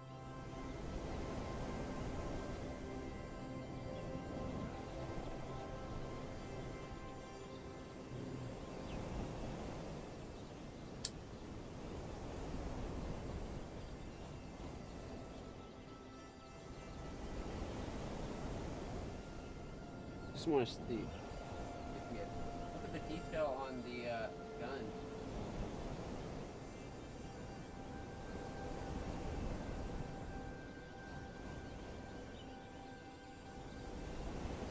Imperial class. Victory class. Look at the size difference. Oh. I always like this guy more than this guy. Which is ironic because I prefer the Venator class from the Clone Wars era. And look, they're like of a little kind to each other.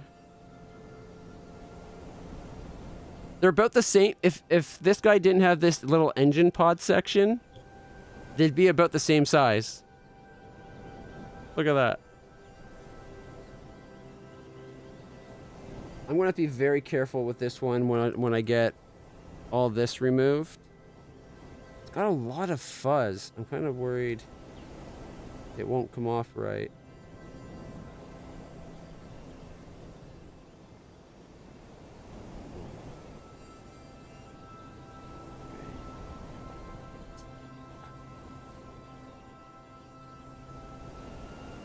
This guy's going to be so fragile. The little pieces up on top here, they're like 1/10 of a millimeter thick in places.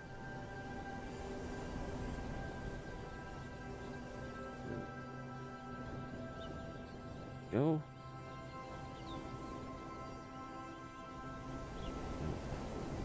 I'm going to need more light. I'll do this off stream. I'll have this ready for tomorrow, though. Doesn't it look good, though? I love it. This is a Victory 1. I think this was a Vic 1. I'm going to have to make sure. If it's a Vic 1, I want to have a full line of all the different Victory class. Vic 1, Vic 2 to Vic 3. Might not do Vic 3. It's kind of funky looking. Like, it doesn't fit the same design technology. There's a version of the Victory class where these little wing pieces here make an X shape. Like, they come up. Not a lot. Like, they come out, up and out rather than up and down. So rather than having another spearhead thing, it kind of, these little blades here, it goes up and down. I think it's because they have like missile launchers underneath them or something. I'm so happy with how this turned out. And a lot of these are doing what they're supposed to and separating automatically just because the plastic shrinks as it cools, right? And a lot of these supports, as it cooled and the plastic shrank, separated themselves like they're supposed to. There is a trick I could try doing the next time I do this where the downside is it requires a filament change. Right where it's going to do the interface material, it puts a PETG plastic down. PETG and PLA do not fuse together. So that would have it where it would naturally just pull apart. The only thing is, building it like this, I don't know if it's they don't fuse while they're cooled or if it's they don't fuse at all. I'd need them to be fused while it made it. Otherwise, it would just immediately fall off. Because this is what held it to the... Remember, it had... This is what held it to the plate, right? So if it's got a layer that doesn't properly weld it there, that could be an issue. I'll give it this, like even the shield generator bulb on the bottom turned out really good.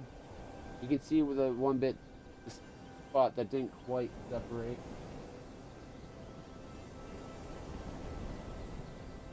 My only concern is the inside here where the engine cones are. If it didn't go quite right, might end up with kind of mangled engine cones, like what happened on this guy. I'm optimistic though. This one looks, except for that one section in the middle there that has that discoloration, it looks like it printed perfectly. Can't wait. Need to get more of the. I need to do a Nebulon B to that size, I think. We're going to have to go through all our favorite spaceships and get them printed.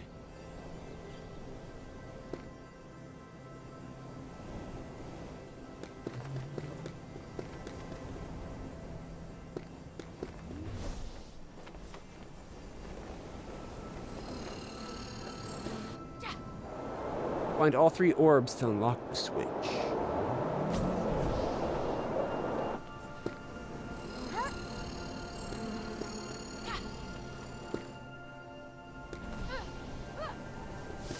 Alright.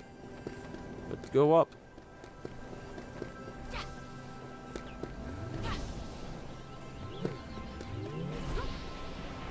It would be nice if there's a run button.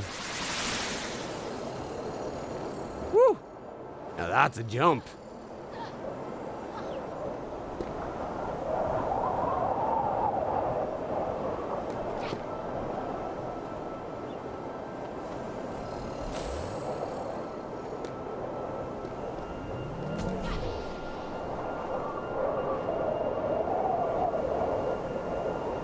I missed the... It's hard to judge the distance, so I undershot it.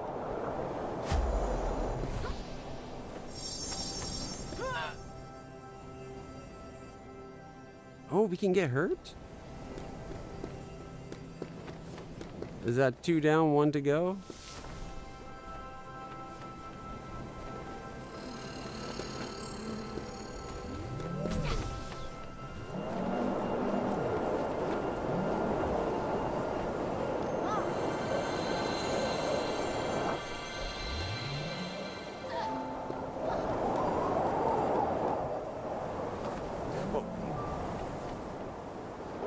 Darn you, win. Darn you.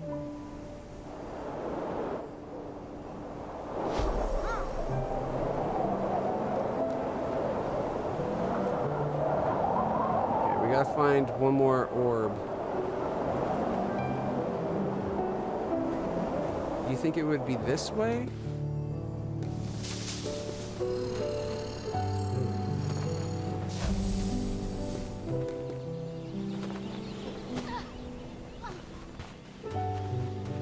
Been something I didn't find before going up that I was supposed to spot. It's gonna be a wind any second now. I want to go run, like I want to go power sail across that lake, like the way he does when he's on water. Yeah, it won't let me.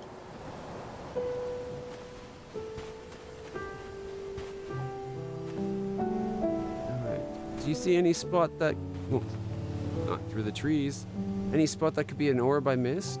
We got one at the top. We got one there. Maybe it is further ahead and we just have to come back?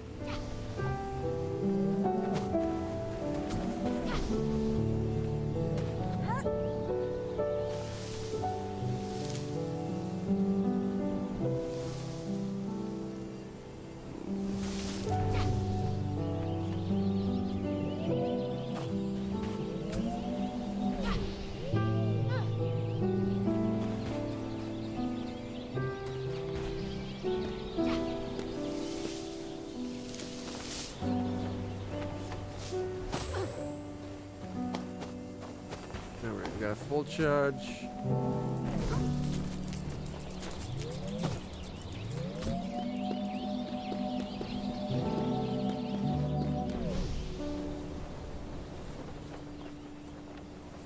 Two orbs with us.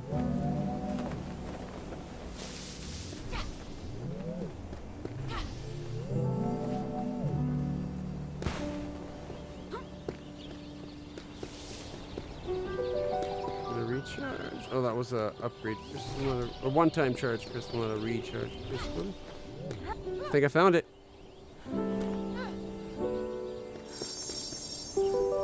3 orbs.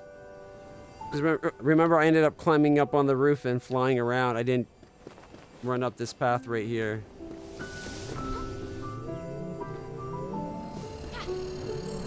Oh, those are the robots that went and built the those robots remind me of Toriyama. Hey, rest in peace. X to impact.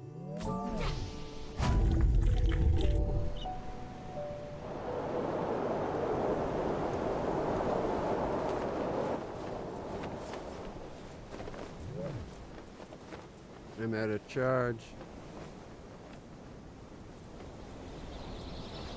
Ooh, what's this? A page? I know you have a lot of questions, most of which can't be answered in this notebook. There's a chance you're angry, or that you'll get angry one day when you're older. Europa is unbelievable, but it's not finished. We're trying to build something better than what we left behind. That will take time. Generations even. That is why I'm sending you ahead.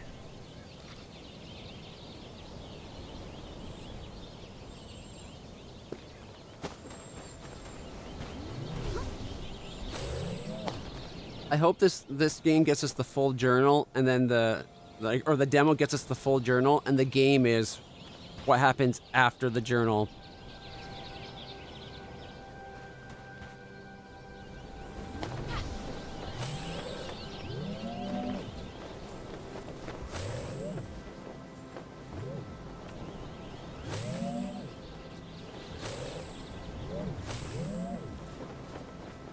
Oh, a cube.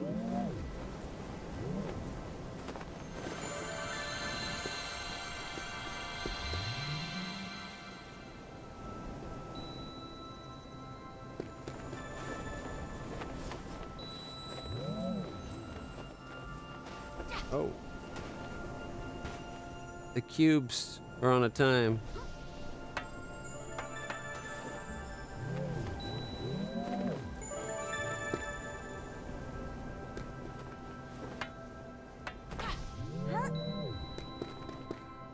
Nice. I kind of wish there was a view mode where you could like hit a button, like this zooms you out. But maybe when you hit that, there'd be like a faint invisible fence thing that'd pop up for just a second while you're in that view. To let you know where the bounds are.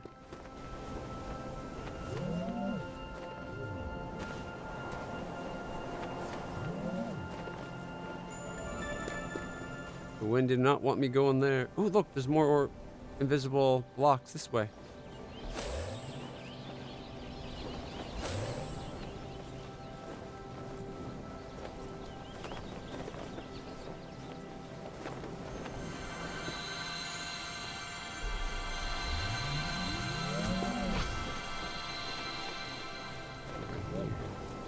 Look at all the animals.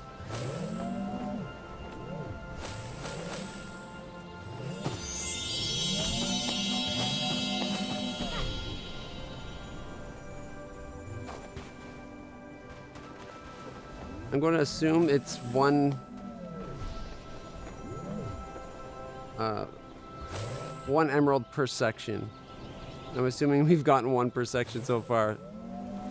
Just because of my exuberance in exploring this place.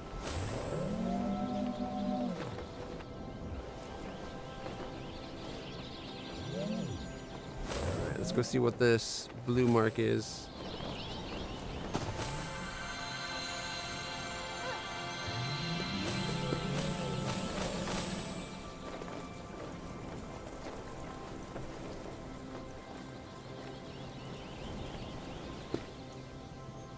I feel like I might have missed stuff back there, though.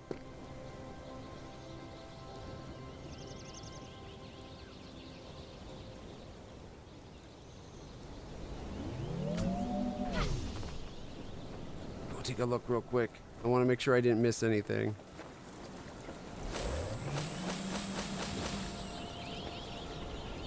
Okay, we came out of there for sure.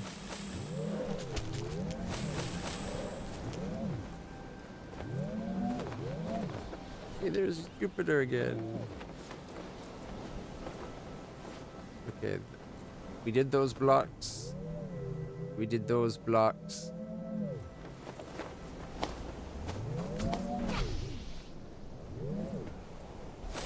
Okay, I think we're good.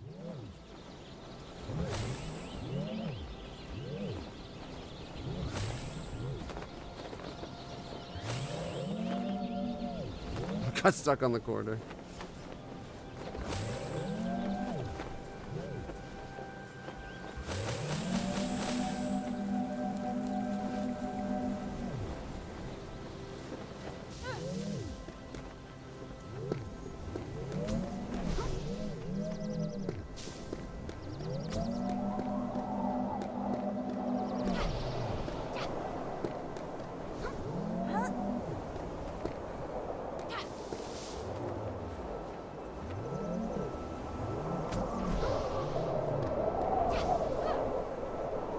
They wouldn't hide stuff around nooks and crannies, would they? I don't think this group would.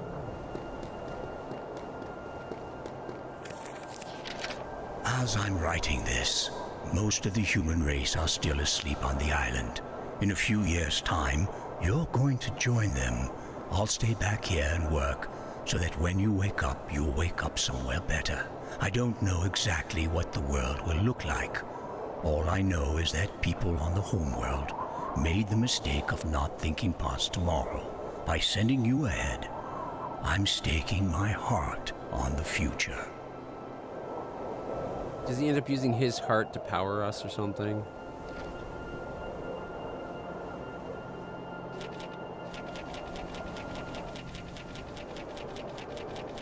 Okay. There's going to be a lot more pages to go ahead that I don't think will be in the demo. So my idea of how to treat the demo, I don't think is going to go down. Where the demo has its full book and then just primers the game. Oops. Didn't mean to break it.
Okay, that's cool.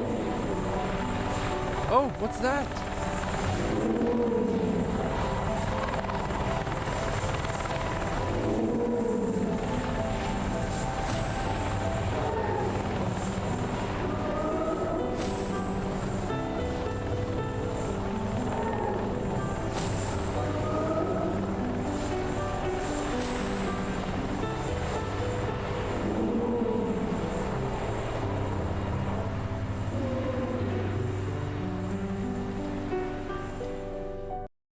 Is that the demo?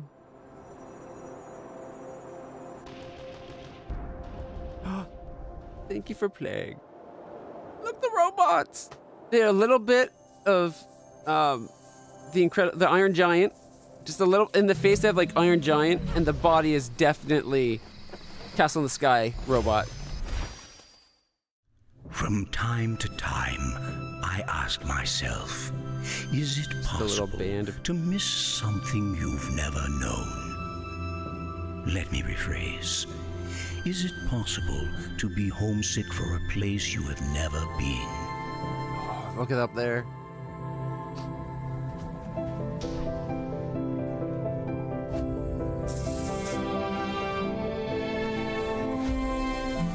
I was born on Earth, but I think I have been homesick for Europa my whole life.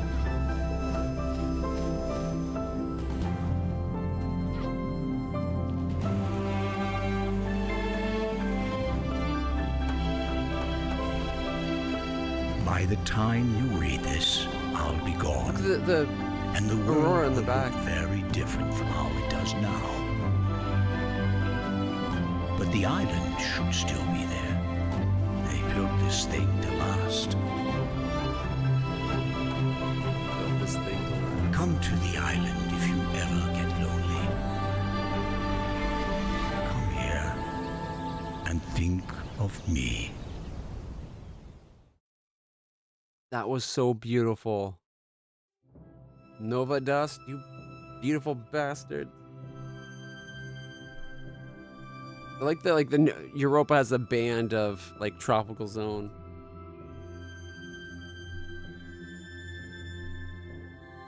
Oh, that's so good. It's wish listed. There we go. Beautiful music, beautiful scenery. So good. Oh, sorry, Nico, I missed you saying you're going for a nap. The game had me so captivated. I'm so sorry. Yeah, I'm sure. The music, like, I just want to keep listening to it.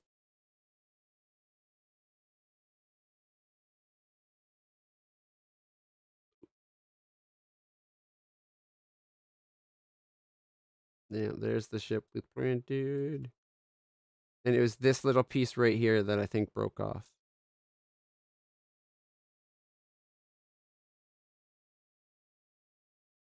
Yeah. But like, look how tiny. See this little sensor dome at the back? Look how tiny that is. Hopefully, because had I printed vertically, that would have been pretty weak. Hopefully, because I printed with increased infill in that, and it's on an angle. See how it sticks out? So this and the ball are kind of connected. You can kind of make it out right there, like a layer, a layer, a layer, a layer. So instead of being one layer, it's got like 3 layers connecting it. Hopefully it'll be that little bit stronger.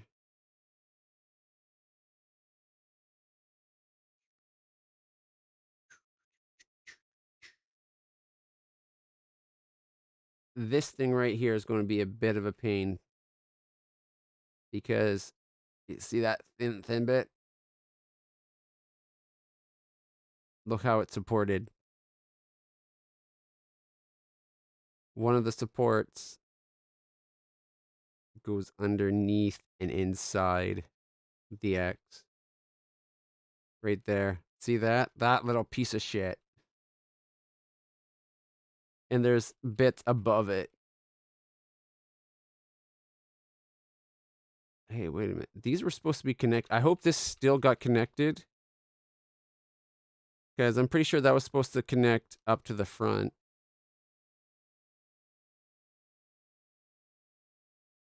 It might have been too fine a bit. I don't think it is. It's so tiny. Getting enough lighting is not working. Yeah, I don't think it did.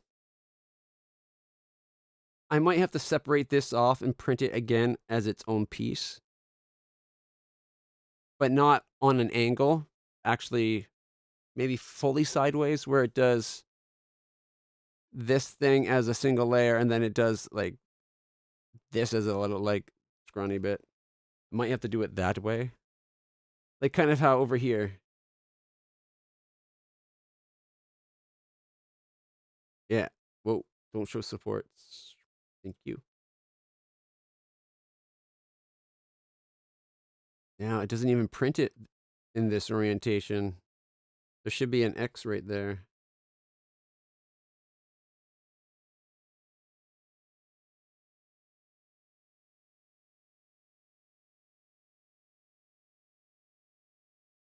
I wonder if it's because just how small it is, or if it's because that got like swallowed by support material. I might have to oversize print this a little bit and have it as its own piece. If we go prepare. Yeah, like look at that. There's not a lot to that. I could print it again. Oh, is there supposed to be spikes on top of those domes? Yeah, those would have been too thin to print on this scale. At least with the filament and layer thickness I was doing it. I could probably reprint just this top layer, like from... No, here, do it this way. I could probably print like just everything from this point up this way with a different nozzle and much finer to make it printable. Look, you can see the bridge. You can see the bridge. That's kind of awesome. Like right now, if we look at this one, yeah, see, it's doing 0.1 layer 0.1 layer lines.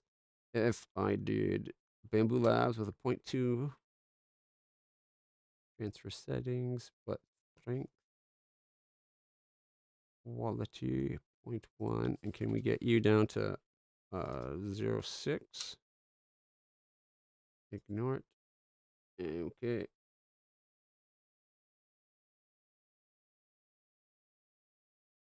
I wouldn't want to print the whole thing with this filament and resolution. Like already, we're 2,720 lines. The entire thing didn't take that many lines. Yeah, look at it. See, at this resolution, we could do it.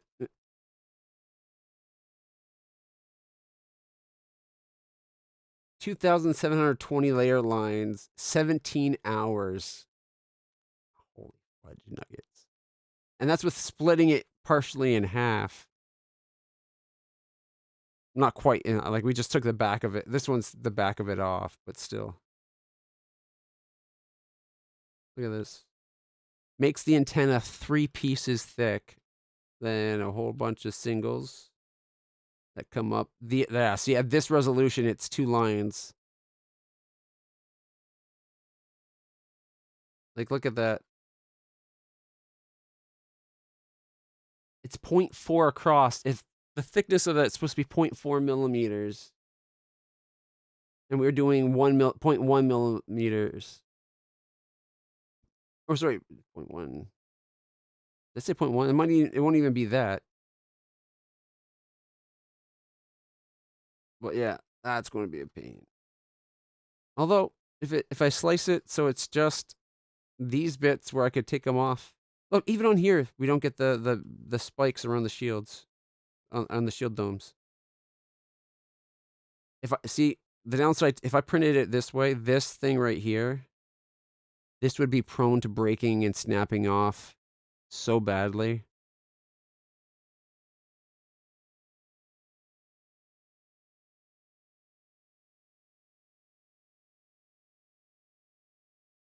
Like 235 layer lines just to complete that from the bottom up to there. And there's the back of the shoe. I see was.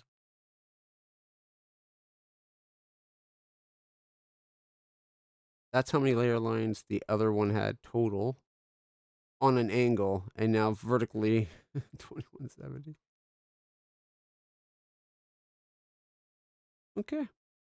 But yeah, we definitely have to play that Europa, the full version of Europa.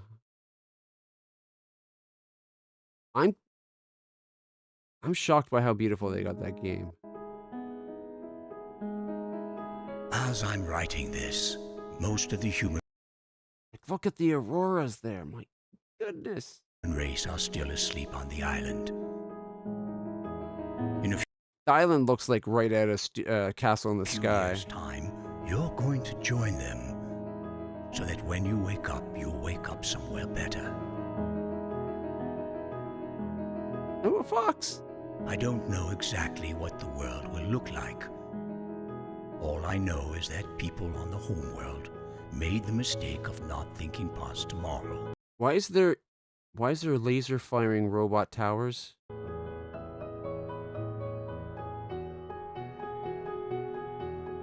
Oh, look at that view right down there. My goodness. Clean water, fresh air, wide open skies.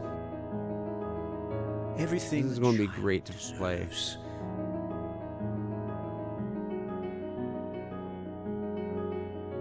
By sending you ahead, I'm staking my heart on the future.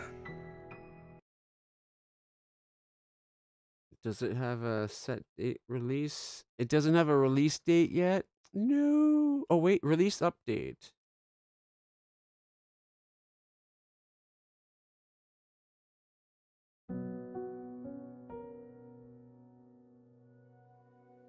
Hello, my name is Aldo Pinto, the creator of Europa. We were initially intending to release the game on April 16th. However, we have taken the pretty hard decision of pushing the game to later in the year, and we are now aiming the summertime.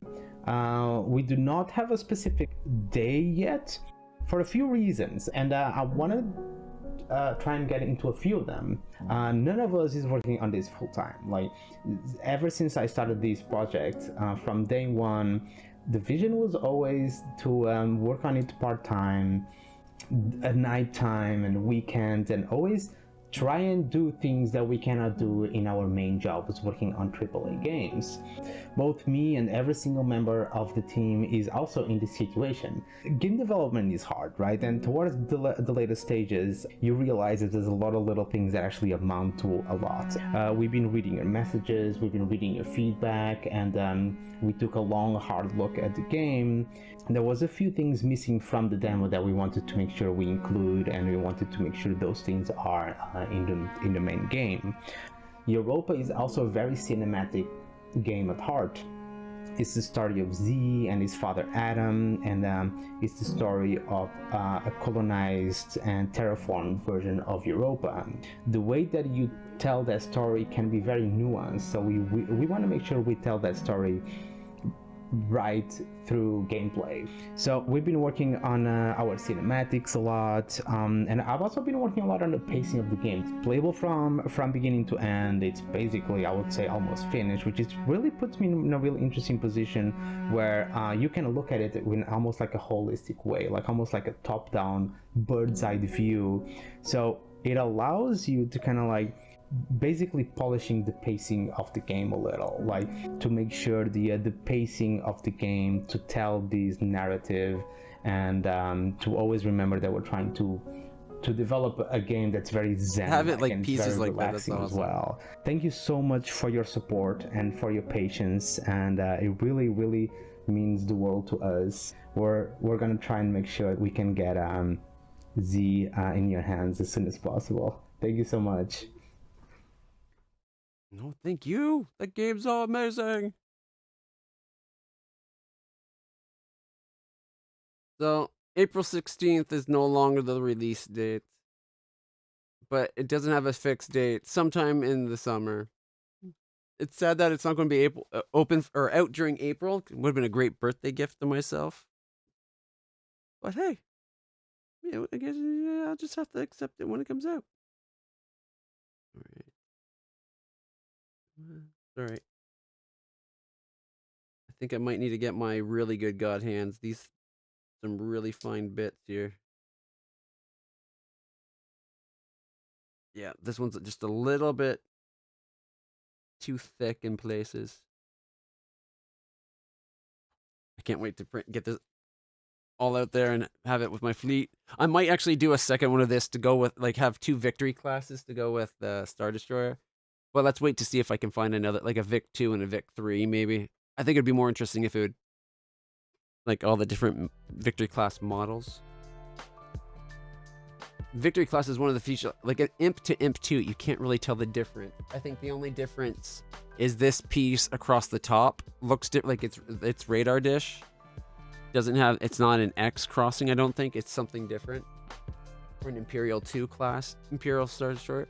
The Victory class, because I know there's a version that have the wings kind of making an X shape. And then there's another one where it's kind of like a Venator's. It's kind of got like this style to it, and it's got like wings that come back.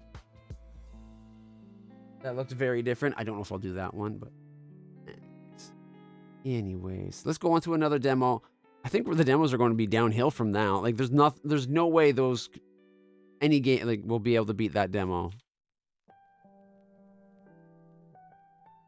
No. Here we go. We already did that, so we did those. All right, I separated it out. Oh, here we go. All right, if I did it with the other nozzle, 18 hours, 41 minutes. But you can see the X. You can see the turrets. But look, it actually, had I done it with the other nozzle, one, it would have taken almost a full day, but look, we would have had that full weird X shape. Also, look at how tiny this guy is at the back here.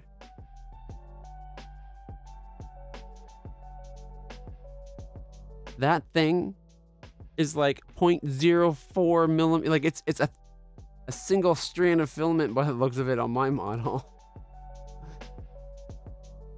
I'm going to be worried about snapping that off by accident. 2,235 layers.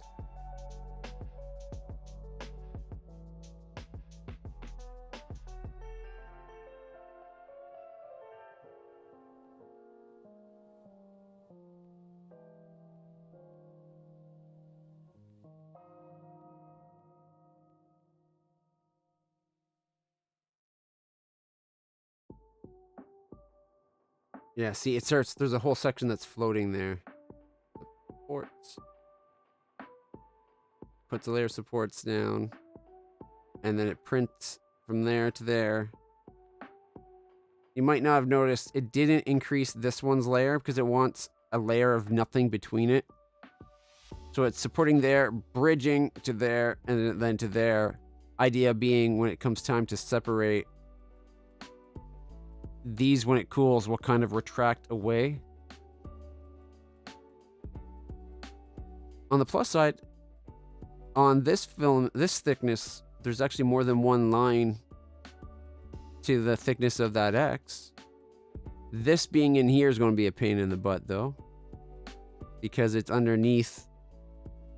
It's probably using that as well to support making the X. Look how thin that middle piece is.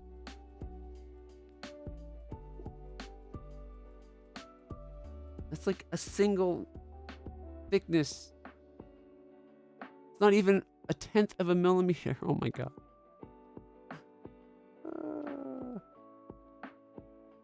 Look how thin that all is. And then it meets up again.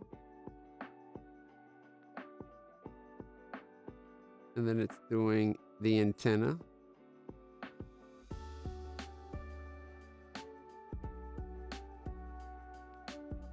What about the spheres? Spheres are very solid.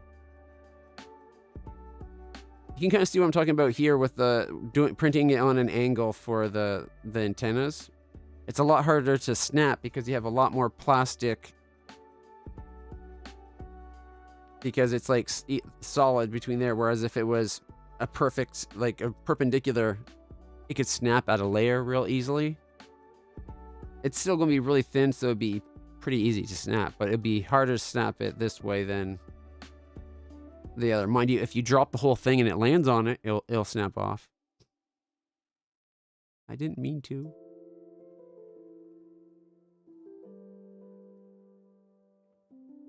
Yeah, check it out. It holds the circle there.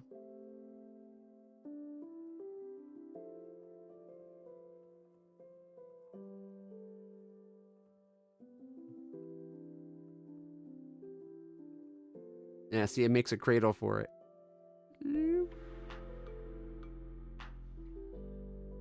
Had I realized that circle was so much different, like it bulbed with such a bulbous out, I would have done it like I did the top, where it had more infill.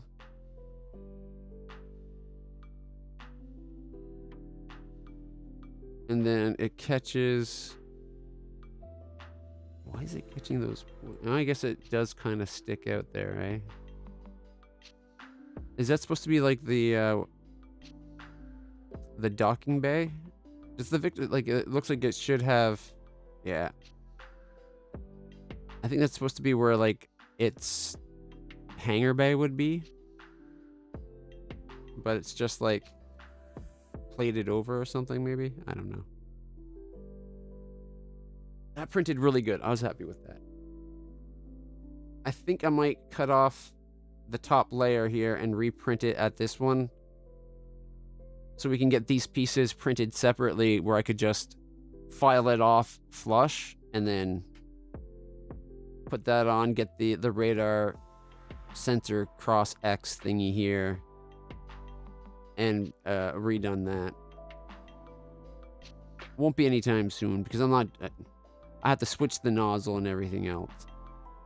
I wish I had copied this into the dome, though. I didn't pay attention to the dome. Usually, like on the Imperial class, it probably sticks out just as much, but it doesn't seem as much of a jut out. So I didn't think about it. But for something this small, that it seems like it's jutting out more. Me doing this is a new thing I've just started doing. Alright, next game. The Tyrant's Realm.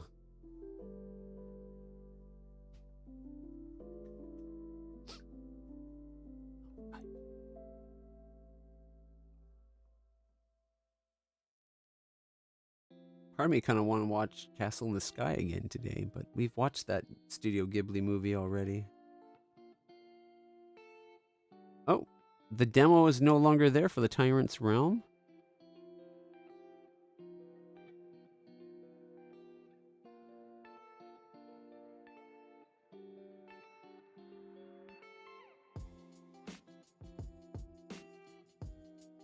This is that Souls-likey one.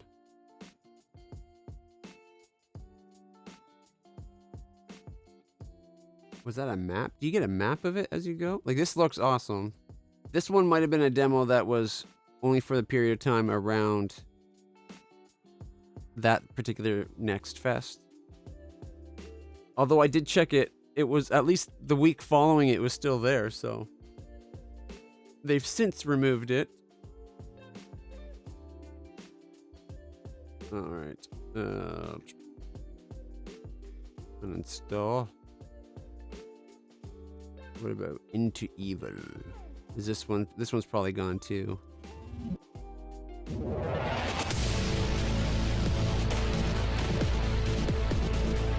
No, this is not the game I thought. For a Souls-like roguelike. Gather your praise.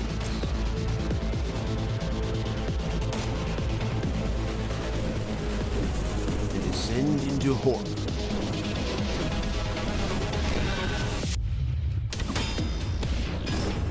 I missed what that said.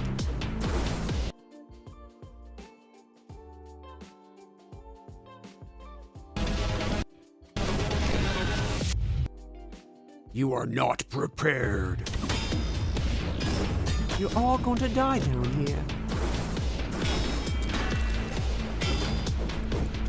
Interesting idea. A Souls-like where you only look top down. Does it still have its demo? Does it still have its demo?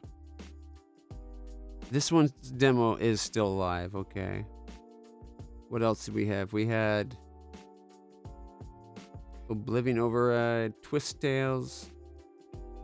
You know what? Let's do the Engineer if it's still a demo.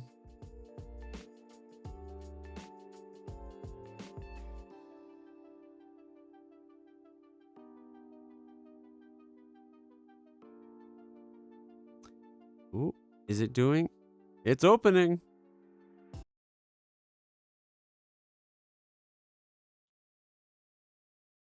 Thank you for checking out The Engineer. As two full-time civil and structural engineers by day, we both have devoted most, if not all, of our free time over the last 3 years bringing this wacky physics building game to life. If you enjoy the demo and want more info on the game's progress, please wishlist it on Steam. Join our awesome Discord community. Thanks again and enjoy. Cylin and Neil?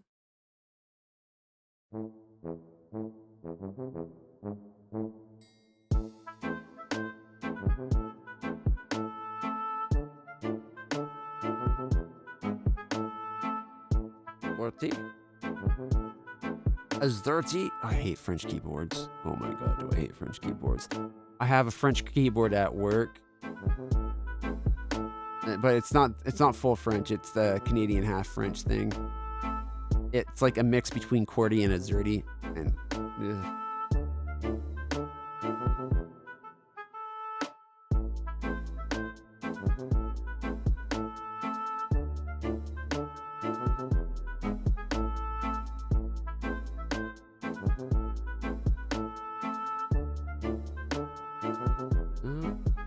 if it's gamepad, yes. If it's keyboard, mouse, no. Okay, new game. We highly recommend you completing the tutorial. Okay, tutorial. Welcome to your final exam at the School of Engineering. Oh, Here, keyboard you and shall mouse. demonstrate that you deserve to be qualified as an elite engineer. Let's start with something simple. Make your way over to the highlighted area around the corner. So Q's down, E is up. Okay. Well, let's see what we can do.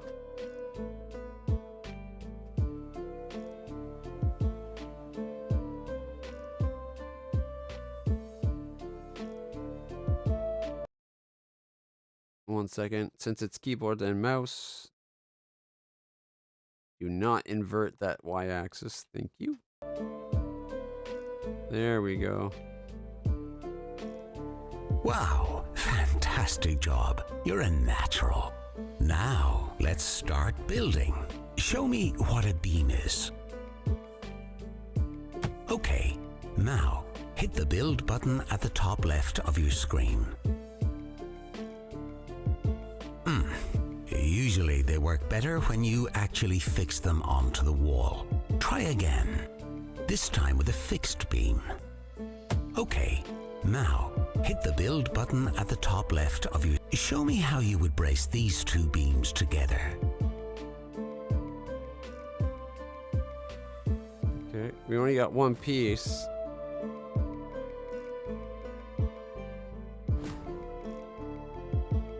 Maybe we could go like that.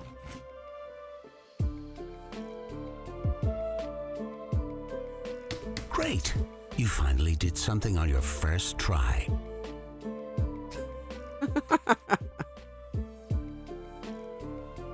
Now place a sheet between these beams.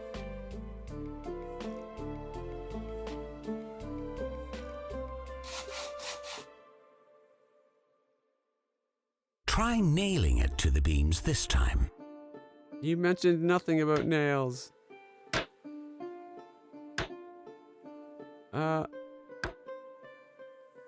I'm a little worried about how much those nails stick out the other side. Do we have to worry about, like, impaling ourselves? Hold the Align Nail to View key when placing a nail to align it to the camera view. Hold the Align Nail to View key when placing nails. What button is that?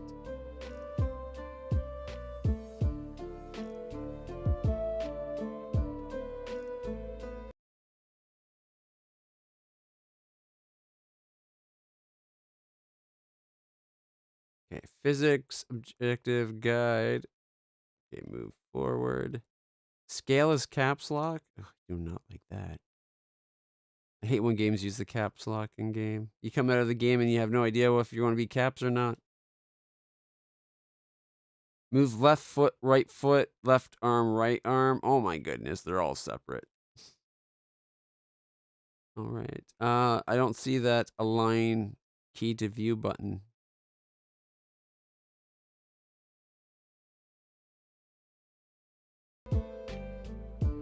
Oh, okay. Left shift, really?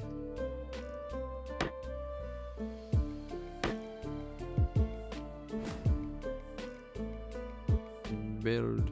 See how this makes it easier to nail members that aren't aligned properly? Now, onto blocks. Place a block. Blocks.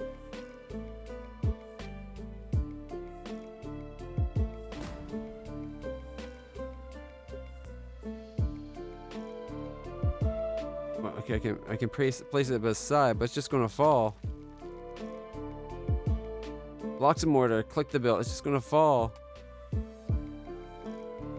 Remember, any blocks placed in the ground are automatically buried securely as a foundation block. A flat surface of blocks makes it easier to build larger structures on uneven surfaces.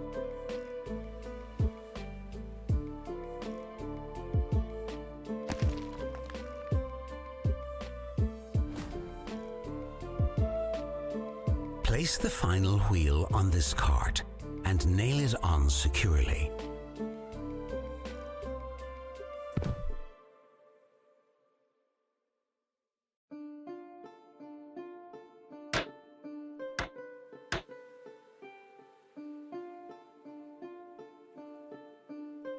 The other ones don't look like they're connected.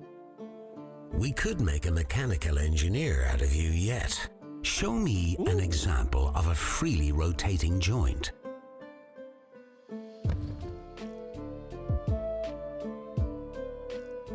Oh, okay. Rotating joints. Click on the beams button and place a fixed beam. How do I do whether they're fixed or not again?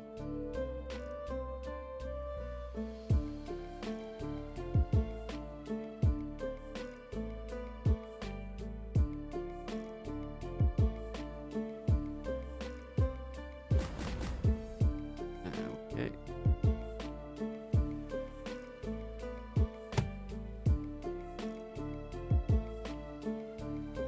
Temporary construction lines are key to efficient structural planning.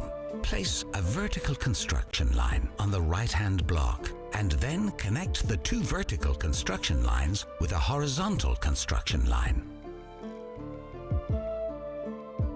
Okay.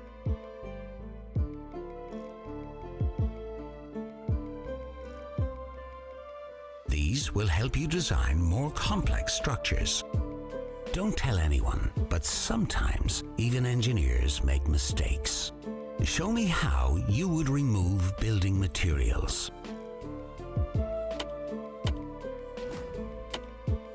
On certain projects, you'll be able to choose where you start from. Relocate the engineer somewhere on this platform. You can tell a lot by the color of a member. Green means it's perfect as is. Okay. Orange indicates there is a clash, which means you can't place the member there. Okay. Red means the member cannot be placed here. Advanced construction techniques allow for precise building. Holding different Cap lock keys for while height. placing items will allow you to Left change their control, orientation, rotate, scale, left shift, and offset. left While alt. placing Oh my an gosh. item, hold down the left click and drag your cursor left and right to Middle modify mouse the button? member. By default, this will rotate the member in the Z axis. However, holding down different keys, as shown on screen, will modify the member in other ways. Let's try a couple of examples, starting with a short beam. While holding down the scale key, you can adjust the scale of the beam. Click and drag to shorten the beam, or alternatively, use the scroll wheel.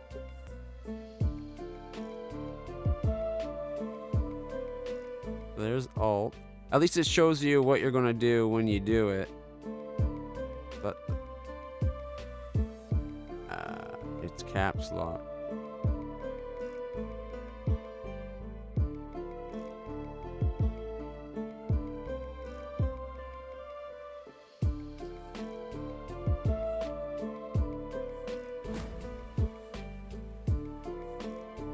All right, are we back to default? Okay, so if we go here and then we caps.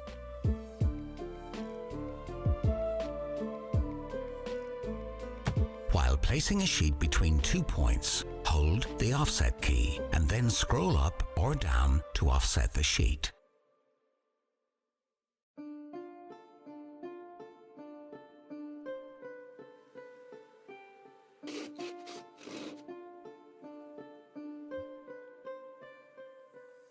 Alt.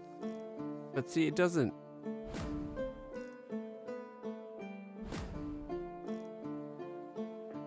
That was the Alt. Hold the offset key and then scroll up or down. Ah, okay, I gotcha. They want the wheel mouse up or down. Now for the easy part, the health and safety site compliance test. Let's start with standing up. Hold the... Wow, perfect form. Now, walk over to the highlighted area. Use the left foot and right foot keys to control each of your legs. Oh my god, it's like that one game, the WASD game, that I never played. Alternatively, use the auto walk key. This is handy for covering larger distances, but is less accurate with foot placement. So, watch your step. As you're well aware, a big part of getting around any construction site involves lots of sketchy and dangerous climbing. Use the left-hand grab key to grab with your left hand, and the right-hand grab key to grab with your right hand. Simple, really. Holding down the climb key while grabbed will pull you upwards.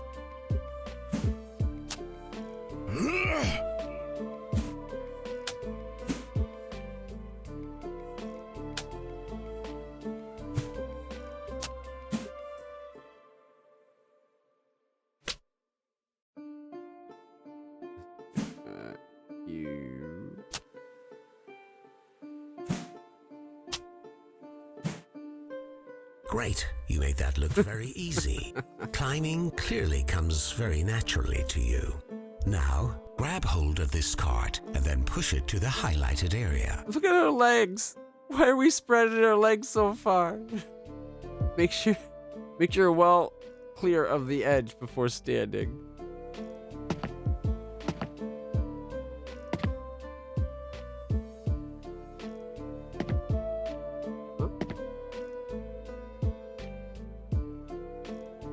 They said that the walking's less accurate, but it doesn't seem like I got control of where it's going to put the foot. I just want to let go of it. All right, left click grabs for the left hand, right click grabs for the right hand. No. Uh-oh.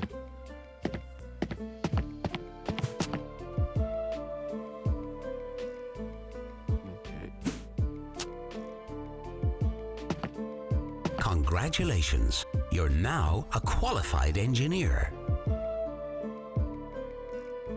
I'm not going to remember half of those. How's it going? Van Master, welcome.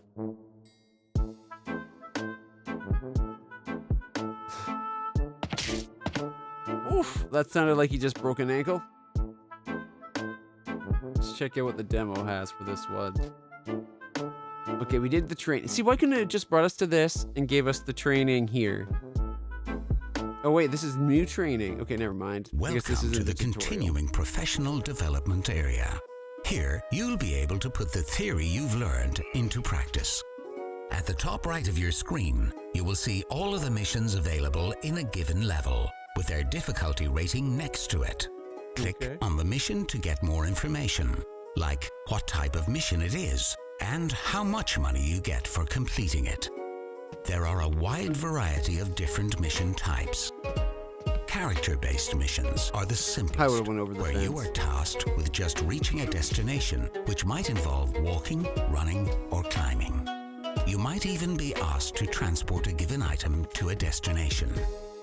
Building missions require you to design and build a structure that serves a function to complete an objective. Something seems off. There are many cases that combine both of these mechanics, where you'll be required to build a structure and then use it with a character to complete the mission.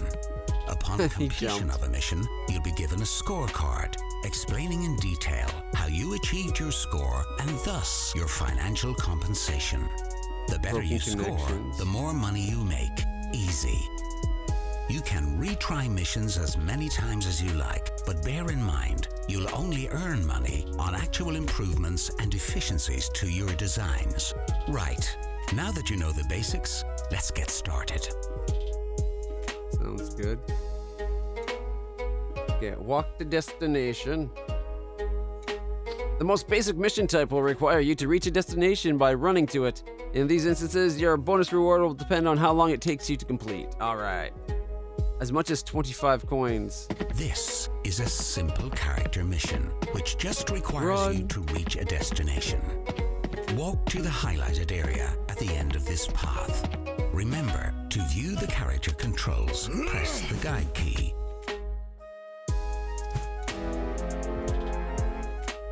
We reached it! Oh, if only I got that on the first one, we might have gotten the 25 coins. Okay. So we need to get 500 score. And we got 300. Okay. Can we redo it? Okay, if we run.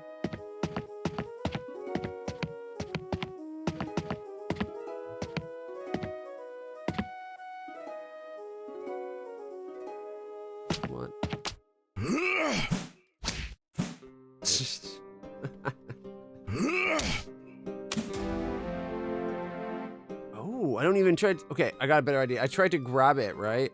How about I just jump and hope for the best? Don't try to grab and eat myself over.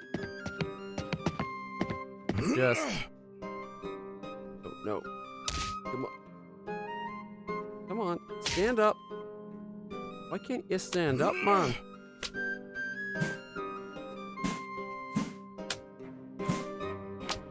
Oh, now I'm like stuck in it.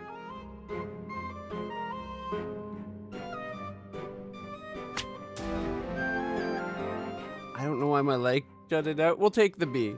Carrying a barrel. Okay. We gotta get that barrel into there. This mission requires you to pick up the barrel and carry it to the highlighted area. Use the left-hand reach and right-hand reach keys to reach out with your left and right hand. Left-click. I'll take a B. This is ridiculous. Okay, climb to destination. Okay. This This is going to be require a bit of climbing. Use the left-hand reach and right-hand reach keys to reach out with your left and right hand. Use the left-hand grab key to grab with your left hand, and the right-hand grab key to grab with your right hand. Simple, really. Holding down the climb key while grabbed will pull you upwards. Remember, your hands will reach out in the direction the camera is looking, so use the camera to aim your hands.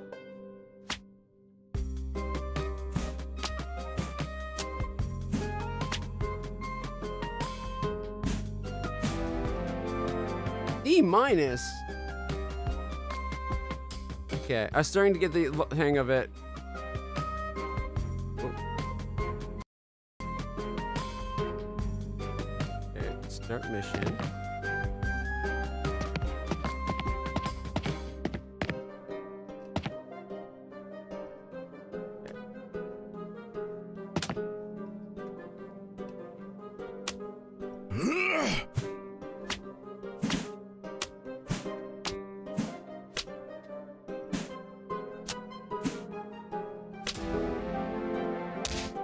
You got a C.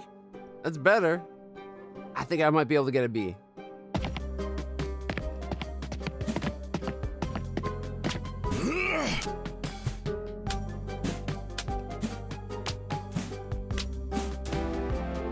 A plus! Oh!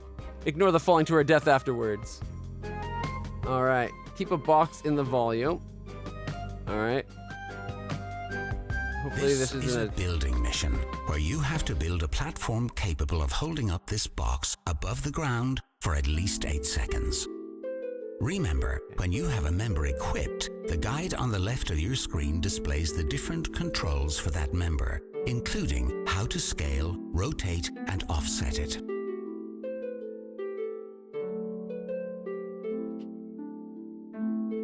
All right, here we go.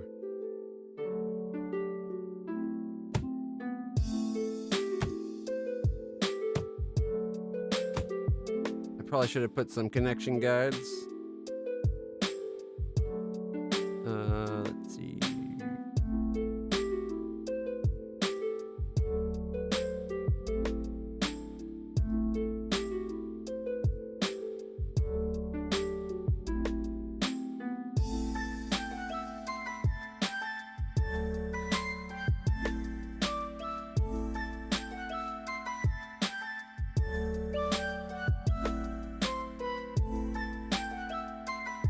Give us a rough idea.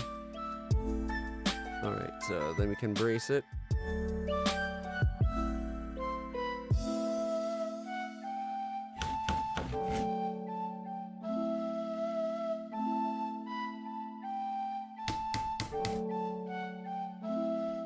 I'm digging this. The build mechanics so far is pretty cool. The movement is a little bit awkward. But I think I could get used to it. All right, then we need a connected beam. Can I like lower my camera? Oh, okay. Okay, caps lock to. Right, then the wheel.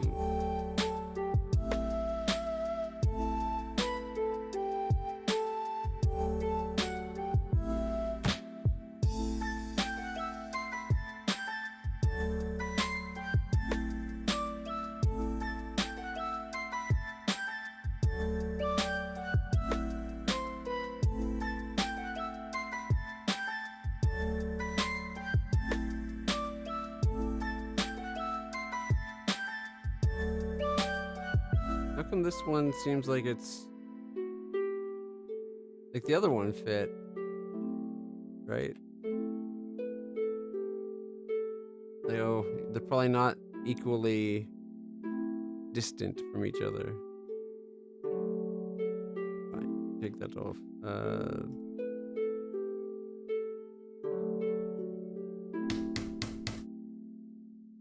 Okay, erase that beam.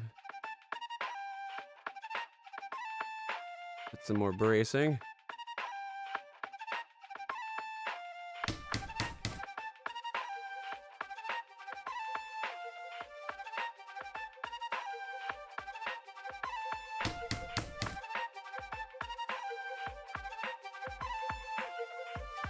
There we go. This will have that braced. So we got the tops all braced together, and then they're cross braced on angles there.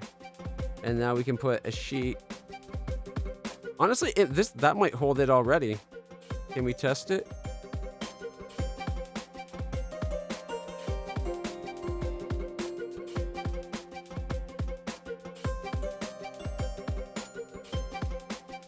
Boom. Nailed it. That's damn near indestructible.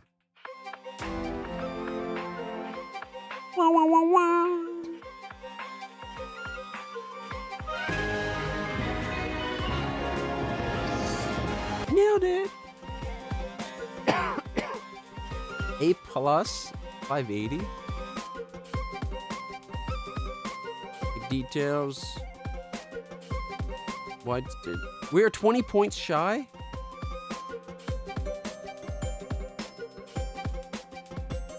Okay, so if we did it with like 2 less member, or actually it'd be like 4 less of these, wouldn't it? Okay. Refined it. What? Okay. What if we took that one and that one out? They're still cross-braced.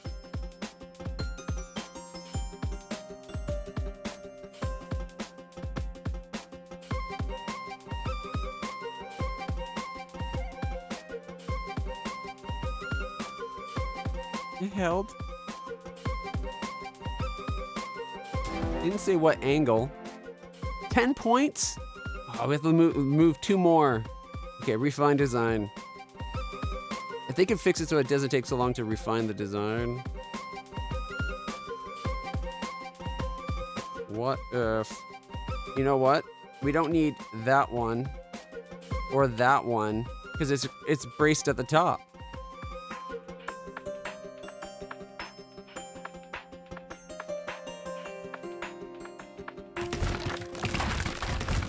Okay, maybe we did. Okay,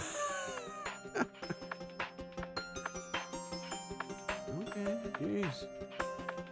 Okay, what if we take those there? That way it will never have the chance to angle down and kind of like spread things.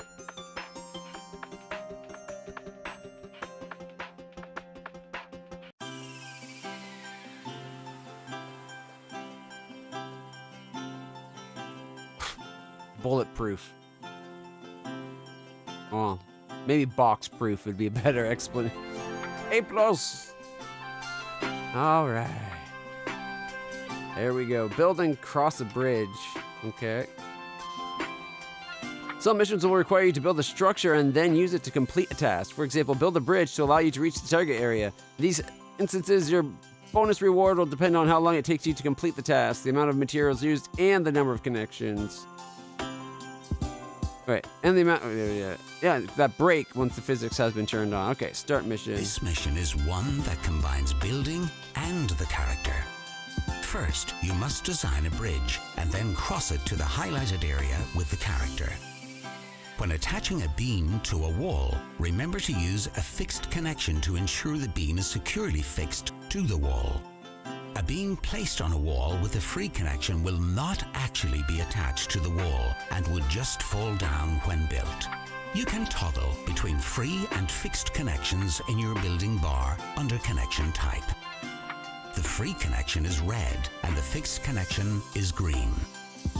Also, remember, you can scale members by holding the scale key and dragging your cursor left and right while placing it.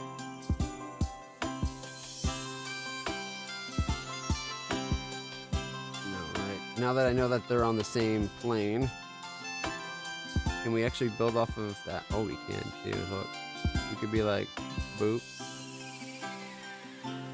boop.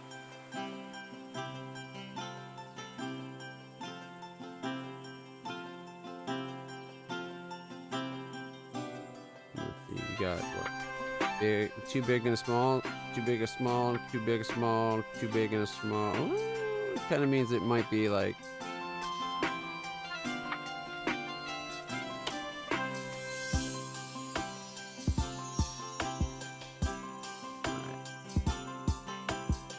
Connection type fixed. We got some beams. We're going to want to the beam there and make it as long as the game will let us, which is that long.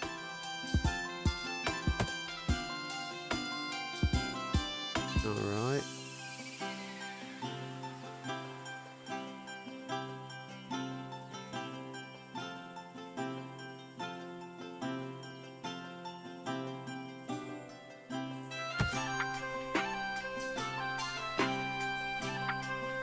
Let's make sure we're fixed to both sides.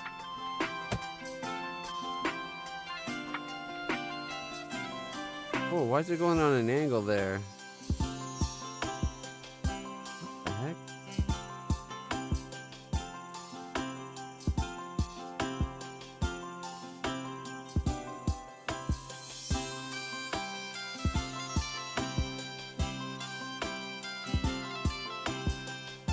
Is it at an angle for some reason?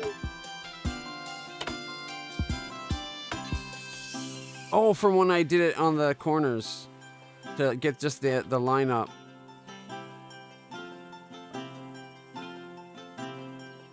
Okay.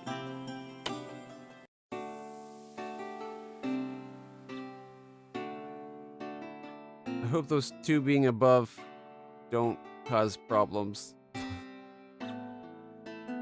All right.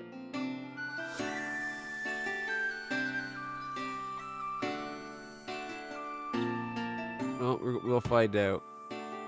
Oh, they didn't remember the size. No. Okay, full size. There we go. There we are. And then we can do the same again here.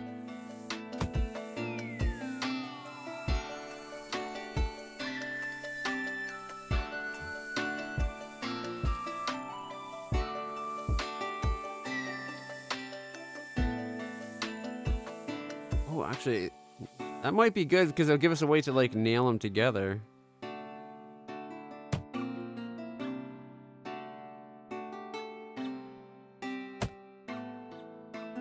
All right.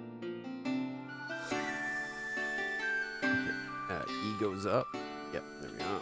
So we want to do we want to brace it at all?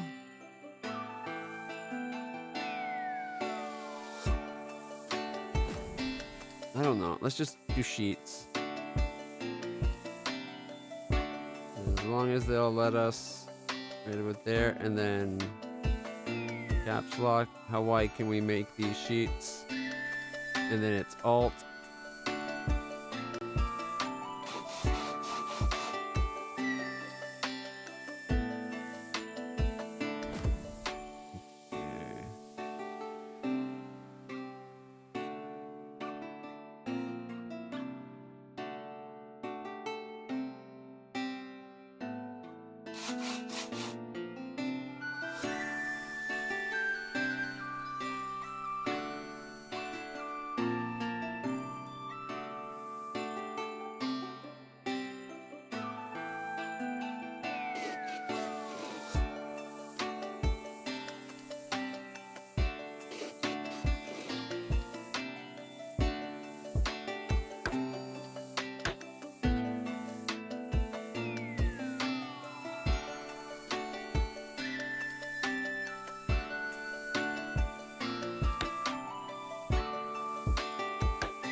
And I get a...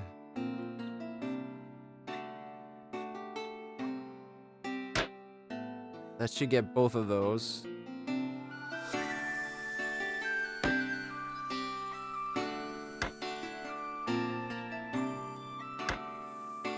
I'm probably actually... You know what? I'm probably going overboard on these nails. I thought we could probably do, instead of every corner, opposite corners. That way it doesn't have a way to twist.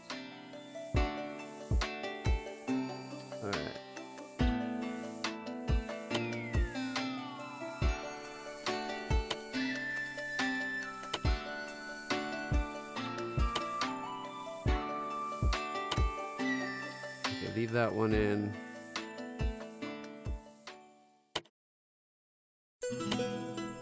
All right. Q to go down.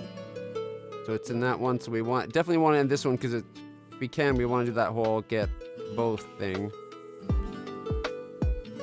All right. Then we shift right about there. That definitely got both pillars. So now we got the board and both beams anchored. And then we anchor to there. And we want to get both beams anchored here. So we come down and we shift. Boom. And then might as well do the same here too. Now this is connected to 3 boards, or like 3 pieces all connected together. And then boom. All right. I think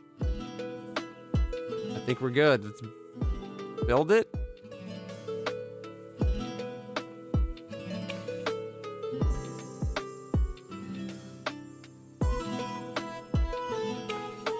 Maybe we should have took the guides out. I don't know if that's going to affect. Okay, looks good to me.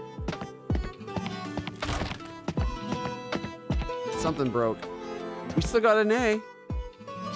Details. We lost 1 broken part. Which was what, 10 points? Remaining materials. It doesn't look like those guiding points had an effect. 35 coins. Alright. Grading. We needed 2060.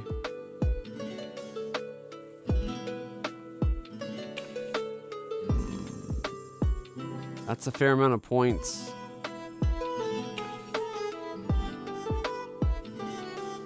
So we spent 320 points on boards.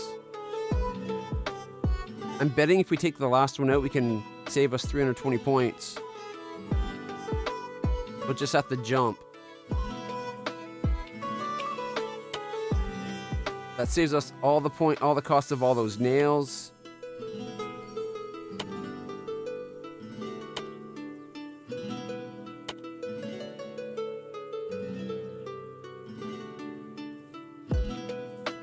Although I'm tempted, because I think it was this angle here that broke. Tempted to be like extra shimming up on this just to make sure those don't break right there.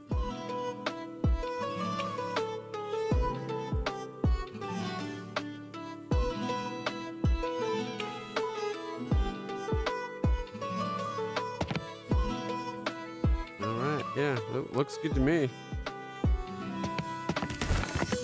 It still broke on that first step.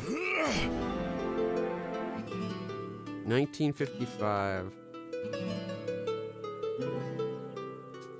Time bonus was 300 points. Is it time we're losing things on? 1 times 10 points. That would have been 1965. All right. Okay, so it wasn't on this corner.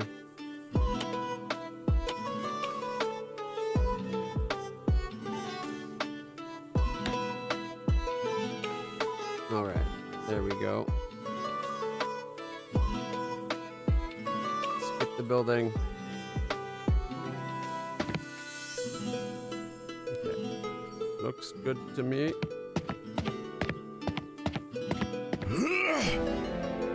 Applause! 9 seconds! What?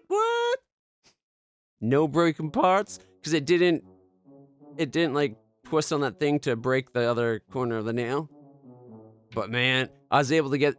Part of it was it shifts your camera every time, so you have to look back. So I was quick to turn and then hit the go button. Yep, I'm happy with that. Build and climb it. What? You have to build and climb the tower? I'm not going to do good on this one. There will be a wide variety of mission types avoidable. Okay, mission. Build platform supported structure and reach the destination.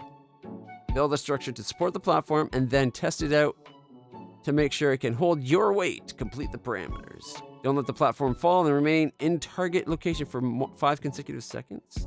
All right. Chance of 50 extra is coins. another one that combines building and platforming elements. You need to design a tall tower capable of holding the weight of the platform. Then you must climb to the top of that tower, onto the platform, and stay inside the highlighted area for 5 consecutive seconds.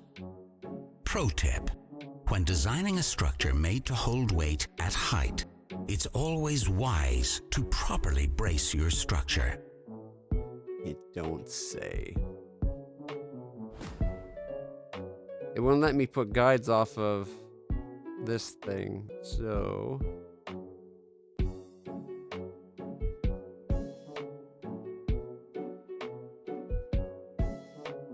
That look about the same?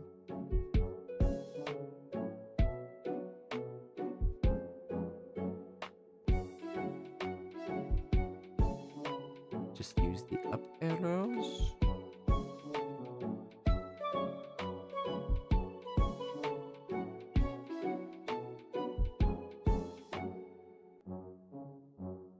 Looks pretty damn good.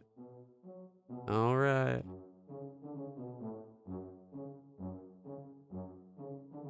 Make sure it's affixed. Thank you. Okay, we're gonna want as long as we can do it.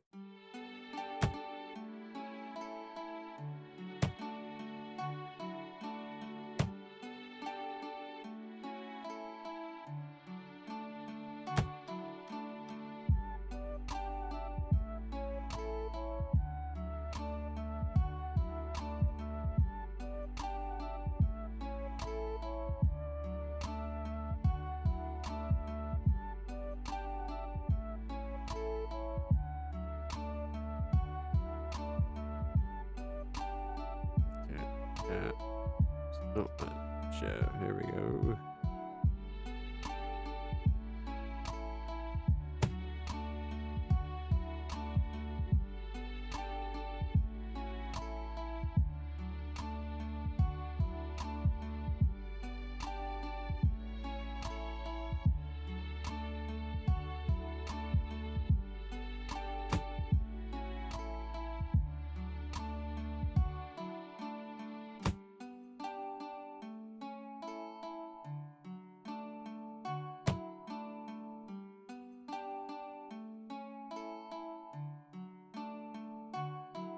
All right, we're gonna want some bracing.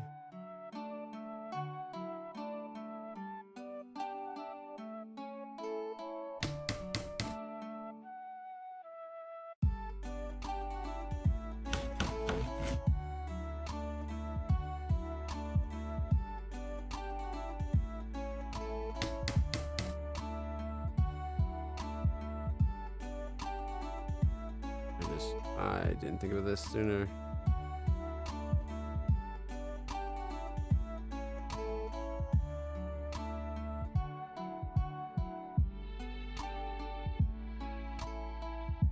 That's not quite right either. All right.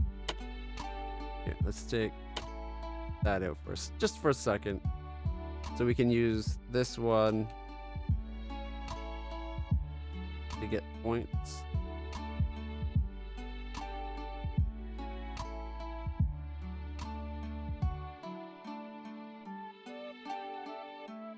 That one I'm going to do better.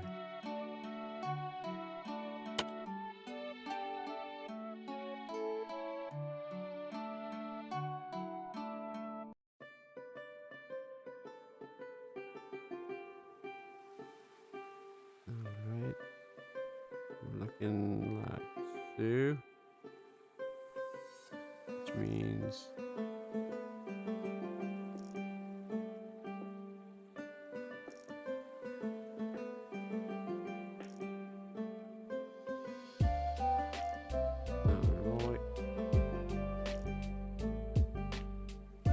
That should give us the reference we need to make nice 30 points.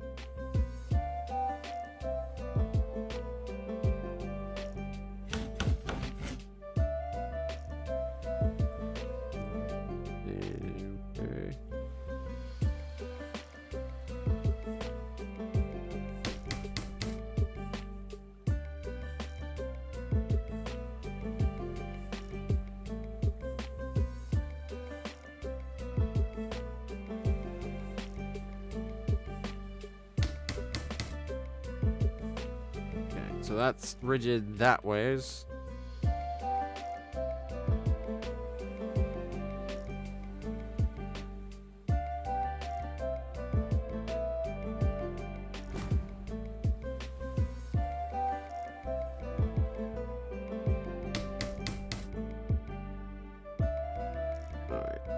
Just because it's at the same platform level. Well, let me do that here.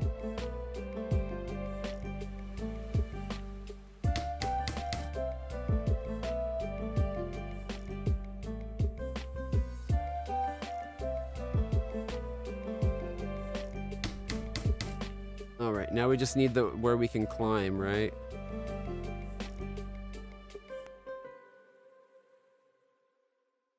All right. You can go that high, and then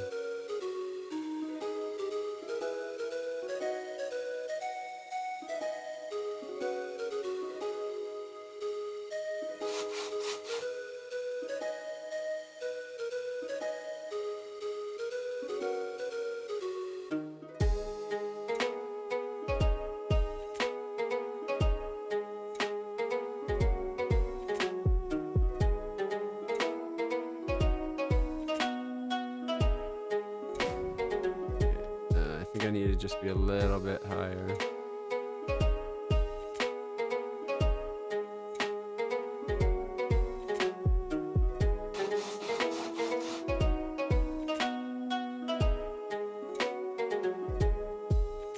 Ooh, I got an idea. We can also now I'll go through the board and into the support as well. So it's coming out into like it's supported all the way down.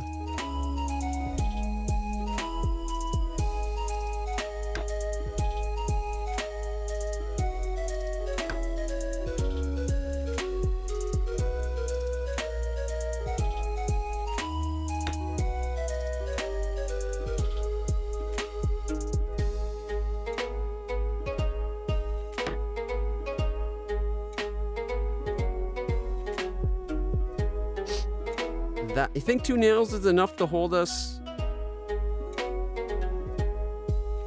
as we climb up? You know what? Just better play it safe. Let's see how it holds.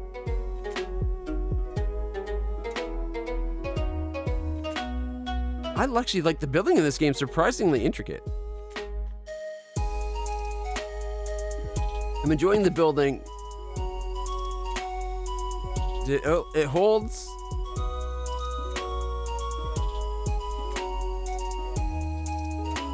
All right, looks good to me. Oh, that was counting as part of our time?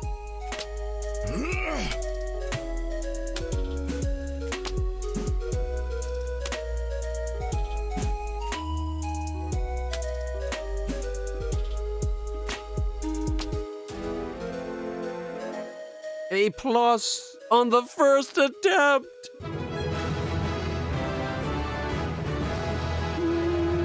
Yeah.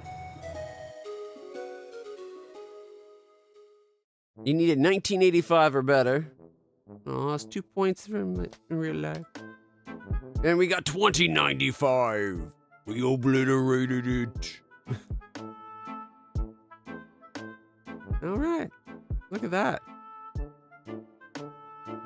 Because they're anchored from the ground, so they're stable. And then we put one off for them, just cross-braced it. Probably more than we had to, especially since I went around to do the top as well.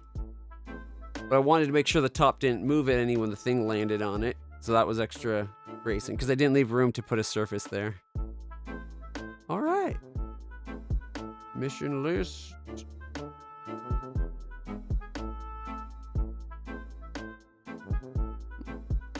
Now what? I guess we could try to improve our walk to destination.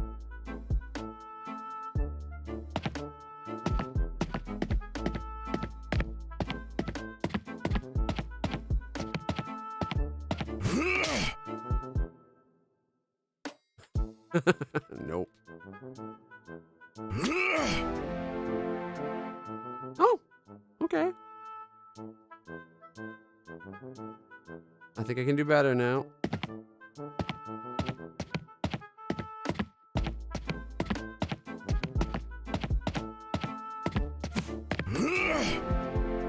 Yeah! 9 seconds again. All right.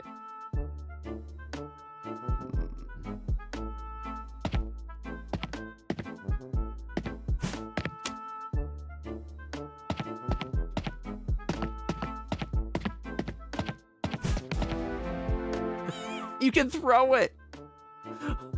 Oh, you gotta do that better. You can throw it. Okay. Start mission. So you get closer. You put this over and you grab it. And then you start running. And then you...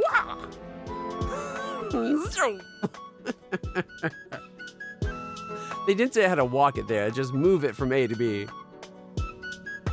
Alright. Now what do I do? I guess we go to the next mission. Save and quit.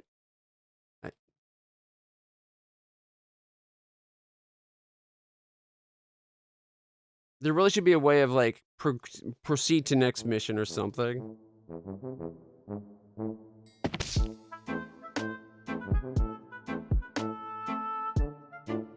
I didn't see a way about, but all right. King Lachlan addressing the crowd with a dramatic flair. Hear ye, my royal tax-paying subjects. Today we face a challenge that rattles the very foundations of our kingdom. Dramatic pause. As you are all well aware, the village architect, Sir Barcelot, has brought us nothing but chaos with his innovative and aesthetic designs. Frowning in disappointment. We should have known that his approach to design would be all style, no substance. His shoddy work has left you all bitterly disappointed.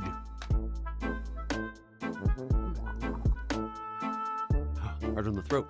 Angrily shouting, I should have never trusted an architect to design my sacred potato silo. Screw the architects, you need the engineers.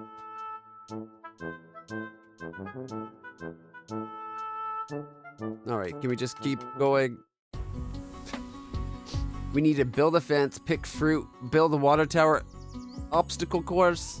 There's an obstacle course? I've thrown together this short obstacle course for my son to test his metal, but I'm worried I may have gone a bit overboard. Any chance you can test it out and make sure it's safe enough for him to use? Sure.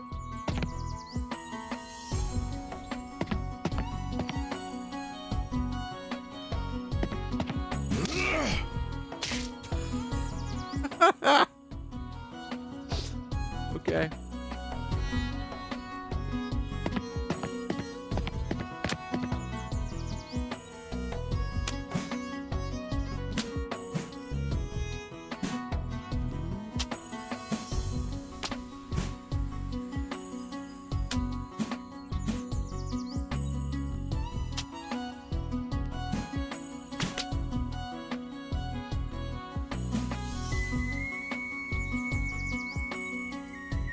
Come on. Oh, what?